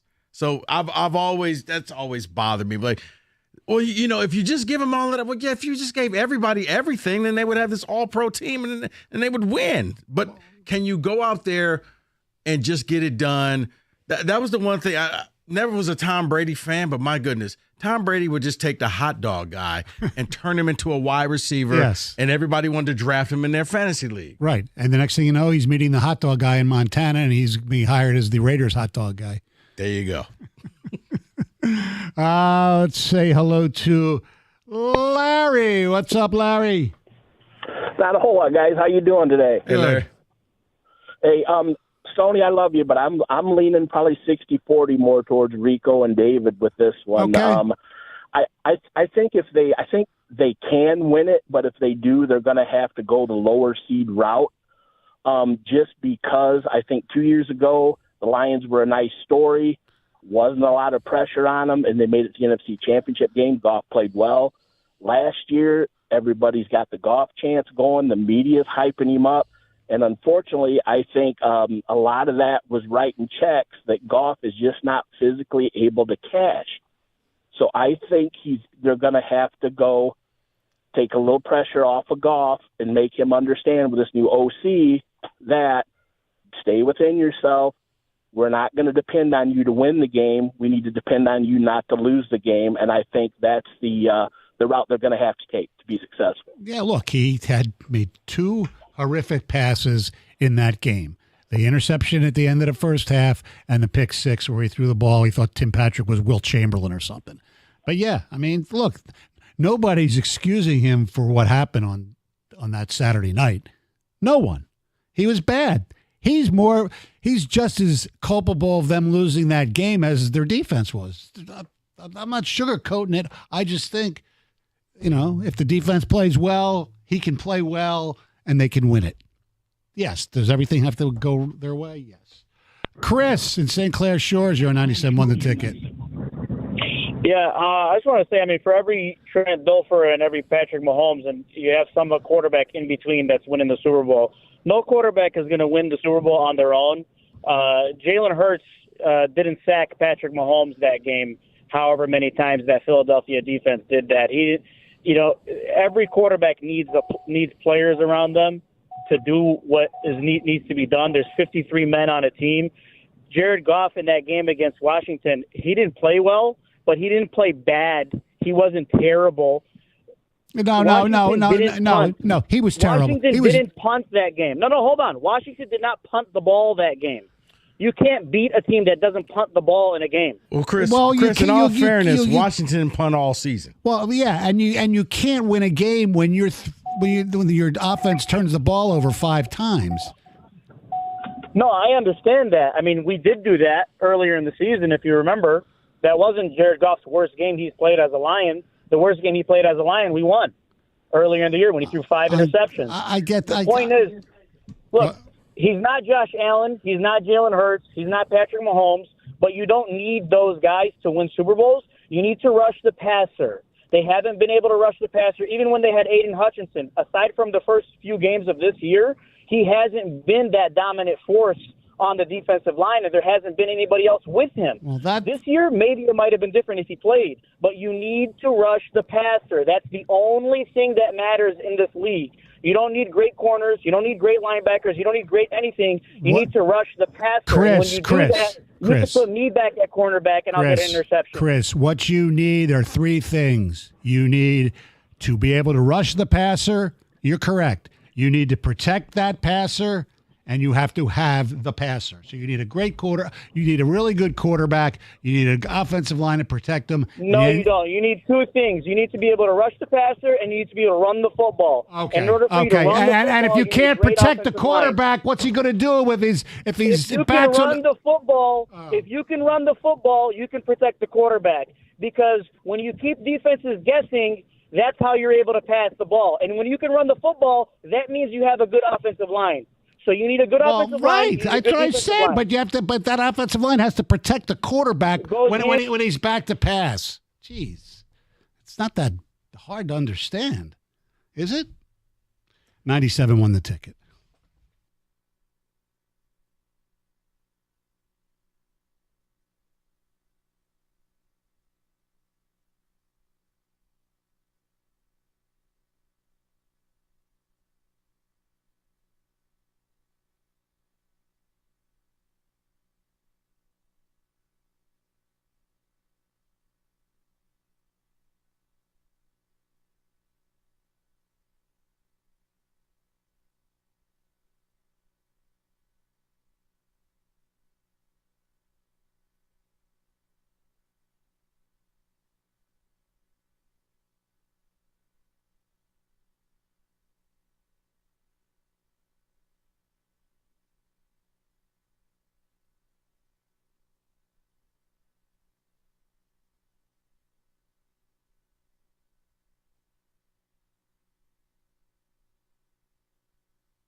Brought to you by Twin Peaks. It's a big day in the hardwood in Michigan. First at 6:30, the Michigan State Spartans are on the road at Maryland. The Terrapins are 3.5-point favorites. And here on 97.1 The Ticket at 7, the Pistons put their 7-game winning streak to the test tonight against the Celtics. They'll be without Fontecchio and possibly veteran guards Dennis Schroeder. He's dealing with left ankle soreness. Jaylen Brown and Porzingis are both questionable for the Celtics. Tigers ace Tarek Skubal threw 2 scoreless innings in this afternoon's 4-0 loss to the Twins in Lakeland.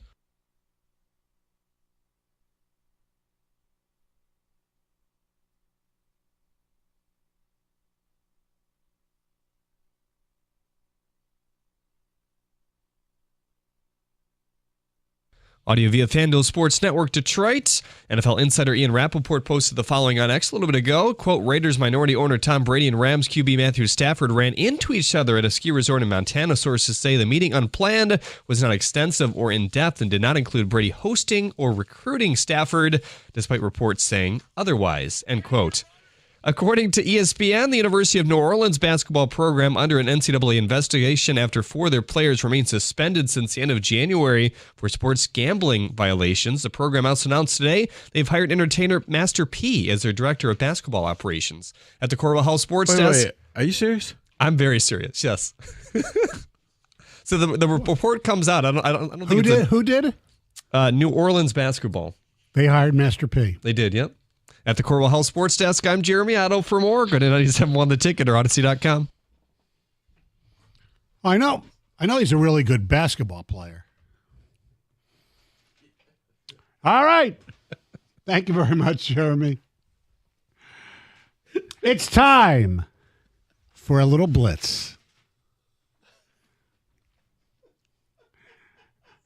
UNO. UNO. Oh, no. Or maybe not. All right. Well, let's just. Oh, there we go.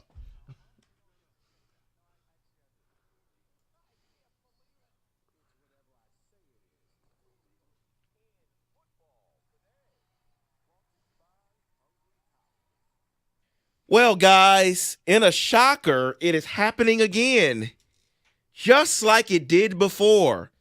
Matthew Stafford happened to run into Tom Brady this time at a ski resort in Montana. It was not planned. There was no recruiting going on, but they just happened to run into each other at the ski resort. I mean, come on now. He's going to the Raiders now, right? We all know what's happening here. I think we do. Yeah. I mean, this is how it happened before with the Rams, only it was Cabo. Now they're in Montana. Because the odds that those two, Stoney, just happen to bump into each other at the same time on a trip, and of all places, Montana. Yeah. Come on. The first time, maybe it was a coincidence. Yeah, this is Stafford.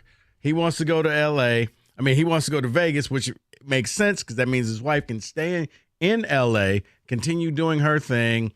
It's a 35-minute flight back and forth. He'll get used to the team playing. He'll be fine. I think that's where he's going. See, I don't think she's going to stay in L.A. I think you're right on the right. I don't think she's going to stay in L.A. Her and her kids can't be away from their husband, their dad. He will literally fly home every night. No. He'll fly in and fly back. No, he's too good of a teammate for that. He has to be at the facility at 4 o'clock in the morning and beat his wide receivers there, right? Exactly. Let's get to this here because I thought it was a joke, Stoney, and I owe you an apology. But Saints GM Mickey Loomis indicated to reporters that the team will stick with Derek Carr as their QB1. Huh? Why? Correct me if I'm wrong. Derek Carr could be the all-time, not that people think he's great, but the all-time overrated quarterback in NFL history. Wow. He may be there now just for potential. Right. But looking over his shoulder is pretty much the quarterback from Jacksonville. Yeah, if he doesn't get better, you're right. And Justin Herbert. Yeah, I guess. I'm just saying. Yeah, those you're two, right. Well, Justin Herbert could be the most disappointing. A lot of hype. Yeah. Neither one has really done anything. Yeah, they've gone to the league and have really, not looked good. Not look good at all. But Derek, I don't know if it's just bad situation because I really thought it was going to work out for him when he was with Oakland. I mean, the Raiders, whatever city they happen to be playing in. Hey, let me ask you a question just off the top of my head. It would never happen. Would you trade Justin Herbert for Jared Goff if you were the Chargers or the Lions? Because with the Harbaugh offense where they do like to run the ball, he might be a better fit. He would actually fit better in that because they would not ask him to do anything. And they're building up an offensive line. And Justin Herbert has the arm where they throw the ball more here in Detroit. I mean, they run it too, but you know what I'm saying. Yeah, and Herbert down the field. And the salaries probably aren't that far apart. If these need days. be, Herbert can pick up the 7-8 yards. So on a 4th and 3, you don't have to rely on a wide receiver dropping the ball. You just go get the damn thing yourself. Yeah. Well, let's ask Ben Johnson which quarterback he would have preferred. Jared Goff? Although Herbert pooped the bed in a playoff game worse than Jared Goff did. He did. So let's get to another quarterback here, and that is Aaron Rodgers. First of all, there's a lot of questions out there during the combine of which team even wants him. But apparently, if the Rams move on from Matthew Stafford, Aaron Rodgers wants the Rams, but only if he can get Devontae Adams with him. All right, you know what? Only if. Yeah, who the hell are you? I know he's a Hall of Fame quarterback to demand Devontae. That didn't work out too good for the Jets, number one. Number two, all kidding aside, I think he'd be really good with the Rams, whether they had Devontae Adams or not. Him and Sean McVay, I think they would actually get along really well. I mean, he would, but I don't. If I'm Devontae Adams, just no, because no. I keep following you around, and I just keep getting screwed over. I don't know when you're going to take another one of these ayahuascas or whatever it's called. Just no. We're good. We'll exchange Christmas cards. We'll go hang out in the offseason. Maybe this is Devontae Adams' fault because he followed Derek Carr, his college teammate. That's right. Originally. It's like Devontae. Yeah. How about for once, you just go and be yourself. And don't follow behind somebody. You don't always have to be the AC to the OJ. Just be the man. You're exactly right. It's like where he wants, if I'm a quarterback, don't come with me. No. I'm good. I am good. Well, Rico, your guy is returning according to GM John Lynch. Trent Williams is planning to play next year. He called him ready and motivated to return. This has to be his last run. They're probably all in for the last run, right? No, I think he's under contract for another 2 seasons. Is it 2 years? And he says that he wants to do this. He was a part of the crew that was just all hurt. Now, if you're the Niners, him coming back means you can probably go and get a defensive lineman. Because when you're picking that high in the draft, that's when you get the special type players. If he's coming back, go get the best D end or D tackle you can, and then in round 2, go get the right tackle that you can convert over to be your future left tackle. That's I was about to say. What about getting? But you're right. Okay, so I see right what you're now, saying. And you'll get better draft collateral when you get when you trade Debo. You'll get some picks. Yeah, Debo's not gonna get you that many. 4th, 5th. You know what? Because the biggest thing for them is taking Debo's salary. So if somebody offered them a 6th-round pick, but they said the Patriots will pay his salary, Debo, enjoy Boston. Yeah, and there's no way he's staying because John Lynch also basically said today, he's gone. Yeah. So the NFLPA report card came out today. Mm-hmm. And for the second straight year, the Minnesota Vikings, they're in second place behind the Dolphins. So the Dolphins were rated basically overall in the different categories the best organization in the NFL. The Vikings were second. The Falcons, Raiders, and Chargers rounded out the top 5. But one thing I wanted to mention to you here was something very interesting because the Chiefs, they did not rate their travel the best. And here's a quote from their report card. It says, players say their home game hotel is below standard. They report that it is outdated, the beds are uncomfortable, and many players even keep their shoes on in their rooms because the floors, especially in the bathroom, are dirty and sticky. Leftover trash from previous occupants is also a common issue. How can the Chiefs allow this at the home hotel? This is where the team, for those that don't know, right, at home, they still come together at a hotel, and then they head to Arrowhead for the game. How can they allow this? There are high quality hotels in Kansas City. I'm sure there's got to be a Ritz Carlton or a Four Seasons or something there. And maybe that's for the visitors. You're right. I can't imagine them not complaining to either Andy Reid or Clark Hunt. This sounds like one of those, you have a contract with the hotel, but I would be ending that contract. I literally would walk in there with this list of complaints saying, guys, clean up. The fact, look, I don't know about you, but if you ever have to stay in a hotel or something like that and keep on your shoes, or you're like, you know what, I'm just going to keep my clothes on when no. You probably only stand there for one night, and it's an emergency of why you're there. Right. These players got to go there 8 to 9 times a year. Correct. Honestly, if that's the case, hey, coach, you got to find me. Because after the team meal and the meeting, I'm going home to my own bed. I promise you, I won't be late. I'll be there, okay? It won't be a Tyreek Hill. I won't get caught up in some cop situation outside the arena. But I'm not staying at that hotel. And just so we know, I gave you the best-rated, top-rated teams, organizations. The Arizona Cardinals finished last in this survey. And in the ownership category, Woody Johnson was rated the worst owner in the NFL. Lions, 14th, so right in the middle for ownership. Yeah, I saw there was something where the players, Dan Campbell was one of the best as far they as rated him the using best one of the top his 6 time. coaches. Yeah. Yes, he got an A. Yeah, he got an A+, actually. Now, as far the Cardinals, David, the Cardinals are just a money-making thing. Like they don't have a fan base. Whoever plays them takes over their stadium. They're there because the league just needs a team out in Arizona. The Bidwells were like the Fords used to be.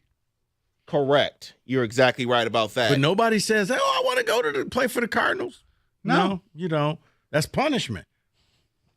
And that is Football Today. 97 won the ticket. The final stretch of the NBA regular season is heating up. Get in on all the action at ESPN Bet Sportsbook, like tonight with the Pistons and the Celtics. How about this parlay? Jalen Duren to get 11.5 rebounds or more. Cade to score over 25 points. Malik Beasley to hit 3 or more three-pointers at plus 240. New ESPN Bet Sportsbook customers can bet $10 to get $100 in bonus bets and unlock 30 days of ESPN Plus. Download the app. Sign up with promo code Radio100 to get started today. Odds and lines subject to change. You got to be 21 or older. Gambling problem? Call 1-800-GAMBLER. Terms and conditions apply. See app for details.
248-539-9797 is the telephone number. Tonight, 7 o'clock, and Rieger will be on the air from 6 to about 6:35, I guess it is. Pre-game show, Pistons Celtics. Kenny Cott will be in attendance. And we do need, for social media purposes. You all right over there? Yeah, I'm about to cough something up. I don't know. Hopefully it's not my lung. Anyway. You got two of them. Don't worry. I know. Exactly. Hold on. For social media purposes, if people run into Kenny, let's see some pictures. Some selfies with Kenny Cott at LCA. No. Absolutely not. Yes. Especially if you're going to wear like a Pistons jersey, the tank top and all that. Okay, look, I know this is radio, but let me describe when Stoney said that, the look on Kenny's face. Kenny was the living embodiment of the WTF emoji. Yeah. His eyes got so big. Like, wait, what? He's sitting there going, when's Valenti coming back? Yeah, this has been a fun 3 days, guys. Yeah, go get him some Admiral Nelson. Go hang out with him. You have a ball. Oh, well, if that's the case, then all right, I'll take a picture. All right. So, Pistons Celtics tonight. If you're not going to the game, and there are some tickets left, but it's going to be pretty crazy down there, from what I understand, is tonight must-see TV, or if you're in your car, must-see listening to 97 on the ticket with Mark, and I think Ricky Mahorn is back. So, is tonight must-see TV? Is this the Pistons' basic coming out party? They've won 7 in a row. They're at home. They're playing the defending champs. They're getting tons of national praise. NBA Today, all the morning talking head shows on ESPN. Tim Legler, I saw, do a thing with somebody, some podcast, saying that this isn't like a fluke. They're really, really good. And so the Pistons, and even on PTI, they said, what's a bigger story? The Pistons evolving and their ascent, or Philadelphia's descent? What's a bigger story? Naturally, it's still probably Philly because of how bad they are. But yes, the Pistons, and for you, 248-539-9797. Are you watching the Pistons tonight? Is tonight the night where, you know what, like Kenny, who's actually going to the game, you've waited. You've seen over the years where they've had little dinky streaks and all, but this is obviously something much more concrete. You have a player that is arguably top 10, top 15 in the league the way he's played this year. And how psyched are you as a Detroit sports fan? Whether you're a basketball fan or not, this is the Pistons taking on the damn Celtics. The big, bad Boston Celtics. Yeah, I think for Sonny, when you look at tonight, this is like the coming out party. This is it. This is Kenny. You just experienced this with hockey, with the Four Nations. A lot of people who didn't really pay attention to hockey dialed into that game, and they watched that game. And I think this is it for Detroit. Now, Detroiters have been following this team, and they've been watching this team. But I think you go out there and you watch this team win, and they win this game. Now they're going to get the national love. Now this is going to be the Saturday when the U.S. knocked off Canada. It's like, whoa, yes, that's going to be the field, David, where, wait a minute. Okay, yeah, we know they could beat the Bulls and they could beat the Hornets. Did they just beat the Celtics? Guys, like it or not, tonight is an important night for Detroit. That's why it's important for them to win. Yeah. Because you will get your credibility. For everybody out there saying K's not getting the love, tonight's the night that you make it happen. Tonight's the night that you go out there and you show the MVP. And, yeah, you're right. If you get an opportunity to go down to the game, you probably should go down there because it's all been building up to this game and then the one on Friday. But this is the team. In order to make it to the finals, you're going to have to go through the Celtics. Let's see how you play. It's a regular season game, but spare me with that. Well, it doesn't really mean much. It actually does. But the Celtics, it doesn't. They got the ring. Right. For the Pistons, it does. It's everything. It's that game. And I think people should be really dialed in and focused on this because this is a big deal tonight. Pistons, Celtics, you should be watching this or you should be at the game, because this is going to tell you it's the gauge of where your team is at this year. Yes, it's nice that they're on a 7-game winning streak. It's nice that they're doing all of this stuff, but I want to see you do it against one of the top teams.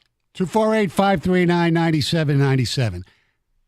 David, you're like sitting there shaking your head like this is because it is a huge game and I want them to win. I'm not one for moral victories, but I'm kind of leaning in the direction of even if they just keep it close and lose a tight game, I think I'll be excited because it means that they belong to me. right. David, if they can compete. Yes. What you do not want, because I'm just going to say the quiet part out loud.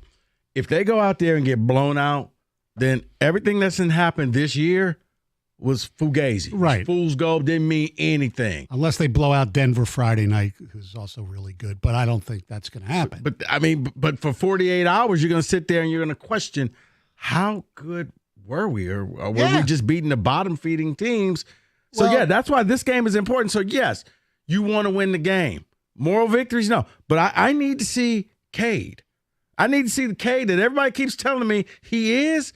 Tonight's tonight. I don't need you to do it against the Bulls. I don't need you to do it against the bad teams. I need you to go out there going up against other MVP type of candidates and be the best player at your crib. And he's done it, actually. He did it on the road. He's had 2 amazing games at Madison Square Garden against the Knicks. And here's the other thing with who they're playing tonight. And I know in this town and other towns, the Boston Celtics are not the most popular team in the world. They're very easy to hate, despite the fact that it's Mike's obviously favorite team.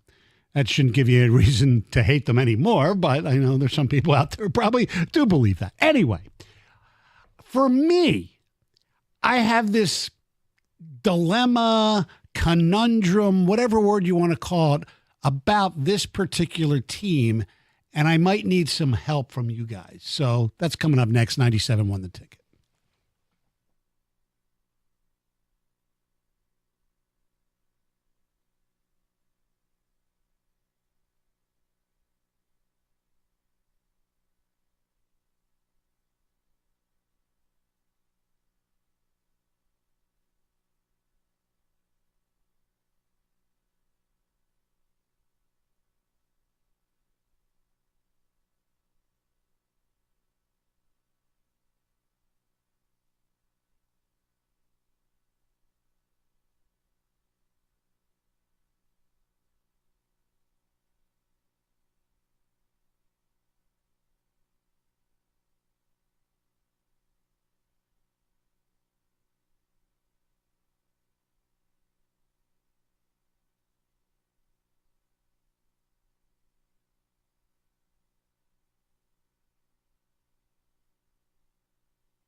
Pistons Celtics tonight, and I have a question, conundrum, whatever.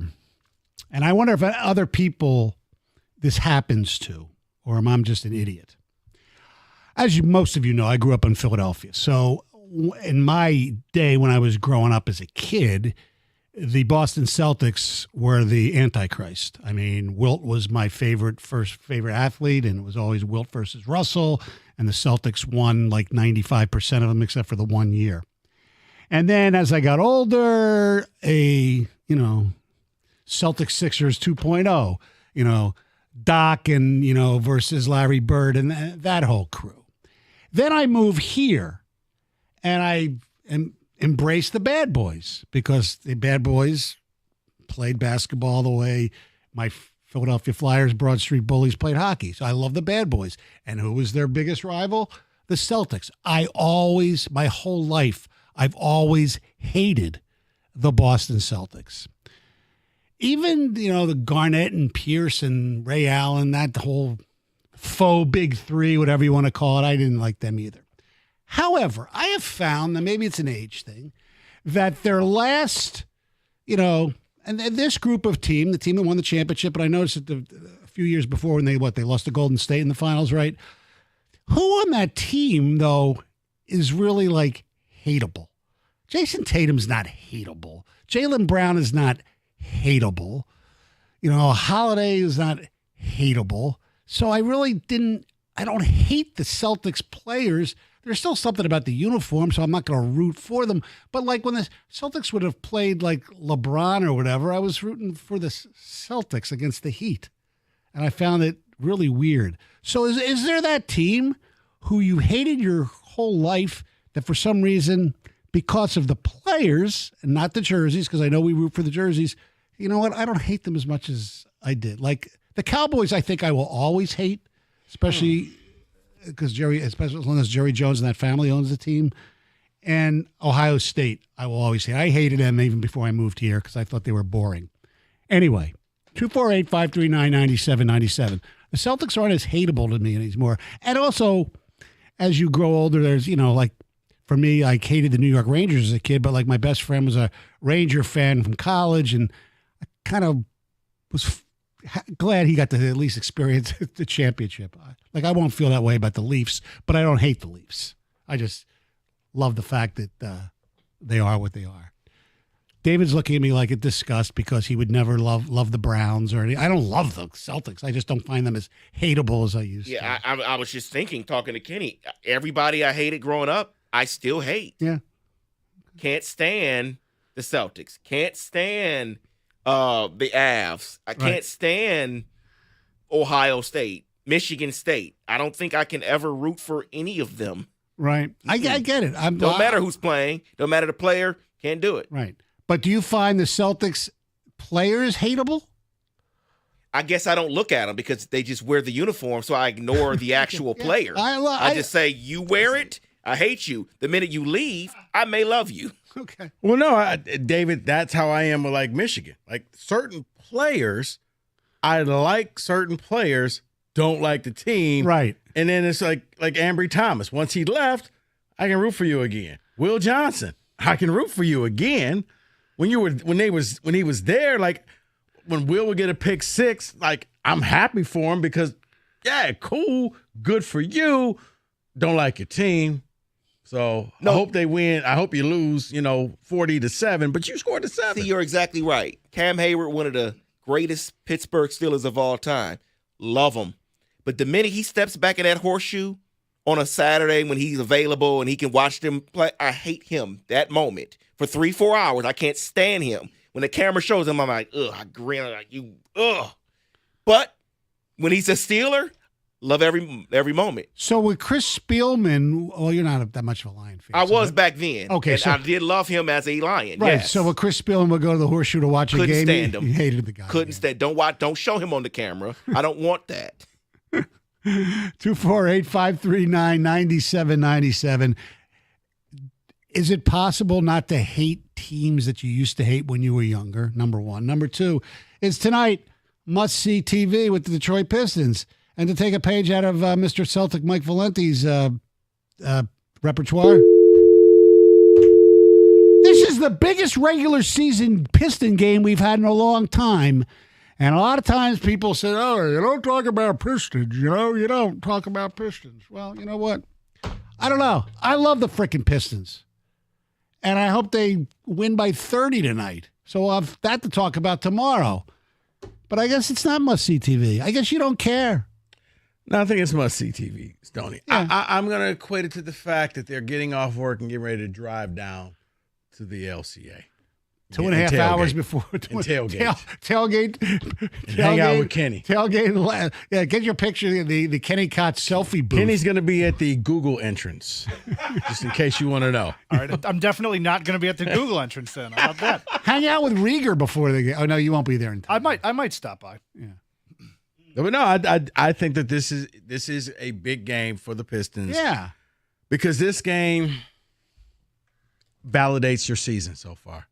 And yeah, it may fair or unfair, everything that you've done, all the wins that you've had, all the winning streaks, everything, looking at the young players and playing hard and Cade, it gets validated tonight.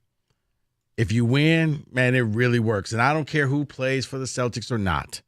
But if you lose and you get blown out, man, it's gonna be hard to convince people that no, it was just a bad day. No, right. This has to be that day. This has to be the time where you go in there prepared, and I want to see Cade. I mean, everybody chants that MVP. I need to see it. I need to see it in this game. 248-539-9797. Let's go to Jim in Detroit. What's up, Jim? Hey, Stoney, I agree with you 100%. I grew up a Suns fan. The Celtics knocked us out in '76. I've been in Detroit for 22 years, clearly cheering for the Pistons right now. Had the opportunity to go to a buddy trip in January to see the Celtics live. I found myself rooting for the Celtics because, like you, I don't find any of them detestable. I don't know if I could root for them unless they were playing like a team that I really hated even more, but yeah, I get that. So you were a Suns fan back? Wow, you're as old as I am then. Almost. Do you know that series, the Gar Hurd game? That was the night of my senior prom. Biggest moments. Yeah, it was. I missed it. That ripped the hearts out of Suns fans back then. I'm sure it did, but Hurd hit that shot to set the game in overtime. They ended up losing anyway. 248-539-9797. By the way, that's former Piston assistant coach Garfield Hurd. Remember him? Way to bring it full circle. Yes, I always try to. Because usually the time I'm way off course. I'm on an octagon, not a circle. Gil, what's going on? What's going on? How are you? Good. Thanks for taking my call, guys. I just wanted to say I've been watching the Pistons all this year, all last year, heck, before that. So glad you guys are finally talking about the team. I don't know if tonight per se is going to be must-see TV just because I feel like Boston is going to live or die by the three. So depending on how they come out shooting the three ball, it may be over, by the half. But I think Friday against the Nuggets is definitely going to be maybe a better, gauge of where they're at just because Denver's looking a little bit, more weak. I feel like if they can at least maybe, like you were saying, keep tonight close, but win Friday, that would be a much better gauge for success. I mean, especially all things considered, last year we couldn't even beat any of those bad teams. I mean, and already out of the gate, we have a much better record this season than we did last season. So. Didn't they beat the Celtics last year, I think, in Boston out of nowhere when they were really, really bad? But yeah, look. Tonight's a measuring stick, and I think Friday night is too. Regardless of whether they win or lose tonight, they're playing two of the best teams in the league. The past two defending champions, right? Denver won 2 years ago, and the Celtics won last year. So, yeah. And look, nobody's sitting there saying, "Oh, the Pistons are a championship contender." I am now. Now that you say it, we beat them both. We're championship contenders. No, but you know what? It puts you in the category of you're now a half. And you made the turnaround, and you're beaten the bad teams, right? And you know what? You now become a contender. You now become a team that maybe that dark horse. Not to say that you're going to be a favorite, No. But now all of a sudden you're in that dark horse, like, you know what? Maybe if they catch some breaks, you never know.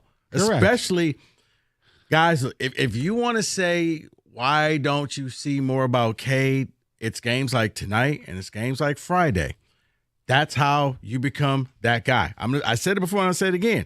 The world found out about Trae Young when he played the Knicks in the playoffs, and he went out there and he torched them. Right. And whether you like him or not, you were like, man, this kid is good.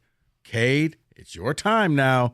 Become the Cade Crusader, as you call him. That's right. Exactly. All we need is the Robin. Mark, you're on 97, won the ticket.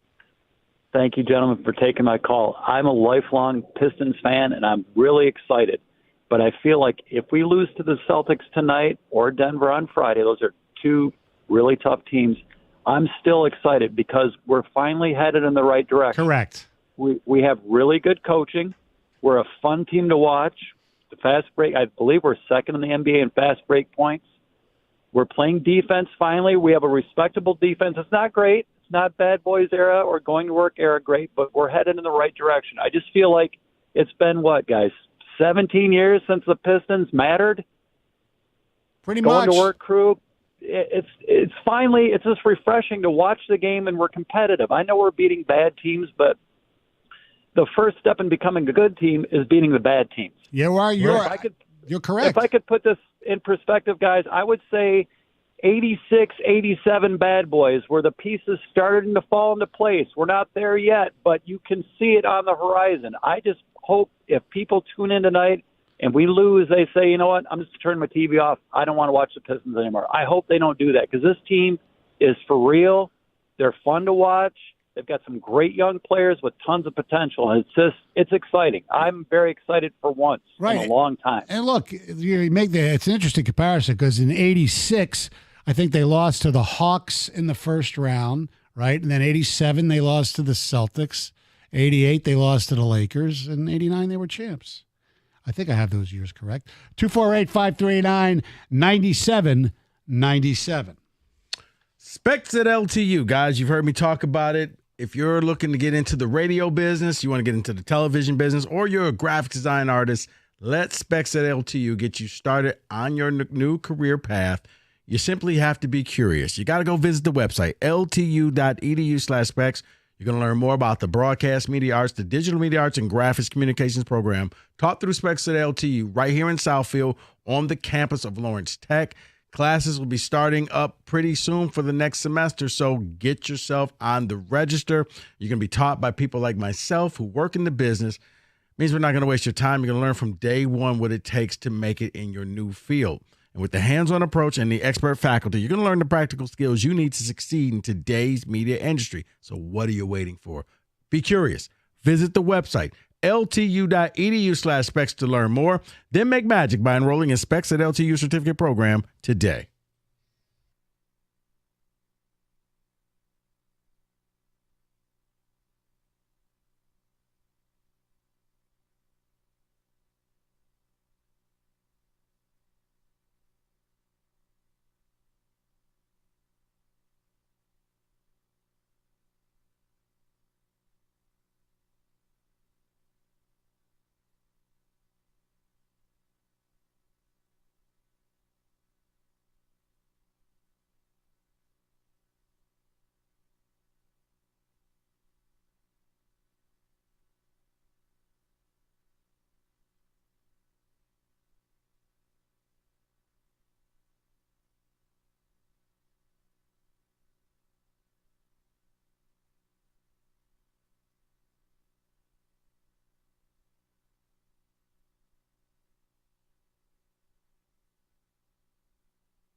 Brought to you by Northfield Lumber. The NFLPA released their team report cards today, surveying over 1,600 players and working conditions in the league. The Lions received a C+ for the locker room, their lowest ranked category. Dan Campbell received an A+, no surprise there. Quote, the players feel that Campbell is highly receptive to locker room feedback on the team's needs, ranking him 6 of 32 head coaches in the league, end quote. The team as a whole was ranked 9 in the NFL. NFL prospects met with the media today at the Combine. Ex-Michigan defensive lineman Kenneth Grant says he's dropped 13 pounds and the result feels more quicker and agile.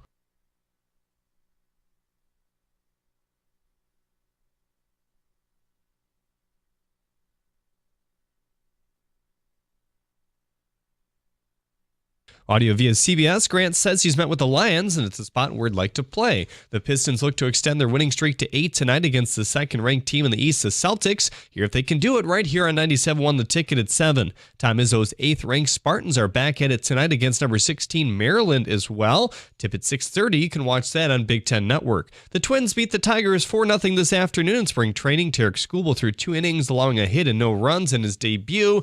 His fastball reached 100, and according to Jeremy Fowler, the Rams have granted offensive lineman Jonah Jackson permission to seek a trade. Jackson played just 4 games in LA last season after leaving Detroit for a beefy deal there. At the Corwell Health Sports Desk, I'm Jeremy Otto. For more, go to 97.1 The Ticket or Odyssey.com.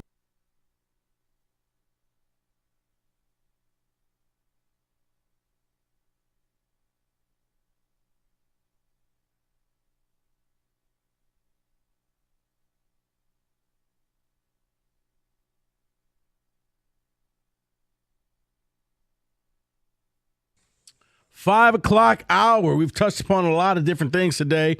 If you missed any of this, hit the Odyssey rewind button. We just finished talking Pistons. Got a little football in the mix. Also, David, your quarterback, currently playing for the Indianapolis Colts, may be available for you soon.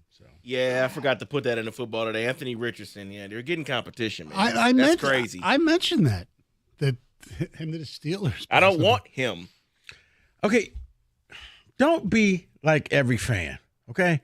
Where no one's good enough for you. No, this it's not guy's that. a bum. This guy's He a is bum. a bum, though. He taps out of games. That's not Steeler way. No, I'm good.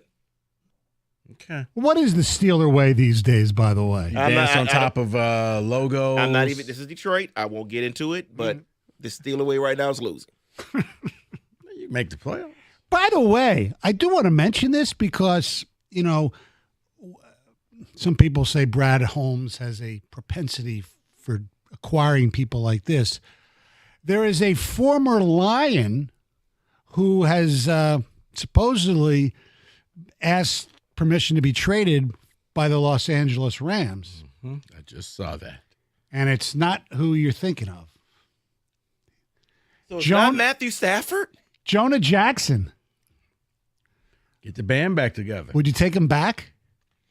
Well, he's due $8.5 million Not with March that deal. 12th because of the huge deal he signed. But Right. They do need a guard. After that, I know. The they 3-year, need- $51 million deal. Yeah. And he's in year 2 of the 3-year deal. Well, and the reason I bring this up is because, hey, he's hurt. He got hurt this year. He was hurt all the time with the Lions. it And makes people sense. always say Brad Holmes loves bringing in the hurt guys. Well, the way the contract works out, if I'm looking at this correctly, based on Spot Track, who I use as a reference all the time, you can get out of it after 2025, out of his deal. Yeah. So really, it's a 2-year deal. It could be a 1-year deal, is what I'm saying. No, There's I'm 2 years saying left. he signed a 2-year deal. Correct. So you, okay. But he's always hurt. You know what? Let Brad cook. He's always hurt. Is he better than Glasgow these days? I don't know. Because I think Mahogany is going to be the other starter. Mahogany's going to play. Yeah. The Manu. That's it. Look, that one may come back to that. We'll see. That may end up becoming Brad's take the win moment. That's going to be Hendon Hooker. No. At least Hendon Hooker could play this. We don't know. Tank Dell was the very next pick after Hendon Hooker. Yes, Hendon Hooker's going to be that. Take the win. Okay, now I got to look to see. Oh, there's quite a few. Wasn't his wide receiver taken after him too? The one that the Giants took? Jalen Hyatt, right? Wasn't he taken after? I believe so. Yeah. Let me look again. And look, anyway. All right, 248-539-9797. We talked about Jared Goff. We talked about the Pistons. Must-see TV tonight, so a little open line. But I do want to bring up this one thing with both of our teams, the Wings and the Pistons, and kudos to Simon last night, because Simon says score a goal, and he scored a goal again. That was pretty impressive.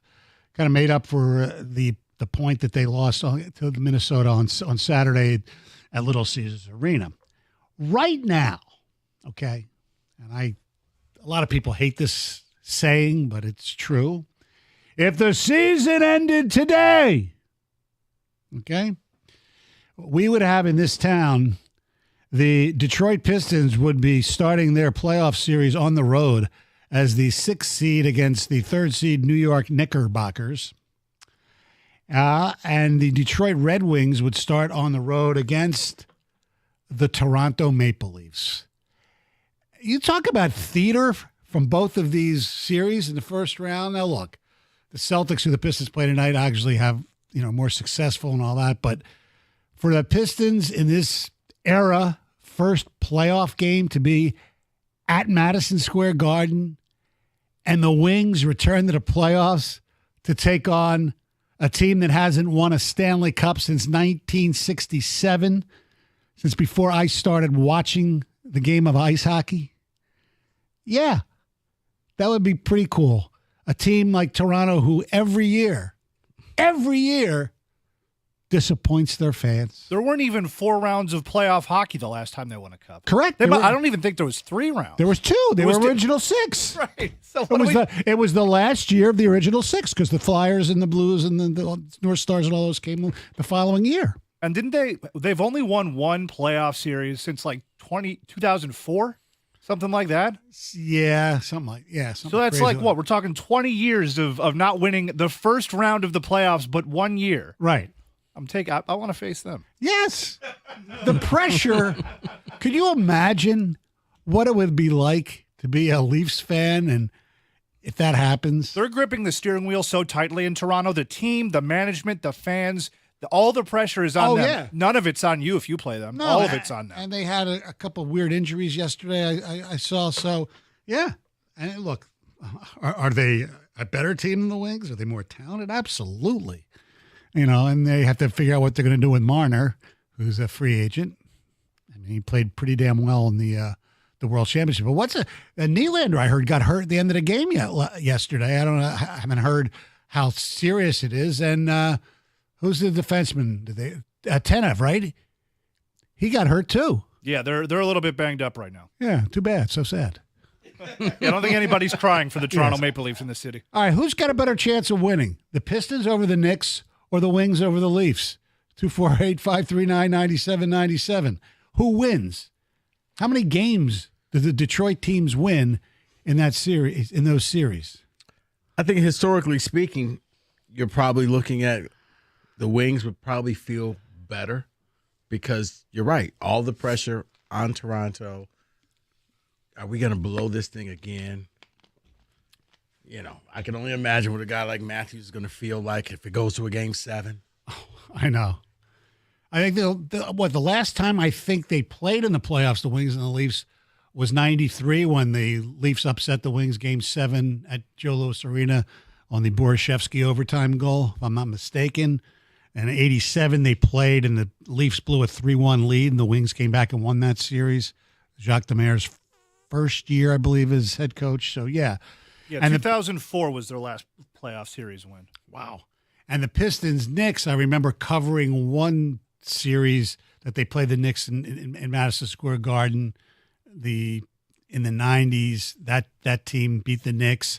And then if you even want to go back further, the Bernard King, when they played that game at LCA, not LCA, at Joe Louis, because the roof blew off the Silverdome. Oh, yeah. They played a playoff game at Joe Louis Arena. And I believe, correct me if I'm wrong, Isaiah had like 11 or 12 points within like 30 seconds, 90 seconds or some crazy ass stuff like that. And Bernard King still won the game for the Knicks. So they have a little history there too. It'd be Yeah, great. they've only though. played 3 playoff series in 84, 90, and 92. Yeah. So I Now- think I would take the Wings.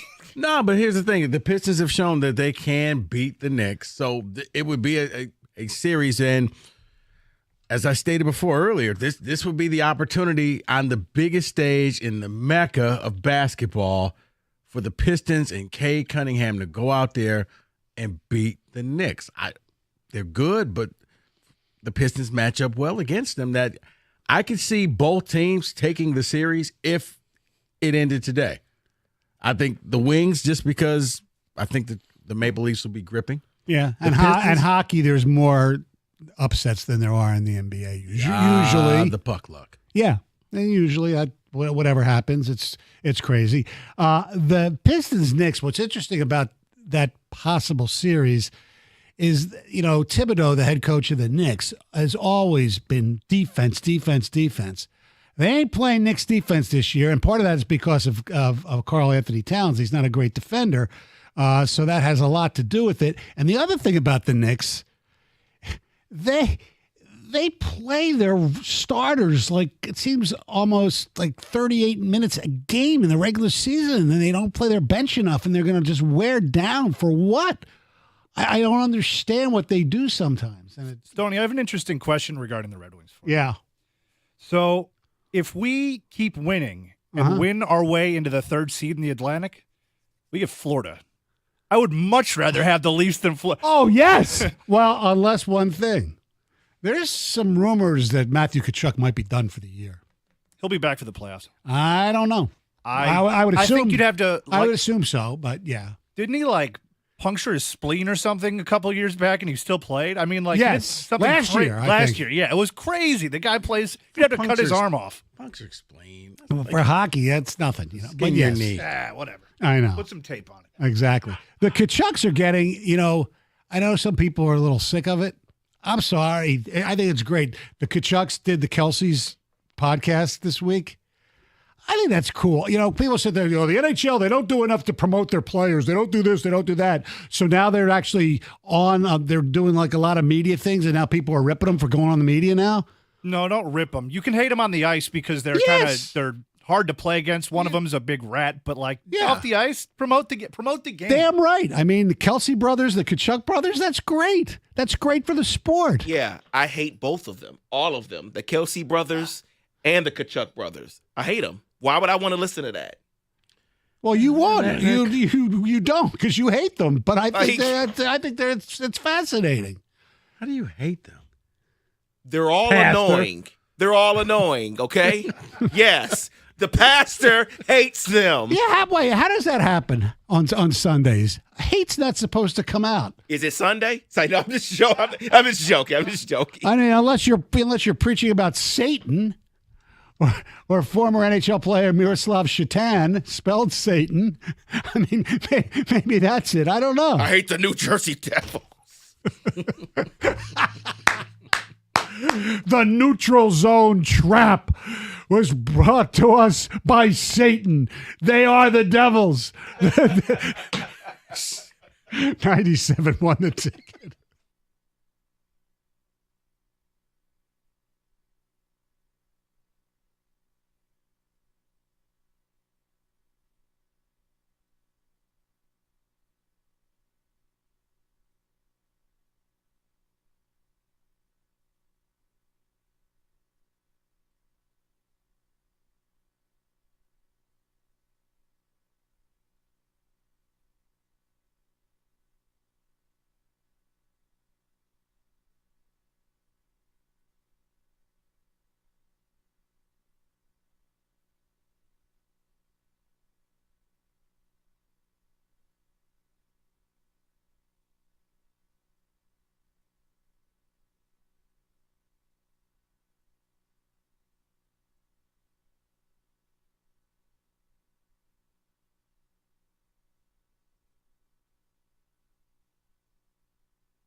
248-539-9797. Valenti with Rico, and I'm in for Mike, who will be back on Monday, I assume.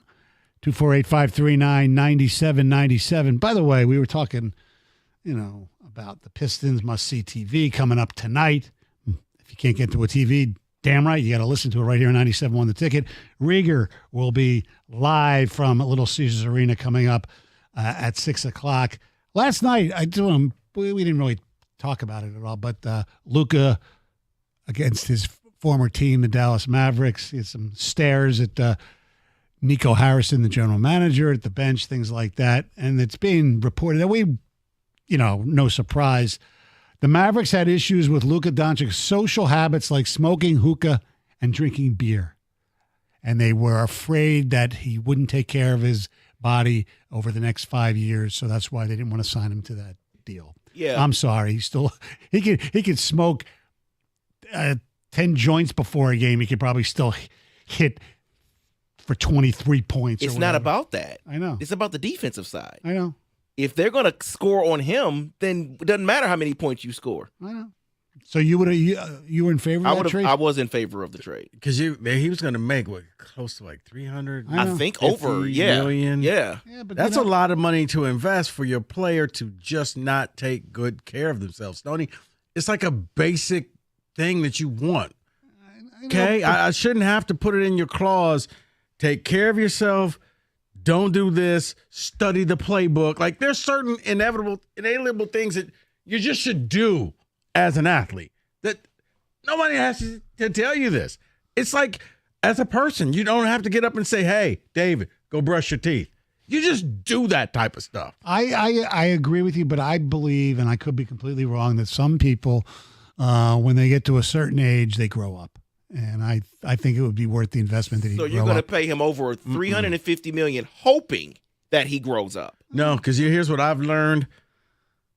Money only accentuates what you really are. Okay. And if you give somebody that much money, he's showing you what he is. And to expect him to do something different, no. Because once you make it to the league and you're playing a grown man's game, something that only a handful of people in the world can do at this level, and this is what you're doing, it reminded me a lot of Kyler Murray and the Cardinals saying, okay, can you just read your playbook? Can you – I shouldn't have to beg you to do your job. So, in essence, the Cardinals, unfortunately, kind of re-upped him and got stuck with him. The Mavs were like, that's a lot of money to lock up to a player that we're constantly fighting with over his weight and over the extra things that he does and the drinking and all of that. Maybe it's just better that we cut ties. I think you're going to see the same thing with Zion and New Orleans. I'm not going to fight this fight with you. That's been going on for... Right, but it gets to a point if you're management, it's like any relationship. On the outside, you're like, man, I can't believe you let her go. Like, dude, you don't know what happens behind closed doors. I'm just sick of this. So he can go. He can go to L.A. and become L.A.'s problem. But in the ultimate spite move, he can't get to $350 million because... Right. I know. You can't get the Supermax unless you're on that team. But I still feel that they could have shopped him somewhere else, too. They just, that was bad. No, but I don't think it was. I think it was great. They got who they wanted in Anthony Davis. Now, he got hurt, which was unfortunate. But Anthony Davis, they were thinking to themselves, I'll gladly make that trade. We bring him in here. He can fit with what we're trying to do. I don't have to motivate him. I will say this, the unappreciated part of that trade, Max Christie's turned into a pretty good player. Bingo. Yeah. The Lakers are going to miss him. He was a good They are going to miss him. He was a good player with the Lakers. He was really coming along. I did not think that he would stick around in the league. I thought he would have bounced to the G League by now. Yeah, me too. And he's actually turning into an NBA player. And, yeah, that's going to be part of that trade where you're like, oh, like Cam Johnson when he played with the Suns. And now the Suns are looking like, wow, we need another Cam Johnson. Oh, you mean like the Cam Johnson you had on your team? Yeah. That you gave away for Kevin Durant? David, we have some ticket texts. Sure. Someone says the Leafs would get all the calls and the Wings penalty kill is historically bad. That would be the difference in the series. Someone else says Wings in 6 for sure. The Leafs can't take any form of heat in that game. That is Tom in Hazel Park. making the playoffs every year, but not going anywhere is like paying $10 for a lotto ticket and only winning $10. That is Mike stuck in a truck. Someone says, this is David from Westland. Yeah, I root for all the Detroit teams, but I haven't been able to follow the NBA for a couple of decades because the style of play is just terrible. A couple of decades, I think you're stretching because the Pistons have been bad. Because the style of play for certain periods of time has not been terrible. I don't care what anybody says. Golden State and those teams, when they were really good, it was fun to watch. But unfortunately, Golden State ruined the league. Well, because people took it to the next step and decided, like the Celtics, to shoot 83s a game. It's like ridiculous. Yeah. I mean, when it was just the Splash Brothers, it was fun to watch. Yes. It was like, It was like Larry Brown. They're playing the right way. They're sharing the ball. They're passing. They weren't hogging that the was ball. boring because the league pretty much said, well, we don't want Pistons style of play. No, I mean, as far as even with the Warriors, I don't mean the Pistons, that style of play when Larry Brown was here. I mean, but Larry Brown always emphasized sharing the ball, passing the ball, and that's what they did. That's the basketball that you were taught when you were a kid. 248-539-9797 is the telephone number. Let's say hello to Shane. What's up, Shane? Hey, how you guys doing? First time caller. Hey, Shane. My ears are bleeding after hearing these comments about the Luka trade. I think the Lakers would do this a million times out of a million times. They traded an injury-riddled superstar. Yes, Anthony Davis is a top player, but as he evidenced in the first game, he got hurt. So I think they would trade him for Luka, a 25-year-old superstar who just made the NBA Finals last year. He can't play defense. And Anthony Davis is not as hurt as people think that he's always hurt. Thank you. Unfortunately, he got injured, but it's not like, he'll be back soon. He was shooting before the game, yes. But he had a good year last year. That's about it. Other years, he was hurt pretty much every year. Look, I agree. I would have kept Luka if I was Dallas, but we're outvoted on this panel, Shane. I mean, I shouldn't have to beg you to stay in shape.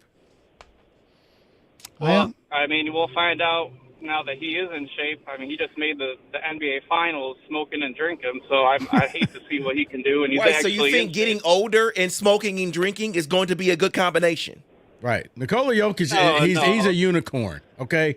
He can puff a heater down the court, but everybody else, you got to be able to defend.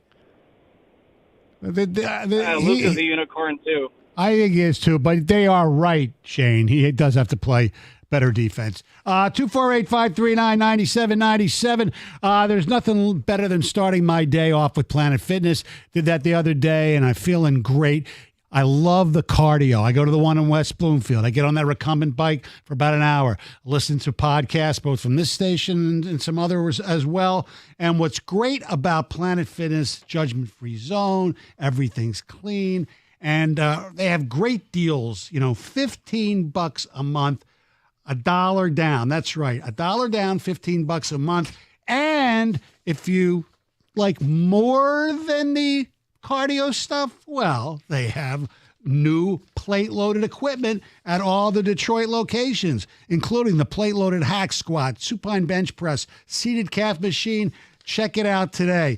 There are over 50 locations in Detroit of Planet Fitness, including the brand new one, 1200 West 4th Street in Corktown. Now, the other thing is you get that Black Card membership, and when you get the Black Card Spa, you recover with hydro massage, great amenities, and you can bring a guest free anytime. And more important than that, you can go to the Planet Fitness anywhere in the country. They have 2,500 clubs. That's right, 2,600 clubs. When I go to Florida or I go to Philadelphia, I use Planet Fitness there. So, Planet Fitness, you can register online, find your nearest club, join today in club, online, or on the free Planet Fitness app. We're all strong on this planet. It's Planet Fitness.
It is 97.1 The Ticket.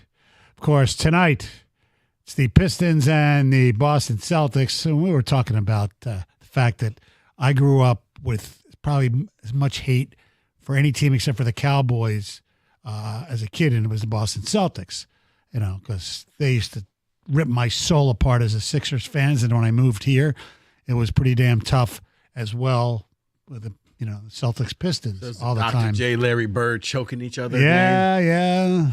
I remember when I was in college, it was the year after college in 81, and the Sixers had a 3-1 lead, and they lost the series in 7 games, a Sunday afternoon game in Boston, and I just walked out of my house and just walked around the block for about an hour. I was just so pissed. Frickin' Celtics. And, Havlicek stole the ball. That was against Philly. Here, it was Bird stole the ball against Isaiah. But I was saying earlier in the broadcast that, I don't hate the Celtics players like I used to, because there's really nobody on the team that's really that hateable. Jason Tatum's not hateable. Jaylen Brown's not hateable. However, there is some guy on that team who's hateable, and that's Peyton Pritchard. Really? I don't want to see him come off the bench and get hot. I have this affinity. It's whatever the word is, the opposite of affinity.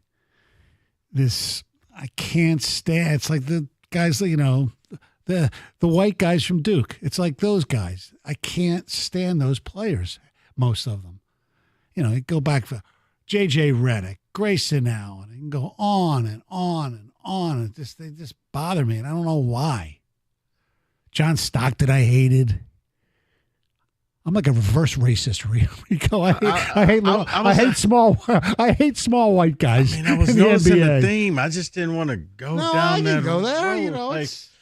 I don't know why. Okay. But I'm not alone. That's the thing.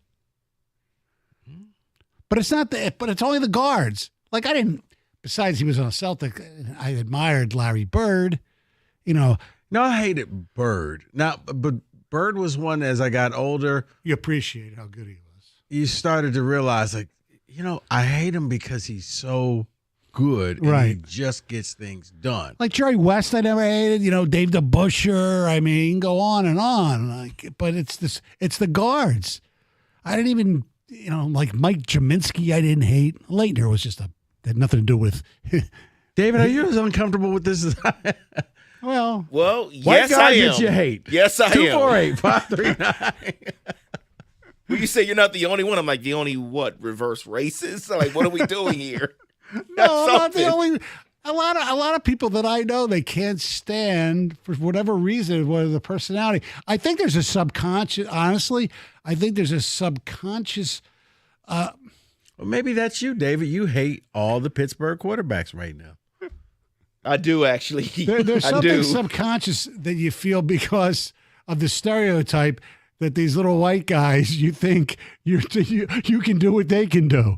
Whereas opposed to the black guys, there's no way I can like jump and dunk the ball, but I could be Bobby Hurley, But I never felt that way about, some of the taller guys. I mean, even though you hated Leitner, you knew you couldn't be. He was great. Kevin McHale, All right, I'm going to stop. Ooh, let's go to Jeff Rieger down at LCA. There's a small white guy. There's a small white guy I like.